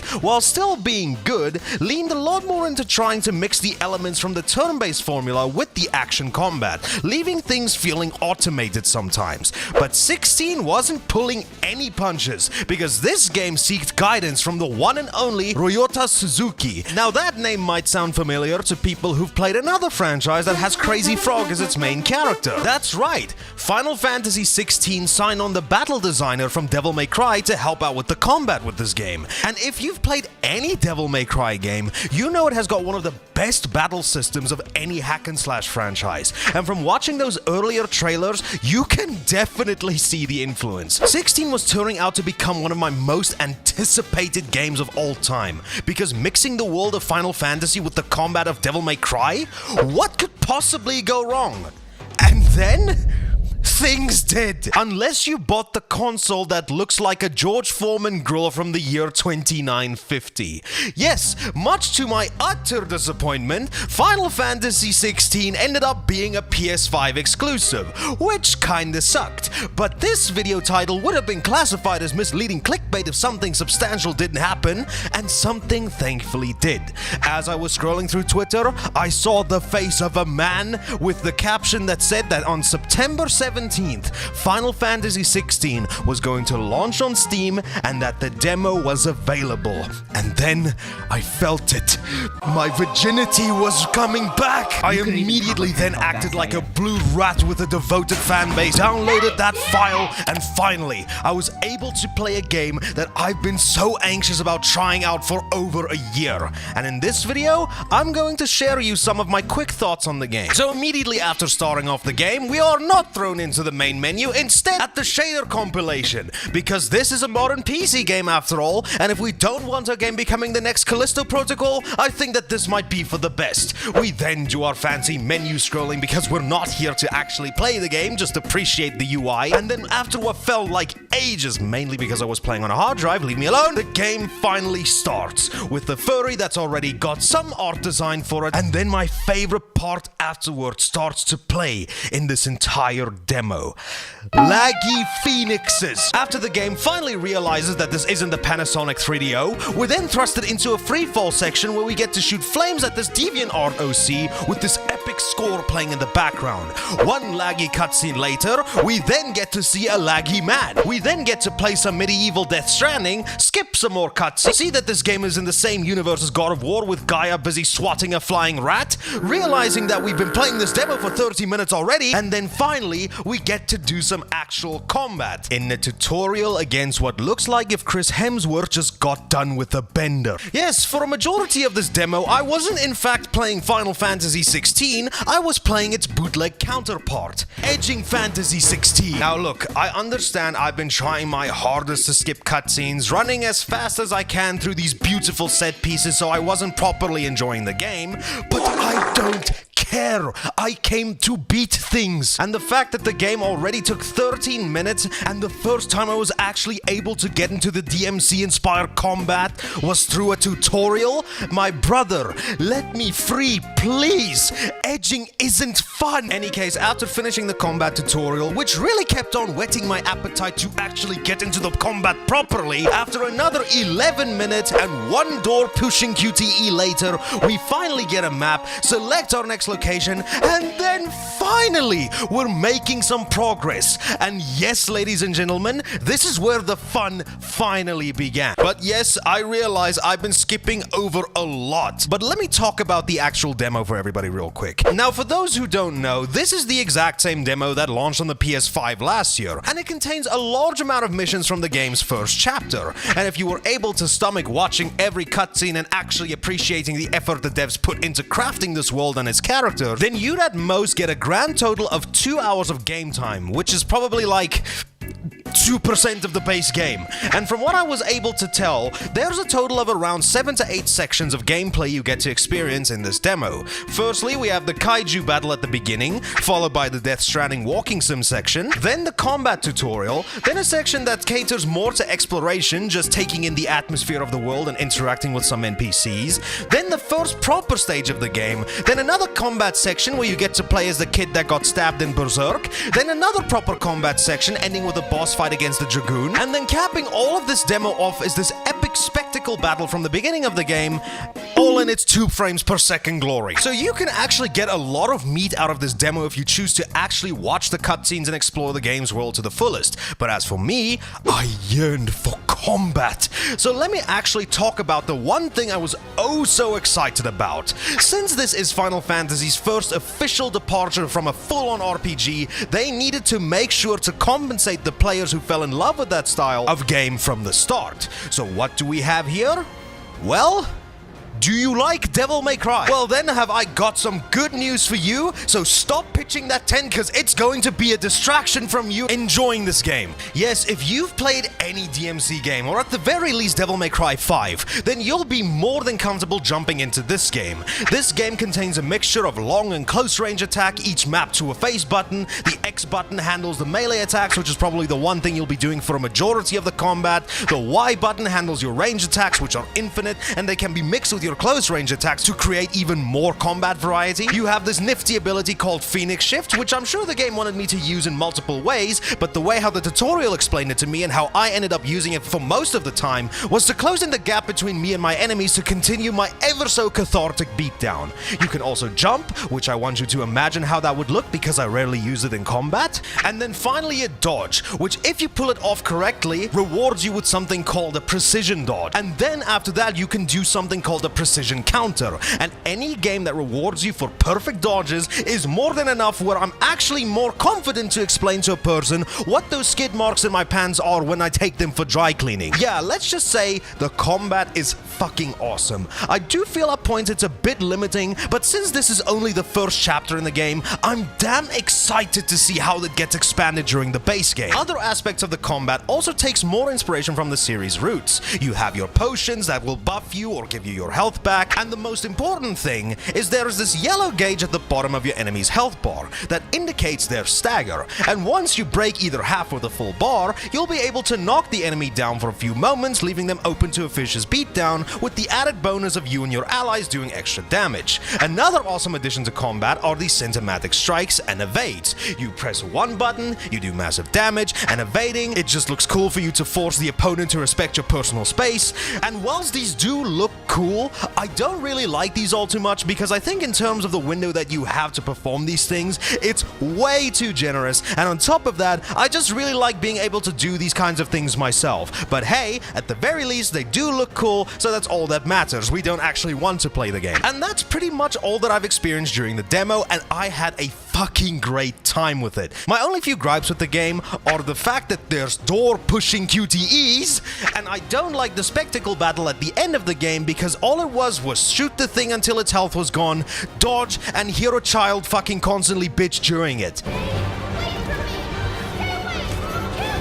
Yeah, no, I'm really excited to try out Final Fantasy 16 when it finally launches in September, so thank you so much to Square Enix for giving me another reason not to buy a PS5, but also making it up to us after Foam Star. You know, on some days, I just try my best to relax. Just sit down and play a good game for a change, and then suddenly my mood gets soured by a past event that filled me with so much rage and frustration. And the culprit of my bad mood in this video's case is one of the recent laughingstocks in the gaming community, and those are Game Award shows. Yes, these things that were originally designed to fill every single one of us gamers with excitement as to what new releases are gonna get revealed, maybe stuff like new IPs, sequels or remakes, now just turned into the cure for insomnia. Now, as I'm sure we all should know at this point, Game Award ceremonies haven't really been getting the greatest track record in recent years, either because of them just being rushed, showing off shit that nobody really cares about, or them just trying to be all silly, wacky and goofy, but just leaves them standing in a room full of crickets. And after last night, I think I'm finally officially done with these kinds of award shows. Well, maybe a correction. anything that has fucking Jeff Keighley at the forefront of everything. And the final nail in the coffin for me that cemented this decision of mine was yesterday's Gamescom opening night live. It was so bad, in fact, that I genuinely couldn't even sit to finish the entire event, and I had to finish stream because I was just that bored. And let me explain to you as to why that is. But before I get into my bitching, let me actually get the stuff out of the way that I actually am excited for that was revealed here. And much like this video itself, it's going to be pretty short. The new Sniper Elite, because doming Nazis in their nuts will never not be funny. Begone Beast, which looks like it'd be a blast with a bunch of friends. Nikoder Niku, because I want to see what the furries do to this guy, and if you say his name too fast, you'll get banished to a bridge. Inotria, the last song, because Souls-like. Ayla, because I really love survival horror games. Black Ops 6, because I can milk it for ad revenue. The new Dying Light game, where we get to once again play as Sonic the Hedgehog, where he's allowed to say fuck. Dragon Ball Sparking Zero, because childhood bait, what can I say? Space Marine 2, because please give me something that reminds me of the good old-fashioned Xbox 360 days action games. Reanimal and Little Nightmares 3. Marvel Rivals, because of the same reasons I'm looking forward to Black Ops 6. Secret Level, a new Netflix series by Deadpool creator Tim Miller. Towerborn, and then that's where I stopped caring. Now let's get into a few of my problems as to why I gave up with these shows. Who the hell is in charge for recruiting hosts for these kinds of shows? The pre-show with Kyle Bossman had the dude seem like he was just as excited to be there as I was watching the show. The only saving grace to when it came down to salvaging some of my interest in continuing watching is that YouTube accidentally captioned Gamescom to Gamescocks. Why does that... What? This is why YouTube shouldn't do live stream captions. Welcome to Gamecocks, everyone! Gamecocks! But seriously, this pre-show went on for what felt like fucking ages, filled with unfunny puns, a host that looks like he's about to pass out from ODing on Xanax, and even during the main show, we don't even get the privilege to see our sweetie pie Jeff on stage for too long, because he then gets this other woman out on stage who does the exact same thing as Kyle Bossman. She does the unfunny puns and jokes after every single trailer. Well, I think we can all agree on this fact. Fishing makes every video game better. Ooh. And she does the one thing that I absolutely roasted Jeff for during Summer Games Fest, where she goes out of her way to spoil every single game that was going to get revealed. For fuck's sake! Despite the fact that these hosts and hostesses present the show as well as a public speaking lesson during the first grade, the pacing of the show is also absolutely horrendous. They'll have one epic reveal with something like Borderlands 4 because they need to make all the cash back that the movie lost them. Then they'll go on an entire yapping spree with the devs of a certain game that we've already seen, by the way, and adds absolutely nothing to the event, like with Black Ops 6, Monster Hunter Wilds, and fucking everything that Hoyoverse has under its belt. I shit you not, MiHoYo got the favorite treatment during this show because it was represented 3 separate times. One time for Zenless Zone Zero, the acronym of which perfectly described my energy at this point during the show. The fact that Genshin was finally coming to Xbox because they're inclusive to all degenerates, and another one for Honkai Star Rail. I mean, come on, dude, what the fuck? Isn't this company big enough to the point where they can hold their own event? Why take up so much screen time where so many other games could have actually been represented? You know, maybe a good example of a recent game like Plucky Squire. That game looks fun as hell, and it's an indie game, and I'm pretty sure they'd appreciate the hell out of being able to be represented during a show like this. But nope, I think Jeff is hiding something. And another thing that really pissed me off are these interview segments that they do before some of the reveals, because holy shit, these already take ages in and of themselves, but when it comes to people yapping and yapping and yapping about games that we already know are coming out, it just drags the pace down of the entire show. The only time I would say that this was impactful in any way was when Tim Miller took to the stage to announce Secret Level, and the reason I say that this was impactful in any way is because he feels like he was the only guy that was super passionate about the project that he was making, because bro was in tears, and that gave me enough of a reason to believe that this was going to be something worth watching. Another thing about these shows that I really hate are the inconsistencies on what they show the viewers and how long they show it for. Motherfucker, they'll spend like what feels like the campaign length of an Assassin's Creed game for something like that Dune MMO, but they'll spend like 5 seconds showing off something like Space Marine 2. They'll spend hours showing you something like this versus this. I'm sure that'll keep the audiences watching. And even sometimes when watching something new like Masters of Albion with Peter Molyneux, the game looks like it can be fun and definitely something different for a change, but then you remember who worked on it, so it's obvious that this game is going to be overpromised and underdelivered, like 90% of the games he made. And yeah, sure, let's give one fucking massive spotlight to this game and its creator in comparison to other games and devs that could have done with the exposure. And even sometimes when they show us something that could look potentially fun, like the game based off of that one Mr. Beast video, it's a mobile game. What the hell? And after that, I literally just started dozing off to the point where I just decided, you know what, to hell with this. I'm ending stream because it was so damn boring. And from looking at what was shown off after I decided to end stream, it just ended off with a too long look at that new Indiana Jones games. Like, guys, come the fuck on. It's coming to Game Pass. I'm gonna get it day one. We know when it's coming out, so why spend so much time showing us this stuff when Xbox and Bethesda can show the shit off on their channels? And yeah, I think after Gamescom, I'm just done with these award shows, because man, if you bore me and everyone in my chat because I love streaming these kinds of events with everybody, and your event bored us all to the point where I just decided to end stream early, you know you genuinely fucked up. You show us games that we already know are coming out, you make unfunny jokes to try and give us a goof and a gaff and a giggle, but makes us more want to rather reach for the bleach, and you spoil almost every single game that everyone would have been damn excited to see, thus lessening the reveal's impact. You know what?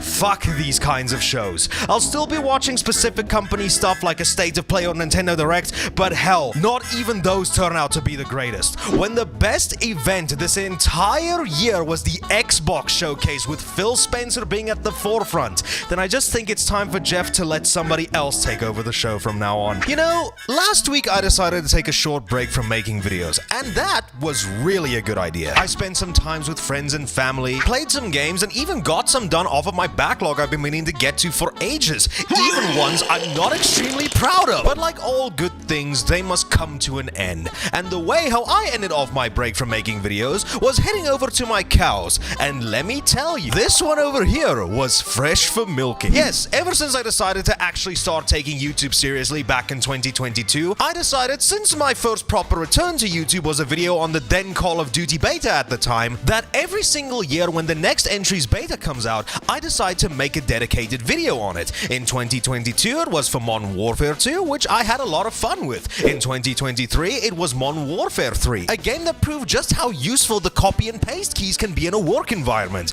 And now here we are in 2024, with this year's entry into the gaming community's favorite cash cow, Call of Duty Black Ops 6. Now, some interesting history with this one. Now, as we all know, the Call of Duty series is shared between 3 developers, 2 of which are the most noteworthy, and the third one is the estranged child that nobody really likes. And the 2 primary developers for Call of Duty are Infinity Ward and Treyarch. Now, whereas Infinity Ward has always been attached to Call of Duty since day one, Treyarch used to make good games. And for most of Call of Duty's lifespan up until 2010, Infinity Ward has always been at the helm of some of the most critically acclaimed entries into this franchise, starting all the way back with the first Call of Duty in 2003, then Call of Duty 2, then the entry that spelled the start of the end for this franchise, and then finally we reach Modern Warfare 2, which has the funny airport mission. Now, during this time frame, Treyarch has made a total of 2 COD games, starting off with Call of Duty 3, the game where you get to punch a Nazi using a Wii remote, and World at War, which up until that point was the darkest entry into the franchise at the time.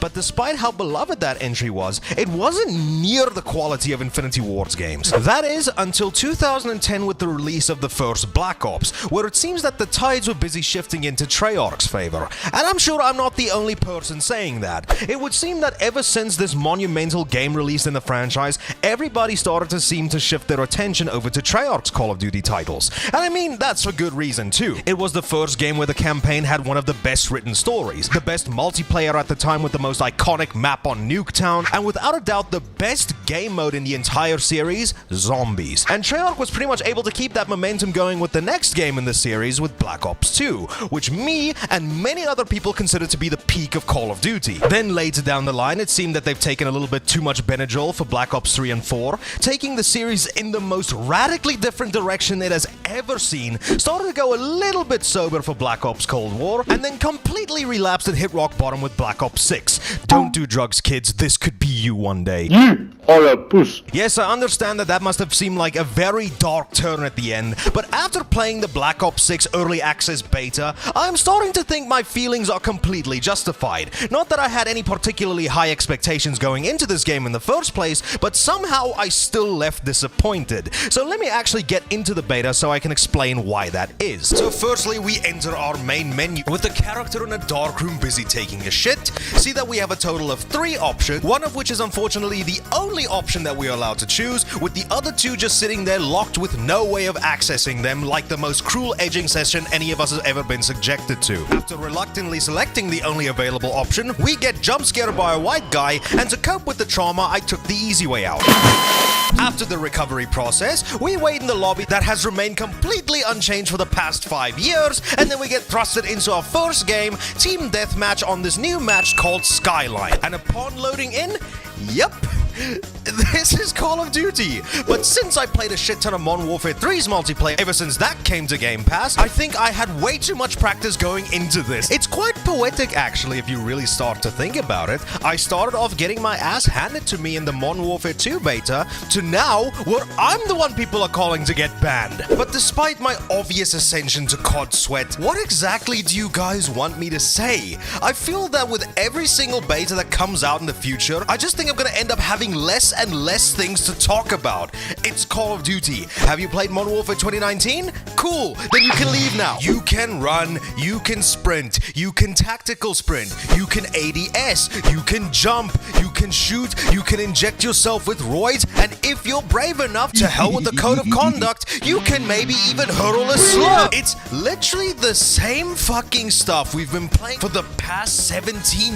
years at this point. But hold your horses, everybody. There is in fact one addition to the gameplay that I feel should be talked about, because it's the only thing that even the game thinks is worth talking about, and that is the newly implemented Omni movement system. Yes, by the power of moving your legs 360 degrees, your character can now channel their inner Max Payne, Venom Snake, and John Helldiver. They can now sprint and hurl their body into whatever direction they feel like, creating a John Woo action movie moment that ultimately doesn't mean anything, because this is ultimately one of the most pointless integrations I've ever seen in any game. Yes, ladies and gentlemen, if you've been following along with the development of Black Ops 6, then you'll know that one of the most talked about aspects of the game was the new Omni movement system. A mind-blowing addition to the series, I'm sure, and for the people who spend $2,000 on a Helsing Alucard skin for Warzone, they must be gooning at the very thought of the endless ways they can exploit this new system to create even more movement and combat scenarios with such a new expansion to movement. But for those of us who actually play more than one game every single year,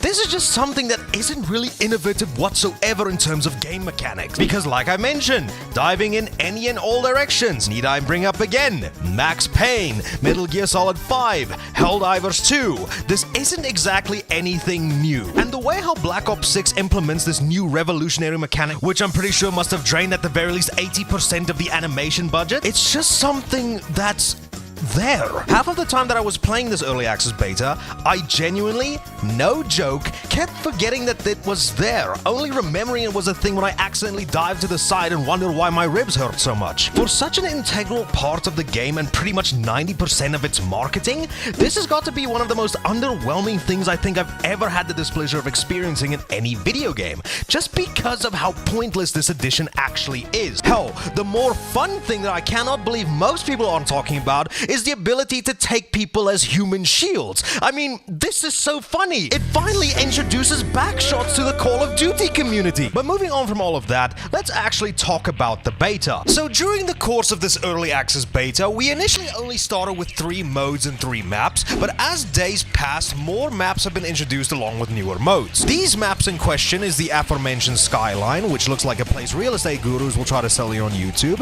Derelict, which is an abandoned train yard, which also looks like an airsoft course you can get for cheap, with the caveat of you potentially getting tetanus, Scud, for whichever reason reminded me of Dome from Modern Warfare 3, except much like the rest of this series, this place has definitely seen better days. And the other maps that they decided to add after a couple of days include Rewind, which looks like a shopping district in my town, except with more people shooting at each other instead of stealing your parking, so this is obviously way more fun. And the 2 final maps that they've added before the end of the early access was Pit and Gala, one of which looks like it's trying to be a crossover with the Metro series, and the other being the place where they invited the FaZe clan to test this game instead of us who actually deserve to be there. And our very cool epic game modes that we have access to is your good old-fashioned team deathmatch, which is the only game mode you should really care about because discharging your firearms at every single thing moving is very fun. Hardpoint, which isn't a euphemism for an erection, but instead, disappointingly, is your capture the moving zone game mode. Domination, where you can see which team can hold all 3 of these points, with the team that has the most zones getting more points added to their overall score. Kill Order, which is essentially team deathmatch, except this time it has a favorite child on the map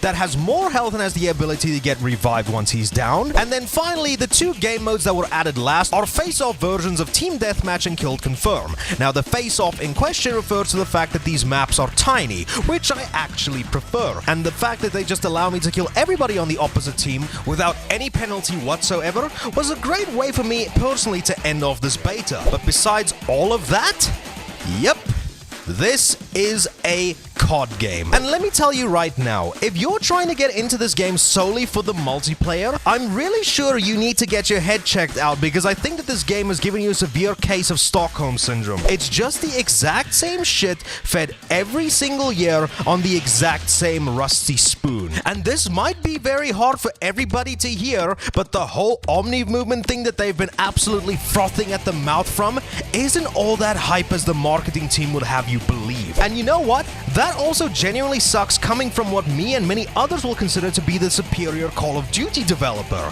Because when playing this game in comparison to their previous entry with Black Ops Cold War in 2020, it doesn't even really feel all that unique anymore. It just feels like every Infinity Ward Call of Duty game since 2019, only this time if it had an affair with Helldivers. It's just sad. But there might still be one silver lining in all of this, and those are the 2 things I'm actually the most excited for when this game officially launches: the campaign and zombies. Even though thanks to all of the marketing for this entire game, I'm starting to worry that neither of which will really deliver anything worthwhile and will continue to prove that Call of Duty is a dying franchise that only drip feeds you tiny little bits of innovation in its formula, but ultimately comes off more like a Peter Molyneux title, overpromised yet under-delivered. But hey, on the bright side of all of this, it's coming to Game Pass day 1, so for those of you who actually like spending your money on actual life necessities, there's at the very least that. And hey, I'll be sure to cover that when it launches this October.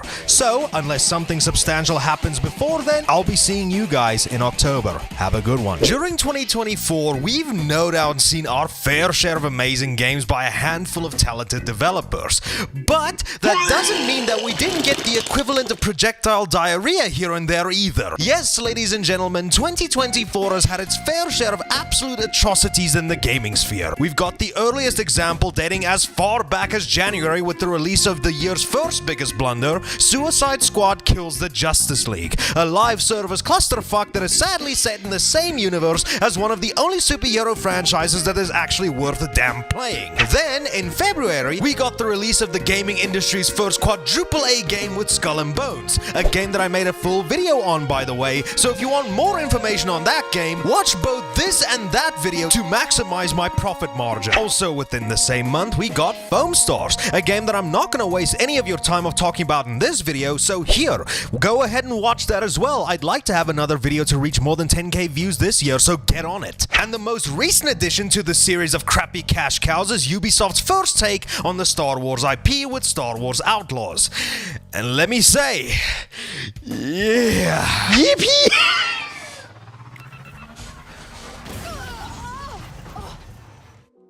You son of a bitch, she lived! But despite the overall reception to each of these games, you can still at the very least say that they've still got their own fans despite how little there actually are. And with these games that are live service, at the very least they still can be played despite how many people actually still do. I cannot, however, say the exact same thing for this video's topic, a game that's publisher desperately wanted it to be a thing, but is facing a complete shutdown in the next 2 days. And that game, ladies and gentlemen, is Concord. Now, goodness me, where the hell did all this go wrong? Well, for starters, a little bit of history on the development of this game. Starting development somewhere around 2016 by Dev Firewalk Studios.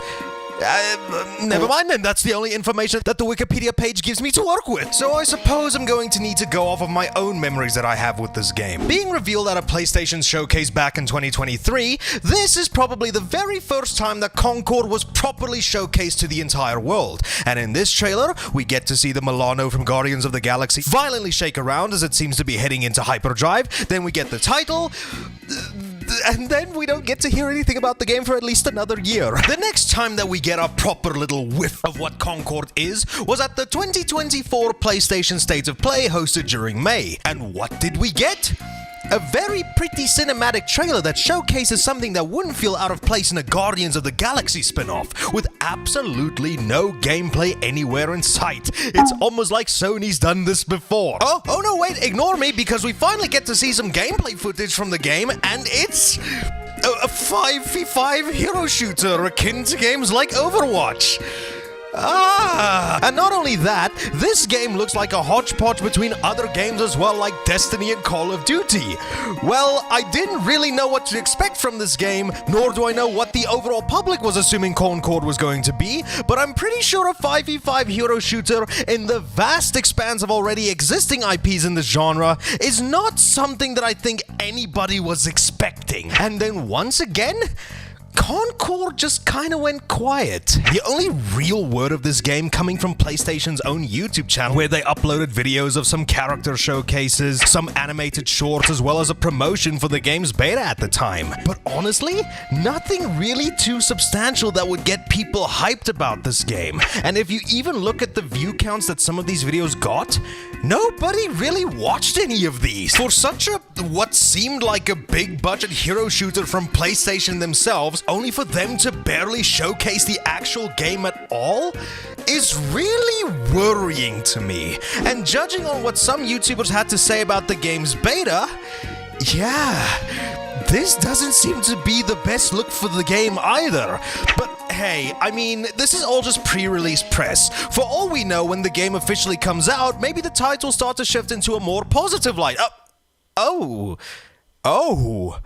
Yeah, that's not good. Okay, let me start beating around the bush. Concord has got to be, without a doubt, the biggest L I think I've seen in all of my years of being a gamer. With having such a huge company backing it like PlayStation, to it having a pretty fucking sizable budget, to being released with close to zero fanfare by the very same publisher that was responsible for trying to ensure the game's success, to us now staring at the game's final moments. This has got to be, without a doubt, one of the saddest things I've ever seen coming from this year in terms of gaming, and really anything if I'm being honest. But you know what? With the power of hindsight, the writing was essentially on the wall the second that Sony announced this project. And while doing my own little research when making this video, it shocked the ever-living shit out of me how bad the failure of this project actually was. But before I get into that, let me also get this out of the way. I myself have never played Concord whatsoever. It would have been a potential video at some point had this game lasted long enough, but seeing that it's now even impossible possible to even purchase this game on Steam, and I'm assuming the PS5, what I'm going to be covering in this video will have to do.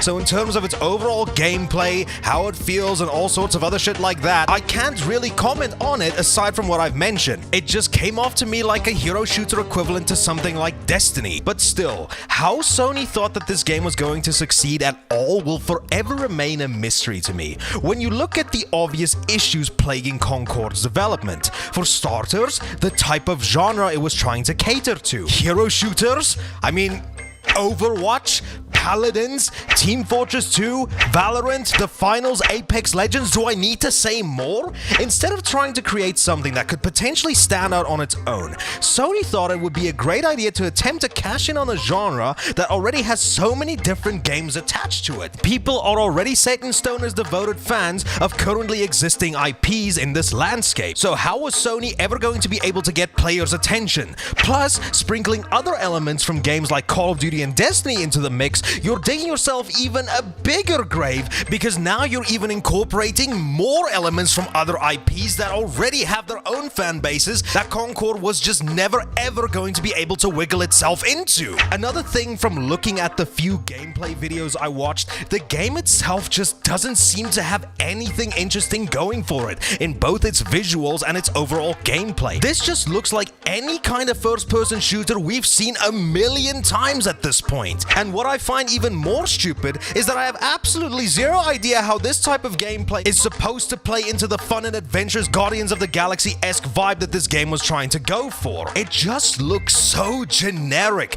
despite the different elements they tried to introduce to appeal to hero shooter fans. And I have no idea what the story of this game would have been like, but if I'm being completely honest here with you, I also feel like it was also going to try and appeal to another oversaturated genre, you know, being that whole zany, quirky characters going on adventure sort of thing. I mean, with that kind of writing, I'm already kind of burned out with that, and I'm pretty sure I'm not the only person saying that. But the things I've talked about thus far isn't anywhere near what I think the cause of Concord's failure is. No, if you've paid attention to the start of the video, Sony just didn't seem to give a flying fuck in trying to promote this game to anybody. So, allow me to elaborate further. Within the course of the game's reveal to the gameplay trailer, there was a drought of about a year where there was nothing said about the game. And by the time Sony finally revealed the game with its cinematic and gameplay trailer, I just think at this point people already moved on. I don't think I ever recall seeing videos where people were trying to hype up this game,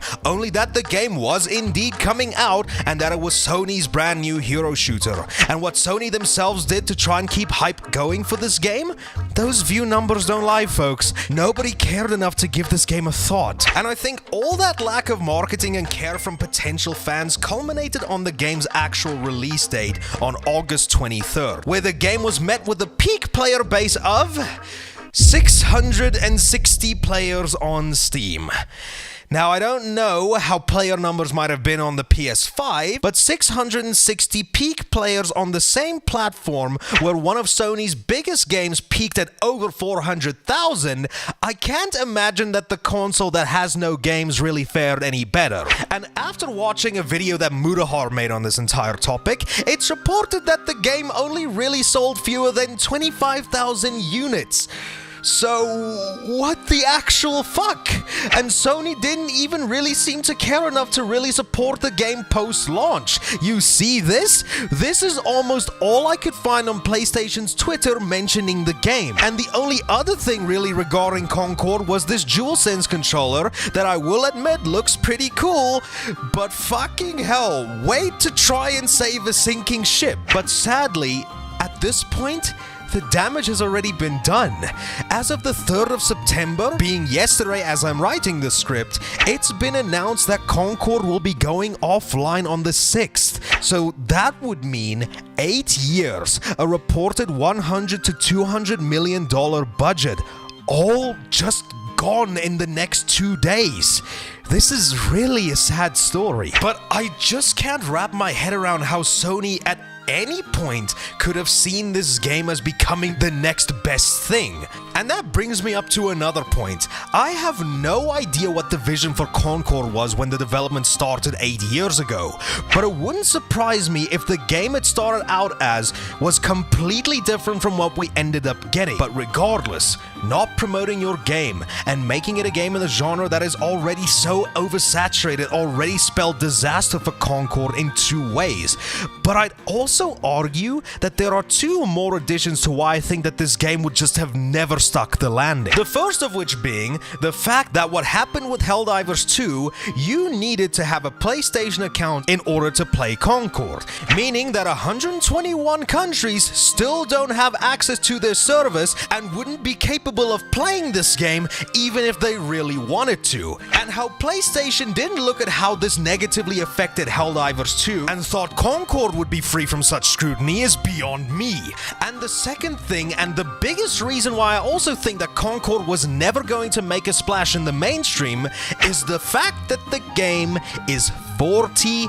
$40 for an uninspired game in an oversaturated market where almost every single offering aside from a few of these games are free to play. How the fuck did anyone look at that and thought that that would have been a good idea? I think the reason why Helldivers 2 was able to get away with having that price tag stapled to it was that Helldivers 2 was actually, you know, a fun game and is a way more unique concept than just another fucking hero shooter. So why Sony thought that this would be worthy enough to have such a steep price point for a game in the genre that is easily more accessible elsewhere will never make any lick of sense to me. And that also leads me to another question.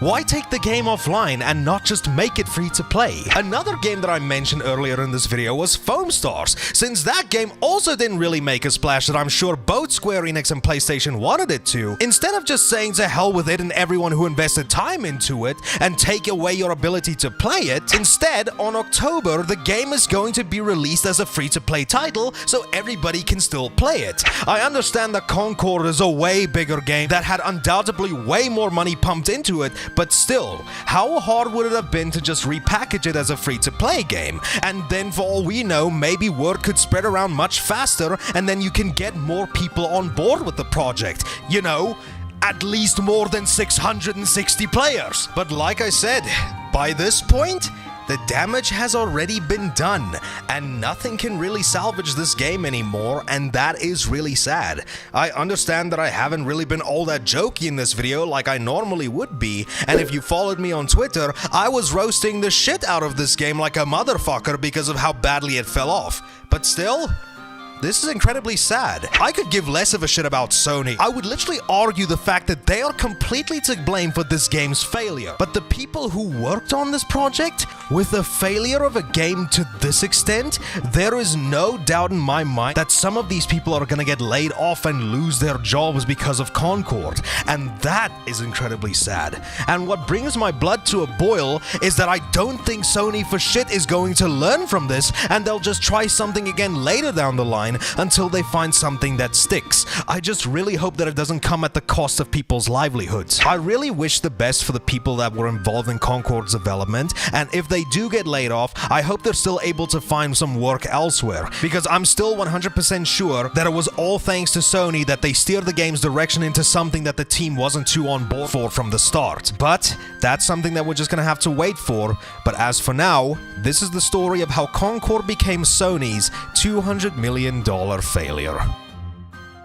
Ladies and gentlemen, today I'm extremely happy to announce that sometimes I just love being me. So now you might be wondering to yourself where all this freakishly long level ego maxing has been coming from. Well, I'm glad you asked, because I believe I possess an ability that no other YouTuber does. It's coming up with bad ideas on the spot. I think another term for this is letting your intrusive thoughts win. So I can hear all of you collectively ask, John, what bad idea were you able to come up with this time? Alongside the beeps of cell phones for people dialing law enforcement to do an impromptu wellness check. You see, much like my 8-minute coping session on Gamescom where I announced that I'm officially done with Jeff Keighley, I was just at home, sitting down, playing a video game, and then it hit me.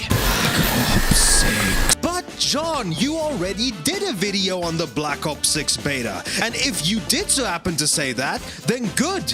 Your eyes work. But you see, at the end of that video, I happily stated that I would return to the beta if something substantial happened before the game's actual release date. And if I'm being completely honest here, after seeing this post from an account called Game Pass Tracker, the few additions for the open beta didn't really warrant me revisiting this game. Until I realized something. You see, Black Ops 6, it's not just the 6th entry into the arguably more beloved Black Ops series, it's not just the 4th entry into the Call of Duty franchise in the 9th generation of consoles. No, ladies and gentlemen, it's also the 11th entry into the 8th generation of consoles. Yes, this was something that I was aware was the case ever since Black Ops was graced with a Wikipedia page, but I still find it so ridiculous that this brand new Call of Duty experience is still launching on the PlayStation 4 and the Xbox One of all consoles. So now you may be thinking to yourself, well, John, what does that have to do with this video? Well, I'm glad you asked, because you clearly didn't read the title. You see, ever since I started doing my beta videos since 2022, they've always been on the base PS4, the only exception of which being now recently with Black Ops 6, which I played using my Series S. But you see, in between then and now, I now own both 8th generation consoles. So I figured, hey, since it's the open beta, why not see how two of the most statistically weakest consoles fare with this newest entry into the franchise? And in this video, I'm going to go through my extensive research to try and find out if playing the newest Call of Duty on older consoles is still a viable option, or if it's finally time to move on and upgrade, which will probably still be a stupid idea anyway. Now, before I start, I want to get some things out of the way here real quick. I am Mr. Long. Nice to meet you. I am but a mere peasant when it comes to doing any proper comparison shit, because I don't really care. I don't have the proper gear, nor the lack of proper spending habits to do this shit properly. So don't expect stuff in this video like you'd see from a channel like Digital Foundry. But hey, since I'm not really a comparison channel by any means, that means I'll sound like a complete idiot, and I think the entire idea of that should be giving you guys a good giggle. So, where shall we start? Since I understand the majority of you cretins are just a bunch of graphics connoisseurs who think that path tracing and 15 frames per second in Cyberpunk is a good idea, allow me to get the most shallow thing out of the way. The graphics! I mean, it looks like a Call of Duty game, except in a few instances where the characters have this weird fuzziness on the edges of them, like they're a bunch of furries that's too shy to come out. And even sometimes during this extensive research process of mine, it would appear that sometimes I was playing the less popular entry into this franchise, Nice of Duty, where the characters don't have weapons on them because we need to make love, not war. When it comes to the overall game's graphics on each console, aside from the weird fuzzy ghosting on the characters and weapons, which I for shit have no idea what it's called, both versions of the games look fine. I mean, they look passable. Lighting did still do a good job at lighting. People still look like people with the caveat that they've been molded in SFM and not Blender. And I mean, environments do take a little bit of a hit here and there, depending on which map you're playing on, but overall I still think that this game holds up fine on last-gen systems. I mean, if you want a better comparison, I think graphics this time around can still be compared to last-gen versions of entries like Black Ops Cold War and all the way up to Modern Warfare 3. And I mean, if a lot of people weren't bitching about them there, then I don't really think they'll be doing it over here. The one thing I will say though is depending on which console you play on, I almost feel like you'll encounter more pop-in and weird loading errors, like on the Xbox One for example. For whatever reason, I noticed sometimes that your icons on screen for shit like Domination and Hardpoint took ages to load in, but was fine all the other times I played. Another thing that I've noticed that I feel is going to play a larger part in the next section of the video is that I feel that the PS4 version looks a little bit more sharper than the Xbox One version. And on top of that, things looked a lot more saturated, and then the colors just looked a hell of a lot nicer than it did on Xbox One. So I guess in terms of overall visuals, the PS4 takes the cake on this. So on to our next thing to talk about. Now this is something I'm always gonna put at the top of my priority list over how a game looks. You see this looks shit. Now this is art. Now a thing that Call of Duty has always excelled excel at giving us is a near flawless 60 frames per second experience across all of their modes. And if you decide to cop the newest Call of Duty on outdated systems, I hope you're not 100% a frame rate snob, because you're going to leave here extremely disappointed. I've counted multiple times on every single map where the game absolutely shat itself on both PS4 and Xbox One, where the frame sometimes dipped and stayed somewhere around what I'm assuming to be the 25 to 30 FPS mark. And if you're busy playing a fast-paced reaction-heavy shooter, do I need to tell you what a disadvantage this'll put you in sometimes? It didn't happen all the time though, primarily as you can expect when there's a lot of shit happening on screen. And sometimes when you're just running around the map, you'll catch a dip here from time to time. But I have to say, the game was able to keep a consistent 60 FPS for most of the playtime. I mean, I'm assuming it's 60 FPS. This could literally be 54.5. I'm not fucking Digital Foundry. I don't know how they do this shit. And performance did also generally seem to smooth out the longer I decided to keep playing. Why that is what I'm assuming is all the level assets cached or something, so that it doesn't need to load everything for the first time. But even still, after a few matches, you will run into a few instances where you start to fear that your console's about to self-combust, making you regret not cleaning out those dust bunnies from under your bed. Now remember in the graphics section that based on the PS4 looking slightly better than the Xbox One, that'll play a huge role in this section of the video. Now this might just be completely me here, but I somewhat thought that the Xbox One version of Black Ops 6 ran significantly better than the PS4 version. I counted a whole bunch of times where the PS4 shat itself in terms of its frame rate, as well as something I'll mention a little later on in this video, where the Xbox One didn't seem to struggle as much, which is something that completely flabbergasted me, and that'll be the one and only few instances I'll ever use that word in a video, because as we all know, the PS4 is a more powerful console than the Xbox One, and we're talking about the literal original versions of these consoles that launched all the way back in 2013. No PS4 Pro or Xbox One X version in sight, because I only have that much money I can splurge on these videos for comparison's sake. And if this is something that just so happens to sadden you, then stop your bitching and give me money by becoming a member or joining the Patreon. So the fact that it felt like the PS4 was more the one struggling during my tests was a total shock to me, but I think I might understand the reason as to why that is. You see, it's like I mentioned in the graphics part of the video. The PS4 version I think looked slightly better, no doubt because the architecture in the system is vastly superior to the one used in the Xbox One. And with that in mind, maybe Treyarch or whoever was in charge of porting these last-gen versions looked at this and thought they could squeeze just a little bit more fidelity out of the PS4. But in them doing that, led to the game's frame rate suffering a little bit, whereas the Xbox One had nothing to show in the first place, so they just ran with it as it is. And that led to a much more smoother experience, so that was something that I thought was super interesting. So performance surprisingly goes to the Xbox One in this category. But now we come to the most spookiest part of this entire video, and will be the make or break for most people if you want to buy this game both in general and to play this game with the boys. Now to give you an idea on my situation personally, I live in South Africa, and most game companies that feature online multiplayer hate us. We practically never get games that have servers around here because of this reason, I'm sure of it. The only exceptions to this rule is Counter-Strike, because I'm sure Valve heard how racist we can be over an open mic, Rust for very similar reasons, and the most recent game I can think of that compensated for us over here, Foam Stars. And I am pretty sure that Call of Duty does actually have South African servers, but I'm not 100% too sure on that.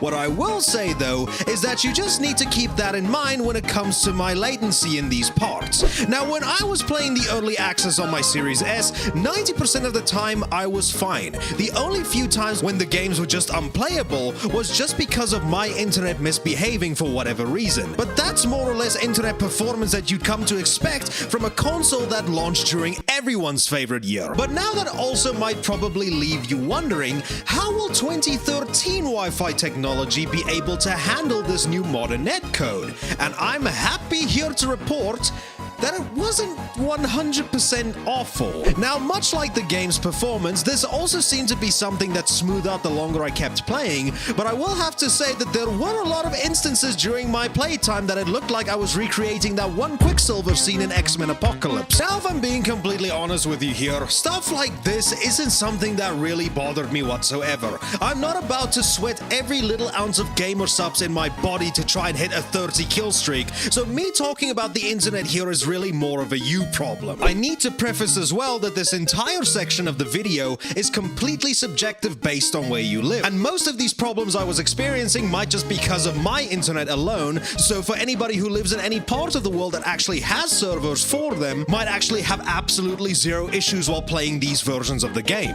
I will also add this, if you just want to have an idea how I was rocking playing all these games, I had both of these systems connected to the same Wi-Fi network with no bullshit in between. So maybe if you choose to play wired, then that'd obviously be the better way to do things, and hopefully that'll mitigate the issue. So I have absolutely zero clue if this was a situation of the servers being shit on these consoles, the system's Wi-Fi infrastructure being too outdated to handle this new modern netcode, or if it was just my internet being too shit. But another thing I decided to do to further test this internet issue is I actually decided to stream a session of me playing these games over here on YouTube. And for that entire stream, I was able to stream at a higher bitrate than I normally would be able to, and on top of that, the entire stream ran without a hitch. I dropped close to 0 frames, and yet I still had instances where the games were laggy and stuff. So I'm really not able to tell you what I think the problem could be causing these latency issues. So you always just gotta keep that in mind if you choose to play these games on these ancient systems.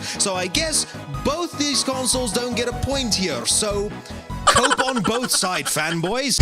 Now, with this being a last-gen version of a new-gen game, obviously there's gonna be some corners that needed to be cut in order to get it running as close to the newer systems as possible. And on top of that, with this game's engine trying its best to run on these older systems, it might introduce some problems here and there just because of the system that you're playing on. And once again, for 90% of my playthrough of the open beta on both of these old-ass consoles, they ran close to flawlessly as you'd assume a PS4 and Xbox One version of a 2024 game would be capable. But since this is a comparison video where I'm trying to spark another console war because I love seeing cringy fanboys fight to the death over their favorite plastic box, I'm here to tell you that in terms of game-breaking bugs that ruin the experience of the game, there is only one clear winner in this category, and it's the console that both you and me would not have been able to guess in a million years.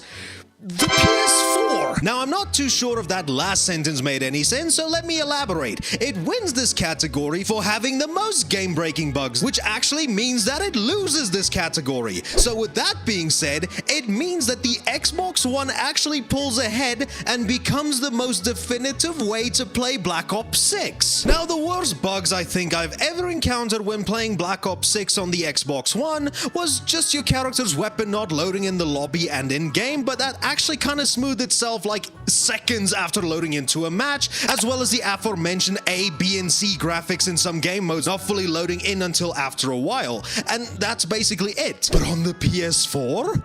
Oh my goodness, it might be the best looking, and it might be one of the most popular picks when I decided to ask everybody what they'd be playing this on my YouTube community posts. But when I played it, there were 2 game-breaking bugs that caused me to have to restart the game completely. The first of which was after I don't know what Konami cheat code I accidentally typed in, but sometimes I'd just be stuck on the lobby screen, unable to do a single thing, despite me backing out completely to the man that was busy taking a shit and re-entering the lobby through multiplayer. And once doing that, absolutely nothing would happen. My character was just stuck in this void for all eternity. And the one thing that has only happened in this beta on the PS4 version, and was the one primary cause as to why I would not recommend this version unless you're probably playing this on like a PS4 Pro, but then again, I have no idea if it's even fixed in that version.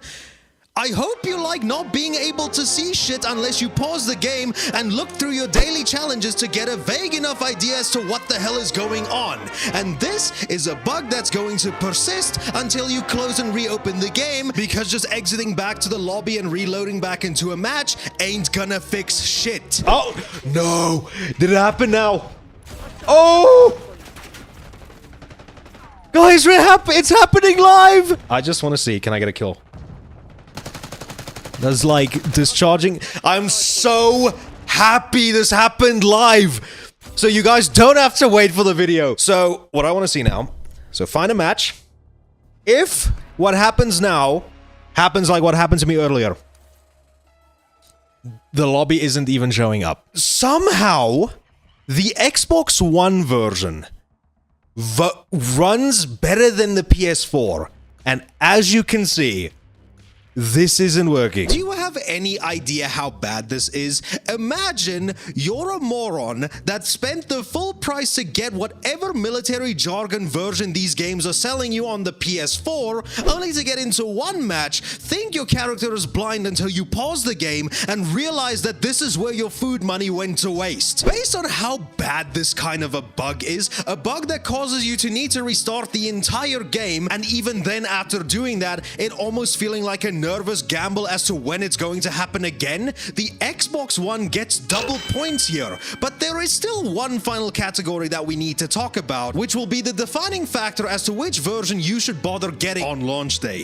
The PS4 version, and I mean the PS4 version alone, at the very least to my knowledge anyway, had subtitles for the announcer and your operators, which I have zero idea why this is something that I only encountered when playing this game on the PS4. I have a theory though, judging that PlayStation has been the poster child for stupid decisions this year, maybe they think the exact same way about their player base, so they must think that 90% of us are illiterate and we need something to help us learn how to read. So what does the Xbox One version have? Oh. Yeah, Xbox One wins. In conclusion, if you were actually smart with your money and you held on to your VCR from 2013, I think you'll have the most definitive last-gen way to play Black Ops 6. So for the people who were laughing at you back in 2013, when the company whose next console openly mocked you to stick to a 360 if you don't have internet, then look who's laughing an entire 11 years later. But then again, you're getting a superiority complex on a Call of Duty game, so you're actually just as sad as John Xbox made you out to be. But yeah, surprisingly, the Xbox One wins. I don't think you're entirely shit out of luck if you decide to get the PS4 version on launch. I just hope you like tapping on your screen a lot while playing this version, because if you decide to cop the PS4 version, you at the very least get the addition of a gamble for whether or not your console is gonna shit itself or not. But at the very least, there is one silver lining throughout this entire video. At the very least, I can tell you that there's still no reason to get an upgrade to the newest system. And if other last-gen releases this generation is anything to go off of, if you still decided to hold on to your old consoles, I think you're still gonna be fine for a little while. But that still leads us on to the one final question. How will this game eventually run on launch? And so with that, I'll leave this video like I did with my last one. If nothing substantial enough happens before then I guess I'll be seeing you guys in October. So, I'll see you guys in the next video. So as I'm pretty sure you all should know at this point, I am a video game who likes playing the video game. Then I take the video games I video game, and the video games go onto YouTube, and then YouTube loves telling me video on said video game got a 10 out of 10. So over my many years of playing video games, I've beaten a shit ton of them. Some of which are my favorite games of all time, others being diamonds in the rough that I wish were a lot more mainstream, and some that make me question whether or not this hobby was a good idea to begin with. And if my backlog account is anything to go off of, yes, I indeed do not know what grass is. But starting December of 2023 and ending here in September, I actually managed to do something that I never thought was possible. But before we get into what that is, allow me to bring you guys through the many different kinds of stuff I love watching on YouTube. Throughout the copious amount of categories video, NGX Scarlet playlists, true crime videos, and things I'm ashamed to say I had to look up for work, sometimes a thing that I really enjoy watching are challenge videos. Basically stuff like live streams of Souls-like videos where they have to try and beat the game with whatever handicaps will be the most detrimental to the player's mental health, to platinum achievement videos, one I am really struggling to get done myself, and backlog clearing videos, more so ones that try to focus on getting as many done as possible within a given time period. Oh! Hi Prox! I think the video that I really love the most out of everything is this one from a channel called Daryl Talks Games. A video that I will 100% say influenced this one, so give a look at that if you haven't already. And whilst I was an avid watcher of these kinds of videos, I always would rather just prefer watching other people subject themselves to such a nightmare and just keep doing things at my own pace. Until we reached June of this year. But before I get into one of the best/worst decisions I made the entirety of 2024, I only feel that it is appropriate that we head back to where it all started. And where it all started was back in December of 2023. So during this time, I had just uploaded my final video of the year and decided to just take the entire month off to recharge myself creatively. And during this time, I was really in the mood to play some old Xbox 360 games. And since mine went the way of the dinosaurs long ago, I still miss you, my love. I borrowed my brother's 360 so I could play a few games from both my and his collections. And it was a real good time. I was able to get through so many games I never thought I'd ever be able to see the ending of. And that was a great mood booster and a great way to spend my month off. And now if you've also been following me on Twitter, I will forever keep calling it that because fuck Elon. And more recently my YouTube community tab, every single time I beat a game, I'll just log it onto there with the title Another One Off the Backlog, followed by the game and then a personal ranking, which despite that ranking being something that exclusively describes my amounts of fun that I have with the game, a few of said rankings sure pissed off some gatekeepers. But it was just a fun way to keep track of how many games I got done off my backlog personally, and a great way to share my brief thoughts on how much I liked or disliked the game. Some of these logs even turned into their own videos and shorts, but a majority of them were just ways to share my thoughts on a game that wouldn't always 100% necessarily get turned into a video. Now as we finally moved into 2024 and this tradition of me beating games continued, I was starting to notice something. I actually got a lot done off of my backlog, and with me finally investing in buying a Series S and Xbox One, it just opened up the floodgates to even more experiences I've never been able to play before. And then after every passing week, I just kept clearing game after game after game off of my list. It was insane. And that brings us to around June of 2024. I don't know what I had just beaten at the time. Maybe it was Elden Ring, maybe it was Furry Shades of Gay. My memory is quite hazy, both games are peak anyway. And after logging that final game off of my list, I wondered, how many games did I actually beat? And so I went through my YouTube community tab and my Twitter starting from December, and I was shocked like a motherfucker to learn that during that time period, I had actually beaten over 50 games. I think the exact number might have been like 56 or something like that. I'm not 100% too sure on the exact numbers, but this was something that absolutely shocked me. This was probably the most amount of games I'd beaten in less than a year, and that was where I decided, you know what? Okay, I think I finally am able to become part of the larger YouTube crowd and finally be able to beat an unreasonably large number of video games to showcase on a YouTube video. So from that point forward, I tried my absolute hardest to get to that 100 game goal. So I kept on playing and playing and playing one game after the other, not speaking to my friends, not acknowledging my family, not bathing, not brushing my teeth, which actually led me to losing a tooth, not caring, and just kept the momentum going until I finally reached that goal on the 14th of September, where I had finally beaten 100 games in less than a year. And much like us hitting 3,000 subscribers this year, and me becoming a father, this is one of my greatest accomplishments I think I've ever achieved. But it wouldn't be an overly monetized YouTube video if I didn't talk about this experience for longer than this, and lucky for you, the rest of this video won't be peppered with pointless slop, but will now translate into a little bit of a character study and a tutorial for those who wish to accomplish a goal like this for themselves in the future. Now, let me focus on the first part, the character study.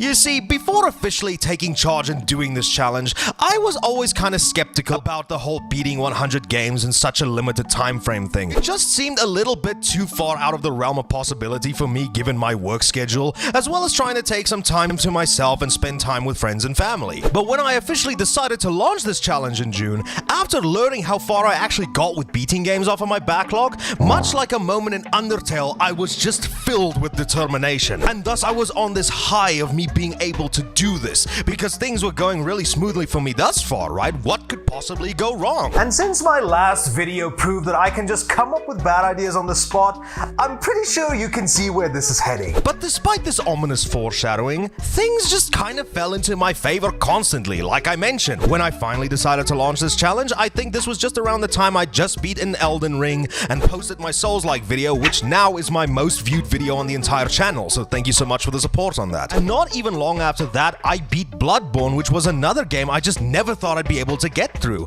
And I was still just beating games left, right, and center, so I started to feel unstoppable. I went from this mindset of just going through games to get them off my backlog for the fun of it, to making it my mission to beat all of these games.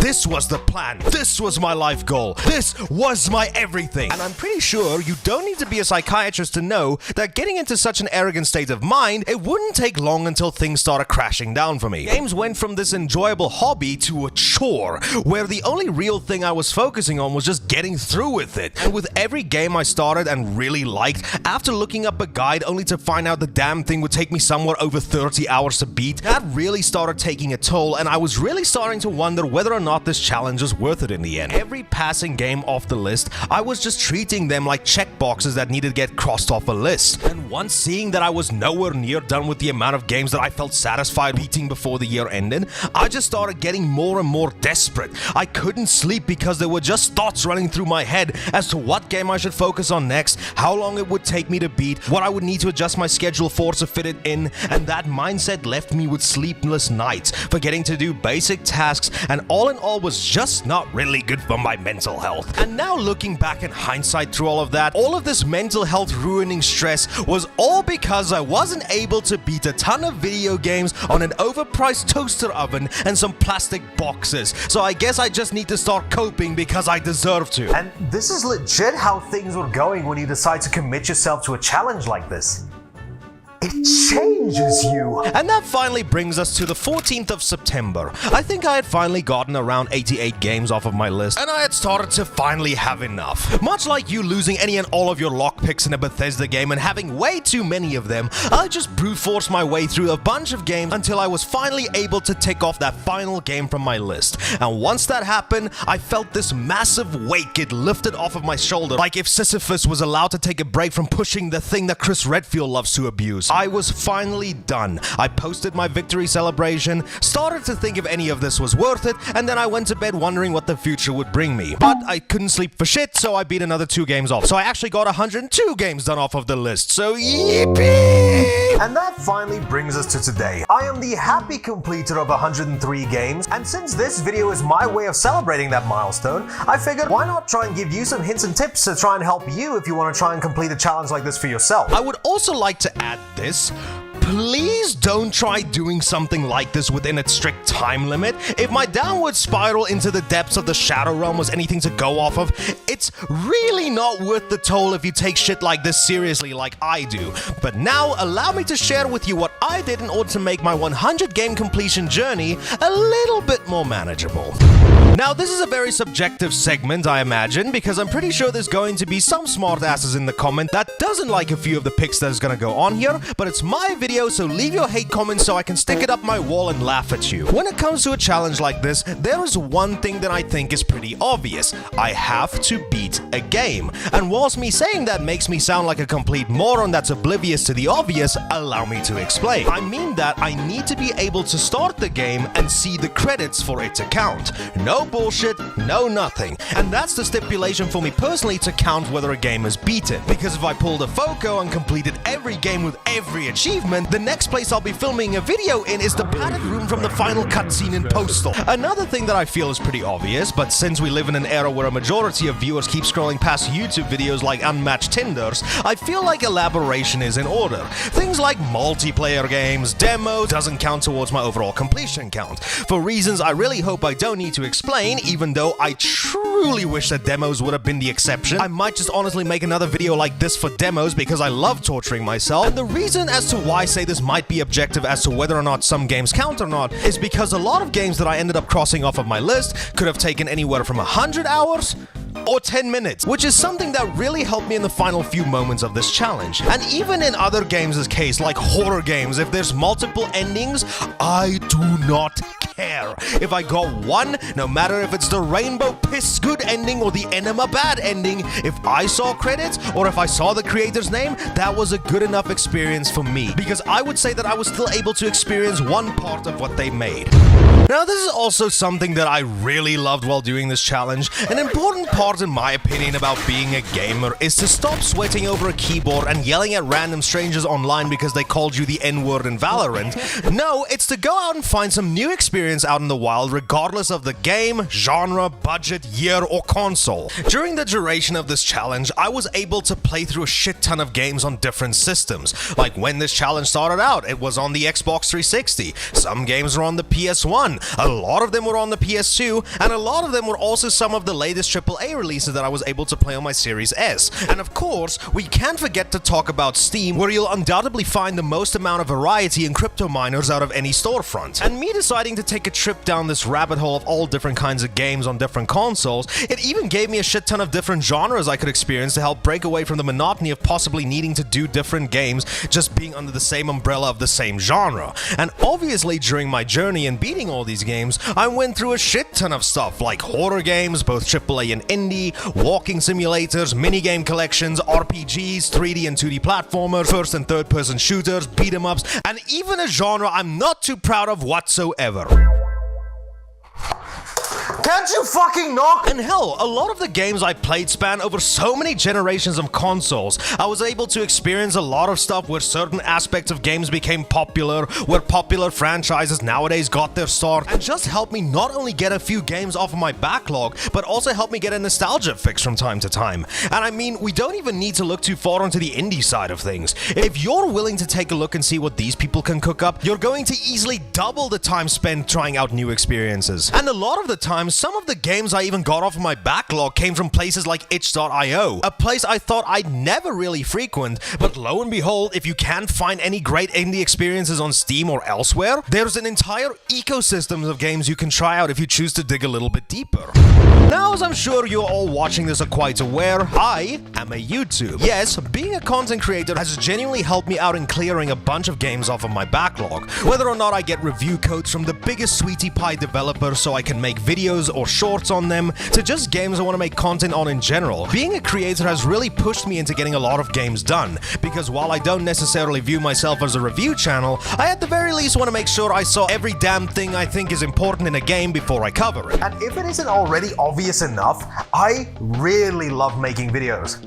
Except doing the voiceovers, fuck those. Another thing that I really like doing to make going through these games a hell of a lot easier is, I'm pretty sure you guys know, I really love streaming certain games. Whether or not I do it on YouTube or on Twitch, it's always a blast no matter what happens. Because I'm gonna be completely honest with you, sitting at home in complete silence, or whether or not I have a video on the side while I'm busy playing or recording a game, sometimes just doing that can get incredibly lonely. So streaming is really a fun way to get to talk to people, hear what they have to say about the game you're playing, their memories with a particular game, or just shoot the shit with stuff outside of gaming. I'm gonna be 100% honest with you here. Streaming has made a lot of the games I play to get off of my backlog a breeze, because it just feels like you're on a call with a bunch of buddies. And it's always a blast to meet some new people who have their own interesting things to say. And hey, if you have some games you want to get done off of your backlog, then I 100% recommend doing some content of your own on some of these games. Because who knows, you might meet some new people of your own, or even be able to kickstart your own hobby on YouTube or Twitch. The sky is truly the limit if you try hard enough.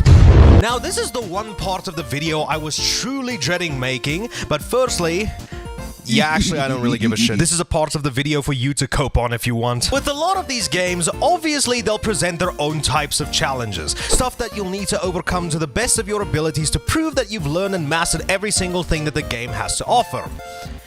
Unless you pick the easy mode, that is. Yes, ladies and gentlemen, if there was a video game on the list that had a difficulty option on it, you can bet your ass 9 times out of 10 I'd be picking easy mode, because struggling isn't exactly something I needed when I already was so stressed with this challenge to begin with. I say 9 out of 10 times though, because in cases like Elden Ring and Bloodborne, I don't really think there's a good way to make these games a cakewalk, is there? But yeah, for a majority of games that I played, I just went through the game's easy mode, not only because I think it helped me get get through them a lot faster, but on top of that, it really helped alleviate a lot of the stress that came with this challenge because I already knew how long some of these games were going to be regardless of its difficulty, so also constantly fucking up adding even more time to the game when I'm already on such a time crunch just didn't seem like a good idea. And can I be 100% honest with you, this was even something I started doing way before I even considered this challenge because A, I have a family, B, I have a job, so me constantly getting stuck on an interactive piece of media that will constantly sour my mood is not going to work out well if I'm keeping the people around me into consideration. And I do understand that there are gonna be some people watching this part of a video that's gonna call me a pussy for bitching out and not facing the intended challenge of the game, and that I should be ashamed of calling myself a gamer for taking the easy way out. And my response to those kinds of people is, go outside, touch grass, just please have sex once. I also kind of see this as a way to just tell people to not be ashamed of shit like this. We got lives, we got bills, so if playing a game on its easiest difficulty makes life just a little bit easier to manage, then go for it. Maybe just stay away from a Souls-like then, because there is just going to be no winning. Now, to conclude this journey of beating more games than a Riot fan can count to, obviously there are some experiences that weren't exactly the greatest, and a few that gave me a much larger appreciation for life. So allow me to go through the best of the best first. I find it only appropriate to mention the games that indirectly started this challenge back in December, so you can thank these games for this video. X-Men Origins Wolverine, the best interpretation of Deadpool to this day. Space Marine 1, proof that being a space racist can make for a great game. Dante's Inferno, the holy god of war. Wanted, Weapons of Fate, the game where James McAvoy gets to say slurs. Wet, a game that lives up to its name. Transformers War for and Fall of Cybertron, what I'd imagine would actually be Michael Bay's wet dream. Transformers Devastation, my wet dream. Black, prove that gun porn is good for the soul. Star Wars Jedi Survivor, the best Star Wars game. The Time Splitters franchise, the only good part about Dead Island 2. Dead Island 2, my first hot take of 2024. Still Wakes the Deep, a Scottish interpretation of John Carpenter's The Thing. Crisis Zone, Time Crisis with less of a chance of getting carpal tunnel. Little Gator Game, Zelda if it was good. Elden Ring, a furry's wet dream. Bloodborne, Birmingham, GoldenEye 007. This man has a funny face. Jitsu Squad, the best Cartoon Network game that wasn't made by Cartoon Network. Chop Goblins, the sequel to Iron Lung we didn't know we needed. Murder House, the Easter Bunny's anger management session. Sunset Overdrive, the Xbox game I guarantee you forgot Insomniac made. My Friendly Neighborhood, Resident Evil if it was good. FNAF Into the Pit, a story of an unaccepting son not willing to accept his father's furry hobby. The Suffering, Resident Evil set in Baltimore. The Evil Within 1 and 2, Resident Evil meets The Matrix. Dead Space 1 and 2, Resident Evil meets Star Wars. I Got Gooned by a Femboy. A Kimbot, Ratchet & Clank. Red Dead Revolver, goofy cowboy game. Redfall, this game gives me hives. Perfect Dark Zero, mediocre dark more like it. Star Wars Outlaws, the only reason to have Ubisoft Plus right now. Hellblade 2, my disappointment condensed into 7 hours. Yeah, I didn't actually play too many bad games this year, wow. Rise Son of Rome, a game better than Crysis. Area 51, David Duchovny and Marilyn Manson's Conspiracy Hour. Gears Judgment, this game doesn't suck, come on. Star Wars Episode 3, Revenge of the Sith, proof that the high ground wasn't enough. Reaver, Ultra Kill with Morgyat. The Punisher, Saints Row. And there you have it. Those was just some of the games I beat and played throughout the duration of this challenge. This isn't all of them, of course, but it's the ones I think you guys would be the most interested in, and ones that I think you should stay away as far as possible from.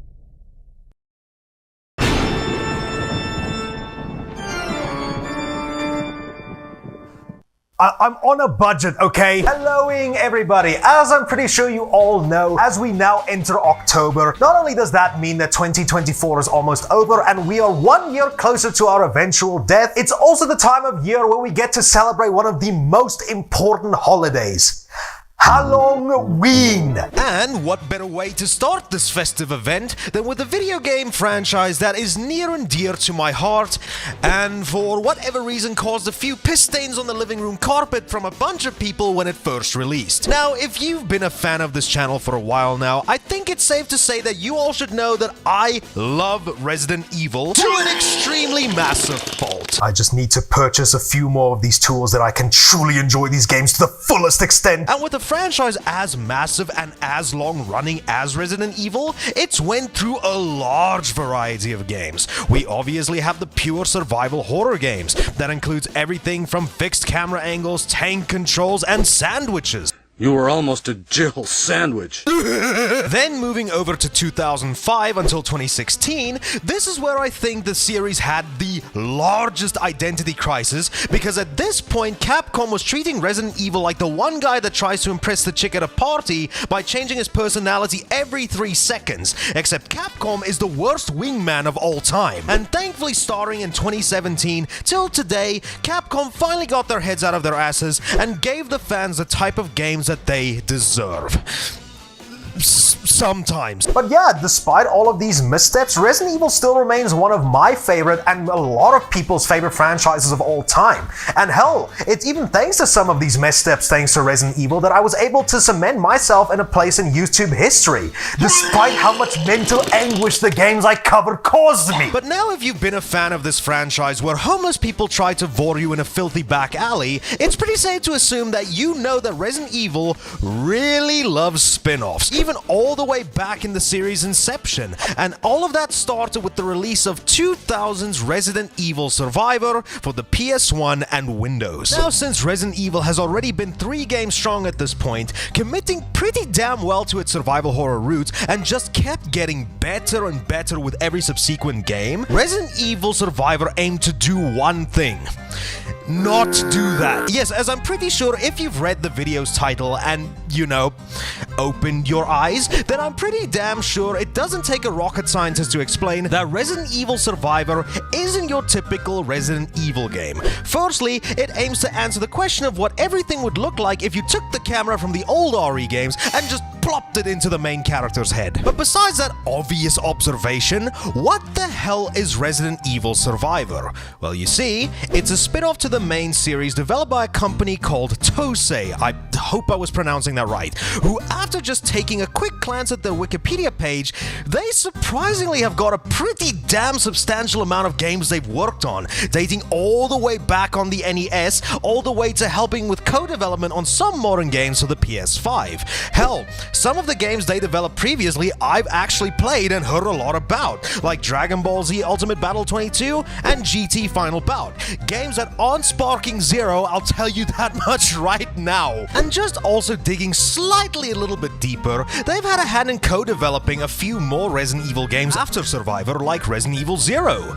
A game that sucks, but thankfully it seems they got their head out of their asses because they've helped develop the Mercenaries 3D as well as Resident Evil Revelations, and if their port sections is anything to go off of, they were even the ones responsible for porting Revelations to 7th gen systems, so I suppose that's pretty cool. But unfortunately for them, they started out their Resident Evil career by making this, and you don't need to go any further than a search on YouTube to find out that Resident Evil Survivor isn't exactly the most beloved game in the series. Hell, even when I was still at the peak of my channel's history, when I was still doing Let's Plays, I actually did a video on Survivor where for some reason I made it into this like swan song video for my channel because I just started my 2nd year in college and I just didn't think I would have enough time to continuously upload. Yeah, I'm sure all 50 of you appreciated that send-off. But since this year I had the sudden urge to go through some PS1 games, of course Resident Evil Survivor was one of those games that I thought would be a good idea to revisit. Not because I wanted to, but it's just because I'm a fan of the series and I wouldn't be doing my due diligence if I didn't go through every single game that this franchise has to offer. And ever since I went through a few other games that I'll get to later in this video, so don't worry about that, it even pushed me further into wanting to give this game a go again, just to see whether or not my opinion has changed, and to also cover it on a YouTube video because my rent is due. And upon loading the game up again, I didn't actually hate it as much. Granted, I already didn't really hate it as much as most YouTubers who've covered this game on this platform. I just found it more boring than anything else. But upon me revisiting this game, I didn't really mind it. In fact, I kinda wanna say I started to like it. Actually, who gives a shit? I really enjoyed my time playing RE Survivor. For completely shallow reasons I'll get into later, but really, this game isn't nearly as bad as other reviewers would have you believe. And I think that this game doesn't get enough credit for how revolutionary it actually was for the series at the time. But obviously we've got a game to cover before we can get into all of that, so what is Resident Evil Survivor? Well, just take your average everyday Resident Evil game and just plop the camera inside the main character's head, and that's pretty much the whole gameplay gist of Resident Evil Survivor. It pretty much mimics the entire gameplay loop of the survival horror entries into this franchise, aside from the fact that you're now able to view the world like the series has never seen before. And with this new perspective, you're still freely able to explore each environment, pick up and read various amounts of supplementary material, because I'm extremely sure that you actually care about the lore in this franchise, go around finding keys that allows you to enter the next area, locate healing items, weapons, ammo, and so forth, rinse repeat for a total of 2 hours, and then everything is all good. But since Resident Evil is a spooky, obviously we need something to fill in the gap of said spook, and holy shit, Survivor doesn't really let up. Since this game pretty much says to hell with the idea of trying to keep things scary for reasons I'll get into in a little bit later, the amount of zombies and enemies you encounter in a single room has been amped up.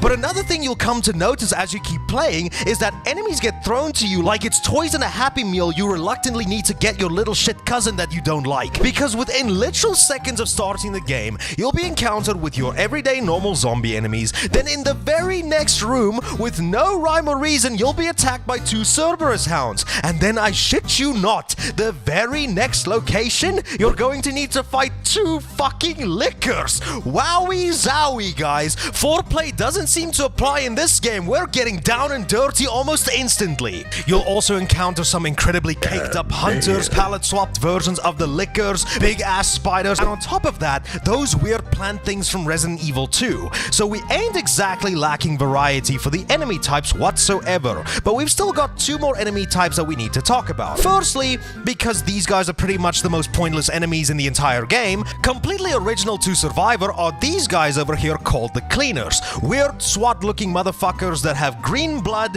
machine guns, and when you kill them they sound like jaguars. I don't really know what the point of these enemies are, because during my playthrough I think I really only encountered them like maybe 2 or 3 times, and when they show up I'd almost argue they're easier to kill than most of the zombies you'll run into, but I really think that this was only done because of the fact that they have ranged weapons, so I applaud the devs for realizing that balance is an important thing to anybody's diet. And now for the final enemy.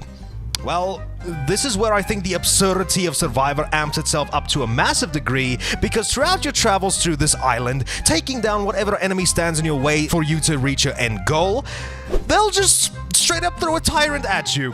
Yeah, no biggie, it's just a palette swap Mr. X from Resident Evil 2 that the game just loves spamming for you to fight over and over and over again, but since you have the power of the Second Amendment, these guys just take an abnormal amount of bullet for you to kill, and when you take them down, much like Nemesis in Resident Evil 3, you'll get a nice reward, mainly in the form of ammo for guns that you don't have yet. And that's pretty much all the different kinds of enemies you'll be fighting, with the only real exception being the final boss, which has a total of 3 forms, but once that's all out of the way, the game's pretty much over, so I really hope you weren't screaming towards the sky for you to get to battle a gigantic penis riding a chariot. But now that that's all out of the way, you may remember a bit ago I mentioned that I don't think horror was the primary focus for this game. Well, I think one of the biggest aspects as to why I think that is you see that little pistol over here? You see those bullets over there that you're firing towards every single enemy that comes towards you? Yeah, those bullets? They never run out. Yes, you heard me right. Despite this game still having the exploration, health items, as well as other guns with a limited supply of ammunition, the one weapon that you'll be no doubt using for 99% of the game has got an unlimited resource, meaning that when you enter a room and see 20 zombies coming after your ass, all you need to do is hold down the ready button and just go apeshit on that X button, because every single enemy in that room will die eventually. The only reason that I'm convinced that other weapons were included is to just tick off the variety checkbox, and to also kill things maybe just slightly a little bit faster. I'm not really too sure on that because I only ever found the revolver near the end of the game. But from the copious amounts of ammunition I acquired, I can comfortably say that I believe that you still have access to a shotgun and a grenade launcher, so have fun when you eventually find them, because I sure as hell didn't. Now, moving along from the combat, I did say that the game still places an emphasis on exploration like the older games, but the only problem with that is because in this game, game's case, it seems that it's been completely streamlined to an almost mind-numbing degree. There are absolutely no puzzles in this game. That is, if you don't count going from point A to point B to find the key in point B, only to return to point A and use said key to progress as a puzzle. I personally didn't really mind this all too much because I'm pretty sure that it would have been damaging to the game's entire pace when action was clearly the main focus here. So I guess only needing to slightly backtrack to encourage you to explore just a little bit more was a pretty smart choice. And yeah, that's pretty much the entire gist of Survivor's gameplay. You go to one spot, find something to help you progress, commit undead genocide, maybe pull yourself a little bit when a hunter turns around, and then rinse and repeat. So the game itself seems rather dull in comparison to your average Resi game, right? So why did I end up enjoying it so much when so many people, even my favorite YouTuber, hates this game so much? Well, I can treat Resident Evil Survivor like the same way I treat games like Metal Gear Rising Revengeance as well as Death Stranding. If you go into this game with the mindset of it being a Resident Evil game, then yeah, of course it's going to suck, because there's zero puzzles, zero survival elements with you conserving ammo, and there's pretty much zero thought for you to go into every single new area when all it is the same shit you've been doing 15 rooms ago. But if you're like me and play these games for what they are, then yeah, it's pretty fun despite how mindless it can be. Now I will admit the game is far from perfect. Some enemies have wonky hitboxes, and sometimes it's damn near impossible to line up your reticle with a fast-moving enemy so you can lock onto them, but these weren't all that annoying. The one thing I will say, however, that I can say 100% pissed me off the most is you being able to get stun locked by certain enemies, and since the control scheme is just a first-person RE as opposed to something like fucking Quake, you can't really maneuver around enemies fluent enough to avoid getting hit. Another thing that I just couldn't wrap my head around is that I don't really understand how I was supposed to find half of the weapons. Since everything was progressing so smoothly and I wasn't getting lost whatsoever, the fact that I was only able to find one other gun just in a random room at the end of the game just kind of sucks. So I wasn't entirely even sure if I missed him just because I decided to keep going on the route that progressed the story, but even still, it kind of makes me sad even if it was my own fault for not exploring enough. But genuinely, those are pretty much the only complaints that I really have with Survivor. Everything else, I just genuinely had a good time with. It was just a simple game to turn my brain off and just have a little bit of zombie killing fun. And the reasons why I say that this game could be considered extremely revolutionary to the franchise is because of not only its perspective being completely unique for the series, but I think that this was one of the first PS1 RE games that utilized full 3D environments, which is definitely some eye candy when you were so used to looking at these static backgrounds. And how these 3D environments are both implemented in gameplay and how it's used in cutscenes, both pre-rendered and in-engine, it makes everything feel a lot more dynamic, and hell, they look pretty nice when they're upscaled using an emulator. And hey, I don't think I really need to explain this all too much. The fact that the game takes place completely in the first person, that's revolutionary in and of itself when you take into consideration that this predates Resident Evil 7 by an entire 17 years. Another thing that I really unironically loved was the game's story, but in this case, it's not because it's well written or anything, or it's engaging whatsoever, it's just because it's fucking stupid. You play as this guy who really loves Amnesia: The Dark Descent so much that he decided to copy the condition for himself, exploring this island to find out what's going on, running after two kids because he must be a Minecraft YouTuber, and slowly gets his memories back as the game progresses. And the reason I say I love the story, well, I'll just play some of the cutscenes and let you figure that one out for yourself. Vincent? It's me, your mother. My mother? Vincent, please, listen to your mother. I want you to leave Umbrella. I don't know. I was only listening to it because I'm so bored. My brother told me to wait here. Oh, let me go! I promise. Don't cry anymore, Lily.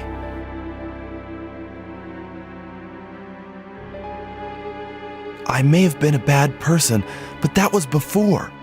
That's not who I am now. That's right. At the request of my friend, Leon S. Kennedy, I came here to investigate. Oh, yes. I remember everything.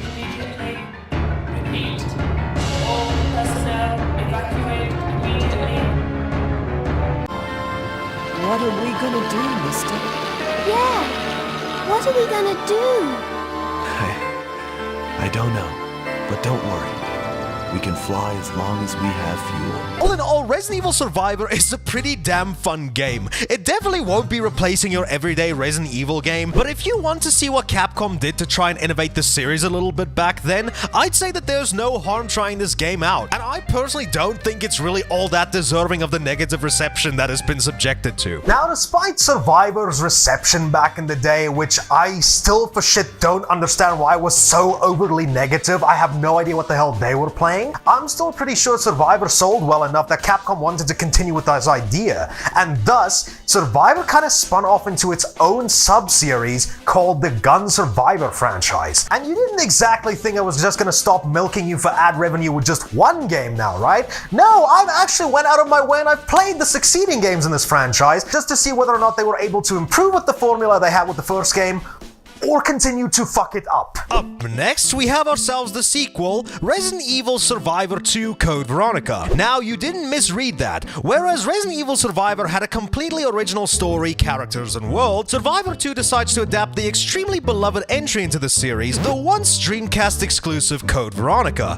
developed by all of these people, and releasing it on arcades and the PS2 for Japan and Europe back in 2001. Now, whereas Survivor was pretty much trying to emulate the original games with the exception of the more action focus and the first-person perspective, Survivor 2 decides to say to hell with anything to do with horror and just makes it a flat-out arcade shooter akin to something like Time Crisis. With the exception, as to keep it within the Survivor name, you're still freely able to roam around every single environment until you reach your end goal. And I'm gonna be completely honest with you here, this is probably the shortest game in the entire franchise because it commits 100% to the whole entire idea of being more of an arcade shooter as opposed to being a survival horror game. Now, what exactly do you do in Survivor 2?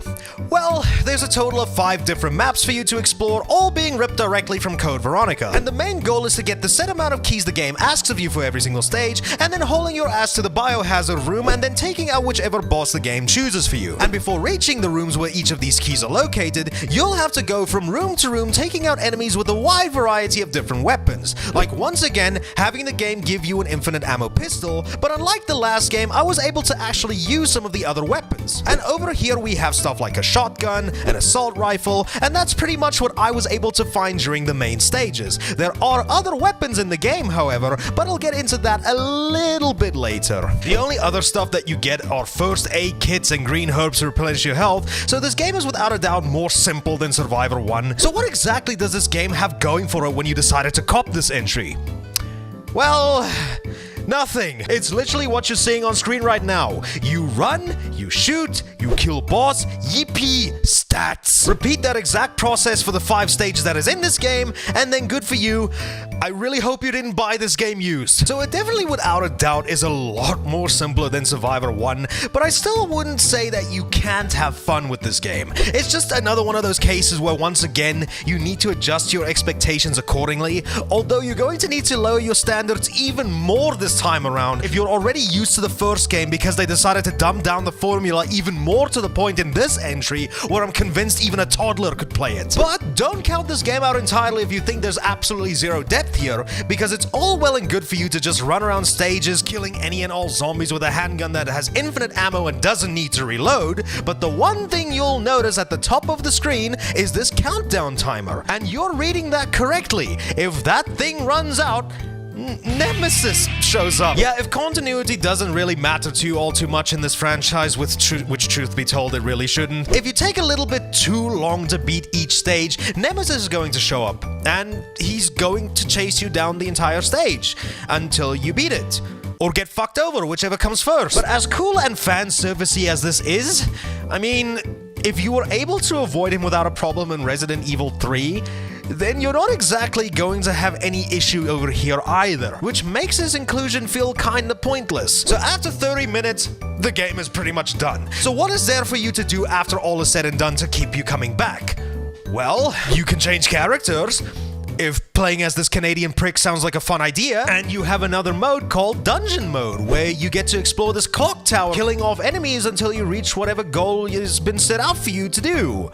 which I didn't do. If it wasn't already really obvious enough from all the games I've played from the series, this isn't exactly my go-to game to play if I'm in the mood for a Resident Evil itch. And if I'm being completely honest here with you, I only really picked this mode so I can get footage with Steve. And this is where I say that there is more weapons in the game, but I only start to think that they're palette swaps based on which character you play with. And I'm not too sure if this gives you a huge advantage or not, because where Claire uses one pistol, Steve uses these dual-wield pistols which he fucking steals from you that you need for a puzzle, the asshole! And where Claire gets an assault rifle, Steve gets these dual-wielded SMGs. The only other weapon I used before calling it quits was this rocket launcher that fires a dart into zombies which explodes after a few seconds, which I thought was kinda hilarious. Overall, while I still had fun with this game, it definitely is a much weaker entry when you compare it to its previous entry.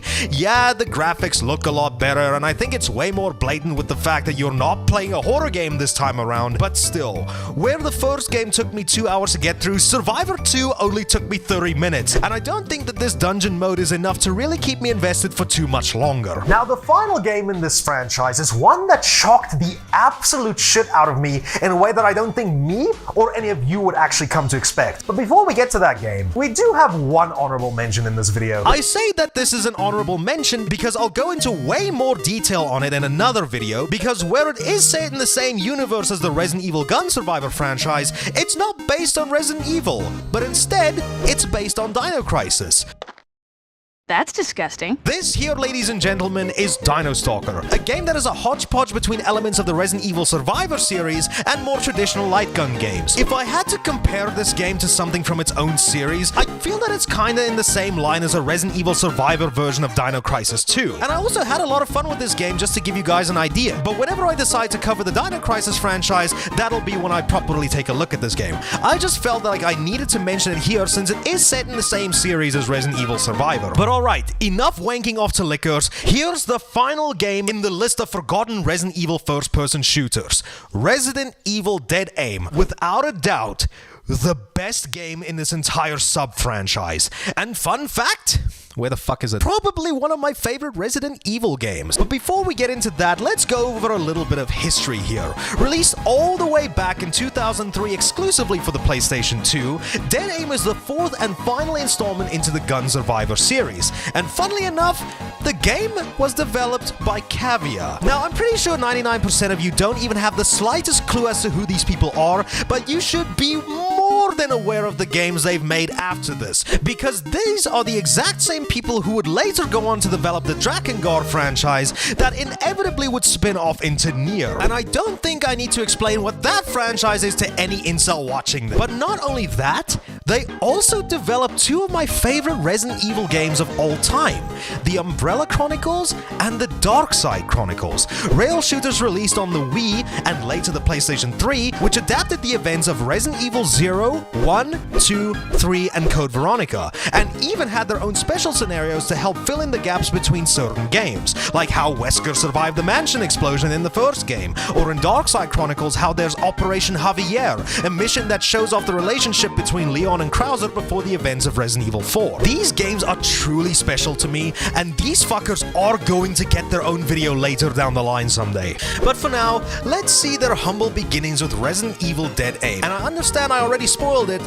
This game is the best in the entire Gun Survivor series, and I think the plain and simple reason for that is that this is a classic Resident Evil game through and through, and was kind of more revolutionary in its own way when you compare it to the games that came out after it. But let's first get the basic gist of the game out of the way. In this game, you're stuck on this cruise ship, and you need to uncover what the hell is going on here, while killing off some good old-fashioned zombies and other familiar shitheads on your journey to do so. And you might just think that this video has just turned itself into misleading clickbait, because this isn't first person. John, why do you spread misinformation on the internet? Well, you see, while exploration is just like the older games with you being in the third person, the moment you ready your guns, you zoom in and boom, say hello to some good old-fashioned early 2000s zombie doming goodness. And why this game works so well in my opinion is because everything just feels so damn right here. The atmosphere is second to none, the entire game is silent with the only thing breaking the silence being your footsteps, and and eventually the enemies that you'll be facing. The gunplay feels so damn tense and satisfying because if you choose to play this game with a controller, aiming can be extremely sensitive, making killing zombies a pain in the ass if you want to try and get a quick kill from a headshot, only to miss it and waste ammo. And you heard that right. Everything from ammo to your healing items is a resource that can run out, meaning that yes, while this game still falls under the same franchise as Survivor 1 and 2, the idea of making ammo scarce brings the horror up tenfold. I mean, the game is still Resident Evil, meaning that it isn't exactly the scariest thing on the planet if you're a veteran to this franchise like me. But in terms of the raw atmosphere of the cruise ship and the sound designs from the enemies, the weapons, and when you land that so satisfying headshot on enemies, it's enough to make you turn straight into an American. Now, I can't really remember if there are anything in the way of puzzles in this entry besides the whole idea of finding the key that allows you to explore a new location on the map, only for you to find something that you obviously need to find an item for in order to use it to progress further, but the way how Dead Aim incorporates all these scenarios really makes you feel right at home if you fell in love with these old school survival horror games to begin with. And that also brings me to why I personally think that Dead Aim deserves a shit ton more credit because of what it did to revolutionize the formula. Firstly, this is the very first proper third-person entry into the franchise, where you pretty much have full control over the view of your surroundings. Now, why does that sound like such a humongous revolutionary feature to Resident Evil? Well then, need I remind you that Resident Evil Dead Aim came out in 2003, meaning that it predated Resident Evil 4. Now, Dead Aim didn't merely revolutionize the idea of a third-person shooter like Resident Evil 4 did. At the end of the day, you still can't deny the fact that without Dead Aim, the idea of a fully 3D environment third-person Resident Evil, that probably wouldn't have happened. Another reason why I think that this game is revolutionary is with its environment as well. I mean, it's a cruise ship, you know, something that the series wouldn't have revisited until Revelations an entire 9 years later, but in terms of its raw atmosphere, I think Dead Aim needs to take the cake here on its setting alone. And then probably the most important feature that I can't even understand why succeeding games in the franchise didn't follow with this game's blueprint. This is the first Resident Evil that allowed you to take aim and move at the same time, making this probably the first proper Resident Evil to incorporate a feature like this. I say proper Resident Evil specifically because Survivor 2 already did allow you to do this, but that game is definitely not a proper RE game. Yeah, it is kind of weird to do it. You have to enter your aiming mode first and then hold down L2 to be able to start moving, but still, Dead Aim is without a doubt a game that did a fuck ton to innovate for the series in a lot of ways, and I kind of find it sad that this game sadly was forgotten by most people. So my takeaway with this part of the series is that if there is any game I will 100% recommend you guys give a go off of this list, it's definitely this one. It snugly fits into what we know Resident Evil 4 as today, and in my opinion took what worked from this little spin-off franchise to make it something truly special. Much like Dino Crisis, why the hell did Capcom abandon this gem? Instead we have this. Oh, hi. I don't have a very funny intro skit for the start of this video because my idea-making skills are in the same vein as retrying a shitty mobile game. You need to cough up some cash before I can keep going. Welcome to the second episode of Halloween. Now, after my last video, you may remember I talked a little bit about the developer of the original Resident Evil Survivor, a company called Tosei. Well, you see, in that video I mentioned how this company was responsible for helping co-develop a bunch of different other games, along with games still a part of the Resident Evil series. I obviously made fun of Resident Evil 0 because I'm gonna be completely honest with you here. I do not like this game. Maybe a full video as to why that is the case in the future, but for now, I want hardcore RE fans to cope and seethe until then. And then, they were involved in making 2 more Resident Evil games. Now, the most prominent one has got to be Resident Evil Revelations, the one game in this odd time for Capcom and Resident Evil that at the very least gave fans of the more survival horror roots of this franchise something to chew on, while their beloved franchise's main engines got touched by Michael Bay. But you see, glancing on Revelations Wikipedia page, you'll see that Capcom themselves actually made this, so that leaves me to believe that Tosei merely helped out with the development of this project. But the topic of today's video seemed to be their second crack at solely developing another game in this franchise, and that was a little game called Resident Evil: The Mercenaries 3D. A game that can really only be played on the console that is the equivalent of a Motorola flip phone from 2002. Oh, now this one is gonna be a doozy because we've got a bunch of shit to cover here. So I guess I'll start on the console of choice, the Nintendo 3DS. Now this is something that baffles me, but at the same time makes the most amount of sense. But let's start off with what baffles me, starting with the console of choice. Now as we know, Capcom and Nintendo had a pretty strong relationship during the early 2000s, where a lot of Resident Evil games that were released during that time were made exclusive to Nintendo consoles. The games that were released under this umbrella, no pun intended, were Resident Evil 1's remake, Resident Evil 0, and Resident Evil 4 before Capcom saw how shit the sales were and for once made the right decision. But even so, Resident Evil games were still prominently featured on Nintendo platforms like the Nintendo Wii with its port of Resident Evil 4, the ports of the GameCube games under the Resident Evil Archives name, and the Umbrella and Darkside Chronicles, games that I really want to play again. So Capcom deciding on making an entry to this franchise Nintendo exclusive does make a lot of sense when you consider their history. The only thing that confuses me is why make it on an overpriced toaster oven that can run Cooking Mama? Now back in 2010, Nintendo finally released their successor to the Nintendo DS, the Nintendo 3DS, a slightly more powerful handheld with the feature that I guarantee 90% of people stopped using as soon as they turned it on and thought it was neat. But now I do need to ask, where was the sudden interest in putting Resident Evil onto portable consoles starting to come from? This is something that I wondered about even way before starting this video. If you really were to sit down and think about it, Resident Evil never really was a series that starred too frequently on handhelds. If looking at this quick Google search is anything to go off of,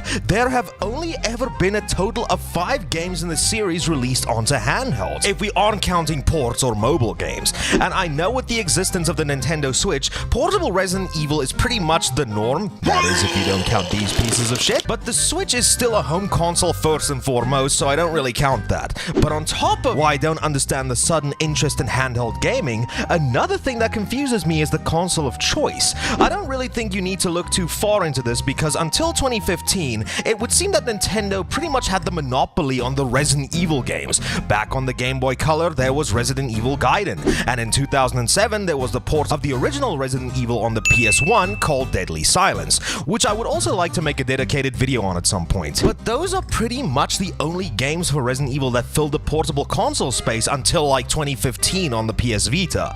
Why Capcom decided to completely skip out on the PSP, I will forever have no idea. Maybe it's because you technically could already play the proper PS1 entries into the series by downloading them from the PS Store, but I am not 100% too sure on that. But that's enough of the one reason why it baffles me. Now we need to head over to the game itself. The Mercenaries. You know, the mode. Now for those of you who don't know, the Mercenaries is a side mode that you can usually unlock after beating a game's main campaign. I always knew that the earliest instance where Resident Evil Mercenaries was featured was back in Resident Evil 3, where I think that's where it was cemented as a staple to the series. But it wasn't until doing some research for this video that I learned that Mercenaries was always something that featured in Resident Evil as far back as the first game, but this time it was only referred to as Extreme Battle Mode. Now thanks to this video here by the channel called This July, link in the description, this battle mode featured in the original game, but only on the Saturn release, which I find interesting as to why this would be a separate mode that only featured 1 year later on a completely different system. But hey, since I got my Sega Saturn emulator up and running, maybe it's time I take a look at this version to see what Sega fanboys had to deal with. The next instance of this extreme battle mode was in Resident Evil 2, where it's pretty much been a feature in every version of the game, but according to this video, it says DualShock PlayStation. So I'm gonna go off on a whim here and say that this was a mode that released for the DualShock version of Resident Evil 2. And looking at these early versions of the mode, I don't really think that they follow the same structure as the Mercenaries we all know and love today. What it seems like to me in Resident Evil 1's battle mode, it's a stage-by-stage romp where you need to beat all of the stages in the fastest time possible with the arsenal you're provided. And instead of you needing to complete these stages before time runs out,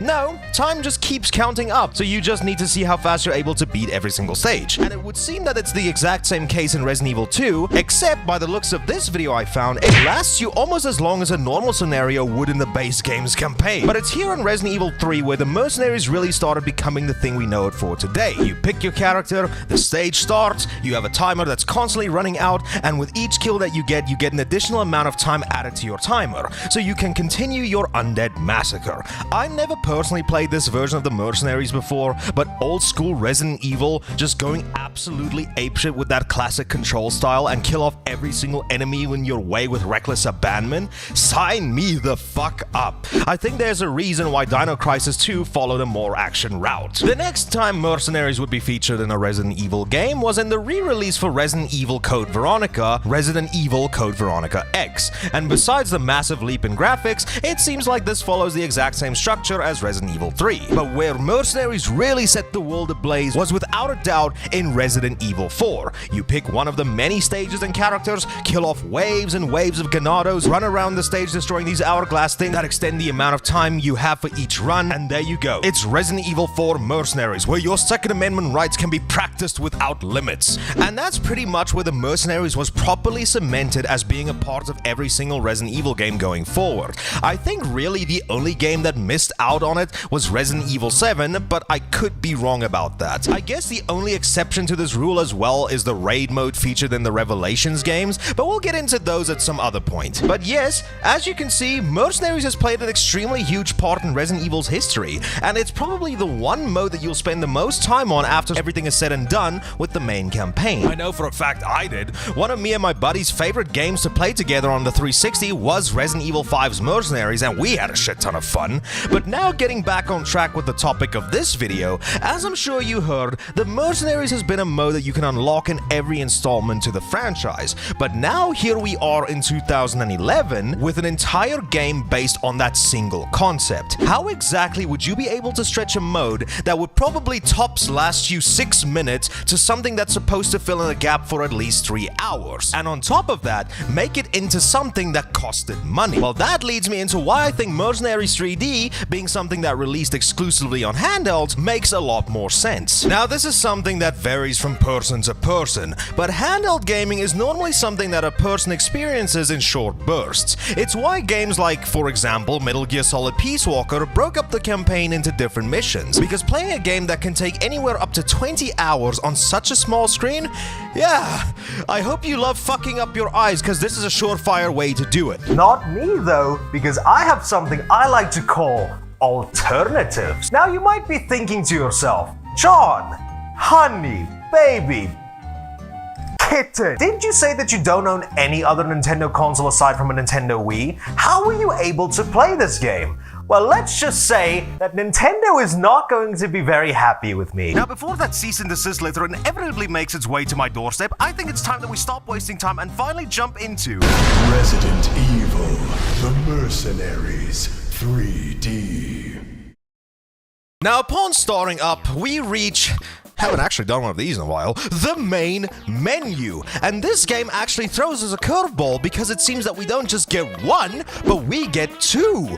Woo! Because when we reach the title screen, Killing Floor 2 just finished downloading, we're only given a total of 2 options. The Mercenaries and options. And since this is basically a damn near launch title for a console that probably wouldn't be able to properly run ball on a Nokia phone, we don't really have a lot to work with here, with the exception of the aim style that can get switched between first and third person. Perhaps Tosei was just feeling a little bit nostalgic. Any case, after selecting the only option that makes sense, we're then thrusted into the next menu, where the real fun shit starts. While you're at this menu, you have a total of 5 options. You can switch your characters if you're still traumatized after what Chris did to that boulder. You can enter the duos mode if you want to play this game in co-op, but bad news, I don't have any friends. You can see the amount of medals you got, which is essentially this game's equivalent to achievements. Or if you're anything like me, whenever you hear anything to do with medals, you immediately get thrusted back into watching Dastardly and Muttley's Flying Machine. And then after that, we're allowed to select our missions. And I don't think I need to explain what this big ass button here in the middle means. But if you have the attention span fan of a TikTok user, which, truth be told, when YouTube starts adding 3-minute shorts, you better start training to focus up, you little shit, this is where we get to start the missions. So upon loading into the first couple of missions, disappointingly enough, these are basically just tutorials which will teach you how to play the game. The first mission makes you run through each of these lit markers to make sure you pass the sobriety exams before getting sent out to war. The next mission teaches you how to use that lead-filled BB gun you constantly have on your person for in case shit hits the fan, and then thankfully by mission 3, you're finally able to rack up your very own body count. I really hate the fact that at the very least 3 of the game's missions are tutorials. I think this should have been relegated to its very own section because now you're essentially wasting all of the fun the player could be having, and for returning veterans like me, you're wasting my time because I've been killing off Ganados since before this game was even a concept. Any case, once that's all out of the way, the game can properly start. And yeah, what can I say? It's Resident Evil's Mercenaries, except this time around it's been put through a hydraulic press so it can work on an overpriced pager. But something that I find incredibly interesting, and I'm pretty sure if you've played enough Resident Evil games in the past, you might actually recognize that the game that Mercenaries 3D pulls a lot of assets from. That's right, Mercenaries 3D takes a lot of its settings as well as enemies and character models from Resident Evil 5, which, I mean, makes a lot of sense, right? Since Resident Evil 5 released all the way back in 2008 and 6 wouldn't come out until 1 year later after Mercenaries 3D, it taking a lot of assets from 5 makes a lot of sense. And I don't know if this is a hot take or not, but I personally think that Resident Evil 5 probably still has one of the best Mercenaries modes in the entire series. If that is a hot take, then I'm sorry, your opinions are just wrong. But yeah, you'll recognize a lot of these places, like that African village from the start of the game, Shipment from Call of Duty 4, the factory, the mines, where this time around it's thankfully perfectly lit, because if this section was adapted here, it would probably have sold fuck all copies. That weird volcano prison at the end of the game, I think, listen, if I'm not remembering these places by name or where they happen in the game,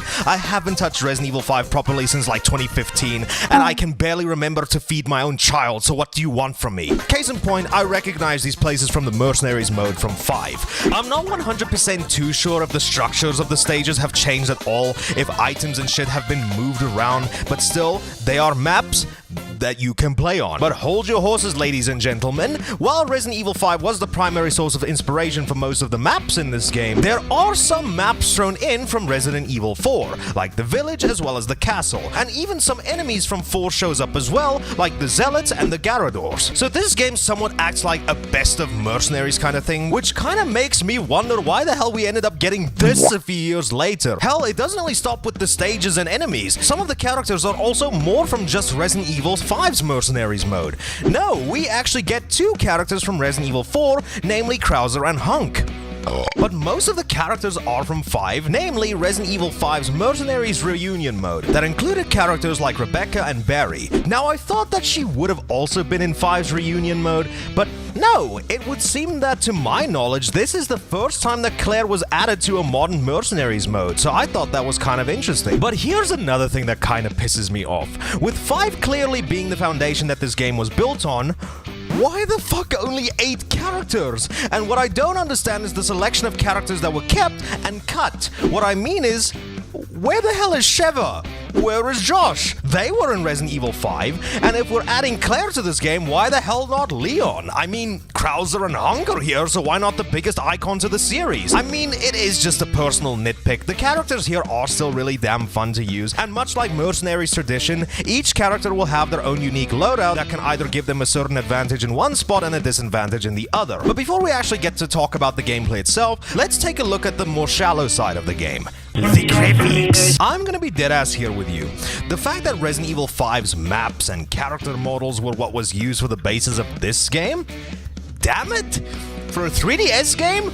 This looks pretty damn good. Yes, it's obviously not for shit going to look nearly as good as Resident Evil 5 did back on the Xbox 360 and PlayStation 3, but you also need to understand, this is a handheld that is extremely weaker than most of the competition it had up until this point. And I might be 100% wrong here in this instance, but for the village as well as the castle, were these simply just ripped from base Resident Evil 4, or were these recreated from the ground up specifically for this game? They didn't seem too out of place with this game's graphic style, but it's just something that got me wondering, because if that was the case, then would this technically mean that this was the first time these places were remade for a new game, even an entire 5 years before Umbrella Corps would do it? Basically, all in all, you can come to your own conclusion on what you think about the game's visuals. I think it's a technological feat that they were able to get this game looking so good and running this smoothly with the limitations of the handheld. That empty framework mobile thing that Capcom was using around this time, it was really something special, wasn't it? And hell, I think it was even put to better use a year later when Revelations released on the 3DS. But now that the visuals are out of the way, let's finally move over to the gameplay. And I do understand I need to get the elephant out of the room here real quick. As I mentioned, I was emulating this game. Since I've only ever played a Nintendo 3DS at one of those kiosks you'd see at a hardware store for like 5 minutes, I'm pretty sure that I didn't map out all the controls to how the actual system would have them laid out.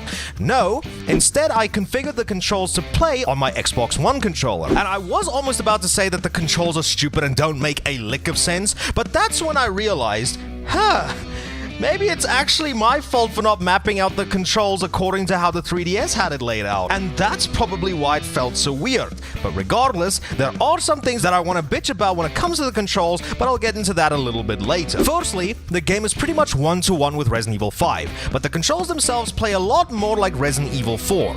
Now what I mean by that is that the game reverts back to the tank controls that was in Resident Evil 4 instead of the dual stick method that was used in Resident Evil 5. You can still do stuff like strafing left to right, but in order to do that, you first need to hit the left shoulder button to lock yourself in place, but you'll be using this method for one of the most important features to this game that I'll get into in a little bit. As for now, the game's controls are laid out like so. You ready your gun with the right shoulder button. Already something that took me a while to get used to, but all in all wasn't too big of a pain in the ass. But it's when you get to the actual face buttons, that's where shit really starts going south. So in order to fire your weapon, you need to hit the Y button. The A button is what you're gonna need to use to heal yourself if you have some green herbs on you. The B button is how you're going to need to reload your weapons. Granted, this fucking sucks because in order to initiate your reload, you first have to be aiming down sights. And sometimes the stupid controls doesn't always register that, so sometimes I'd be spamming that B and shoulder buttons like it was a sex minigame in the old God of War games just to reload my fucking pistol. And the X button is your taunt. Yeah, you get to taunt at the things that want to rip your head off, that probably has no idea what you're saying, nor does it seem like they care. Yeah, you know what, maybe you deserve this. And since we're playing this on the Nintendo 3DS, and since this was a launch title, of course we're going to need to utilize some of the gimmicks of this console now, aren't we? And most of said gimmicks just lie here at the bottom of the screen. But I'm very happy to report that they aren't as intrusive as you might think. Obviously, they're used for menu navigation when you're not in-game, but when you're loaded into missions, it mainly only serves as a way to show you your map at all times, and you can tap on one of the icons that is located next to it in order to quickly select an item that you want to use. But the only way how I think that this could be a little bit intrusive is because in order to equip your grenades or proximity mines, you need to click on their icon, whereas you can just use the D-pad to switch to your primary weapons. It's a situation where I wish that you could just switch the item you want by just scrolling through them using the D-pad, almost like, you know, how Resident Evil 5 lets you do it. But besides that one single gripe, I really have no issue with the game's controls, especially when you consider that the game introduced the one thing into the Mercenaries mode that Resident Evil Dead Aim did first for the series, and that is to allow you to move and shoot at the same time. Yes sir, where the game that inspired this one wasn't even able to do that. When you go into your aim mode, you hold down that left shoulder button and you can freely aim and shoot to your heart's content. Why this still wasn't implemented in older games in the first place, I will forever have no idea, but damn it, isn't this a feature that is damn appreciated over here? And that is pretty much it. If you've played the Mercenaries mode before, you'll know exactly what you're getting yourself into when you decide to play this version. You select one of the missions, get loaded into the map said mission takes place in, you run around exploring the map, killing off any and all enemy that stands in your way, finding health and ammo as you go, and destroying these hourglasses and finding these hourglasses in chests to increase your timer as well as your combo timer, and try to get the highest score as possible. If you've played Mercenaries before, you know exactly what you're in for. But this game does do two things that spices up the formula a little bit. Mainly, there's going to be a total of 2 missions where instead of just letting the timer run out or you killing every single enemy on the map, you need to kill a special target. Mainly this thing from, I think, the 4th mission of Resident Evil 5, but I have a special story that I want to share about these missions at the end of the video, so I'll talk about them last. And the one thing that this game does to spice up the Mercenaries formula a little bit is that along with selecting the character you want to play with, you're also able to customize them with 3 different perks to give each of them a little bit of an edge in combat. This can be stuff like getting your health back after killing an enemy with a critical attack, to just doing stuff like improving your gun handling. And it seems to me that these skills also have levels to them which you can level up by completing more stages. I didn't really notice all too big of a difference by having these things equipped, but I guess they're a cool little addition anyway. And I guess the only real thing that we need to talk about are the characters. So each of the 8 characters in this game will have their own loadout specific to them, so it's really up to preference as to which one fits you best. Another thing that I really want to highlight here real quick, but I sadly wasn't able to experience in-game, is there's this separate menu called weapons. So I have no idea if this is a case where you can equip one character with another character's loadout, or if you can just freely customize your loadout to your heart's content, but like I said, I sadly wasn't able to test this out, but that doesn't really matter all too much. I was able to beat this game no problem. Also, just to add this as well, there's also the separate menu where you can also at the very least equip the characters with alternate skin, so I guess that's pretty neat. So what do our favorite Resident Evil characters bring to the table?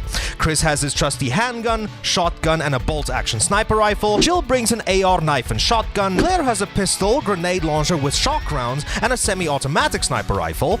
Rebecca brings a submachine gun and a grenade launcher armed with flame rounds. Hunk brings himself to the fight because he fucking scares me, and the weapons that he uses are a pistol, a grenade launcher armed with flash rounds, and an AR. Barry also brings in a pistol, another semi-automatic sniper rifle, and his so sexy revolver. Krauser has his bow that has infinite ammo, his knife, to which he apparently has a weakness to, and a rocket launcher for when you're really tired of the enemy shit. And finally, Wesker also has a pistol, a Desert Eagle that really wrecks enemy shit, and his triple barrel shotgun, which is enough to make any gun enthusiast erect. And as you can also expect, each of them have their own finishing moves that you can do whenever you stagger an enemy. And these are all cosmetic to each character, so I don't really think they're worth getting into all that much over here. But now with all of those things out of the way, what do I think about this game? It's really good. Yeah, no shit. I would actually go out of my way to say that before we got succeeding games in the series that also had the Mercenaries mode, I would go out of my way to say that this was the most definitive way to play this mode. It mainly has to do with the fact that this game brings in the awesome maps from Resident Evil 4 and 5, with the addition of being able to move and shoot at the same time that just makes everything so damn satisfying. And the fact that all of this came from a handle that is about a Java game level power of an Xbox 360 and a PS3, it's definitely something that you have to commend Tosei for after their misstep with Survivor, which I have mentioned I actually enjoyed, but it's objectively clear that they did a good job here. That is until we get to the final mission of the game. Yes, I did indeed say that I do have a story that I need to share here with everybody, because while I was really having a lot of fun playing this game, this final level is probably the most pissed off I've ever gotten playing a Resident Evil game. Now, why did this final level specifically piss me off? Well, it has everything to do with the whole idea that there's a total of 2 levels where you need to kill a big-ass BOW in order to beat a stage by killing as many enemies as possible. Now, I would like to preface something here real quick. I personally think that this stage is completely designed like ass, and it goes against the entire fun factor that this game mode was originally designed for. But I'm also 100% willing to say that I'm just coping here. And if I probably was playing this on proper hardware, maybe it wouldn't have been such a humongous pain in the ass. But I also feel like if I did play this on OG hardware, my Nintendo 3DS would probably have gone the exact same way of every iPhone durability test video there is on YouTube. Now allow me to begin. So the stage is set in one of the mine areas, and everything was progressing fine. The game finally started you off with a bunch of zealots as well as one single executioner Majini, with the second one following after. And everything was going fine until this fucking message popped up. Now I was already thinking that this wasn't too huge of a problem, until you realize that the Majini spawns are infinite, and there's usually 2 of them, and need I remind you that their hammer swings are enough to get you to critical in 1 hit. Couple that with the fact that the fucking BOW you need to kill is armored and can only be dropped by stronger weapons and explosives, while you're still trying to avoid the normal enemies and the Majinis, this entire level took me close to fucking 2 hours hours to beat, because either I wouldn't have enough ammo to take the thing out, I reloaded way too slowly and the thing immediately got its ass off of the ground, meaning that I needed to try and find a new way to hit its weak spot, all while trying to avoid the fucking Maginis and their bullshit one-shot crap, all while this stage was too fucking cramped for you to properly maneuver around, and with so many other hazards that can fuck you over, because this game has a weird problem where explosive seems to still knock you down while you're fucking 7 miles away from them. On my ranking scale, I originally was about to give this game an 8.7, but after this one sack of shit mission, I had to drop it down to an 8.4 because everything up until this point was really damn fun, but with this mission, I was convinced that the mindset was to just spam all the hardest enemies while giving you a bullshit stipulation you needed to complete before time runs out. Seriously, fuck this level. But besides that, this game was still great. It took the core aspects of the Mercenaries game mode, improved it by virtue of just letting you move around and shoot at the same time, giving you the most control you've ever had in the series up until this point, and all of that on a handheld where you were more inclined to play shit like Super Mario 3D Land. I'm really happy with what Tosei was able to accomplish here, and it's a shame that a concept like this was never really revisited in the series in a different way, or how this game wasn't ported to modern consoles as just some cheap digital-only title. But hey, if you have the means to give this game a go, either through original hardware or in ways that'll piss off a shitty company, then I'm 100% giving it a go, because this game, it's something special in the broader world of Resident Evil.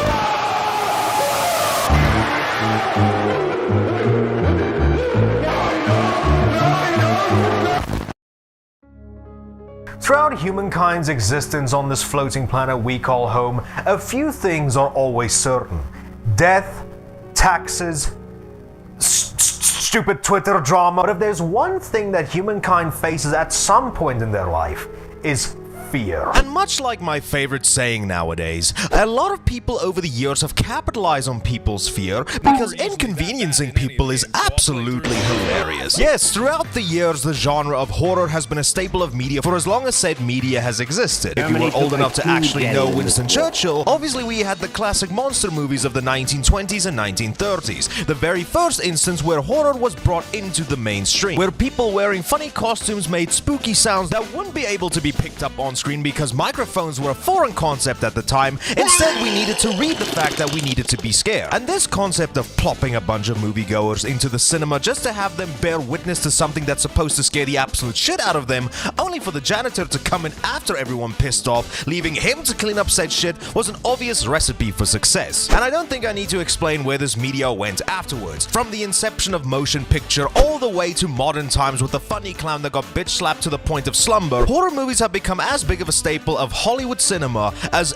any other major film genre. You might be asking yourself, John, why are you spending so much time talking about horror movies? You're a gaming channel. And my response to that would be, shut the fuck up. But obviously, as time has marched forward, so did improvements in technology, and some smartass thought to themselves, hey, Friday the 13th was the spooky in the theaters. What if we put you in the spooky? Yes, this is now truly where the fun begins. Now, since horror films were already such a popular concept, and with video games being the new hot thing at the time, some people thought it would be a good idea to take the horror setting and characters we've all fell in love with and translate that over to a media that we all can control, so we get to personally become the next slaughter victim to a disgruntled hockey player. I'm sure that's probably somebody's fetish, but as I'm sure if you've been opening your eyes and bearing witness to what's on screen and not just falling asleep to my soft and gentle voice, as a matter of fact, just so happen if you were,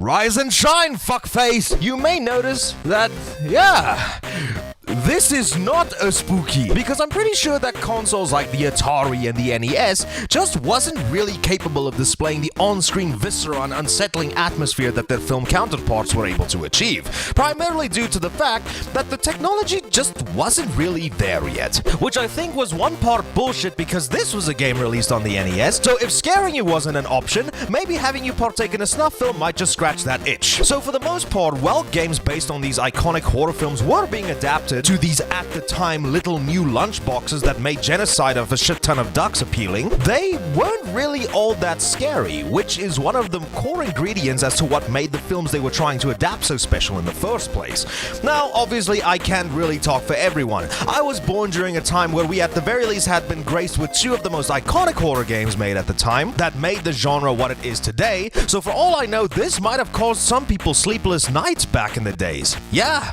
I always found pixels scary, but during this time where horror gaming was pretty much still trying to get its foot in the door, there was at least one game that released that is quite substantial, and you wouldn't particularly know the reason unless, like me, you've done a whole bunch of research, and that game was called Sweet Home, an RPG based on a Japanese horror film of the same name. Unfortunately, I haven't played this game yet. Most of my exposure to Sweet Home really came in the form of watching a video that some call me Johnny made on it a while ago. But to my knowledge, it's a horror-themed RPG where a bunch of characters explore a mansion, fighting off a bunch of spooky nasties and solving some puzzles along the way. I honestly would love to play this for myself at some point, because I really do love delving into some forgotten horror gaming history. But the reason as to why I mentioned that this game was quite substantial during this odd time for horror gaming isn't necessarily the game itself, it's what the game eventually would end up inspiring. And after I mention a few keywords, I think you'll probably be able to put two and two together. So like I said, you play as a bunch of people exploring a mansion, fighting off a shit ton of different monsters while solving puzzles. And if those hints weren't enough for you, then let's glance over at the game's Wikipedia page and you'll see that this game was developed by Capcom. Now I want you to keep those little nuggets of information in your head for a little while longer because we still have some ground to cover. Now throughout this time frame, we've seen horror attempted to be adapted on the Atari 2600 as well as the NES, but there were some additions released on PCs at the time like the Uninvited as well as this other game called Elvira Mysteries of the Dark, which looks like a turn-of-the-decade PC game, I can tell you that much, so it fits the bill. But it was also here on the peasant PC Master Race side where we would get what is probably considered to be the founding father of the survival horror genre, 1992's Alone in the Dark, which I haven't played yet. But I've pretty much seen enough of this game to at the very least know what it inspired later. I mean, come on. Fixed camera angles, pre-rendered backgrounds, limited resources, characters that look like if a preschooler was taking a pottery class. It's pretty obvious to see what game this would end up inspiring an entire 4 years later. So enough bullshit, let's finally get to the point because apparently you don't really like getting your attention spans fixed. Obviously now as technology has advanced in both the PC and console space, it was pretty obvious that horror was starting to finally properly be able to represent it in this new interactive format. Games that were pretty substantial that were released during this time were 1993's The Seventh Guest and 1995's Clock Tower, probably two of the most beloved horror games that were released during this time. But now, before I get into the main star of this video, I would also like to ask this. Between this odd time period of the 1980s to 1995, what was the overall public response to horror games? Were they actually a rather popular way to get a horror fix, or were they just seen as a small niche that didn't really end up doing anything for anybody? Because I'm not too sure if these were really thought to be able to make a splash like it did in the mid-90s, so if anybody has any information on what people thought about horror games back then, please leave them in the comments so that I don't have to read them, but appreciate the effort that you took to get that information to me either way. But enough beating around the bush. Despite me not knowing if horror gaming ever really made a splash when it was first introduced on consoles like the Atari or NES, that would all change when Sony released their first ever console into the world, as well as this little game simply known as Resident Evil. I could really just end this portion of the video here because we all know what Resident Evil is. This game is the reason that we have the entire survival horror genre in the first place, and it's quite fitting because to my knowledge and according to this Google search, Resident Evil was the first game in existence to use that term, and the rest is pretty much history. What's there to say about this game that already hasn't been? It set the standard for every single game that came after. Creepy setting and enemies, check. Limited inventory, check. Limited reserve so you can defend your ass, check. Great voice acting. Oh, Barry! That was too close.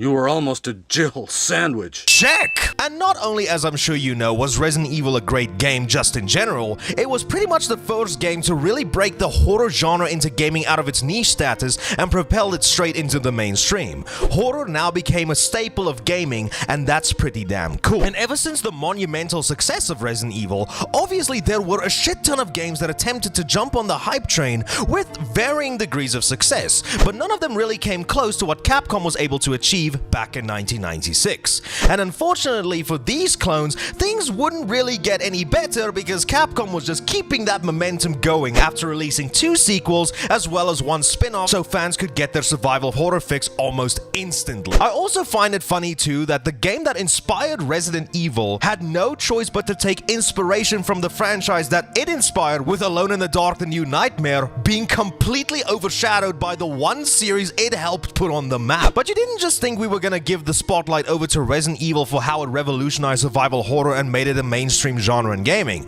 No, throughout this endless ocean of games trying to mooch off the success of Resident Evil, there was one game that was able to break the mold and become equally as influential to bringing horror gaming to the mainstream as much as Resident Evil.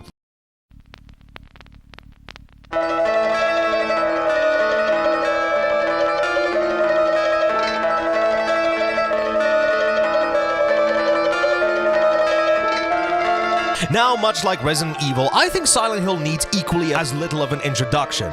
Konami's answer to Resident Evil, Silent Hill took a lot of what made Resident Evil the influential franchise it was, but also had its own spin to make it truly unique. You see, whereas survival horror mechanics are still present in Silent Hill, the themes and horror that you'll encounter in this little foggy town plays a lot more of the psyche of your main character, and this brand of horror is simply known as psychological horror. This idea of not just having to battle enemies in order to survive, but having these enemies play a part of the fractured mind of each game's protagonist really helped Silent Hill become as big of a mainstay in the horror genre as Resident Evil. And son of a bitch, as someone whose favorite franchise is Resident Evil, I'd still go out of my way to say that Silent Hill does horror a fuck ton better than Resident Evil. Now, while Silent Hill wasn't as successful as something like Resident Evil, that doesn't matter because it introduced an entire new concept to horror to an already existing audience, and it was able to become as big of a household name, eventually getting a shit ton of sequels itself. And this is where we now find our favorite genre in a very interesting spot, because now with the more advanced technology allowing for much better graphics and sound, and this was also the point where gaming itself jumped from a niche hobby to an industry giant, now more games than ever were trying to capitalize on what Resident Evil and Silent Hill were able to accomplish. Though I can imagine that the landscape of horror was still kind of hard to really get into because Capcom and Konami were still releasing games in the Resident Evil and Silent Hill franchise, so I can imagine that competition was still steep, with only the exception of a few games really being able to stand out. But during this time, I'd say that the early to mid-2000s were probably the best time to be a survival horror fan, because aside from getting entry into the 2 biggest horror franchises at the time, some smaller series were able to release, like The Suffering, a more third-person shooter approach to the horror genre, with the main theme of the game being on the psyche of the main character and enemies being themed after different forms of execution. There was also Obscure, a game that had a pretty interesting mechanic of you being able to play as a bunch of different characters, each having their own special abilities, as well as having the ability to play the game with a friend. And how many horror games do you know that has Sum 41 in the intro? But while these games were fun in their own right, they pretty much dropped off the face of the earth after the second game. But there was thankfully one series that was able to survive and live a pretty healthy life after its inception, and that was Fatal Frame. I'm not really gonna go into too much detail, but it essentially is a franchise that takes elements from both Resident Evil and Pokémon Snap. But not only is this the first game in the genre to be set primarily in Japan, but instead of actual physical entities you need to watch out for, Fatal Frame sets you with the task of you needing to defend yourself against ghosts. And how do you do that?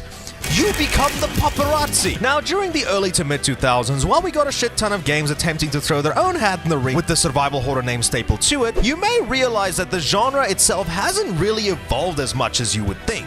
we mainly were still having a bunch of games with fixed camera angles, town settings, puzzles, and all that type of shit. But all in all, the genre itself was starting to really blend into one another at this point. While the games we got during this time were still good, I mean, we literally still got games like Resident Evil's remake and Silent Hill 2, 3, and 4, so we were still eating good. And with there being so many different games just coming in and trying to copy the already established formula, it was a little bit of a time for a change, right?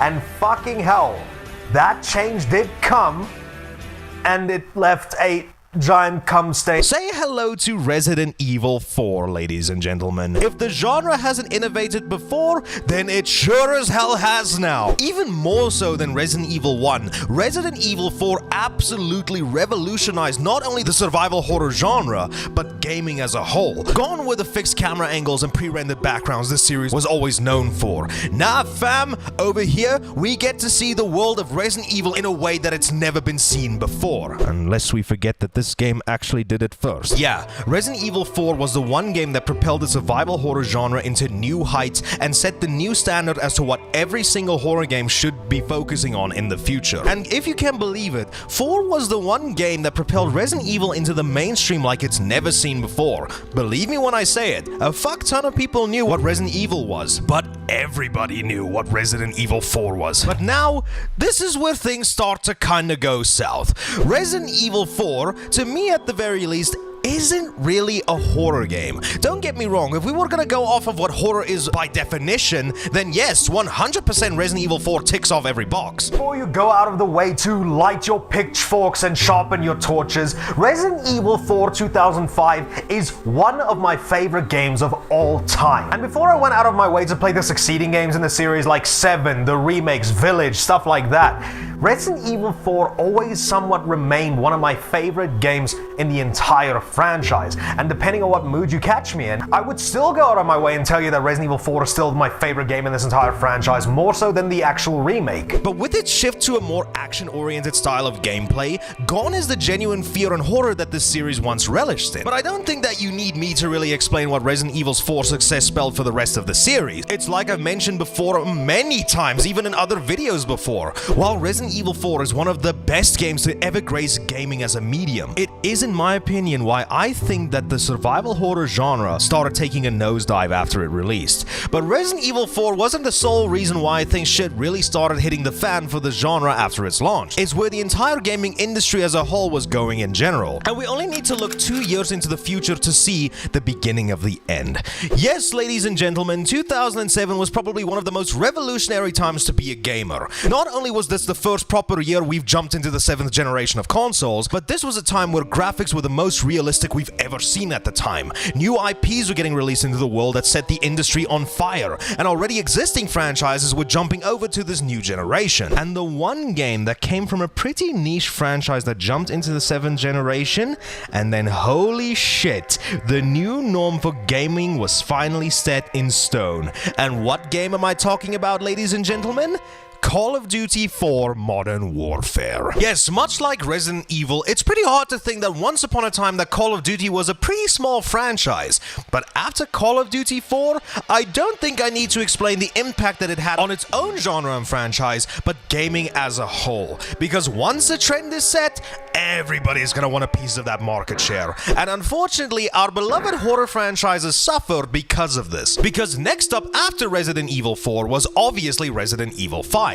A game that took the core gameplay elements of its predecessor, refined them, and then ultimately decided to say to hell with horror altogether. And sales spoke. At the time, Resident Evil 5 was the highest selling Resident Evil game at the time. And whilst I'm not sure how much of those sales are thanks to Resident Evil 4's success, the fact that the game was jumping on the brand new action trend set by Call of Duty, I'm pretty sure that a large part of the market jumped onto Resident Evil 5 solely for that reason. The only game that was still able to shine through this transition away from survival horror and into action was none other than Dead Space, EA's cracker trying to cash in on the survival horror market. But as we all know, even this great one would fall victim to the changing trends at the time.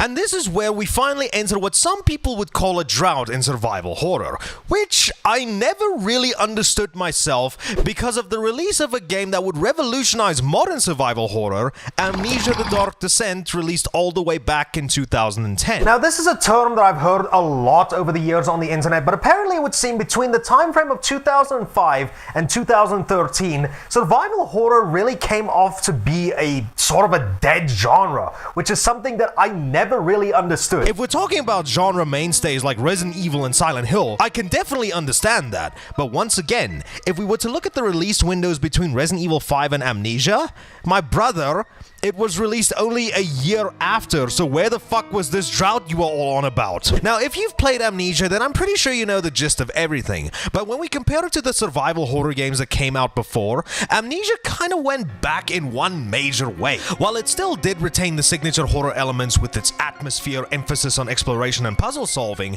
Amnesia was the first instance of a horror game that completely axed the ability for your main character to defend themselves, which added a layer of tension that we haven't ever really seen before in any game. We now went from needing to stock up on ammo to make sure we didn't get vored, to now where if we see a nudist running towards us, we needed to haul our ass and find the nearest hiding spot if we didn't want to get added to some medieval obituary. And another thing that Amnesia placed emphasis on was your main character's sanity. If you spend way too long in the dark or stare too long at the nasties that wanted to come for your ass, all sorts of weird shit would start happening to the game that'll completely throw you off. And the only way to combat this is to find some light, either already lit, or either need to light them yourselves with a limited supply of tinder boxes, which plays into the limited resources mechanic of survival horror's past. But this new way of not being able to defend yourself seems to have set the new standard for modern horror games going forward. And in 2013, the new face of the survival horror genre was released into the world, Outlast. This game is probably the Resident Evil 4 for, at the time, modern survival horror games. Everything from its setting, to the enemies, to the fact that it still played into the whole not being able to defend yourself aspect, emphasizing more hiding than fighting, and having stuff like limited supplies like batteries for your flashlight and bandages to heal you when shit gets hairy. And the only way that you were able to traverse the darkness of Mount Massive Asylum is through the lens of your camera's night vision mode, creating one of the most distinct looks for any horror game. Outlast, much like Amnesia, was one of the sole reasons as to why survival horror games were able to flourish again in the early 2010s. And it would seem that this new revolutionary direction that horror was taking at the time's momentum just wouldn't stop, because one single year later in 2014, we were introduced to none other than the furry fandom's favorite fuck toy, Five Nights at Freddy's, a game that proves how well horror can work with humongous limitations set by an engine. I've already made a massive video on FNAF going into specific details as to why I love this game and why it was such a revolutionary entry for the horror genre, so I'll leave that linked in the description if you want to go ahead and take a look at it. Now, I do understand that I'm spending a lot of time talking about the overall history of survival horror, but I just want you guys to understand the turbulent history that this genre had with gamers before we got to the point where we are today. Plus, the watch time's also really nice. Now, you may be also wondering to yourself where our beloved horror franchises were while all of this kind of stuff was going down. And let's just say, they weren't doing all too hot. When it comes to money, hell yes, brother, Capcom was raking in all of the cash. But much like Kenneth at the beginning of Resident Evil 1, the entire series was just now a mere shadow of its former self. But after what I'm assuming were a lot of missteps for the franchise, especially when you take into consideration that Umbrella Corps was the last game released in the series before Capcom threw their hands up in the air and said, alright, we gotta make some changes. Thankfully, in 2017, we got the game that returned the series to the top spot of survival horror with Resident Evil 7. Now, I'm gonna be completely honest with you here. This entire history section has probably been going on for 25 minutes, so I don't really want to waste any more of your time talking about the history of survival horror games, because I'm pretty damn sure you know at this point, after Resident Evil 7, Resident Evil finally got itself back on the right track with its new entries and remakes, and we've even now got a shit ton of indie devs that will always throw their hat in the ring to show what this genre still has to offer. And now, as of 2024, I'm very happy to say that at the very least, Konami was able to come back out swinging with the release of Silent Hills 2 remake. So we are now pretty much living in an era where I'm very happy to say we are so back. But before we get into why I think that survival horror games are an addiction, I think it's time we dive into what this monumental genre actually is.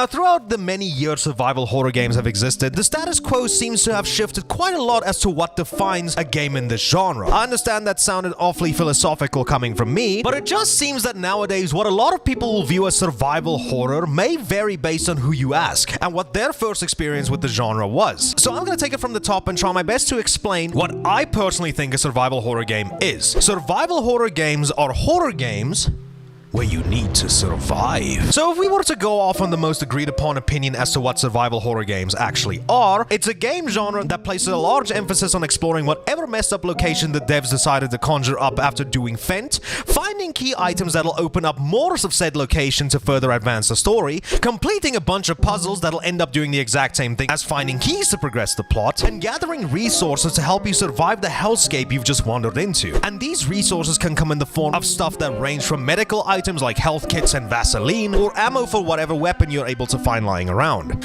Hell, even in the genre's inception, even something like saving was a resource that you needed to keep track of, because Capcom didn't really care if you spent your life savings on that memory card, you needed to earn the right to save, you little prick. And the best way to describe the structure of these kinds of games are basically you starting out on whatever the setting is that the game chose for you, you needing to maybe fight 1 or 2 enemies when you start out, you explore a little bit until you hit a roadblock, you backtrack to your already explored locations until you miraculously find the fucking thing you've been running past this whole entire time to progress, head back to the roadblock, successfully pass said roadblock, and Bob's your uncle, you get to repeat the cycle all over again. Only this time it's in a separate location. Now, I do understand that that might sound a little bit repetitive if you describe it that way, but at the very least, said repetitive structure is slightly mitigated a bit once you realize that the scenario shifts constantly so that everything doesn't really feel all too samey. Couple that with the awesome feeling of progression with the game's story continuously unfolding, you getting to fight a shit ton of different enemies, get more weapons and stuff like that as the game progresses, there's a reason that this kind of a gameplay style feels so damn rewarding. The best way how I can describe old school survival horror games is that they're pretty much like advanced level puzzle games,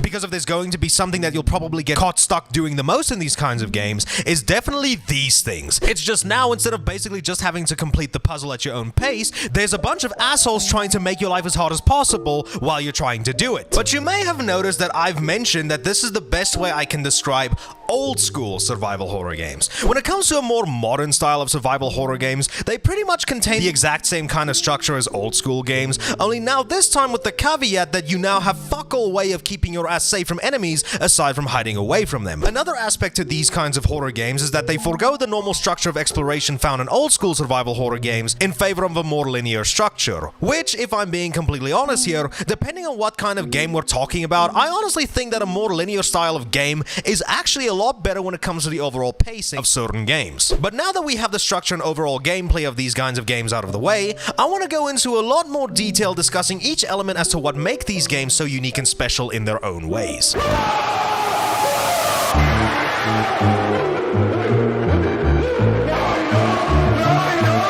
A huge aspect of horror games is the setting that each of these games take place in. Whether it be a mansion in the woods, a city that's fallen into chaos after whatever outbreak caused shit to happen, some poor guy's apartment, or fucking outer space, a thing that I absolutely love about horror games is the way that they can take these seemingly ordinary locations, somewhat, and bend them in a way that creeps the ever-living shit out of the player, and even more so than the actual story of the game itself and its characters, because sometimes the location themselves can be a major character in the game's overall events. Because once you take a look at the aspects of each game's settings, they may look ordinary on the surface, but each of them can hold their own little lore secrets that make you wonder about the history of the place itself, and what secrets it might hold, why certain things were built the way that they were, and just so much more. And usually a thing that I really love about the settings in horror games is that most of these questions you might end up having based on the game you're playing, these questions may end up getting answered if you explore hard enough, because whether or not it's diary entries scattered throughout the place or voice messages, it'll almost always give you an idea around the place you're exploring, as well as the people that once inhabited it. I think it's pretty obvious that the best examples for locations that just ooze character are the Spencer Mansion from the original Resident Evil and the entire town of Silent Hill, and an even more recent example being Castle Brennenburg from Amnesia: The Dark Descent, or Mount Massive Asylum from the original Outlast. Hell, if we were to go even further beyond, you can easily also look to places like the Ishimura from Dead Space, or Sevastopol Station from Alien Isolation, being equally as compelling of locations to explore because of how well they're designed and what secrets there are still left to uncover. Basically, I think that one massive important aspect to nail in a survival horror game is definitely its setting, because it'll play a huge part of hiding whatever horrors and secrets each game is going to reveal in due time. But none of these locations would nearly be as effective at all if it wasn't for another humongous aspect of horror games, and that is simply known as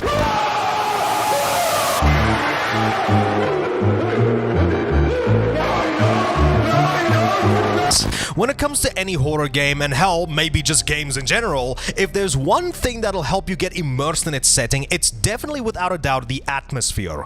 Once again, when it comes to the setting of each place, whether it just be a house, a city that went to shit, an abandoned Japanese village, or just a foggy town with no one in sight, nailing the atmosphere in a horror game is one of, if not the most important things if you want to immerse your players in the world you've created. Now listen, I am a moron. I do understand after such epic writing that'll even make Eminem shiver, I come off like a smartass that acts like he knows way more than he actually does, but in reality, when it comes to atmosphere of a game, what works for a game's atmosphere or what doesn't for you is rather subjective, because I feel when it comes to an atmosphere, there are a shit ton of aspects that come into play for me to just cover in one section. But for me personally, I feel that an immersive atmosphere to me, first and foremost, is definitely more focused on the immersion aspect. Like the best way how I can describe the perfect kind of atmosphere for me personally is if a game allows for a massive sense of believability with how you get to interact with the world around you. Now, I'm not just talking about knocking over a chair, opening drawers and lockers by hand in something like Amnesia. That's all well and good and is one part of something that I absolutely adore that those games allow me to do. But what I'm talking about when it comes to overall believability in a game's world comes from a little game called System Shock, particularly the first game's remake and the second game. Now, these are two games I absolutely adore and were a slight addiction of mine somewhere around the middle of this year. Who knows, maybe a future video. Now, this was a game franchise that I would argue was probably the most immersed I ever felt playing a video game, period. Everything from interaction with stuff in the environment, the inventory management, interaction with lore tidbits like emails and voice messages, every single aspect of these games just pulled me into the world because I absolutely can see that this is how this world would function if it existed in real life. I guess that's why they call these types of games immersive sims. Good job, guys, you definitely lived up to your name. Basically, I feel the perfect type of atmosphere that a game can give me is giving me a lot of options to increase the overall believability of the setting. But another aspect of the atmosphere in games that I've recently realized I absolutely adore is just let me take some time and explore every single little detail in the environment. I've recently figured this out after playing out of all things Assassin's Creed Odyssey, that I just love exploring these kinds of locations to see every tiny little detail the developers added to each of these locations. And couple that with other games like Witcher 3, GTA, Red Dead, Dying Light, and other games that just encourage a large level of exploration, it just gave me a larger appreciation for the time and dedication the devs put into crafting these worlds. And if we were to go off on the horror side of things, I think that the game that absolutely nailed this feeling of exploration was the recently released Silent Hill 2 remake. Now, I'll be damned, Konami and Bloober Team did not shit the bed with this entry. But before I continue with this section, it's only appropriate to mention two things. This will contain spoilers for Silent Hill 2's remake because no shit, and secondly, do not spoil the game for either me or anyone in the comment section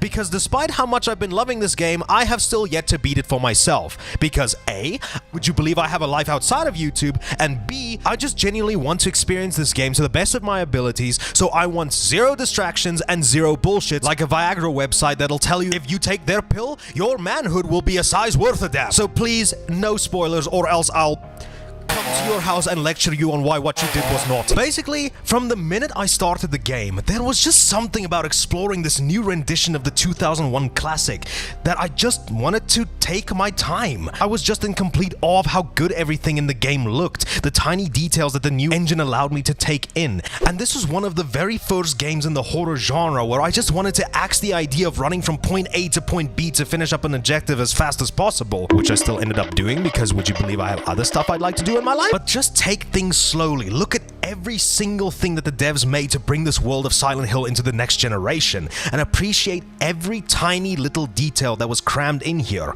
only to be met with a prick wearing a Millennium puzzle on his head having fun with the mannequin enemy, so I guess that means my day is just ruined. On to the fucking next part.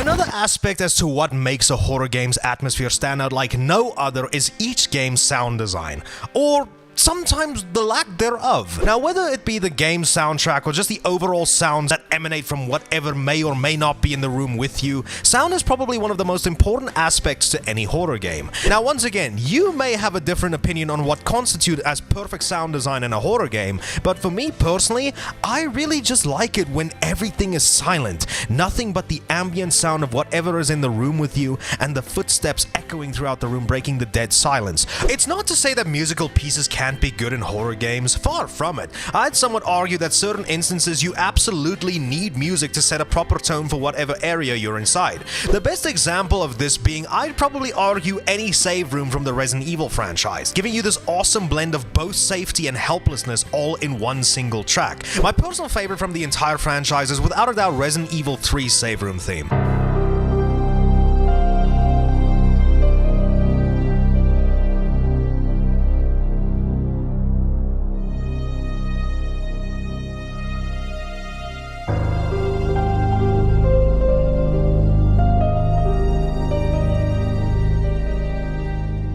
Oh, and let's not forget the absolute GOAT for perfect musical composition that perfectly not only reflects the game and its setting, but survival horror as a whole.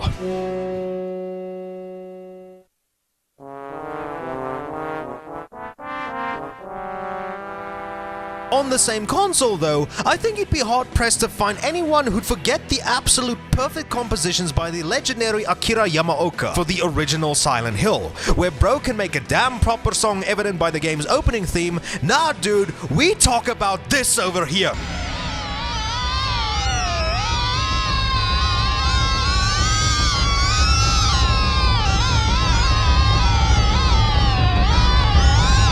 I would genuinely argue that if you need music in your horror game, this is sure as shit how you do it right. This is just noise, a cacophony of different shit that isn't something you'll find in any shitty ASMR channel on YouTube, but perfectly captures the feeling of tension and overwhelmingness that these games cause you to feel.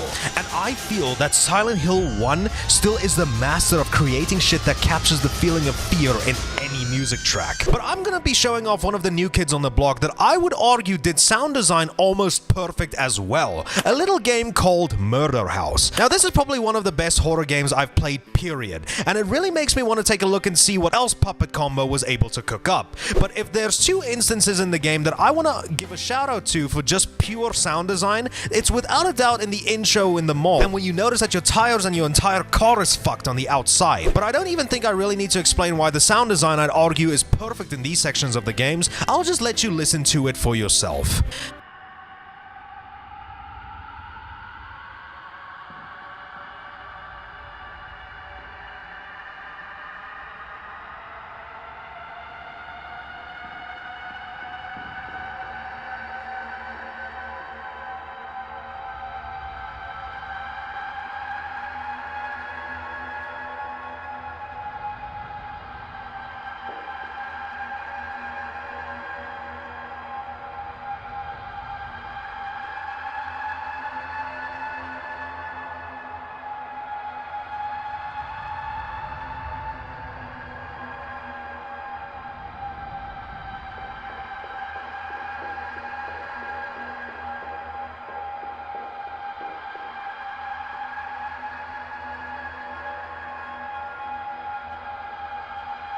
Let me tell you one thing, if there's a way to keep a player constantly on edge and not know what to expect, you do shit like this. Now, I didn't really find this game all too scary for myself personally. That is, unless if you find the idea of a furry holding a sickle horrifying, then you know what, more power to you. But let me tell you, when you play a sound that's as unnerving and flippin' constant like this, a sound that you can't even begin to describe what it represents, nor what the actual sound is supposed to be, that absolutely creeps me the fuck out, and I wanted to put the controller down and compose myself a few times when one of these eerie pieces of whatever it's supposed to be started playing. It was just absolutely unnerving. So if you needed to have sound mixed with any survival horror game, just make it something as unnerving as the stuff that I've played you here. But there is one aspect to horror game sound design that I have failed to mention, but I don't even really think that I need to go into too much detail as to why it's so effective on a lot of people, and also why it's a little bit controversial in the horror space. And I honestly think to explain my point, it's just better if I... Yeah, there you go, jump scares. I'm not sorry.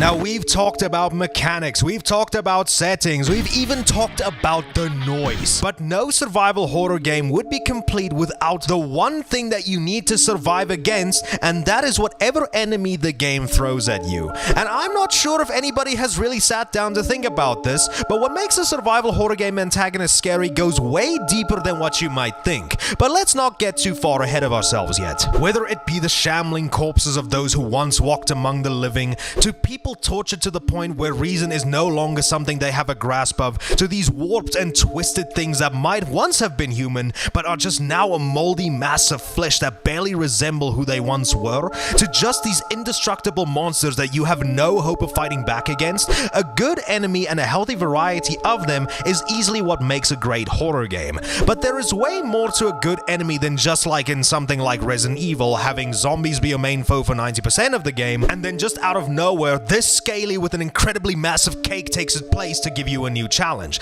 Those definitely work from a gameplay point of view, and we've already discussed how an enemy's sound design plays a huge part in setting an unsettling atmosphere, but I think there's two more things that just make an excellent enemy for a horror game, and that's their designs as well as the lore behind them. Firstly, obviously, when it comes to the design of an enemy, what you may find scary will obviously be subjective, but I still think it's pretty obvious when something looks disturbing. Like, for instance, I'm gonna give another shout out to some new kids on the block, and that comes from two games known as Still Wakes the Deep and Crow Country. Two of the best games I've played all year, by the way, and both being perfect examples of how well both retro and modern horror can work pretty damn well in the gaming space. Now, in Still Wakes the Deep, much like any modern horror game, you aren't really capable of defending yourselves, but unlike a lot of those horror games, enemy encounters are not as frequent as you might think, which already is perfect because I'd say that every single enemy encounter you'll have in this game means that they'll always be memorable. But what makes these enemies disturbing in their design is that they're just this mound of flesh with protruding tentacles being their only way of navigating around the places they're occupying. And what makes these enemies both scary and tragic at the same time is that they still keep the personalities of the person who got infected, making it even sadder to see these people get possessed by this otherworldly mutation, and makes you constantly question whether or not these people still could have been saved. Crow Country, on the other hand, isn't equally as deep, but the enemies you do end up facing have their own disturbing backstory when you're finally able to put two and two together, while also still having these equally disturbing designs to them. So another spoiler warning here for Crow Country. You see, what makes these enemies so damn scary, aside from their overall design, is when you actually end up learning what these creepy fucks are. You see, sometimes while you're busy exploring, you'll see the numbers 2106 plastered throughout the park, and it's not until the very end of the game where you finally learn that these numbers aren't for a code or anything, it's a date. These things you've been killing are actually people that came from the year 2106, and they're actually trying to warn us of a disease that'll end up destroying the world in that time. And these enemies weren't even really trying to kill us, they were trying to warn us, but they can't speak for shit because of the main antagonists meddling with the method that they use to travel back in time, leaving them as these fleshy masses that can't do anything but moan these horrific sounds. It's such a fucking cool twist that actually adds a layer of tragedy because of the fact that we've been killing normal people who just couldn't speak and didn't even really want to try and hurt us. It's moments like these that I say make a fantastic enemy if there's a large level of lore attached to them. Another game I'm going to give a shout out to is none other than the suffering. As I've mentioned all the way back in the beginning of these videos, the enemies you face in this game are both represented of the shady shit the prison got up to before the game's main events, and they represent the various different forms of execution that the inmates were subjected to. The most recent example as well I can think of that should be obvious from the start comes from Outlast, because as we know, we have the Murkoff Corporation hiding in the shadows while the events of the game takes place. The various enemies that you'll end up encountering in the asylum really makes you think of all the fucked up shit that this place caused for them to end up as these broken husks that once resembled people. I guess the most obvious example as well is Silent Hill, most definitely Silent Hill 2, where once again, these enemies are all disturbing to all hell, but they each represent something about the main character that encounters them, and how Silent Hill takes their psyche and molds it into actual physical horrors that you need to take care of. So basically, much like whatever settings these horror games take place in, enemies that are equally as fleshed out and actually make you think, I'd say is one of the most important aspects as to creating an amazing horror game enemy, aside from them just being imposing in their own right, like Nemesis or Mr. X for example.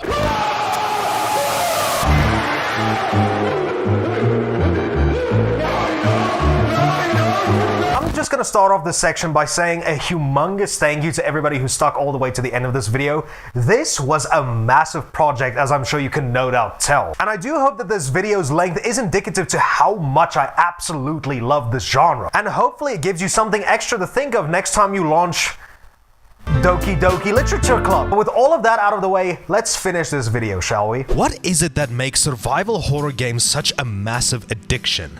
Well, I'm just gonna say it like it is. Much like when I covered Souls-likes, there just isn't anything that can properly replicate the feeling that survival horror games give us. Not on just a simple base level of, oh, I see a spooky, my pants are shitted in, oh fuck. You are paying for the fucking dry cleaning. But because of the sheer variety that there is in this genre, there is literally also something for anybody here who wants to spend a night in the darkness and immerse themselves in a world of horror that something like even films aren't able to replicate.